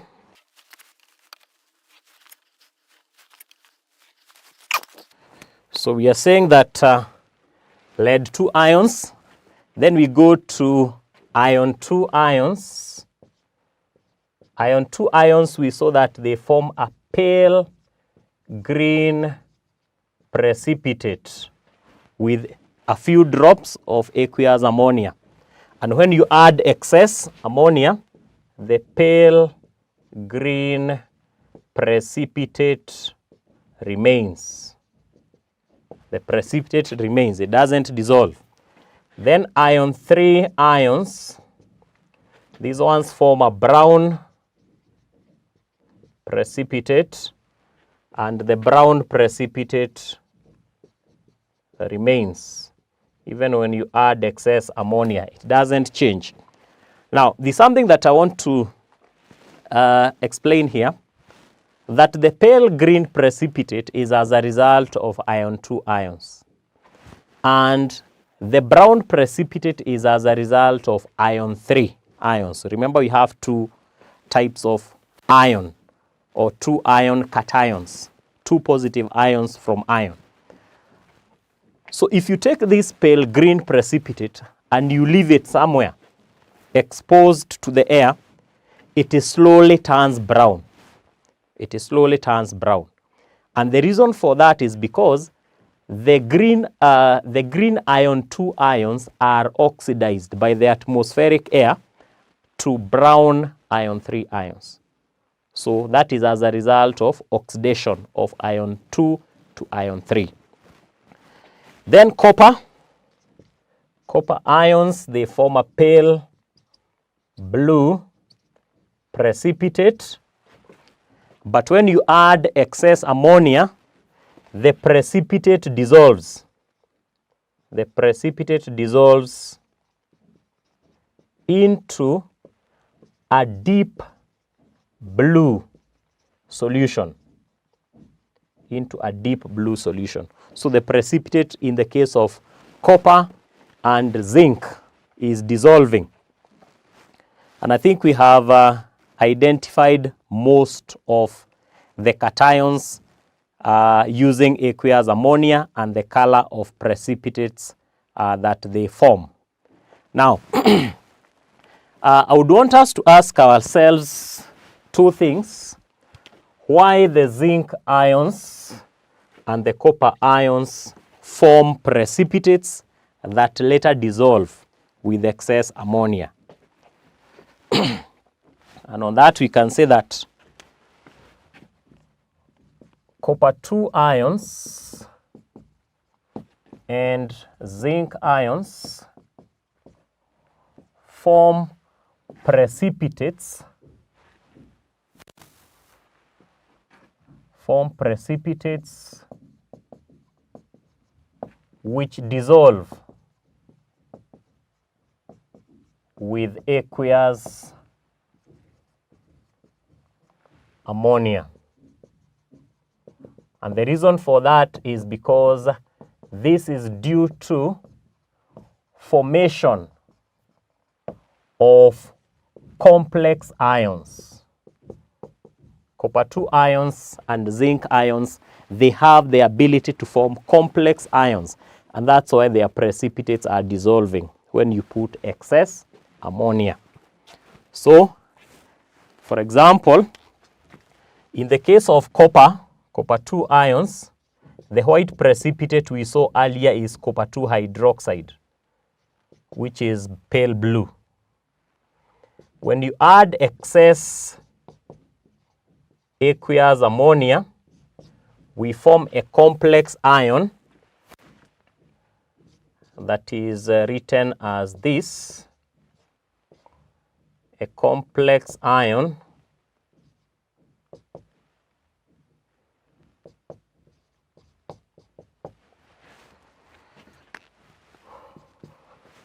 so this is a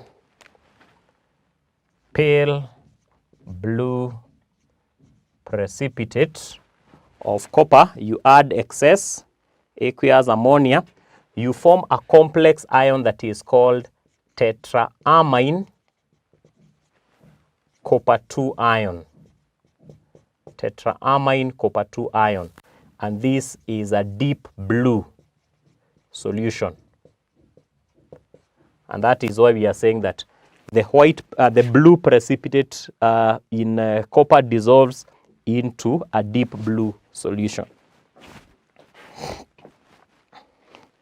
For the case of zinc, the precipitate was due to the formation of zinc hydroxide.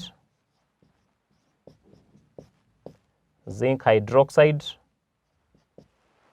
And when you add excess ammonia solution, there is formation of a similar complex ion that we call tetraamine zinc 2 ion.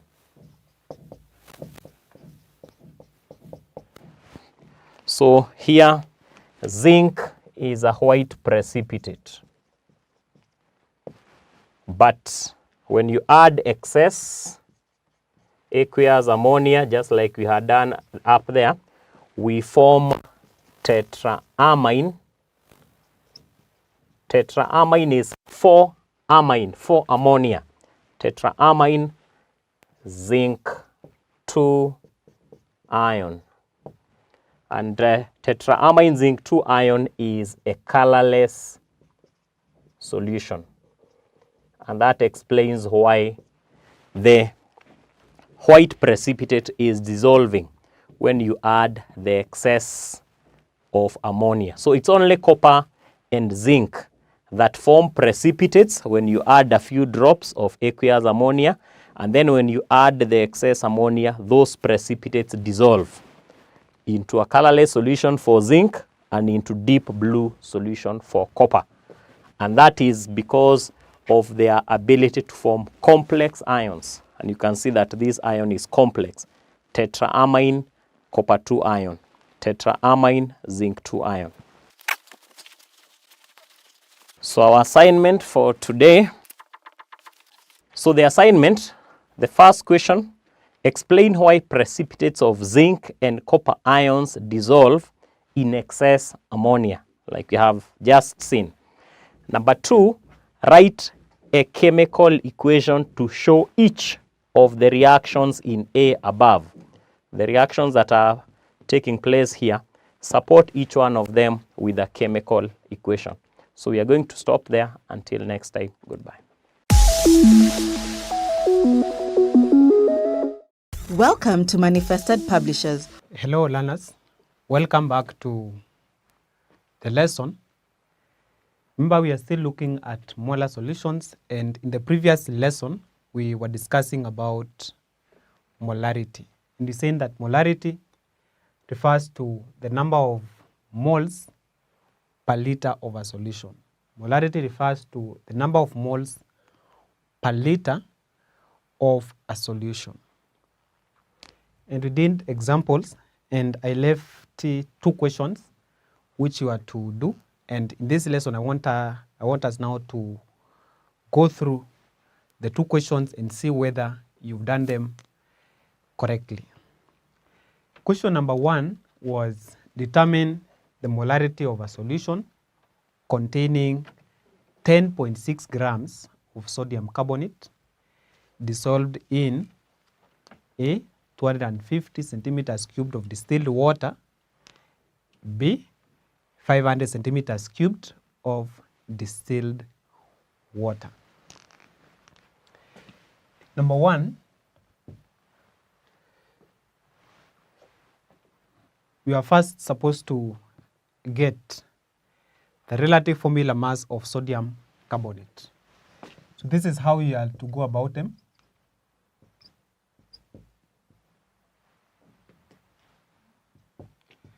The relative formula mass of sodium carbonate is given by, or is, 23, that is the mass of sodium, times 2, plus the mass of carbon, which is 12, plus the mass of oxygen, which is 16, and there are 3 atoms. This is 46 plus 12 plus 48, which gives us 106. So 106 is the relative formula mass of sodium carbonate.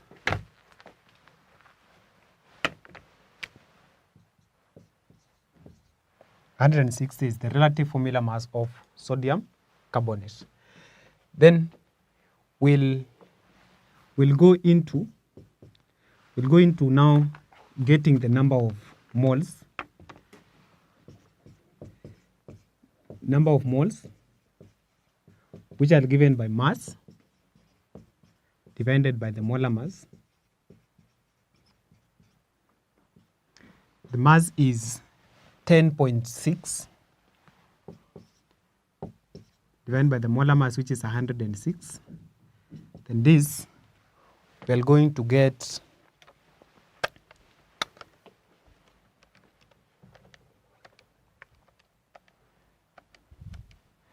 0.1 mole. Those are now the number of moles of sodium carbonate. Remember, we're doing the first one. These ones were dissolved in 250 of distilled water. And therefore, we just say that 0.1 moles, these ones were contained, or they are contained in 250 centimeters cubed of distilled water. Then how many moles will there be in 1 liter? And 1 liter is 1000 centimeters cubed of distilled water.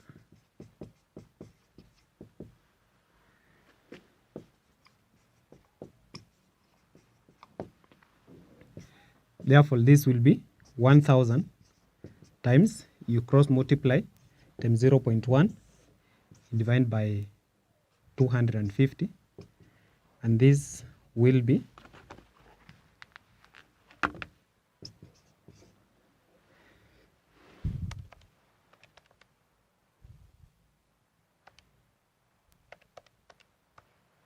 0.4. Therefore, the concentration will be 0.4 mole per dm cubed, or 0.4 molar. 0.4 moles per dm cubed, or decimeter cubed, or 0.4 molar. It should be capital M. If you write small m, then that is not right. Therefore, that is how you're supposed to go about question number 1. Number 1A. Therefore, number B was, because the difference is that the solutions where they are contained. In A, it was contained in 250 centimeters cubed of distilled water, and B, it was contained in 500 centimeters cubed of distilled water. Therefore, the number of moles are the same. The only difference will be now the molarity. Number of moles, they're still gotten as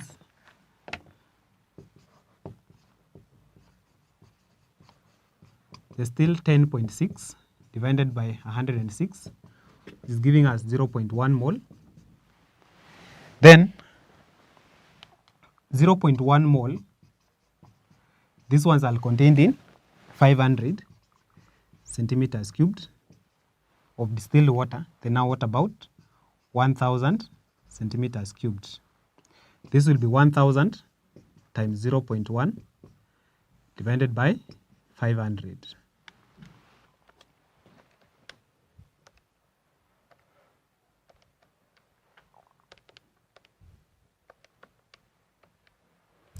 And this will be 0.2 mole per dm cubed,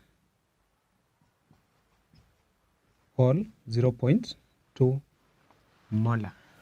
0.2 mole per dm cubed, or 0.2 molar, capital M.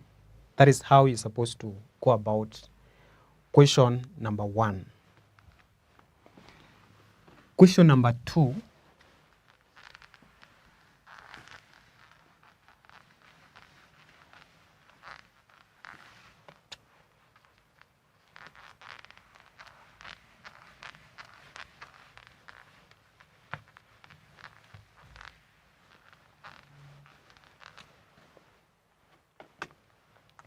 The question number 2 was, when 34.8 grams of potassium sulfate were dissolved in 500 centimeters cubed distilled water, then calculate the concentration of potassium sulfate in grams per liter, and second, molarity of the solution.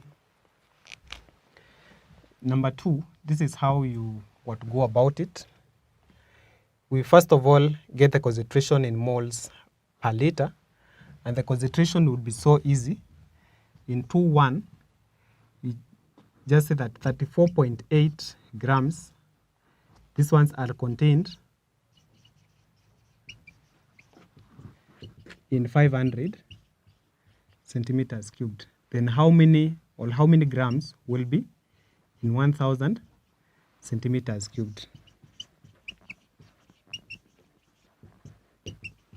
So how many grams of potassium sulfate will be contained in 1000? Therefore, it will be 34.8 times 1000 divided by 500. And this will be 34.8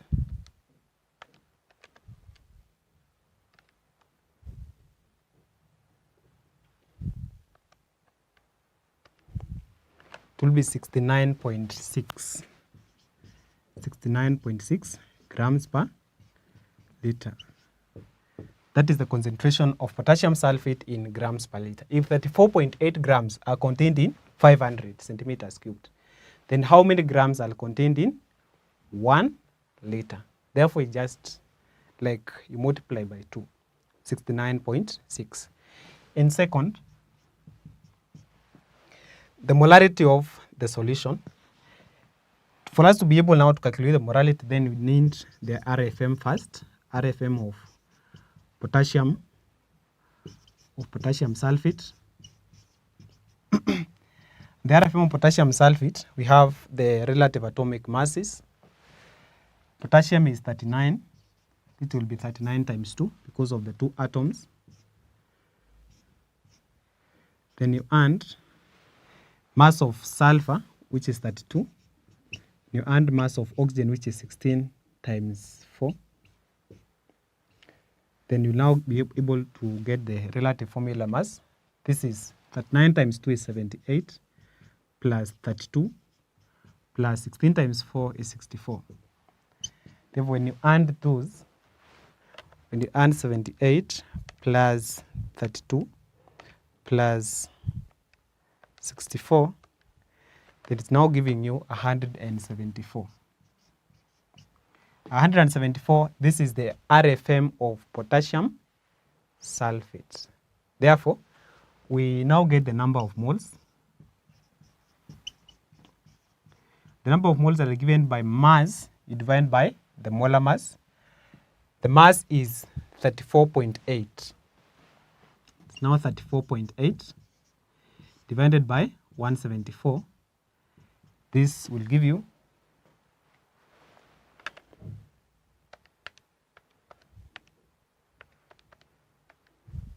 this is 0.1955. 0.1955 mole. That because it's now molarity, and we are saying that molarity is the number of moles contained in 1 liter. Just say that 0.1955 are contained in 500 centimeters cubed of distilled water. Then now what about 1000 centimeters cubed? And this will be 1000 times 0.1955 divided by 500. And therefore, molarity will be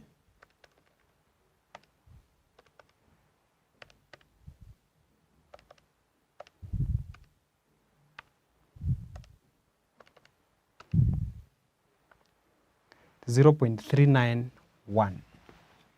0.391 mole per dm cubed, all 0.391 molar. It is as simple as that. 0.391 mole per dm cubed, or per decimeter cubed, all 0.391 molar. If that is now what you got, then well done. And right now I want to give you some more questions.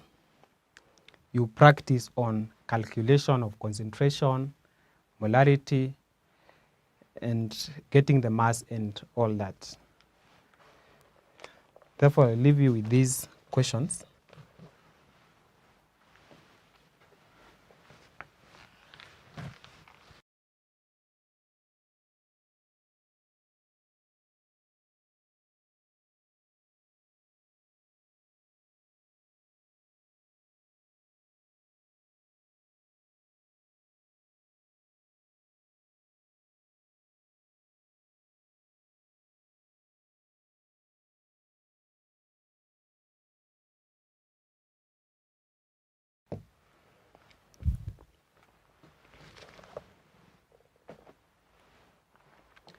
That is the assignment. There are 5 questions.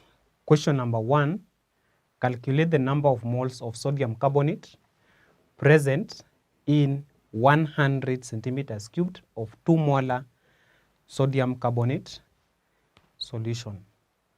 Question number 2, calculate the mass of sulfuric 6 acid in 250 centimeters cubed of a solution whose concentration is 0.25 mole per decimeter cubed.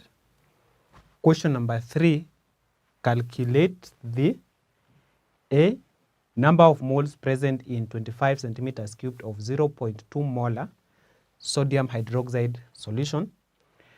B, mass in grams present in 25 centimeters cubed of a 0.2 molar sodium hydroxide solution. Question number 4, calculate the number of moles of sodium chloride in 500 centimeters cubed of 3 molar sodium chloride solution. And 5, calculate the mass of calcium chloride required to make 1 liter of 0.2 molar calcium chloride solution. Therefore, attempt those questions. And in the next lesson, we are going to discuss how to prepare molar solution or preparation of molar solutions. See you in the next lesson.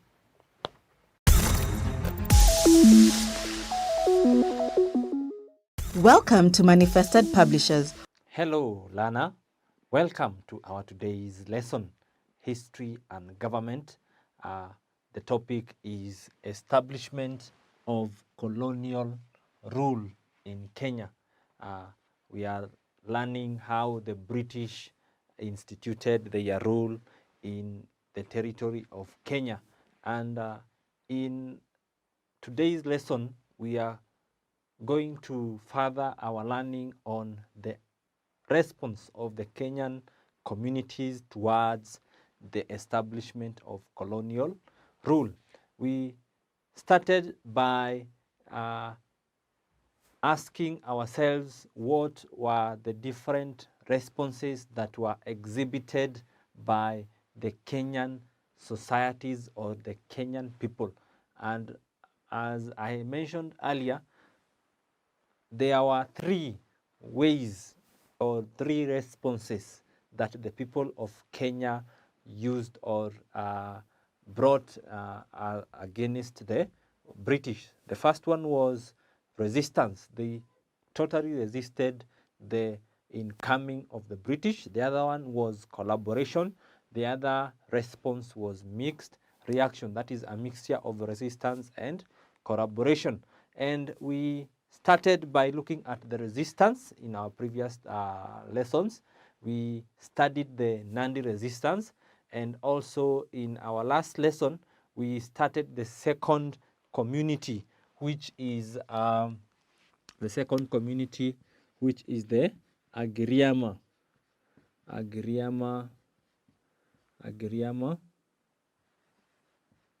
resistance. That is what we are studying.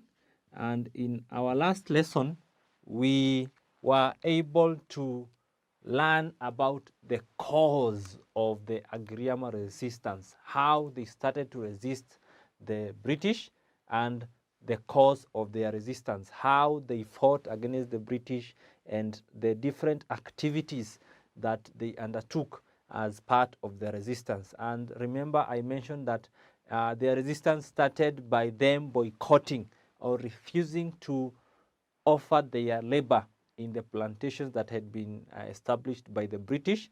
And then also they were led by very influential leaders, that is Mekatilili Wamenza, together with the other leaders. And also they stood up to fight against the British when their shrines were defiled, and when the British refused to listen to their grievances. So in our today's lesson, we are going to learn about the causes. Today we are going to learn about the causes. That is what we are going to learn about, the causes of the resistance, the causes of the Agiriama resistance. That is what we are going to be learning in our today's lesson, the causes of the Agiriama resistance. What sparked up, what influenced them into fighting against the British. The first reason or the first cause for them to fight against the British was the forced labor. Forced labor that was instituted by the British. So the British were forcing them to work in the cotton farms, in the cotton plantations that they had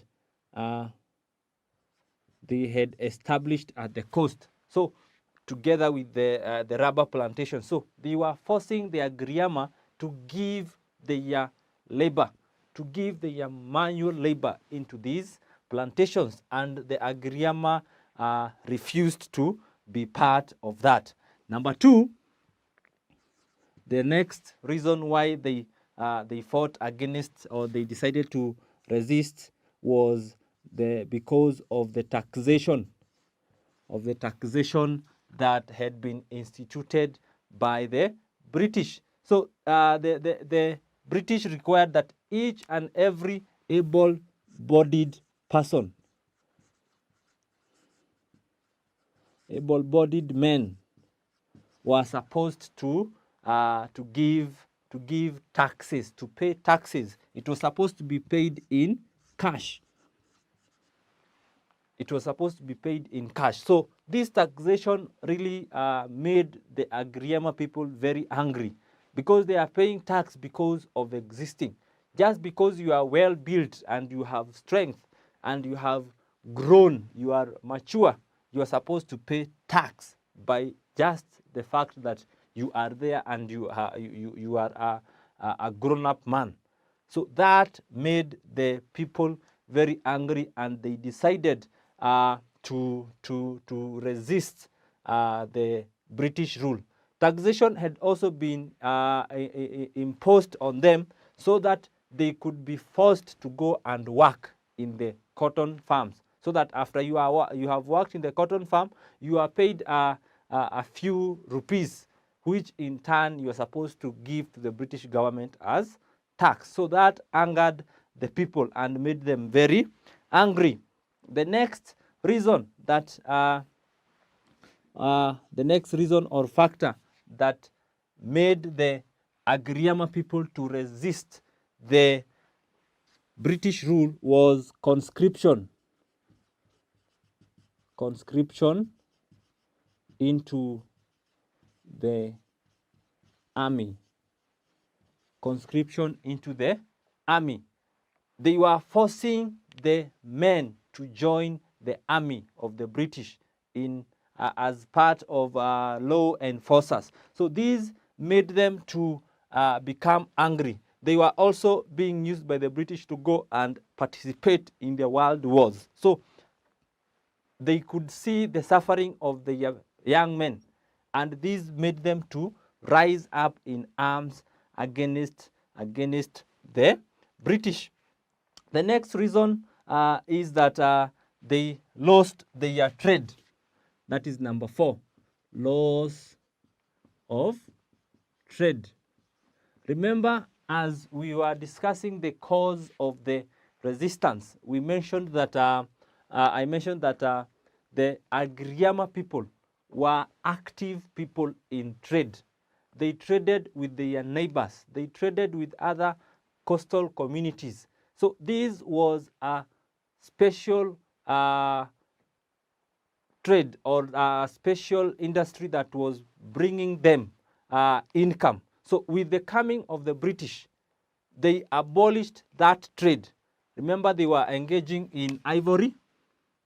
They were engaging in ivory, the sale of ivory at the coast, which was very popular at that time because it had very high market in the Asian part of the world. So ivory was very common there, and it was lucrative business for them. Apart from ivory, they were also engaged in tembo, that is the coconut brew. They brewed that tembo and they could sell that. So that made the people, now that they could no longer brew the tembo, which is made from coconut, right? This is made from coconut. So because of that, resistance had to be made against the British. Because now, remember, these are traditional ways that the Agriama had been used to. Now, the British are stopping them from continuing with their activities. So, this made the Agriama people very unhappy and very unsettled, and they decided to resist and fight against the British. Apart from that, they wanted to retain their traditional power. The people wanted to retain their traditional power. Remember, they had their own traditional leaders. I mentioned Mekatilili Menza was one female leader that was leading them. So the traditional people did not want to lose the traditional power that they had. They had their own leaders, they had their own rulers. So with the coming of the British, that meant that now the colonial officials were going to take control. The colonial officials were now supposed to take control. This made the Agriama people very angry because they could now see their independence is going away. So they wanted to retain their independence and autonomy as a community. They wanted to lead themselves as they desired because the headmen or the traditional rulers understood the requirements. They understood the belief system of the Agriama as opposed to the colonial officials who are just coming to make sure that the interests of the European have been taken care of. And then lastly, the British disregarded. There was disregard of traditional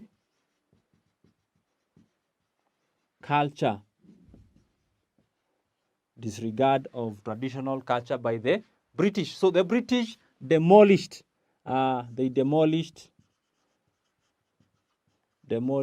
the kayas. The kaya that was very essential in the lives of the Agriama. These were shrines. The kayas, they had shrines where they could go and offer sacrifices and make their prayers. So when the British demolished them, this made the Agriama people very angry because they saw that their religion has been despised. Their belief system has been disrespected. Apart from that, the British were involved in raping the women. So this disheartened or made the Agriama people very angry, and they could no longer continue to put or to go with their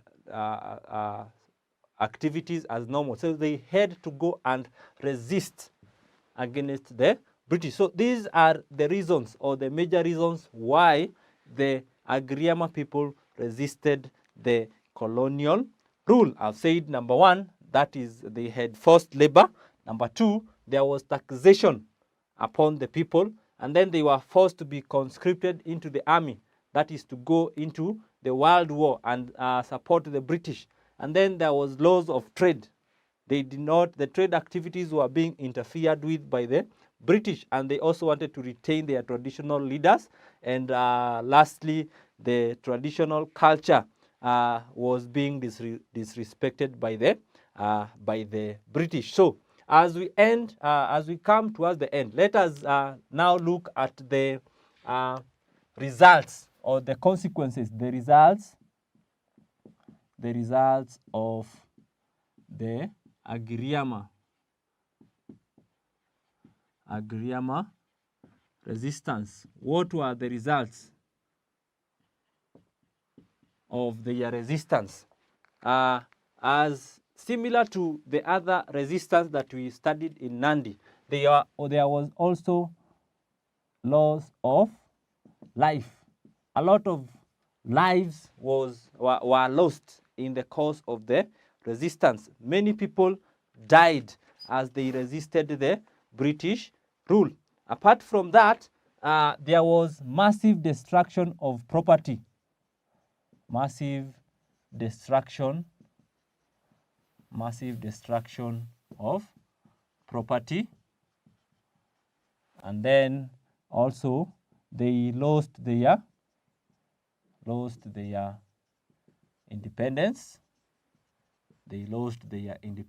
That is another consequence or result of them resisting the British rule. And then their leaders, some of their leaders some of their leaders were deported. Some of their leaders were deported. Remember, we mentioned Mekatilili Menza was deported, and Wanje were deported to Kisii because of leading the society in resistance against the British. Then, apart from that, they were displaced. They were displaced from their land to pave way for the plantations. So most of the Agriama people were pushed into reserves to give way for the British plantations. Apart from that, number 6, the next result of the Agriama, that is number 6, the position of women. The position of women was elevated.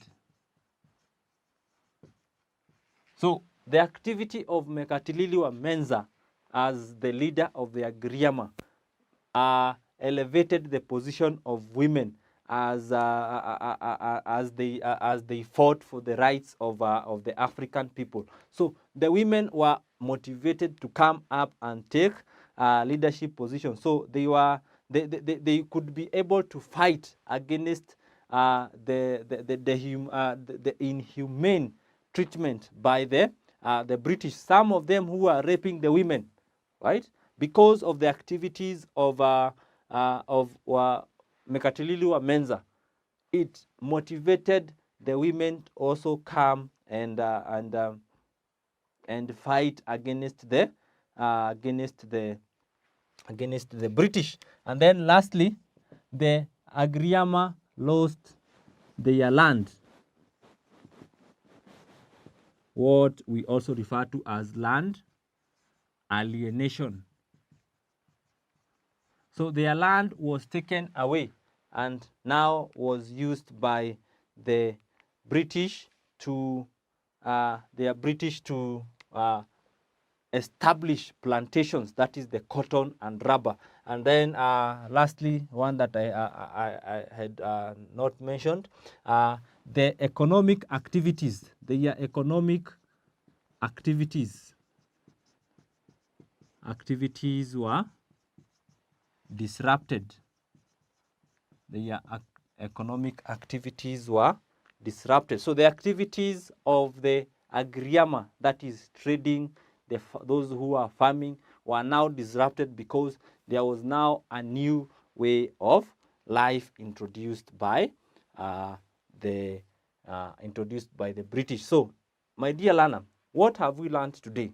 Today we have learned about the causes of the Agriama resistance, and number 2, we have learned about the consequences of their resistance against the British. Now, as we end our lesson, allow me to give you now an assignment. Allow me to give you an assignment for you to do at home. Questions. And the questions are, number 1, discuss the causes of the Agriama resistance. And then number 2,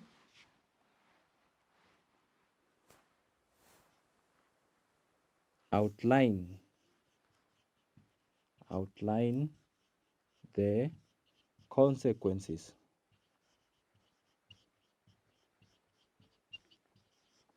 of the Agriama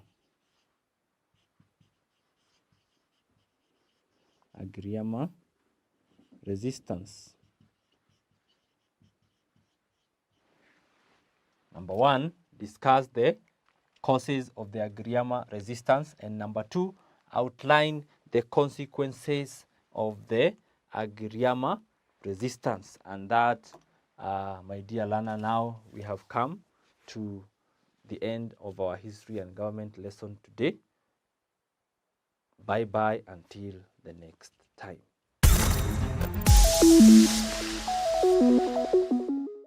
Welcome to Manifested Publishers. Welcome to Manifested Online Classes. I am Teacher Purity, and we are still continuing with our topic on use of medicine. So we are going to learn the precautions when handling medicine at home. Now, during the last lesson, we learned about the common forms of medicine that are found at home. Welcome to the lesson and hope that you will enjoy.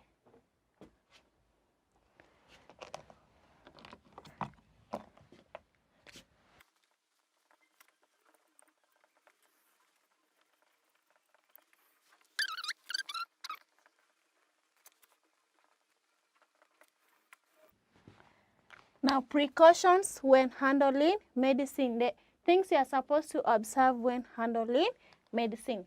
Now, in our previous lesson, we discussed about the common forms of medicine that are found at home. And we say that at home you can get different forms of medicine like capsules, tablets, syrups, ointment. We also have inhalers and eye, ear, or nose drops. Those are the common forms of medicine that are found at home.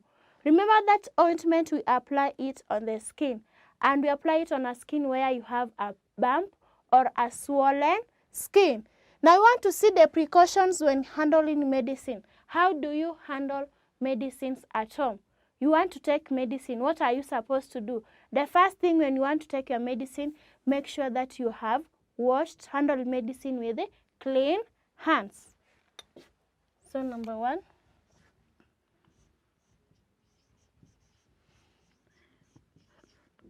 handle medicines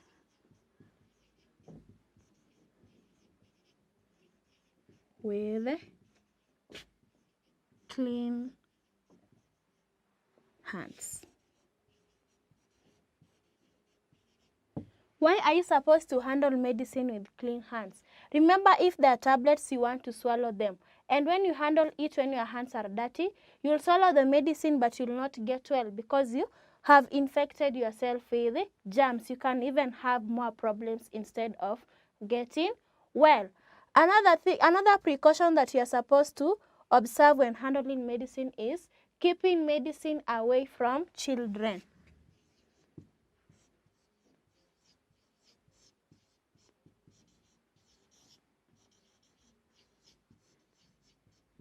Keeping medicine away from children.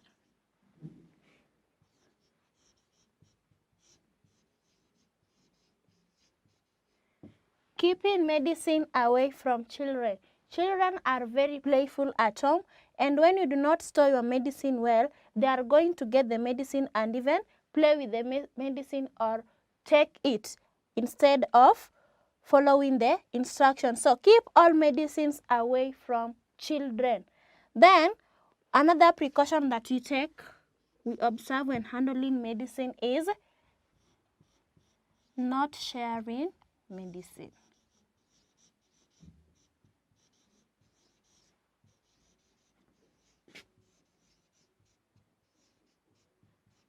Not sharing medicine. You are not supposed to share your medicine with anyone else because all of us suffer from different sicknesses or diseases. So when you share your medicine, you are not following the doctor's instruction. Another precaution that you are supposed to take when handling medicine is using clean water when taking medicine.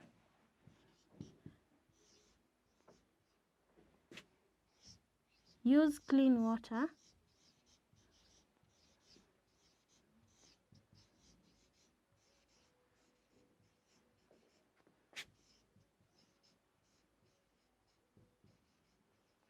when taking medicine.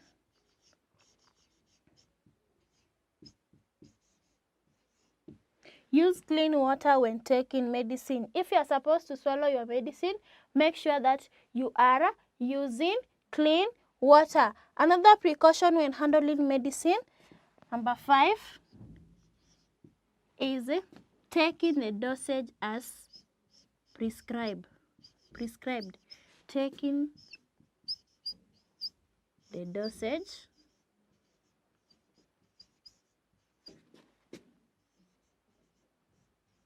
as prescribed.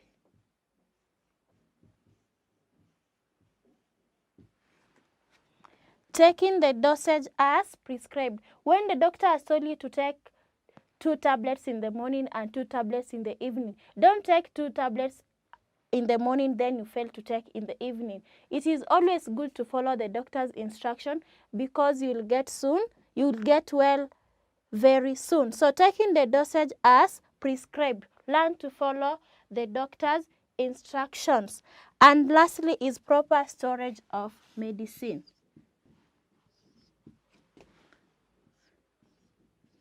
Proper storage of medicine.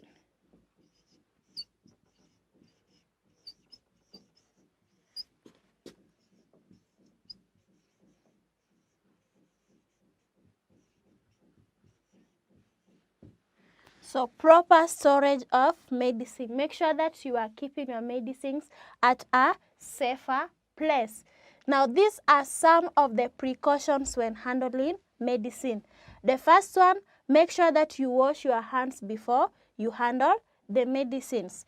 Number 2, keeping medicine away from children. Keep the medicines away from children because children can easily play with the medicine and some can even swallow the medicine, which is not good. Number 3, not sharing medicine. Make sure that when you have been given medicine by the doctor, you are finishing the medicine. Don't give it to any other person. You are the one who is sick. And number 4, use clean water when taking medicine. When you are taking your medicine, make sure that you are taking the medicine with clean water. Number 5, taking the dosage as prescribed. Follow the doctor's instruction. If the doctor told you to take 3 tablets in a day, make sure you are taking 3 tablets in a day and not 2 or 4. Don't take more or less. Take what has been instructed. And lastly, proper storage of medicine. These are the precautions when handling medicine back at home. Try to practice them. When you have medicine at home, you should know that you are supposed to put it at a certain place. You know that you are not supposed to share the medicine. So I will write some questions for you on the board. Copy them in your exercise books and make sure that you also answer the questions.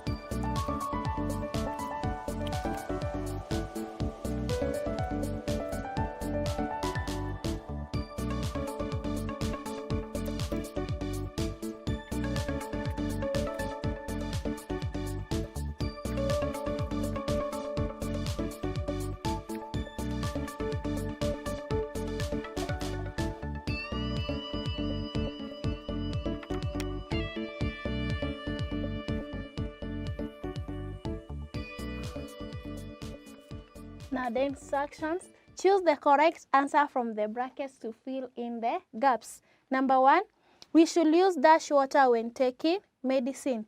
Clean, dirty. Select the correct answer and fill in the blank space. Question 2, store medicines dash from children. Away, near. You select for me the correct answer.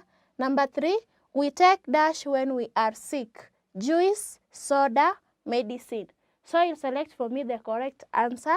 And lastly, it is dash to share medicine. Good, bad. Select the correct answer and fill in the blank space. So finish the assignments and make sure that you are going through your work. Hope to see you in the next lesson when you are of good health. Goodbye.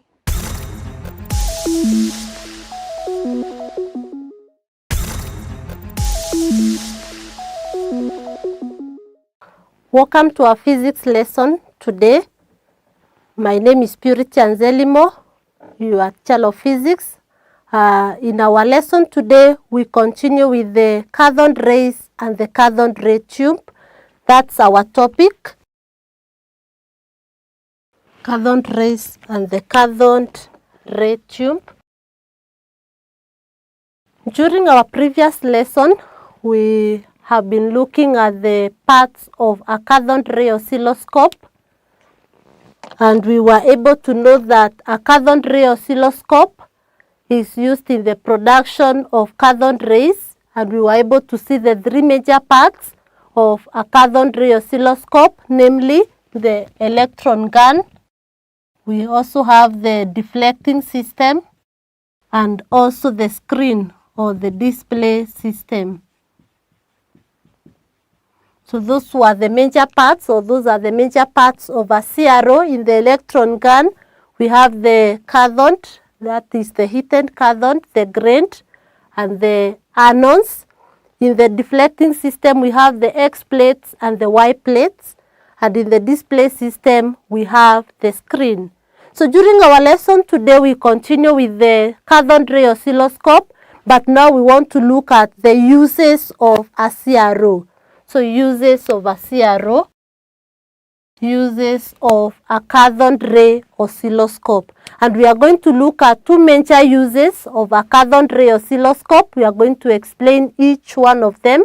So one of the uses of a cathode ray oscilloscope is used as a voltmeter. So number one, used as a voltmeter. A cathode ray oscilloscope is used as a voltmeter. We know from the topic current electricity, we know that a voltmeter is a device that is used to measure voltage. So we have the CRO being used to measure voltage. So we are going to explain how. Then again, we can use a CRO to determine the frequency of an alternating current signal, used in determining the frequency of an alternating current signal. So we will also explain how a CRO can be used to determine the frequency. Remember, we know what frequency means. When we talk of frequency, simply refers to the number of complete oscillations in 1 second. So it can also be used in determining the frequency of an alternating current signal. So I want us to start with the first one. We have seen that a cathode ray oscilloscope can be used as a voltmeter. So CRO as a voltmeter, our CRO as a voltmeter. And we are going to see that the cathode ray oscilloscope will have many advantages over the voltmeters that we use, the ordinary voltmeters that we have. So when we are using the cathode ray oscilloscope as a voltmeter, when the time base is switched off, with the time base switched off, when we have our time base switched off, then we also have the X plates being earthed, X plates earthed, and then we have the voltage to be measured, connected, and voltage to be measured, connected to the Y plates. So this is what we are going to have. So when we have the time base switched off, remember we said that the time base is connected to the X plates, and now we want to, and the X plates are earthed, and then we have the voltage to be measured, connected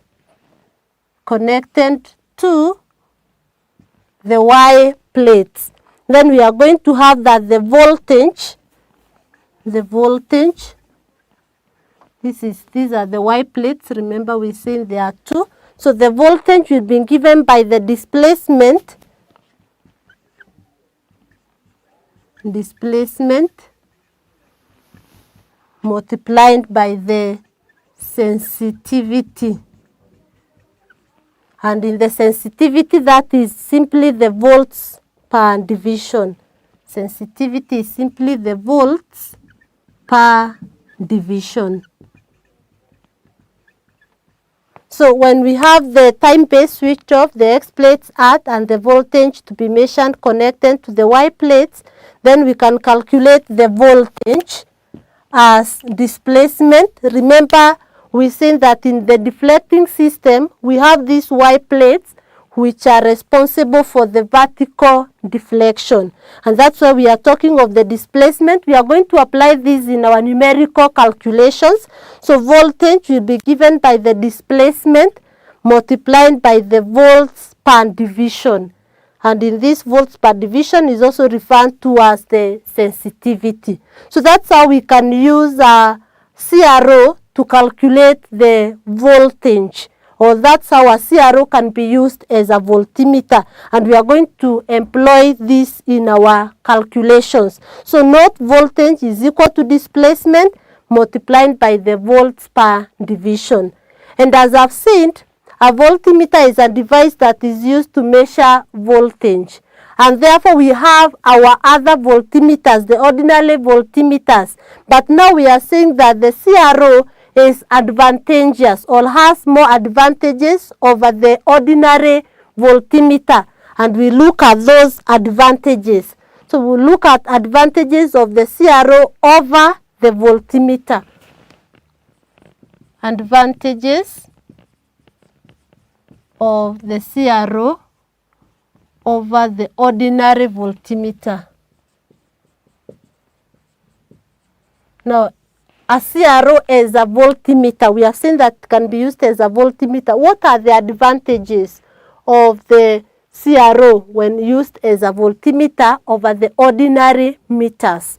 So one of the advantages is that it can be used to measure both direct current and alternating current voltages. That's number one. Remember, for the voltmeters that we have or that we use in the lab, mostly they are only used to measure direct current voltages. So but for the CRO, can be used or can measure both the direct current and the alternating current voltages. So that's one of the advantages of a CRO over the voltmeter. Then we can also say that it can also be used to measure large currents. It can be used to measure large, not currents, but voltages, because it's used as a voltmeter. It can be used to measure large voltages without being destroyed. We know in the voltmeters that we use in the laboratory, most of them ranges from 0 to 5 volts, others from 0 to 3 volts. But now for the CRO, it can be used to measure larger voltages. So can measure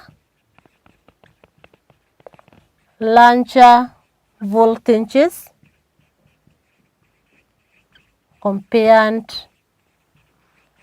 to the ordinary voltmeters. So it can be used to measure larger voltages compared to the ordinary meters, and it cannot be destroyed. So without being destroyed.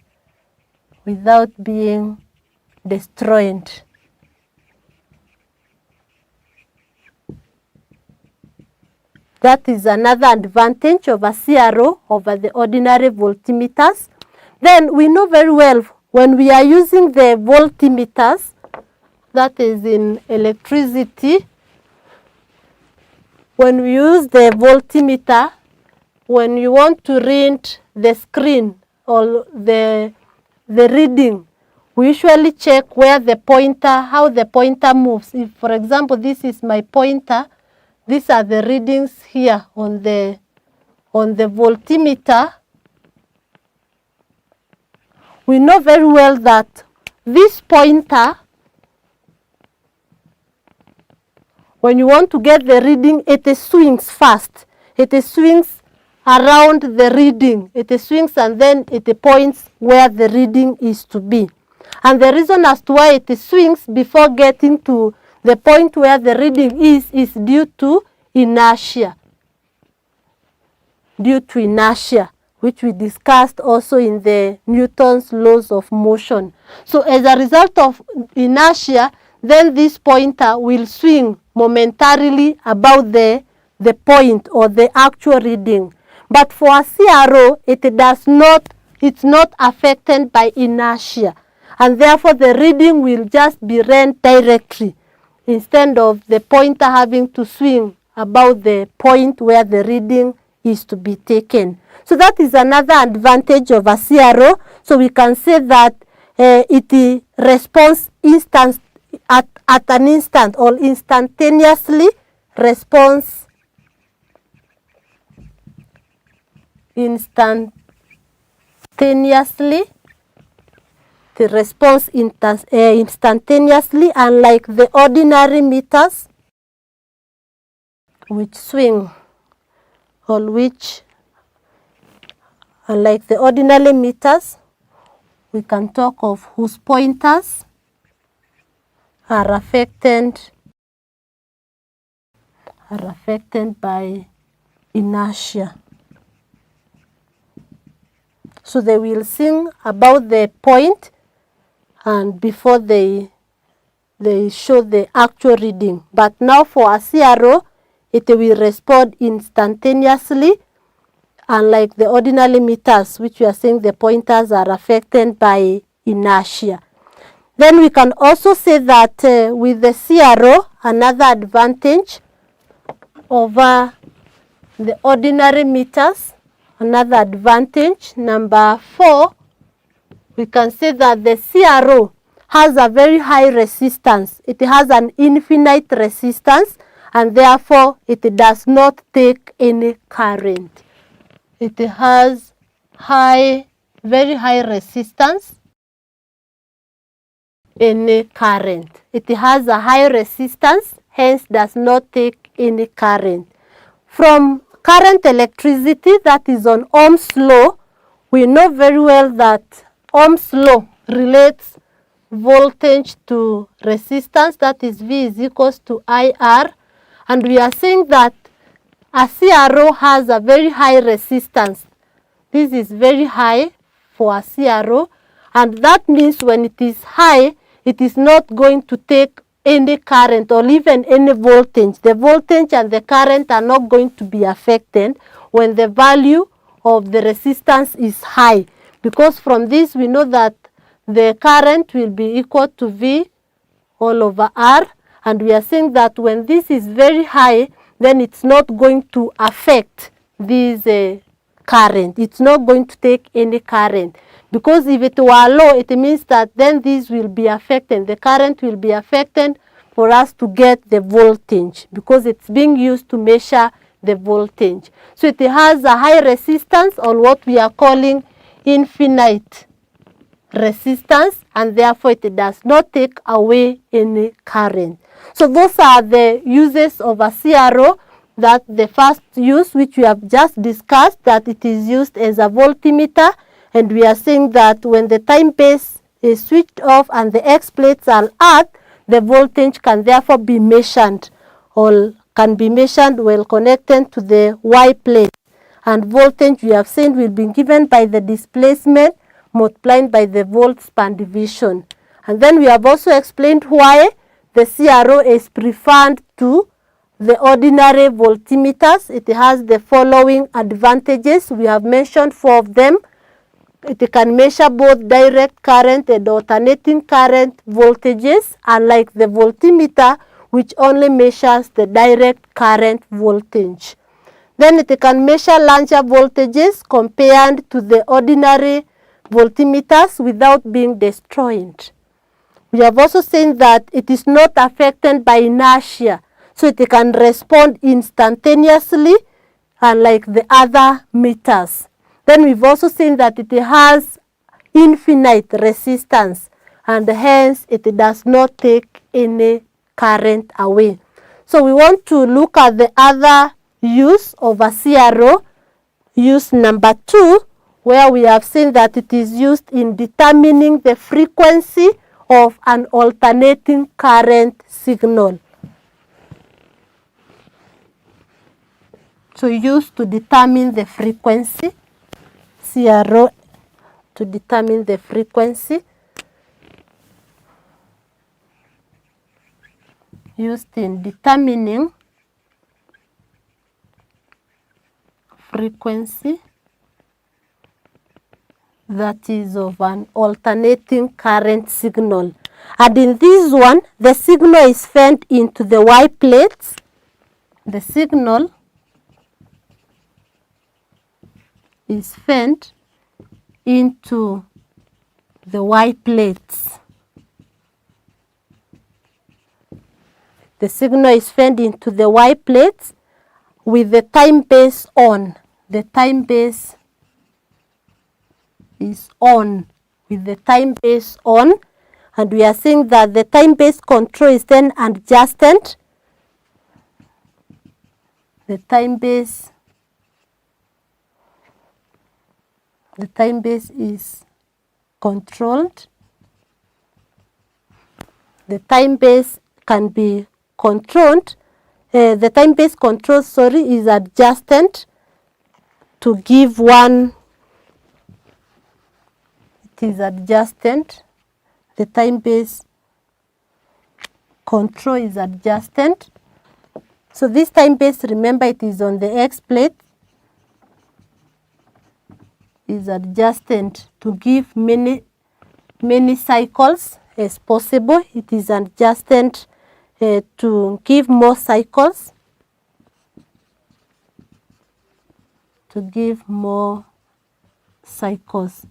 So remember, in this, we are going to have the formation of the cycles. We can have it here.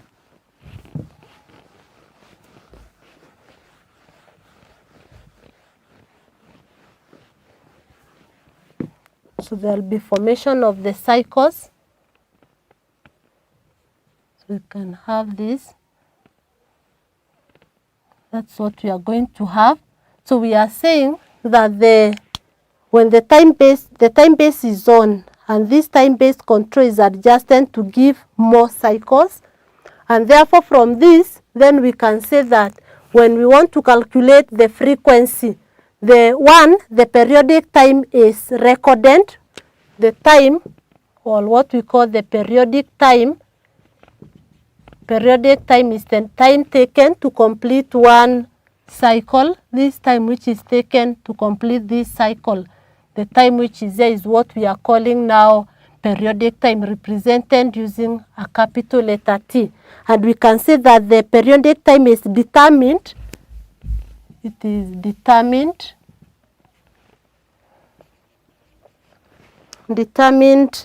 by relating the trace of the signal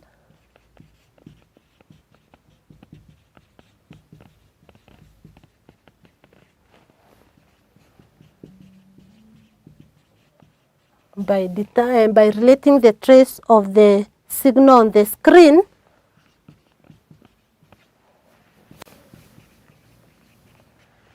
screen with the time base setting.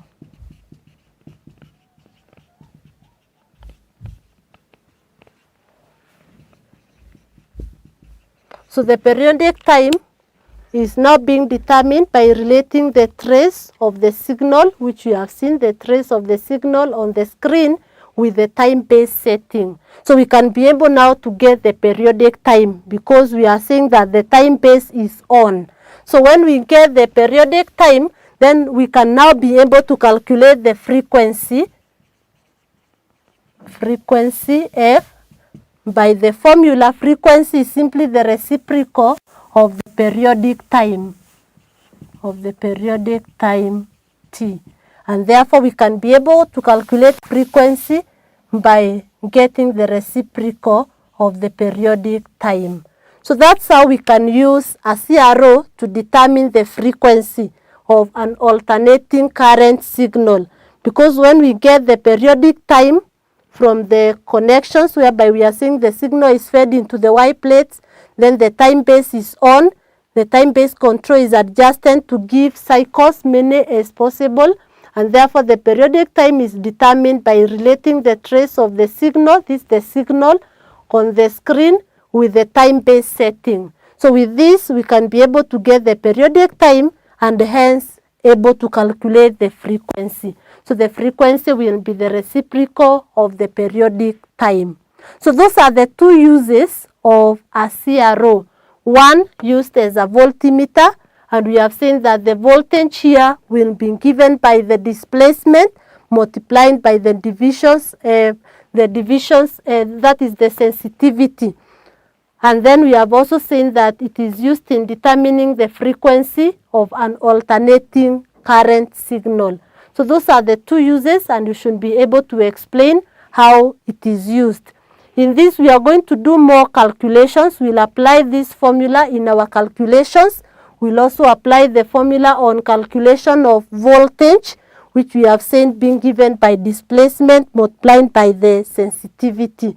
So we want now to compare a cathode ray oscilloscope to a TV tube. We want to look at the differences that are there between a cathode ray oscilloscope and the TV tube. So we look at those differences.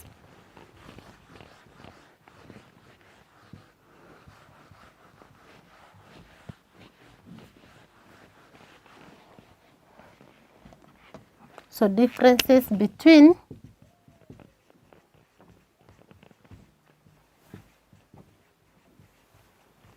a CRO and a television tube. So what are the differences between the two? Differences between a cathode ray oscilloscope and a TV tube. So we can just have a table. On one side we can have the TV tube, and on the other side we have the CRO. So this is our TV tube. Then on the other side we have the CRO. So we want to see what are the differences between a cathode ray oscilloscope and a television tube. So one of the differences for a television tube, the deflection here, the deflection is by magnetic field. Whereas in a CRO, the deflection is by electric field. So you need to know that in a TV tube, the deflection is by the magnetic field, whereas in a CRO, it's by the electric field. Then a TV tube has two time base. It has two time base. Whereas in a CRO, as we mentioned, it has only one. Has one time base, which we said it's on the X plates. Then we can also say that electrons light the whole screen for a TV tube, and that's why you are able to see the whole screen being lit in a TV. So the electrons light the whole screen.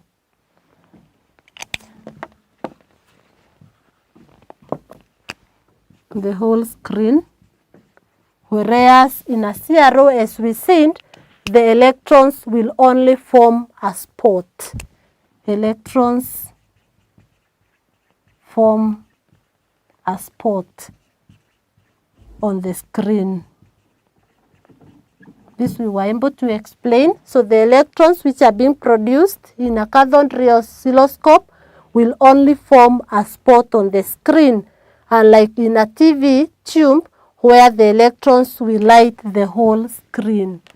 Finally, there are 625 lines per second in a TV tube. There are 625 lines per second in the TV tube, whereas in a CRO, there are only 25 lines per second.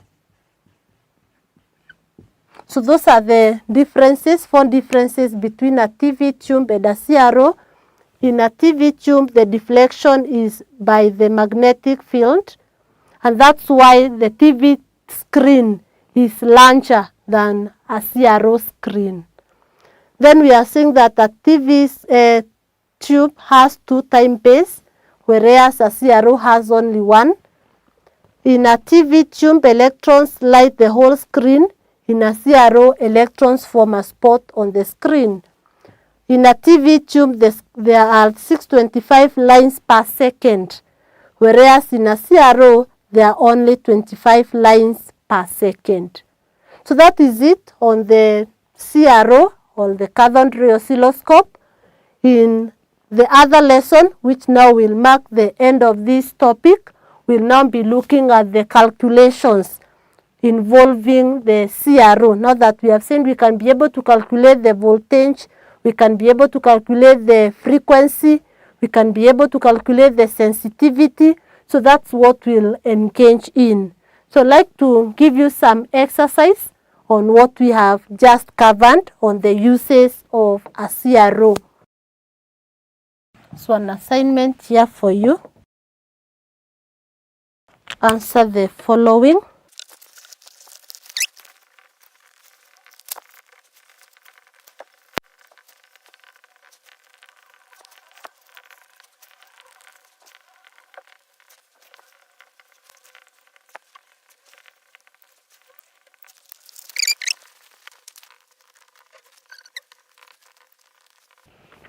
So that is the exercise. So we are told in question number 1, state one difference between the deflection systems of a cathode ray tube and the TV tube, which we have just explained. Then number 2, the beam of electrons is subjected to a strong magnetic field, which is perpendicular to the path and into the paper. Sketch on the same diagram or on the same figure the new path of the electron. Then number 3, when using the cathode ray oscilloscope to display waveforms of voltages, state where the following should be connected. 1, the voltage to be displayed on the screen. And number 2, the time-based voltage. So that's the exercise. Good that you answer those questions. And during the next lesson, we'll now look at the numerical calculations involving the cathode ray oscilloscope. Thank you.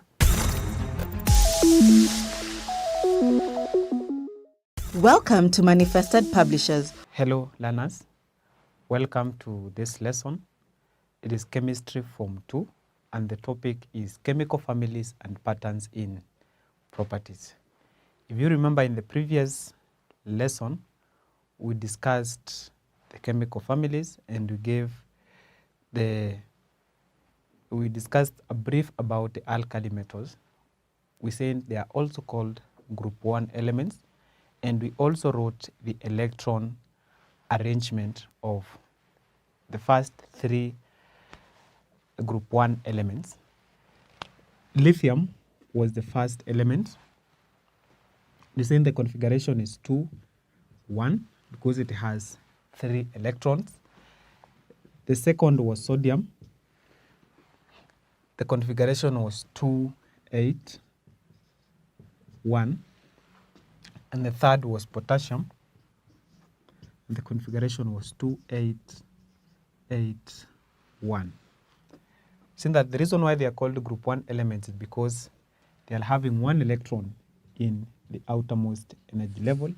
And the 1 electron enables them to be placed in group 1. If you look at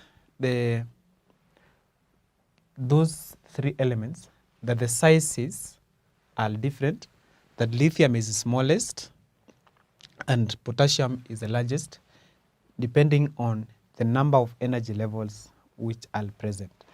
that lithium has 2 energy levels occupied by electrons, sodium has 3 energy levels occupied by electrons, and potassium is the largest with 4 energy levels which are occupied by the electrons. And therefore, that's why we are saying that the size of potassium is larger than the size of sodium, and the size of sodium is larger than the size of lithium, depending on the number of energy levels which are occupied by electrons in each atom or in each element. In this lesson, I want us to discuss the gradation in size of atom and ion. Gradation in size of atom and ion. Remember, this is gradation in size of atom and ion of alkali metals. So gradation just means it is a systematic progression. A systematic progression on the size of atom and ions in group 1 elements. And I will explain this using a table which I'm going to draw for you so that we discuss it from there. This table is having the element.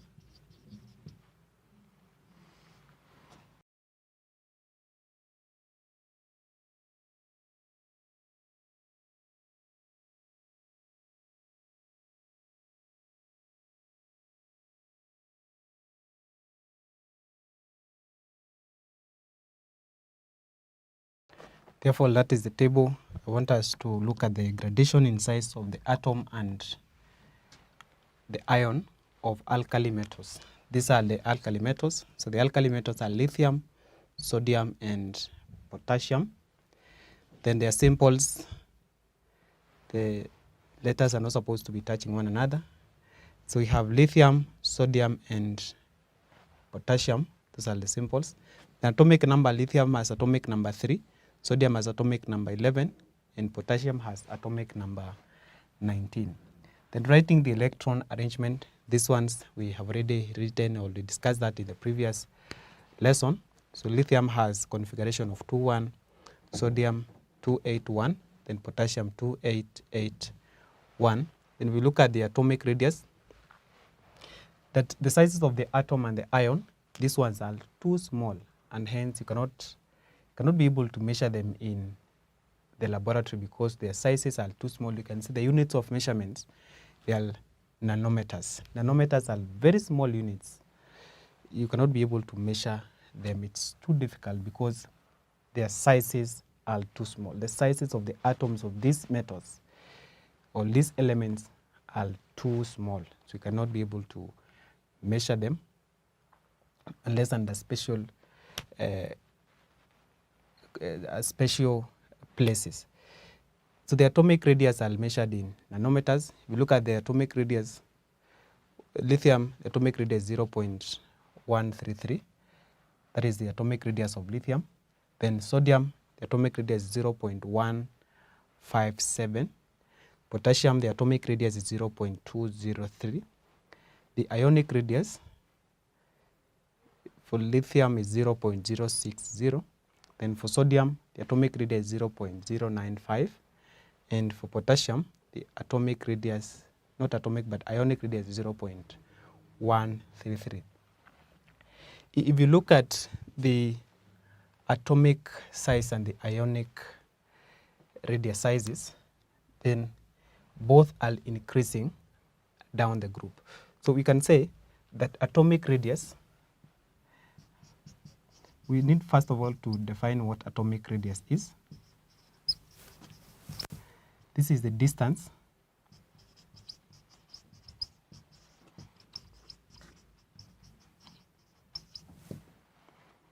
from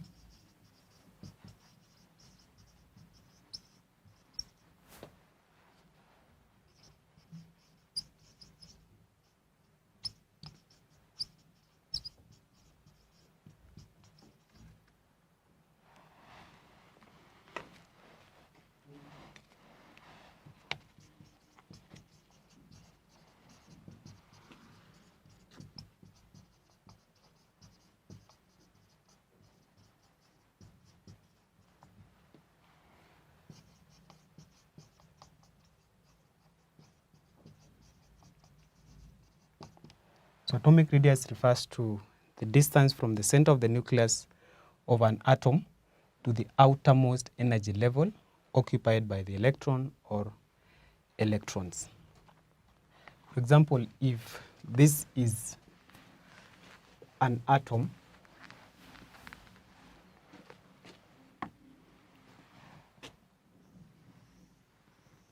this is an atom, this is the energy level.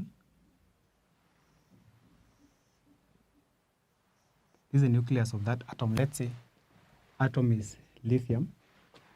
So the lithium atom, this is the first energy level. The first energy level has 2 electrons, and the outermost energy level has 1 electron, because the configuration of lithium is 2-1. So 2 electrons in the first energy level and 1 electron in the outermost energy level. Therefore, the atomic radius is now the distance from the center of this nucleus to the outermost energy level. So the distance from here to here, that is what we are calling the atomic radius. So refers to the distance from the center of the nucleus of an atom to the outermost energy level occupied by an electron or electrons. So this is an atom of lithium. An atom of lithium looks like that. Then when you talk about the ionic radius, we are referring to the radius of these elements having undergone ionization or having formed ions. And these elements, they form ions by losing 1 electron in the outermost energy level. Group 1 elements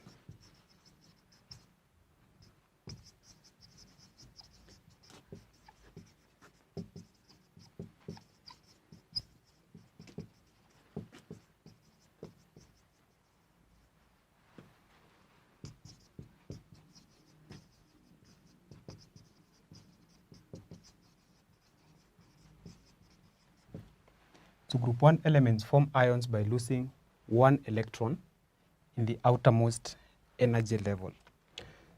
Therefore, if they lose electrons, or they form ions by losing electrons in the outermost energy level, they become ions. And when they become ions, then the number of the energy levels are going to reduce. So they are going to be like this. So lithium is an atom. When lithium loses 1 electron in the outermost energy level, then it will be positively charged. And the reason why it is positively charged is because it now has more protons than electrons. It has more protons than electrons. Remember, the atomic number is 3. The atomic number being 3, it means that it has 3 protons and 3 electrons. 3 electrons in the atom. When it forms ions, it has lost the 1 electron in the outermost energy level. So there are more protons than electrons. So the difference is just 1, and that's why it becomes positively charged, because it's that protons are positively charged. Protons being positively charged and electrons are negatively charged. Therefore, the net charge when lithium or any alkali metal loses 1 electron, then they become positively charged. Therefore, the configuration or the electron arrangement of this lithium ion will be 2. Then we have sodium. That sodium, when sodium loses 1 electron, it will also become a sodium ion, just having a charge of a positive, because after losing 1 electron, it has 10 electrons remaining and 11 protons in the nucleus. And therefore, the net charge is a positive. Therefore, the configuration will be 2, 8, because it has lost 1 electron in the outermost energy level. For potassium, again, it will be potassium ion. And once it loses 1, the configuration will be 2, 8, 2, 8, 8. So those are the electron configuration of ions or group 1 elements when they lose or when they form ions. And they form ions by losing one electron in the outermost or from the outermost energy level. So you can see that these were the electron configurations of the ions. These are the electron configurations of atoms. These are the electron configuration of ions. And therefore, you can see that if you look at the atomic radius, or if you compare the atomic and ionic radius, then you can see there is a decrease in the size. But first of all, let us start with the atomic radius. How does the atomic radius of alkali metals compare? How does the atomic radius of alkali metals compare? So the atomic radius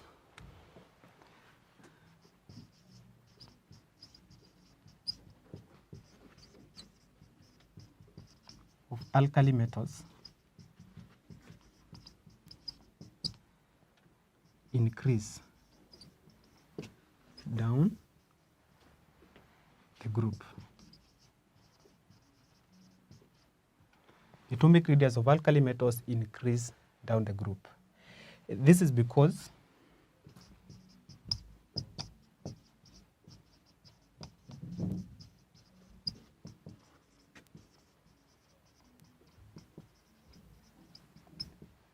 there is an extra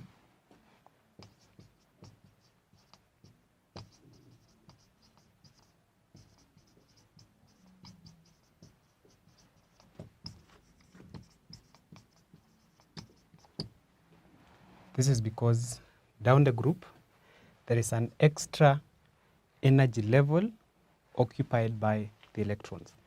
If you look at the atomic radius, that this is 0.0133, 0.157, 0.203. So there's an increase down the group. And we have explained this by saying that the reason why the atomic radius is increasing down the group, it is because down the group, there is an additional or there is an extra energy level which is occupied by the electrons. If you look at lithium, this has 2 energy levels occupied by electrons. Look at sodium, has 3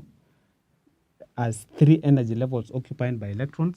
And if you look at potassium, it has 4 energy levels occupied by the electrons. And therefore, you can see as go down the group, and going down the group means from up going downwards. So there's an extra energy level occupied by the electrons. So the number of energy levels increase as you go down the group. The next is ionic radius. Ionic radius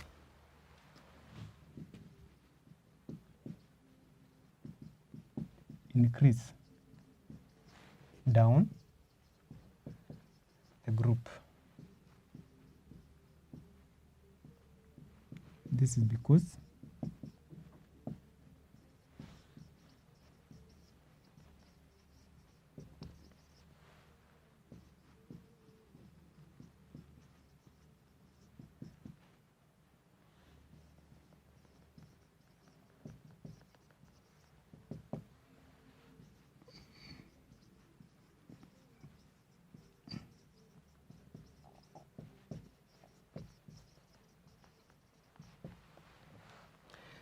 again, ionic radius increase down the group, and this is also because down the group there is an additional energy level occupied by the electrons.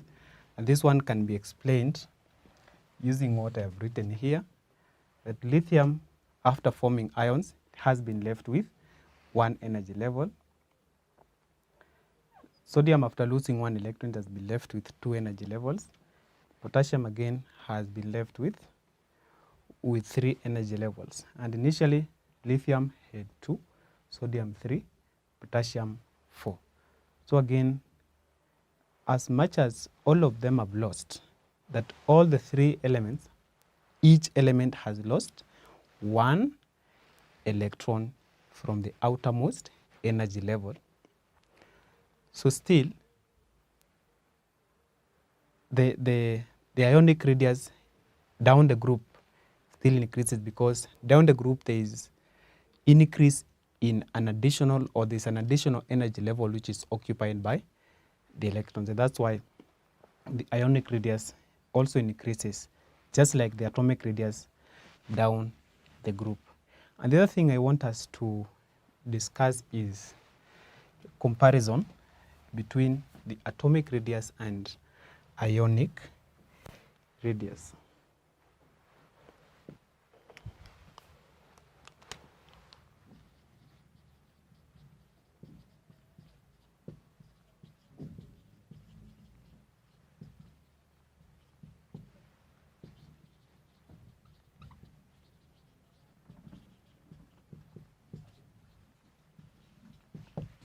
Comparison between atomic radius and ionic radius.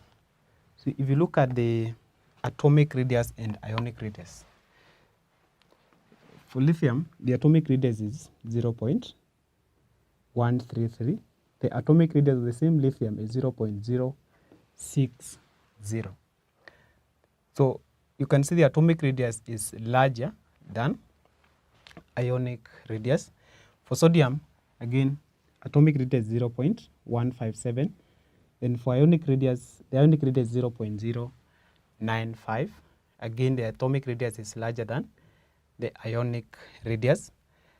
For potassium, the atomic radius is 0.203 and the ionic radius is 0.133, showing you that in alkali metals, all group 1 elements, that the atomic radius is always larger than the ionic radius.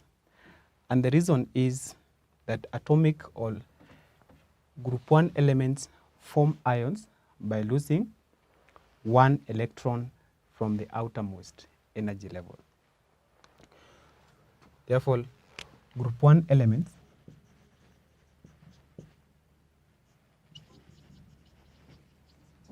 which we are calling alkali metals form ions by losing 1 electron from the outermost energy level.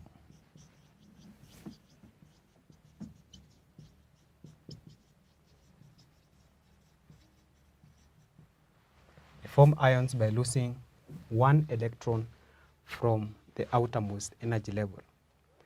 Therefore, once that 1 electron has been lost, the remaining electrons are pulled much closer to the nucleus. Therefore,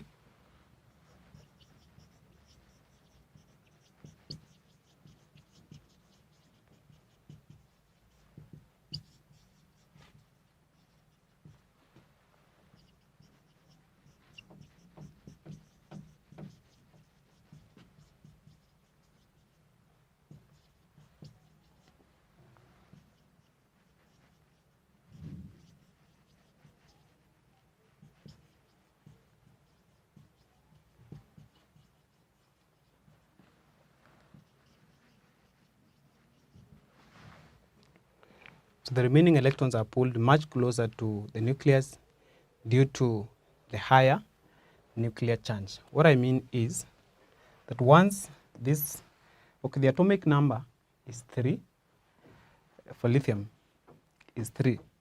It forms ions by losing 1 electron.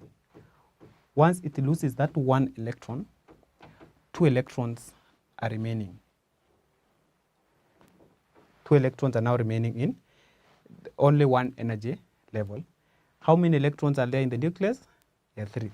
So this is a lithium atom that here we have 3 protons which are positively charged in that nucleus. So these 3 protons which are positively charged, they are now pulling the 3 electrons in the energy levels. So if 1 electron is lost during ion formation, then 2 electrons are remaining. Therefore, it means that the force 3 protons is pulling 2 electrons is higher than the force it would use to pull the 3 electrons. So there is more force, or the 2 electrons are pulled much closer, or they are pulled more than the 3 electrons. And that's why we are saying that group 1 elements, that they form ions by losing 1 electron from the outermost energy level, and therefore the remaining electrons after ion formation, they are pulled much closer due to the higher nuclear charge at the nucleus. So this higher nuclear charge, and that's why the ionic radius for group 1 elements will always be higher.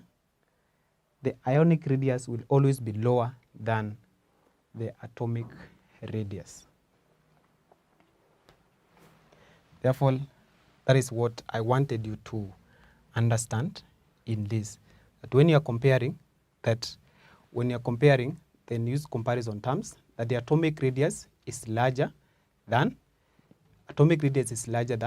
ionic radius, then explain this way, that group 1 elements form ions by losing 1 electron from the outermost energy level, and therefore the remaining electrons are pulled much closer to the nucleus. We would have started by saying that the atomic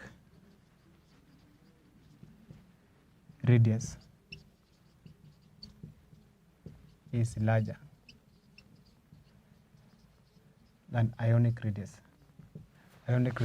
Therefore, the atomic radius is always larger than the ionic radius, because group 1 elements form ions by losing 1 electron from the outermost energy level, and therefore the remaining electrons, they are pulled much closer due to the higher nuclear charge at the nucleus. Therefore, that brings us to the end of our lesson today. But before that, I need to give you the assignment, and the assignment is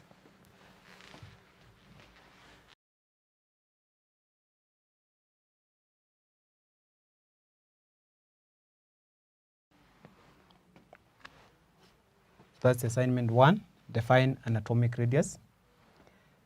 So you should be able to define, because we have done that. And second, compare the atomic and ionic radius of alkali metals. You should be able to do that. So ensure that you've done that before you meet in the next lesson. In the next lesson, we'll be discussing the physical properties of alkali metals. Thank you for participating in the lesson. See you in the next lesson. Bye.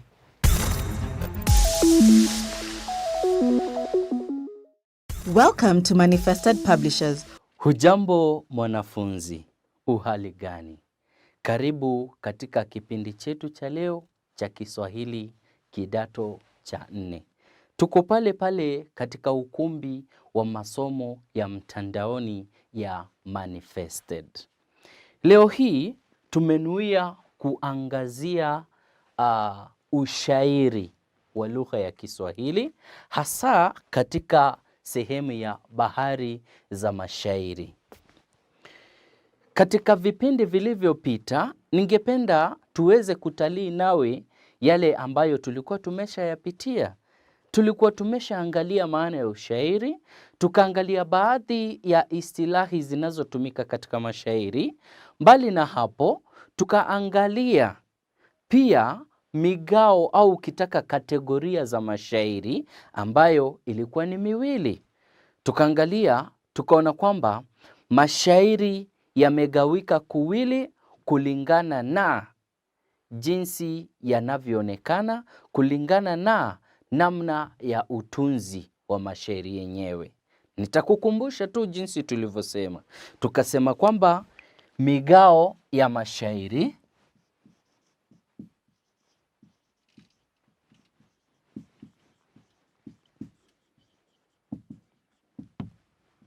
au kitaka kategoria bado, tukaona kwamba kuna kategoria ya kwanza ambayo tuliita mashairi arudhi,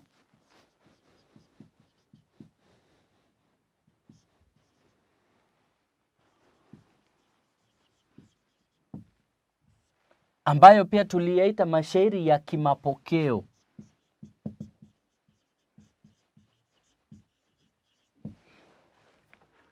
Pia unaweza ukayapa neno jingine, mashairi ya jadi, kwa sababu ni mashairi ambayo yalitungwa katika enzi hizo, na bado wapo malenga ambao bado wameshikilia huu msimamo wa kutunga mashairi yanayofuata hizi arudhi.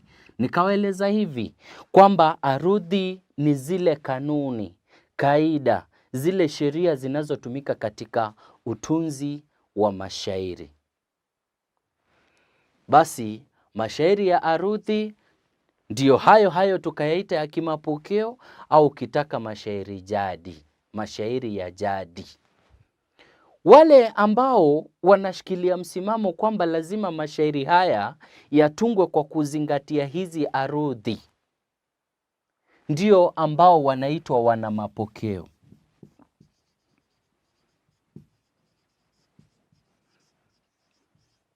Hawa ni malenga wanaoshikilia kani kwamba ati lazima mashairi yapangwe, yaandikwe, yatungwe kwa kufuata arudhi,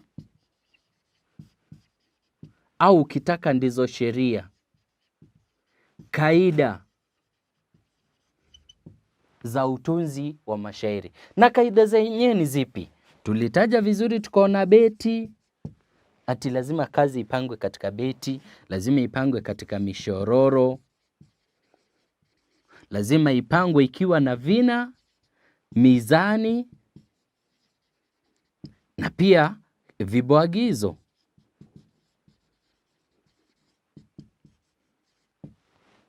Wana mapokeo wanaamini kwamba lazima shairi lipangwe kwa kuzingatia hizi kaida, kwamba lazima liwe na beti, lazima liwe na mishororo, lazima liwe na vina, lazima liwe na mizani, vile vile kibwagizo, bila kusahau vipande. Basi hiyo ndiyo kategoria ya kwanza.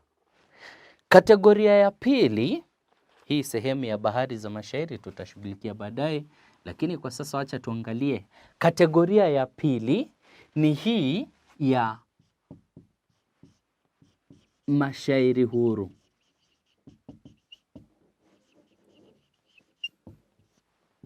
Angalia msikilizaji, msomaji wa Kiswahili, angalia jinsi neno huru limetumika. Yaani huyu malenga ako huru kuwasilisha maudhui yake, ujumbe kwa lugha teule, tena mpangilio maalum wa maneno, bila kubanwa na hizi sheria. Hizi sheria za beti, mishororo, vina, mizani, kibwagizo na vipande huwa hazibani malenga wa mashairi huru. Nafikiri umepatana na mashairi yake Kithaka wa Mberia. Baadhi ya hayo mashairi yameandikwa, yametungwa hasa bila kuzingatia hizi arudhi za utunzi wa mashairi. Basi mashairi huru ni nini? Angalia neno huru, kumaanisha huyu malenga ako huru, hajabanwa na kaida zozote. Mashairi huru nayo tunaweza tukasema vipi? Ni mashairi yanayotungwa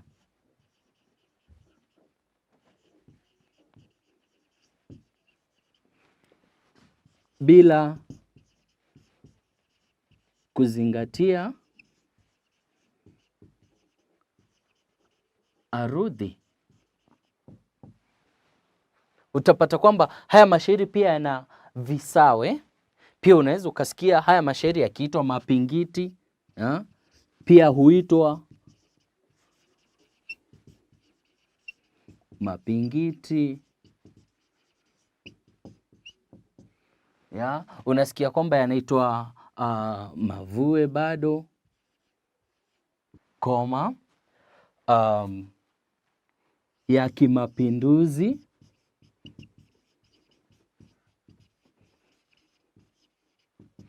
pia utasikia yanaitwa zuhali, au pia usikia yanaitwa masivina kwa kuwa hayana vina.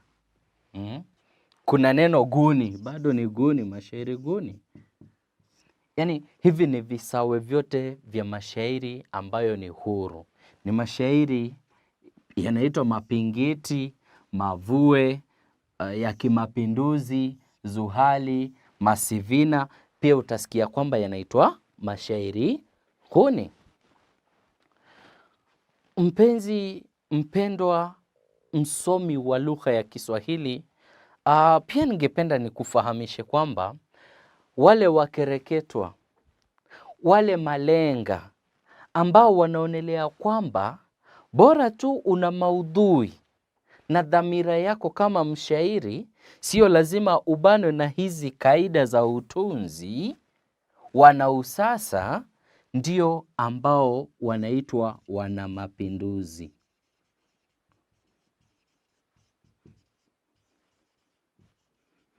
Waite pia wanausasa.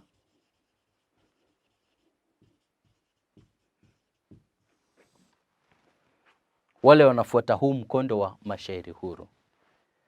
Haya basi, mwanafunzi wa kidato cha 4, katika hicho kipindi nilikuwa nimekupa kazi mradi ambayo ulifaa kushughulikia, ambayo ulifaa kuangazia tofauti kati ya mashairi ya arudhi na mashairi huru. Tofauti zenyewe ndizo hizi.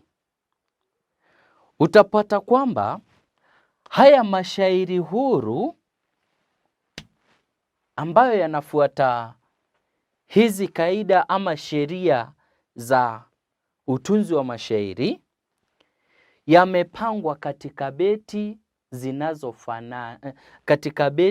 zinazofanana, beti zenye mishororo iliyo sawa. Ilhali upande huu mwingine wa mashairi huru, beti za mashairi haya hazifanani. Unapata kwamba ubeti wa kwanza una mishororo 3, ubeti wa 3 una mishororo 12, ubeti wa 4 una mishororo 7 na kadhalika. Namna hiyo.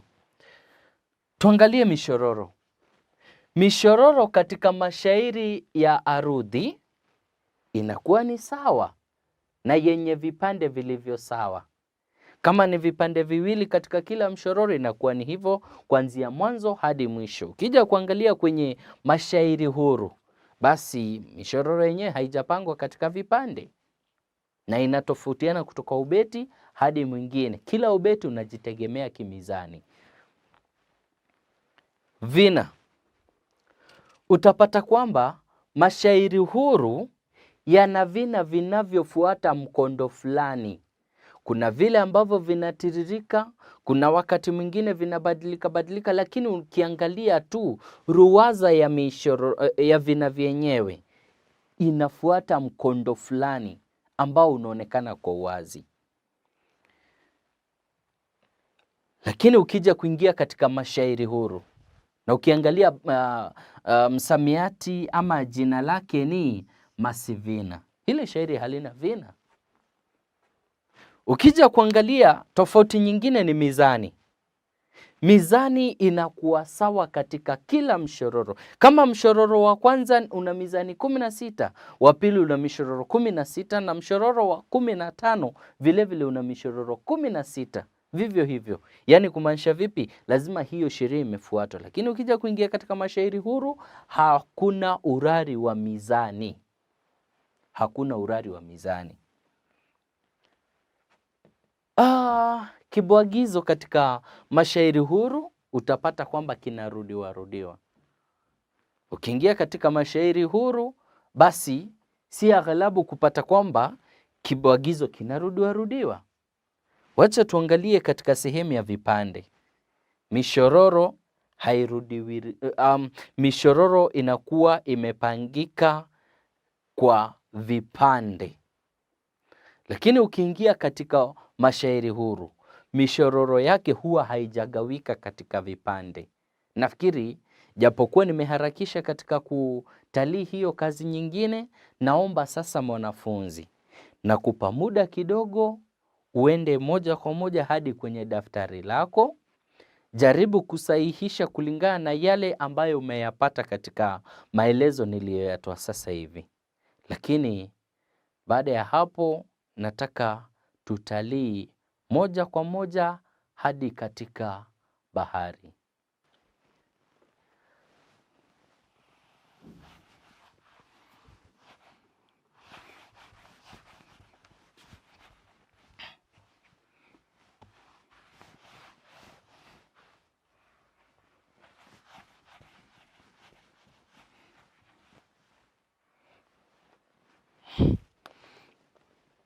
Mwanafunzi mpenzi wa Kiswahili, napotaja neno bahari simaanishi kwamba ya bahari ya Hindi, la hasha. Simaanishi baadhi ya maziwa, la.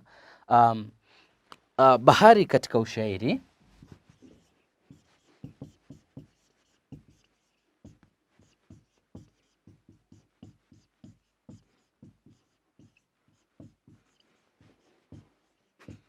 au pia bahari za mashairi.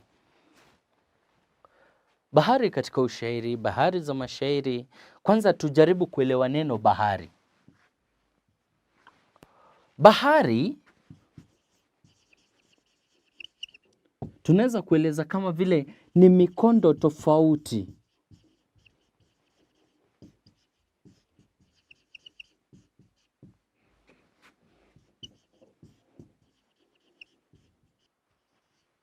ya mashairi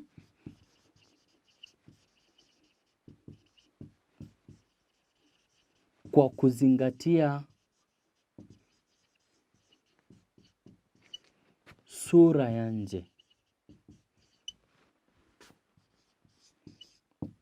Kulingana na jinsi ambavyo shairi linaonekana, basi hiyo ndiyo bahari. Tutapata bahari ni nyingi tu.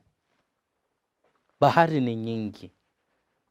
Na sasa katika hizi bahari ama hii mikondo tofauti tofauti, tutatumia vigezo mbalimbali ili tuweze kugawa ama kuainisha bahari mbalimbali za mashairi.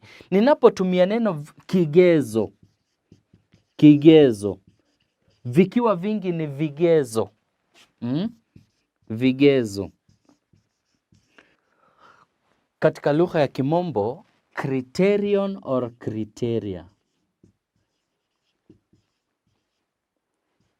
Criteria.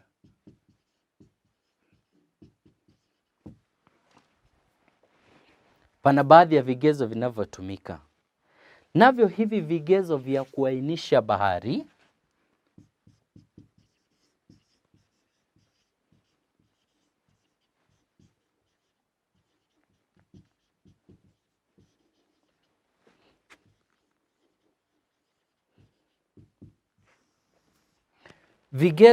vya kuainisha bahari ni kama ifuatavyo. Kigezo cha kwanza ni idadi ya mishororo.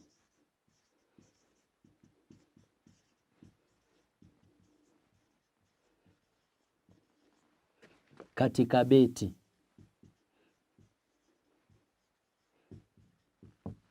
Idadi ya mishororo katika beti.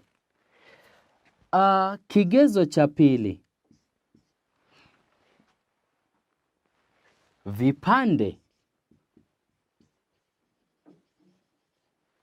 vipande katika mishororo.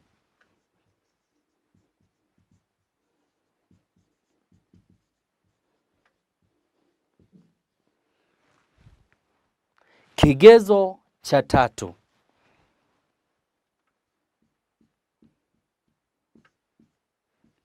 vina.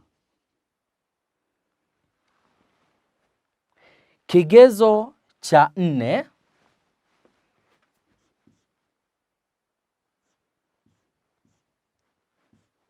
mizani.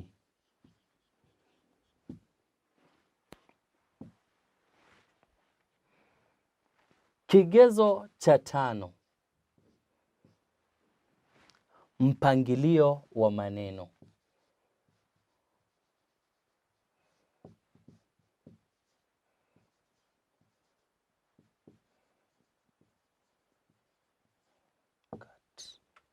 Basi hivyo ndivyo vigezo vinavyotumika katika kuainisha bahari mbalimbali. Mwanafunzi, naamini bado umeandika mawili matatu, hasa kuhusiana na vigezo vinavyotumika katika kuainisha bahari mbalimbali za mashairi. Wacha tuangalie kigezo cha kwanza ambacho ni idadi ya mishororo katika beti. Kigezo cha kwanza, bahari kulingana na idadi ya mishororo.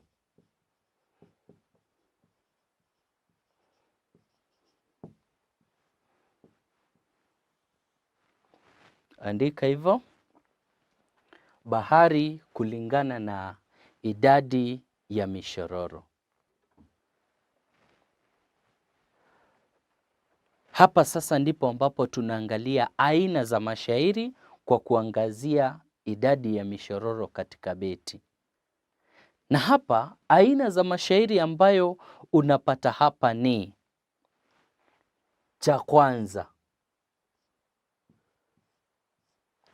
aina ya kwanza ni tathmina au ukitaka umoja.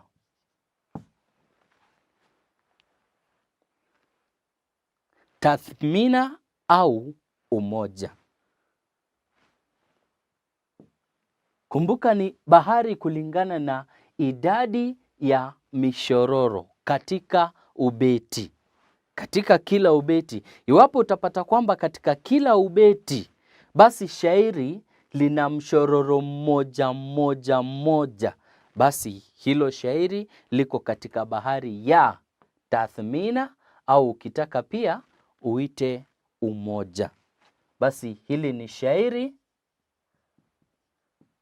lenye mshororo mmoja.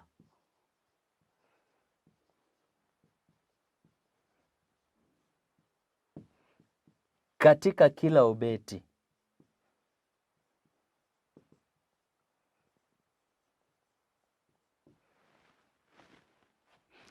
Angalia mfano kama huu. Unapata kwamba mfano, mshororo wa kwanza una huu ubeti wake, mshororo wake ni huo mmoja. Ubeti wa kwanza. Ubeti wa pili, mshororo mwingine mmoja.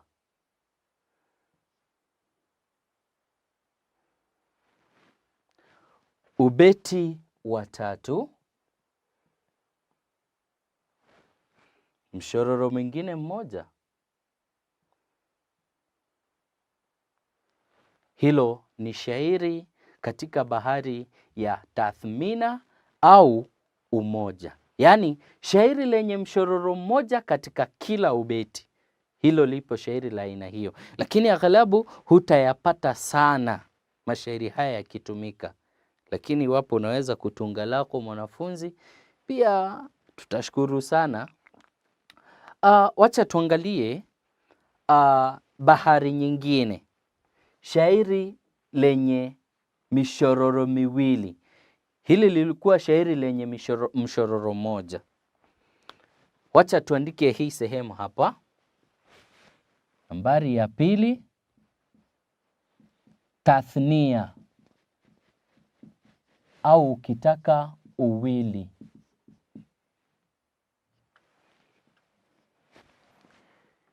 Hili ni shairi ambalo lina mishororo miwili katika kila ubeti. Hili ni shairi lenye mishororo miwili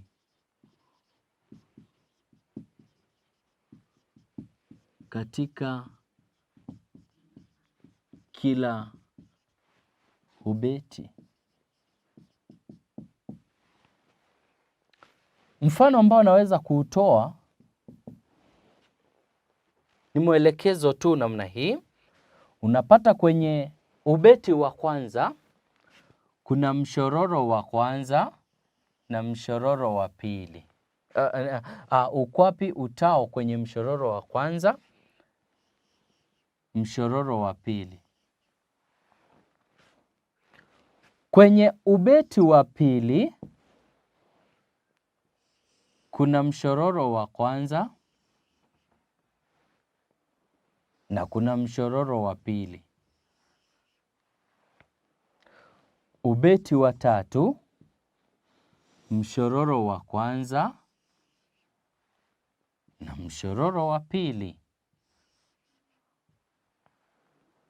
Nafikiri unazidi kuelewa, msomaji wa mashairi ya Kiswahili. Mpaka hapo tumepata ni shairi la tathnia au kitaka uwili. Shairi lenye mishororo miwili katika kila ubeti. Basi wacha tuangalie bahari nyingine ya mashairi ya Kiswahili kwa kutumia kigezo cha idadi ya mishororo. Hili litaitwa tathlitha, au ukitaka utatu. Pia linaitwa wimbo. Wimbo.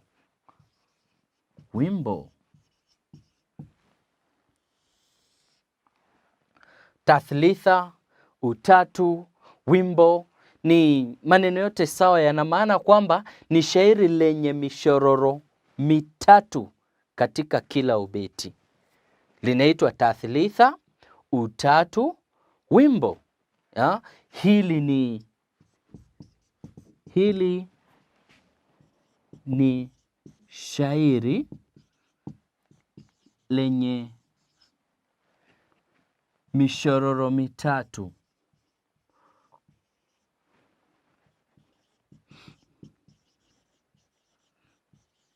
katika kila ubeti. Nataka nitoe mfano.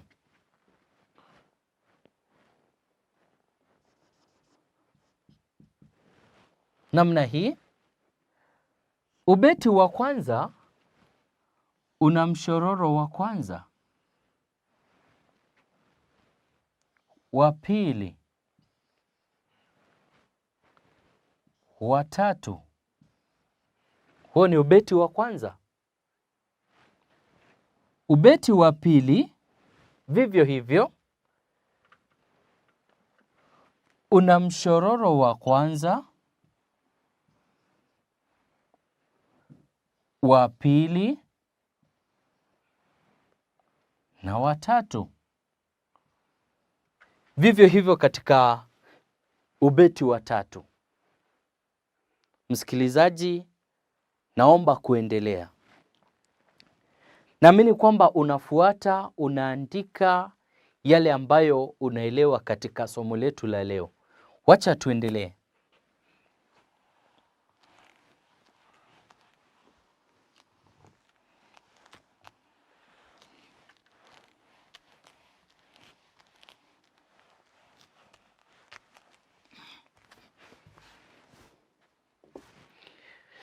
Bahari ya nne kwa mujibu wa bahari katika kulingana na idadi ya mishororo ni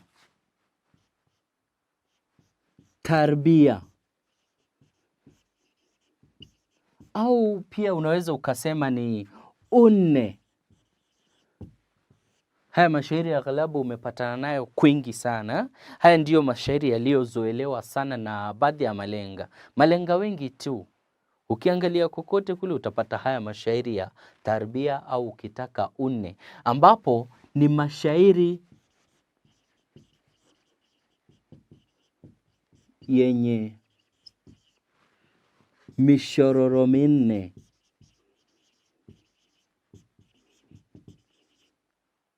Samahani, minne katika kila ubeti. mashairi ambayo yana mishororo minne katika kila ubeti. Hayo umeyazoelea sana, umeweza kukutana nayo, ukatagusana nayo, ukayasoma, au labda ukayaigiza katika tamasha za muziki ama pia katika tamasha za drama. Mashairi hayo utayapata kwa wingi sana, ambayo unapata kwamba kila ubeti, mfano ni kwamba kila ubeti wa kwanza una mishororo minne. Mshororo wa pili, wa tatu, wa nne. Huo ni ubeti wa kwanza. Ubeti wa pili unapata una mishororo minne pia.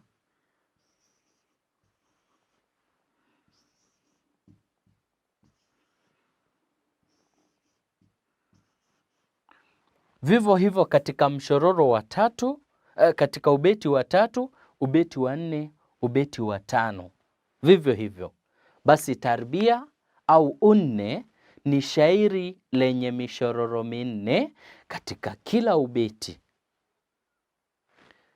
Shairi jingine ni lile ambalo liko katika bahari ya takhmisa. Takhmisa, naomba kufuta ile sehemu tafadhali kwa ajili ya kupata nafasi zaidi.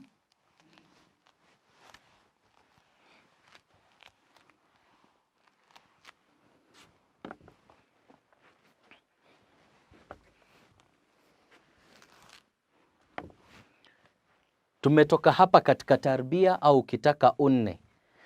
Bahari nyingine ni hii ya tano, ni takhmisa. Takhmisa au ukitaka utano.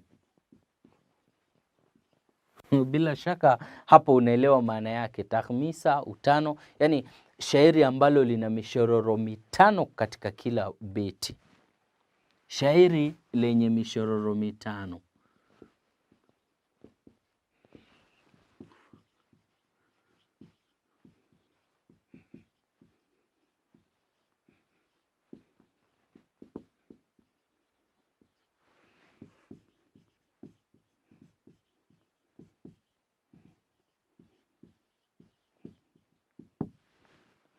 Ni shairi lenye mishororo mitano katika kila ubeti. Wacha tuangalie mfano unaweza kuwa namna gani, mwanafunzi. Hakikisha mifano yoyote ambayo unaitwa hapa katika ubao, basi umeweza kuandika vizuri katika daftari lako kwa ajili ya kudurusu katika wakati wako unapofanya marudio yako. Mfano, ubeti wa kwanza, mshororo wa kwanza, wa pili, wa tatu, wa nne, wa tano. Huo ni ubeti wa kwanza, una mishororo mitano. Aya, ubeti wa pili unapata vipi?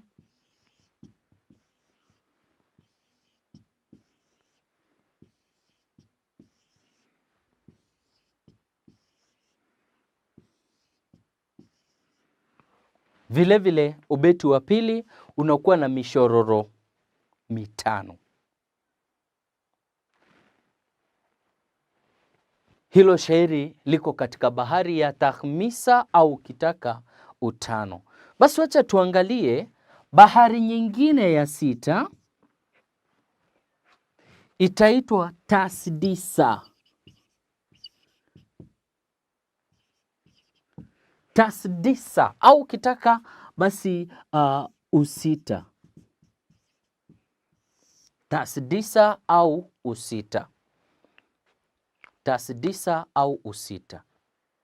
Bila shaka kama takhmisa au utano ni shairi lenye mishororo mitano katika kila ubeti, hili nalo lina mizani mingapi? Bila shaka lina mishororo mingapi? 6 katika kila ubeti. Hili ni shairi la mishororo 6 kila ubeti.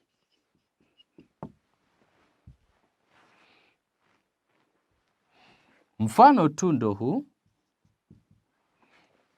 Ubeti wa kwanza, mshororo wa kwanza, wa pili, wa tatu, wa nne, sita, wa tano na sita. Huo ni ubeti wa kwanza. Ubeti wa pili, vivyo hivyo, mishororo 6.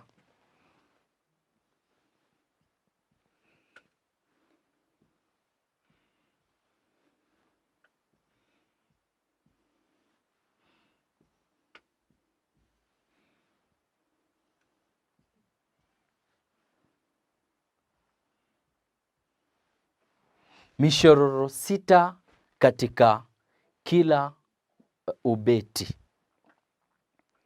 Shairi katika bahari ya tasdisa au kitaka usita. Msikilizaji, mwanafunzi, naomba kuendelea kutalii nawe hizi bahari za mashairi kwa kuzingatia hiki kigezo cha idadi ya mishororo. Bado nambari ya 7 naomba kufuta hapa bado kwa ajili ya kupata nafasi zaidi.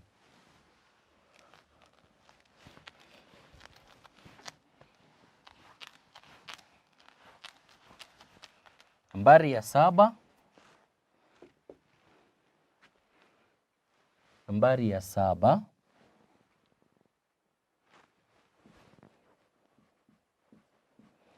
Nambari ya 7, hili shairi litaitwa tasbia au usaba.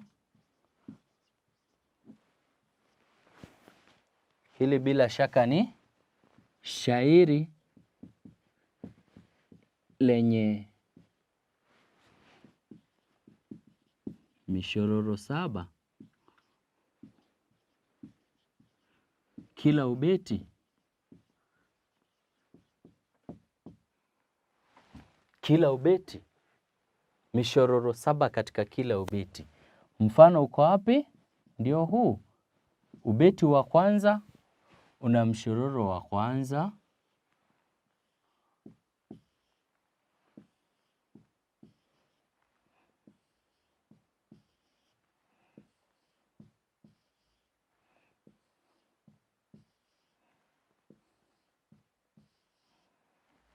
huu ni ubeti wa kwanza wenye mishororo ngapi? 1, 2, 3, 4, 5, 6, 7. Shairi la usaba au kitaka tasbia. Ubeti wa pili vivyo hivyo, mshororo wa kwanza, wa pili, wa tatu, wa nne, wa tano, wa sita, vile vile wa 7. 1, 2, 3, 4, 5, 6, 7. Basi hilo shairi liko katika bahari ya tasbia. Nambari ya 8. Nambari ya 8,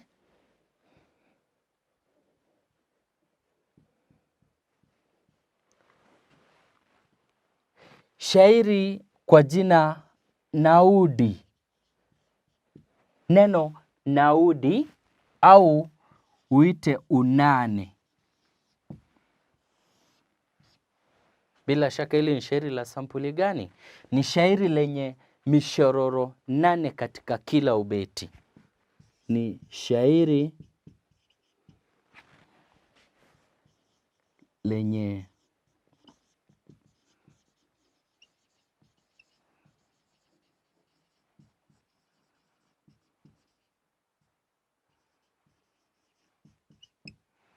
Shairi lenye mishororo 8 katika kila beti, katika beti zake. Kila ubeti mishororo 8. Kila ubeti mishororo 8. Kama kawaida nitakuchorea tu mfano, lakini katika ubeti wa kwanza peke yake kwa ajili ya nafasi. Ubeti wa kwanza ndio huu. Mshororo wa kwanza ndio huu. Mshororo wa pili, mshororo wa tatu, mshororo wa 4, mshororo wa 5, mshororo wa 6,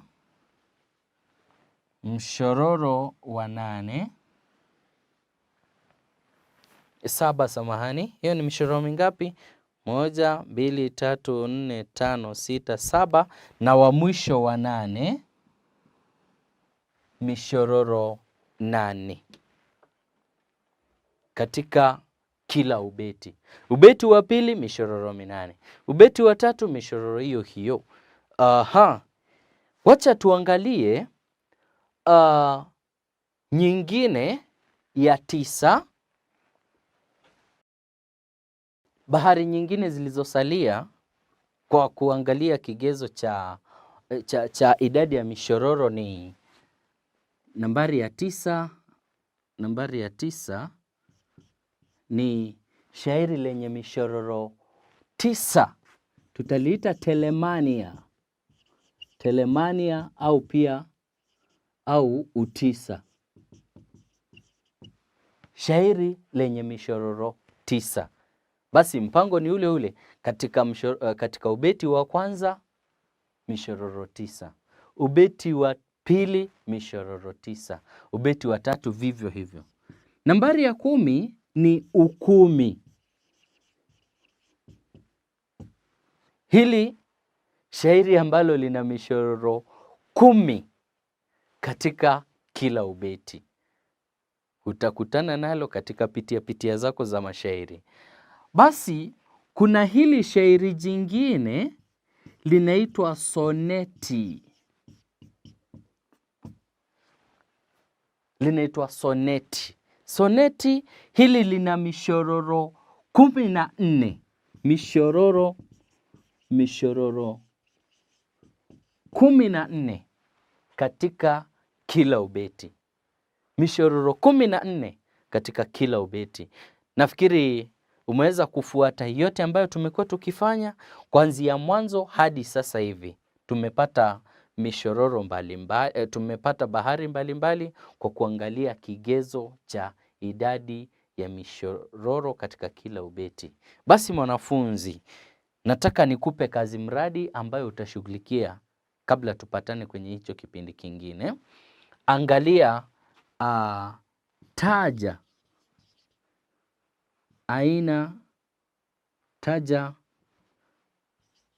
aina za mashairi ukizingatia idadi ya mishororo.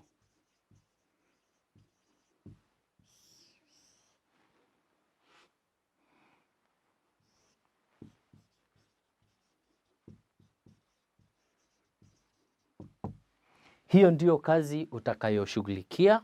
Nakili hili swali katika daftari lako. Nashukuru kwa ajili ya kunisikiliza kwa uzingatifu mkubwa. Hadi kipindi kingine, asanti. Mimi wako Mugambi James. Welcome to Manifested Publishers. Hello learners, my name is Stephen Kariongi, and we continue with our topic of discussion, a topic in Form 3 chemistry, Form 2 chemistry, sorry, and this is structure and bonding. Now, we are going to see the various ways of illustrating ionic bonds, and during our last lesson, we saw an example of how to illustrate by use of a dot and cross diagram the structure of sodium chloride. So today we are going to illustrate formation of magnesium fluoride. So magnesium fluoride is also an ionic compound because magnesium is a metal and therefore it forms a positively charged ion. Fluorine is a non-metal and therefore forms a negatively charged ion. So the attraction between the positive and the negative ion creates an ionic compound, which is magnesium fluoride. On the other hand, we can say that magnesium loses electrons while fluorine gains electrons. And that's what leads to the formation of the ionic bond. So in this case, we can say that magnesium, this one has 12 electrons arranged as 2, 8, 2. And we are saying that it therefore requires to lose 2 electrons. Fluorine, this one has 9 electrons arranged as 2, 7, 2, 7, and requires to gain 1 electron. So that's the bottom line, that magnesium with the 12 electrons, that is the arrangement, 2, 8, 2. For fluorine, 9 electrons, the arrangement is 2, 7. So for magnesium is going to lose 2 electrons, while fluorine is going to gain only 1. It has only the capacity to gain 1 electron. So what will happen here is that the 2 electrons that are lost by magnesium can only be gained by 2 fluorine atoms, because each fluorine can only take 1. So basically what we are saying that we need 2 fluorine atoms to combine with 1 magnesium atom, so that when magnesium loses the 2 electrons, each of the fluorine atoms can gain an electron from there. So on this, we'll draw the diagrams for that. Magnesium 12P, 12N.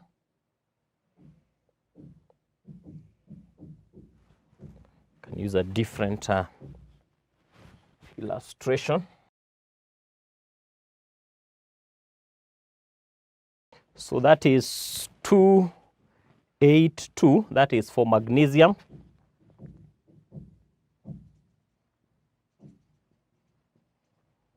Atom Mg 282. So it's important that all these details, we include them. The electron configuration at the bottom. Then we are saying plus fluorine. Fluorine is 9 electrons, so it has 9 protons and 10 neutrons. So the number of neutrons have no effect here. They just add to the mass of the atom. So 2, 7, this is a fluorine atom, F 2, 7.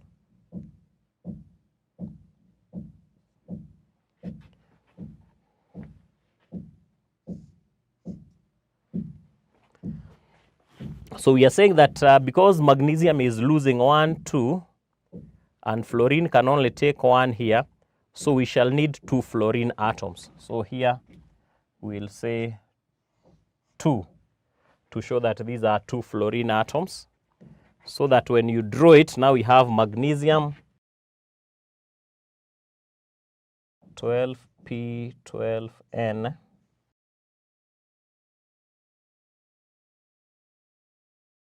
after it has lost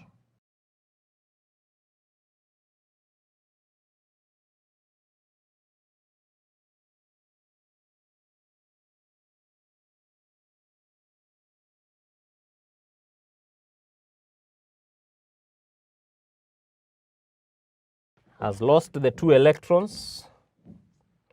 So now the number of protons are 12 and the electrons are 10. So we have an excess of 2 protons, so 2 positive charges. Fluorine, we are saying there are 2 fluorine atoms. You can either put a 2 here to show that there are 2, or you can draw them separately, but each will gain only 1 of the 2 that are lost by magnesium. So we'll have fluorine, the nucleus is 9P10N, remains the same. The first energy level not affected, but the second energy level gains an electron.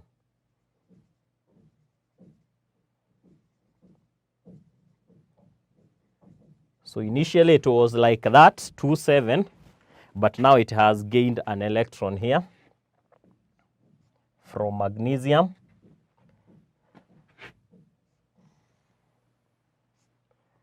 Because it has gained an electron, the electrons are more than the protons by 1, so we put a negative charge here. Put a negative there. And then because we had 2 fluorine atoms, we'll also have 2 fluoride ions. So magnesium ion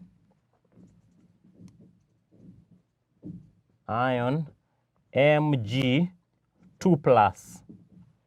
and this is 2,8 as the arrangement because it has lost 2 electrons. 2 positive because 2 electrons have been lost. This is a fluoride ion F negative, and these are 2,8, and there are 2 of them.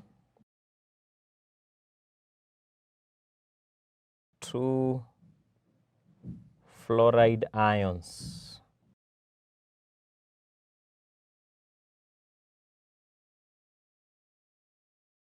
And you can say that the compound formed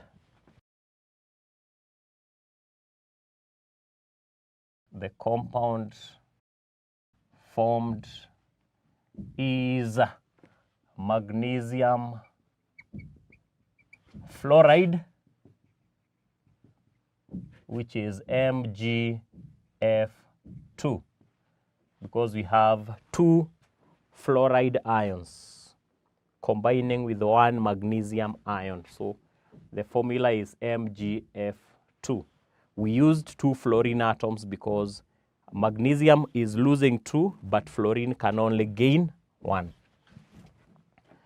So we can also have another one of formation of magnesium oxide. And this one we can directly go to the diagram. So magnesium and oxygen. 12P12N.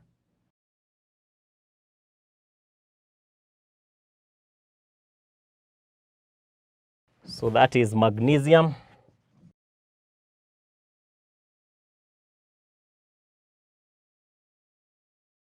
(282) plus oxygen.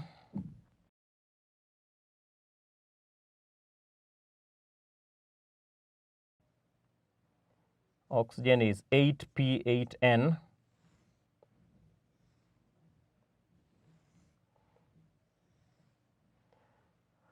We use the dots here. So the arrangement is 2, 6 because the total number of electrons. So oxygen is 2, 6. So we say that oxygen atom arrangement is O, 2, 6. So in this case, we are saying that magnesium is losing 2 electrons and oxygen is gaining 2 electrons to attain a stable arrangement. So the 2 electrons lost by magnesium will be gained by oxygen. So the diagram after that result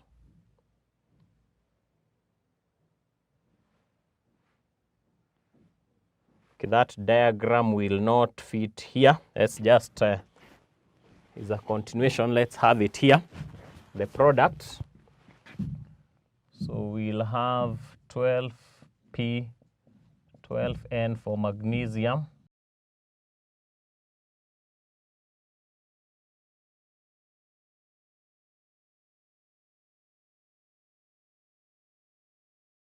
So these will be 1, 2. We usually put the electrons in pairs unless it is 1. So that is 2, 8 magnesium after losing 2 electrons. So after losing 2, it acquires 2 positive charge. Then we have oxygen. Oxygen was 8P, 8N.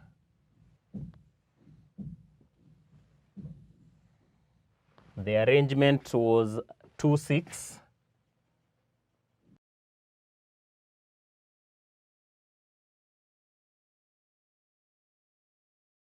Now it is 2, 8 because it has gained some 2 electrons here from magnesium. So by gaining, it acquires a charge that is 2 negative. So this is a magnesium ion. Mg, 2 positive. The arrangement is 2, 8. Oxygen forms an oxide ion. So O2 minus, like that. And the whole of this compound is what now we are referring to as magnesium oxide, because it has a magnesium ion and an oxide ion. So there's something that is important to note here, that for nonmetals, when they form their respective ions, their name changes a bit, and we add an IDE at the end. So for oxygen, we have oxide. For chlorine, we have chloride. For fluorine, we have fluoride. So, but for the metals, the name just remains. Magnesium remains, calcium remains, sodium remains. But for the ions of nonmetals,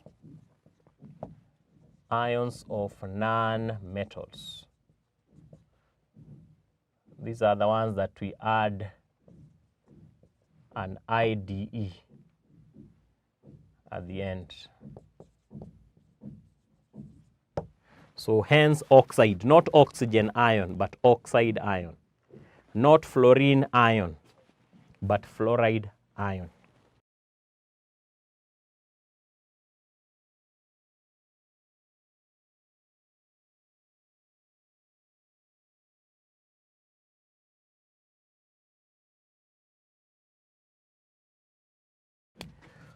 So the assignment, the first question, using a dot and cross, dot and cross diagram like the ones we are drawing, show bonding in potassium oxide, calcium chloride. Number 2, name the ion formed by phosphorus and hydrogen.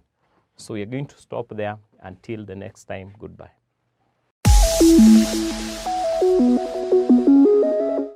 Welcome to Manifested Publishers. Welcome, learners. My name is Stephen Kariungi, and we continue with our topic of discussion. And the topic is genetics, a topic in Form 4 biology. And today, having discussed the DNA, its structure, and the role of the DNA in our previous lesson, today we are going to discuss the first law of inheritance.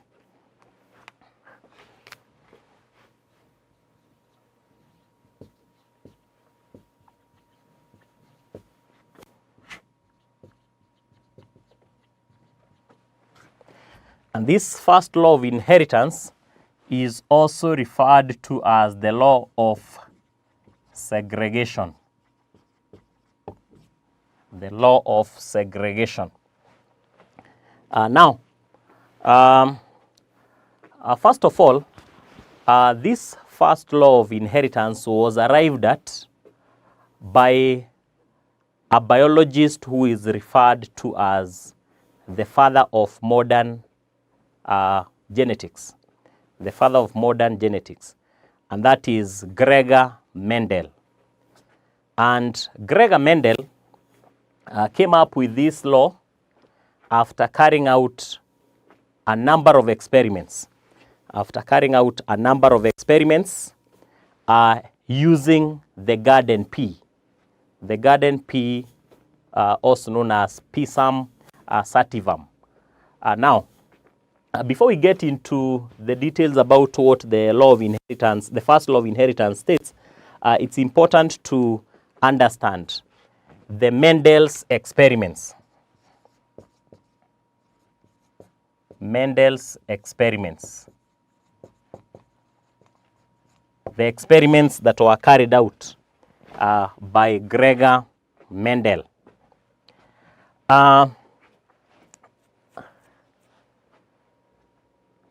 So first of all, we are saying that Gregor Mendel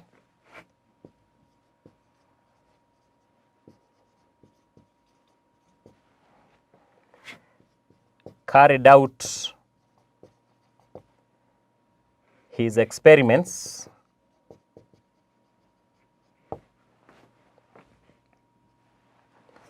using the garden pea, which is scientifically known as Pisum sativum.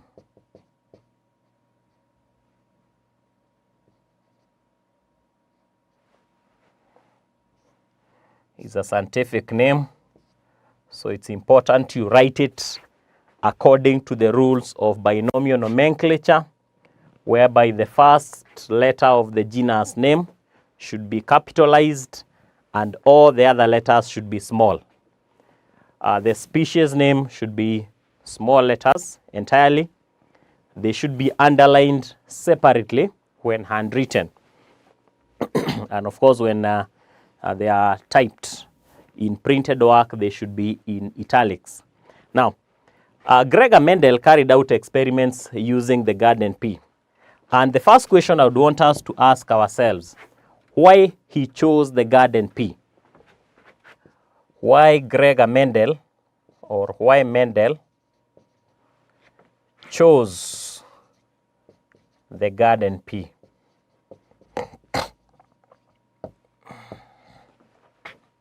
One, the garden pea has many observable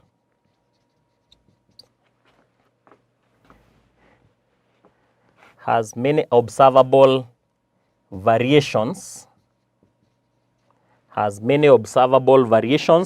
e.g. the length of the pod,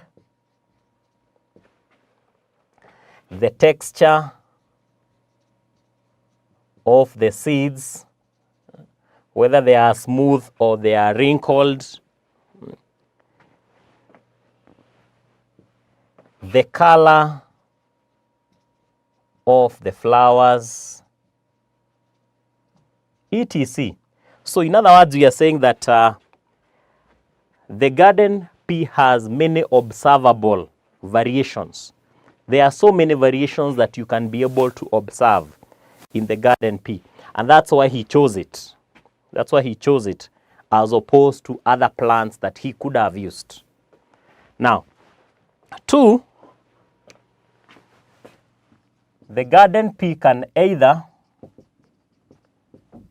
be self-pollinated or cross-pollinated. Can either be self-pollinated or cross-pollinated. So it doesn't suffer from what we call the factors that hinder self-pollination. So this one can either be self-pollinated or cross-pollinated. That's why it was a suitable choice for carrying out his experiments. Number 3, the garden P has a short generation gap. The gap between one generation and the other. So that means fast maturing or fast maturity. So that's why again he chose the garden P. So we are saying that it has many observable variations or many observable characteristics. We can either self-pollinate or cross-pollinate it. Yeah, it has a short generation gap, and so on and so forth. Now, among the experiments that this biologist did, he planted the garden P and realized that he got a mixture of tall and short plants. And in the next generation, he would take the tall plants, obtain their seeds, and then use them for the next generation. And still he would get a mixture. Then he came up with a conclusion that even the tall ones, even the tall garden peas, had some traits of shortness in them, and that is why by crossing them among themselves or by selfing the tall ones, there was the likelihood of getting a short. There was the likelihood of getting a short. So he concluded that Mendel, from his experiments, concluded that each characteristic in an organism is determined by a pair of hereditary factors. Each characteristic in an organism is determined by a pair of hereditary factors, and only one of each of those factors can exist in a gamete. I'll elaborate that. So we are saying that Mendel concluded that each characteristic in an organism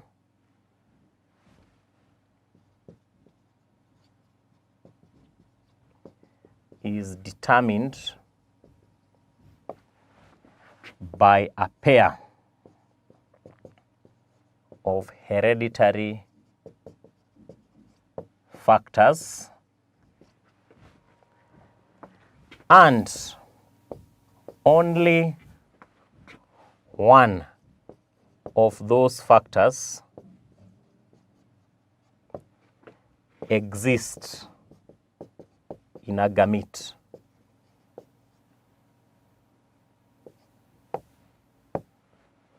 And then he called this the law of segregation.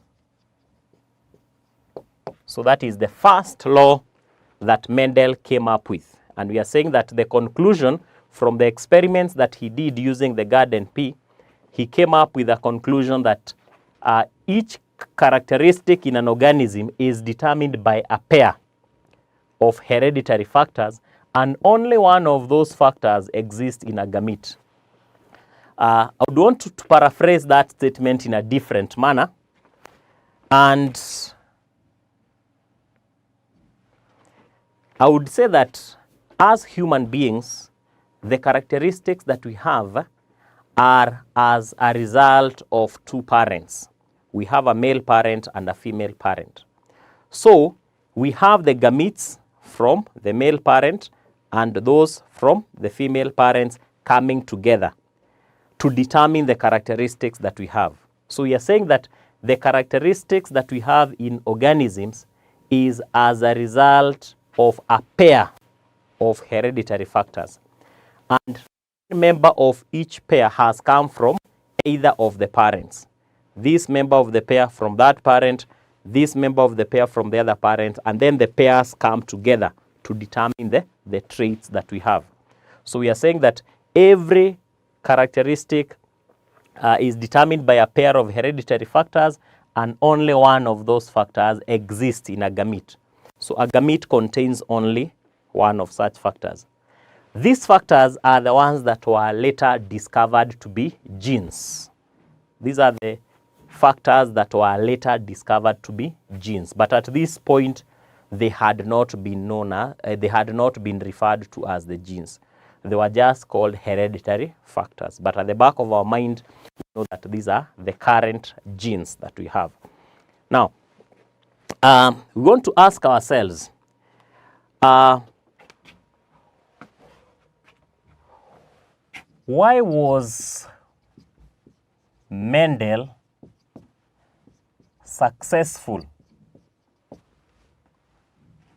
even when many biologists ahead of him had failed?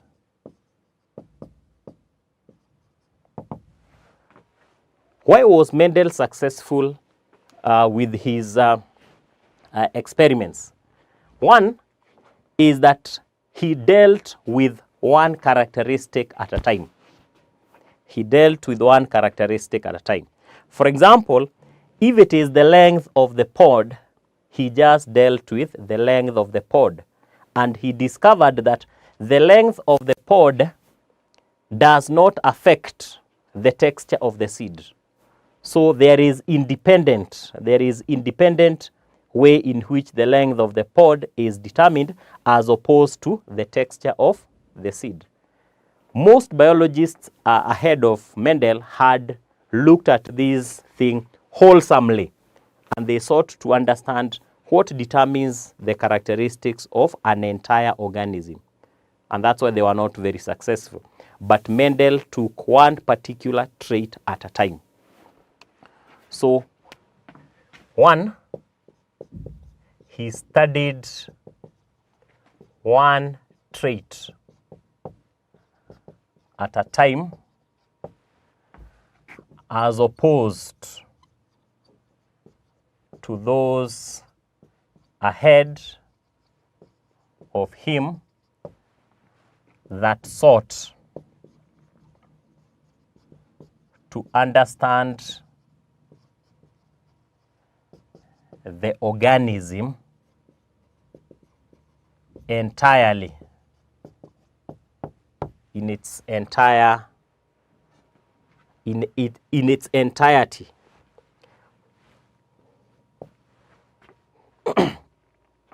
Then another reason why he was very successful, he chose his specimens well, e.g., the garden pea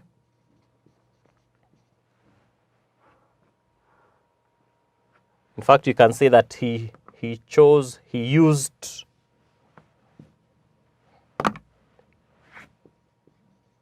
suitable materials, e.g. the garden pea can either be selved or cross-pollinated.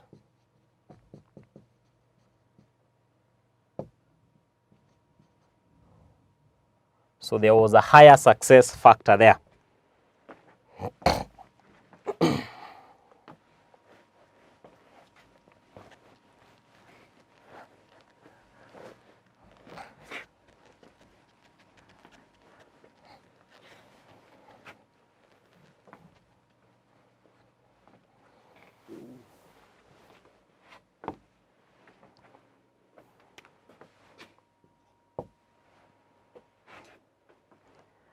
Another reason why he was very successful, he kept a record of all the outcomes that were obtained during the experiments.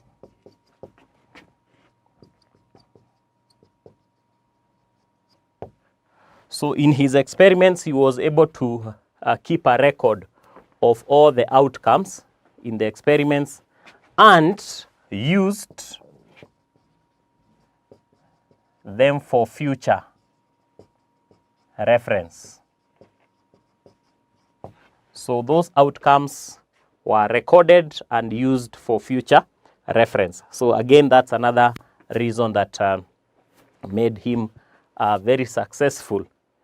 And of course, he did experiments that had or that took within, that were able to give the results within a very short time. Now,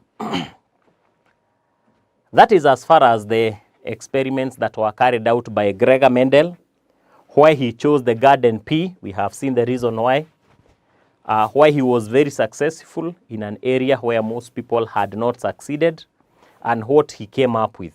So he came up with the law that we have said that is the law of segregation, that says that each characteristic in an organism is determined by a pair of hereditary factors. And as I've said, this pair of hereditary factors are the ones that came to be later known as the genes. And only one of those factors exists in a gamete. So we'll stop there for now and then have a short assignment.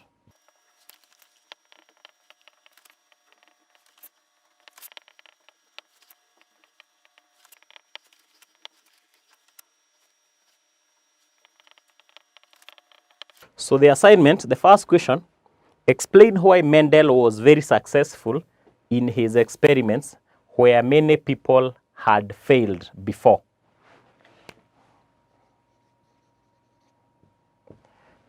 Two, state the first law of inheritance.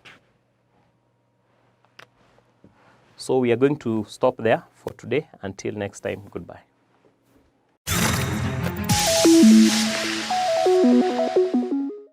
Welcome to Manifested Publishers. Hello learners, my name is Stephen Kariungi, and we continue with our topic of discussion in Form 4 Chemistry, and the topic is reaction rates and reversible reactions. In the previous lesson, we explained the collision theory and activation energy, and we said that a reaction takes place as a result of effective collisions between the reacting particles.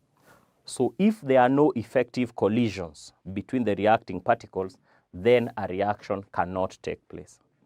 Then we said that the minimum amount of energy that is required to have or to cause effective collisions is referred to as activation energy. And we showed how that activation energy can be represented in a graph, for instance. Then we also discussed some of the factors affecting the rate of reaction. And today we shall explore on those factors, starting with concentration. So number 1, concentration. And we'll demonstrate this in form of an experiment to investigate the effect of change in concentration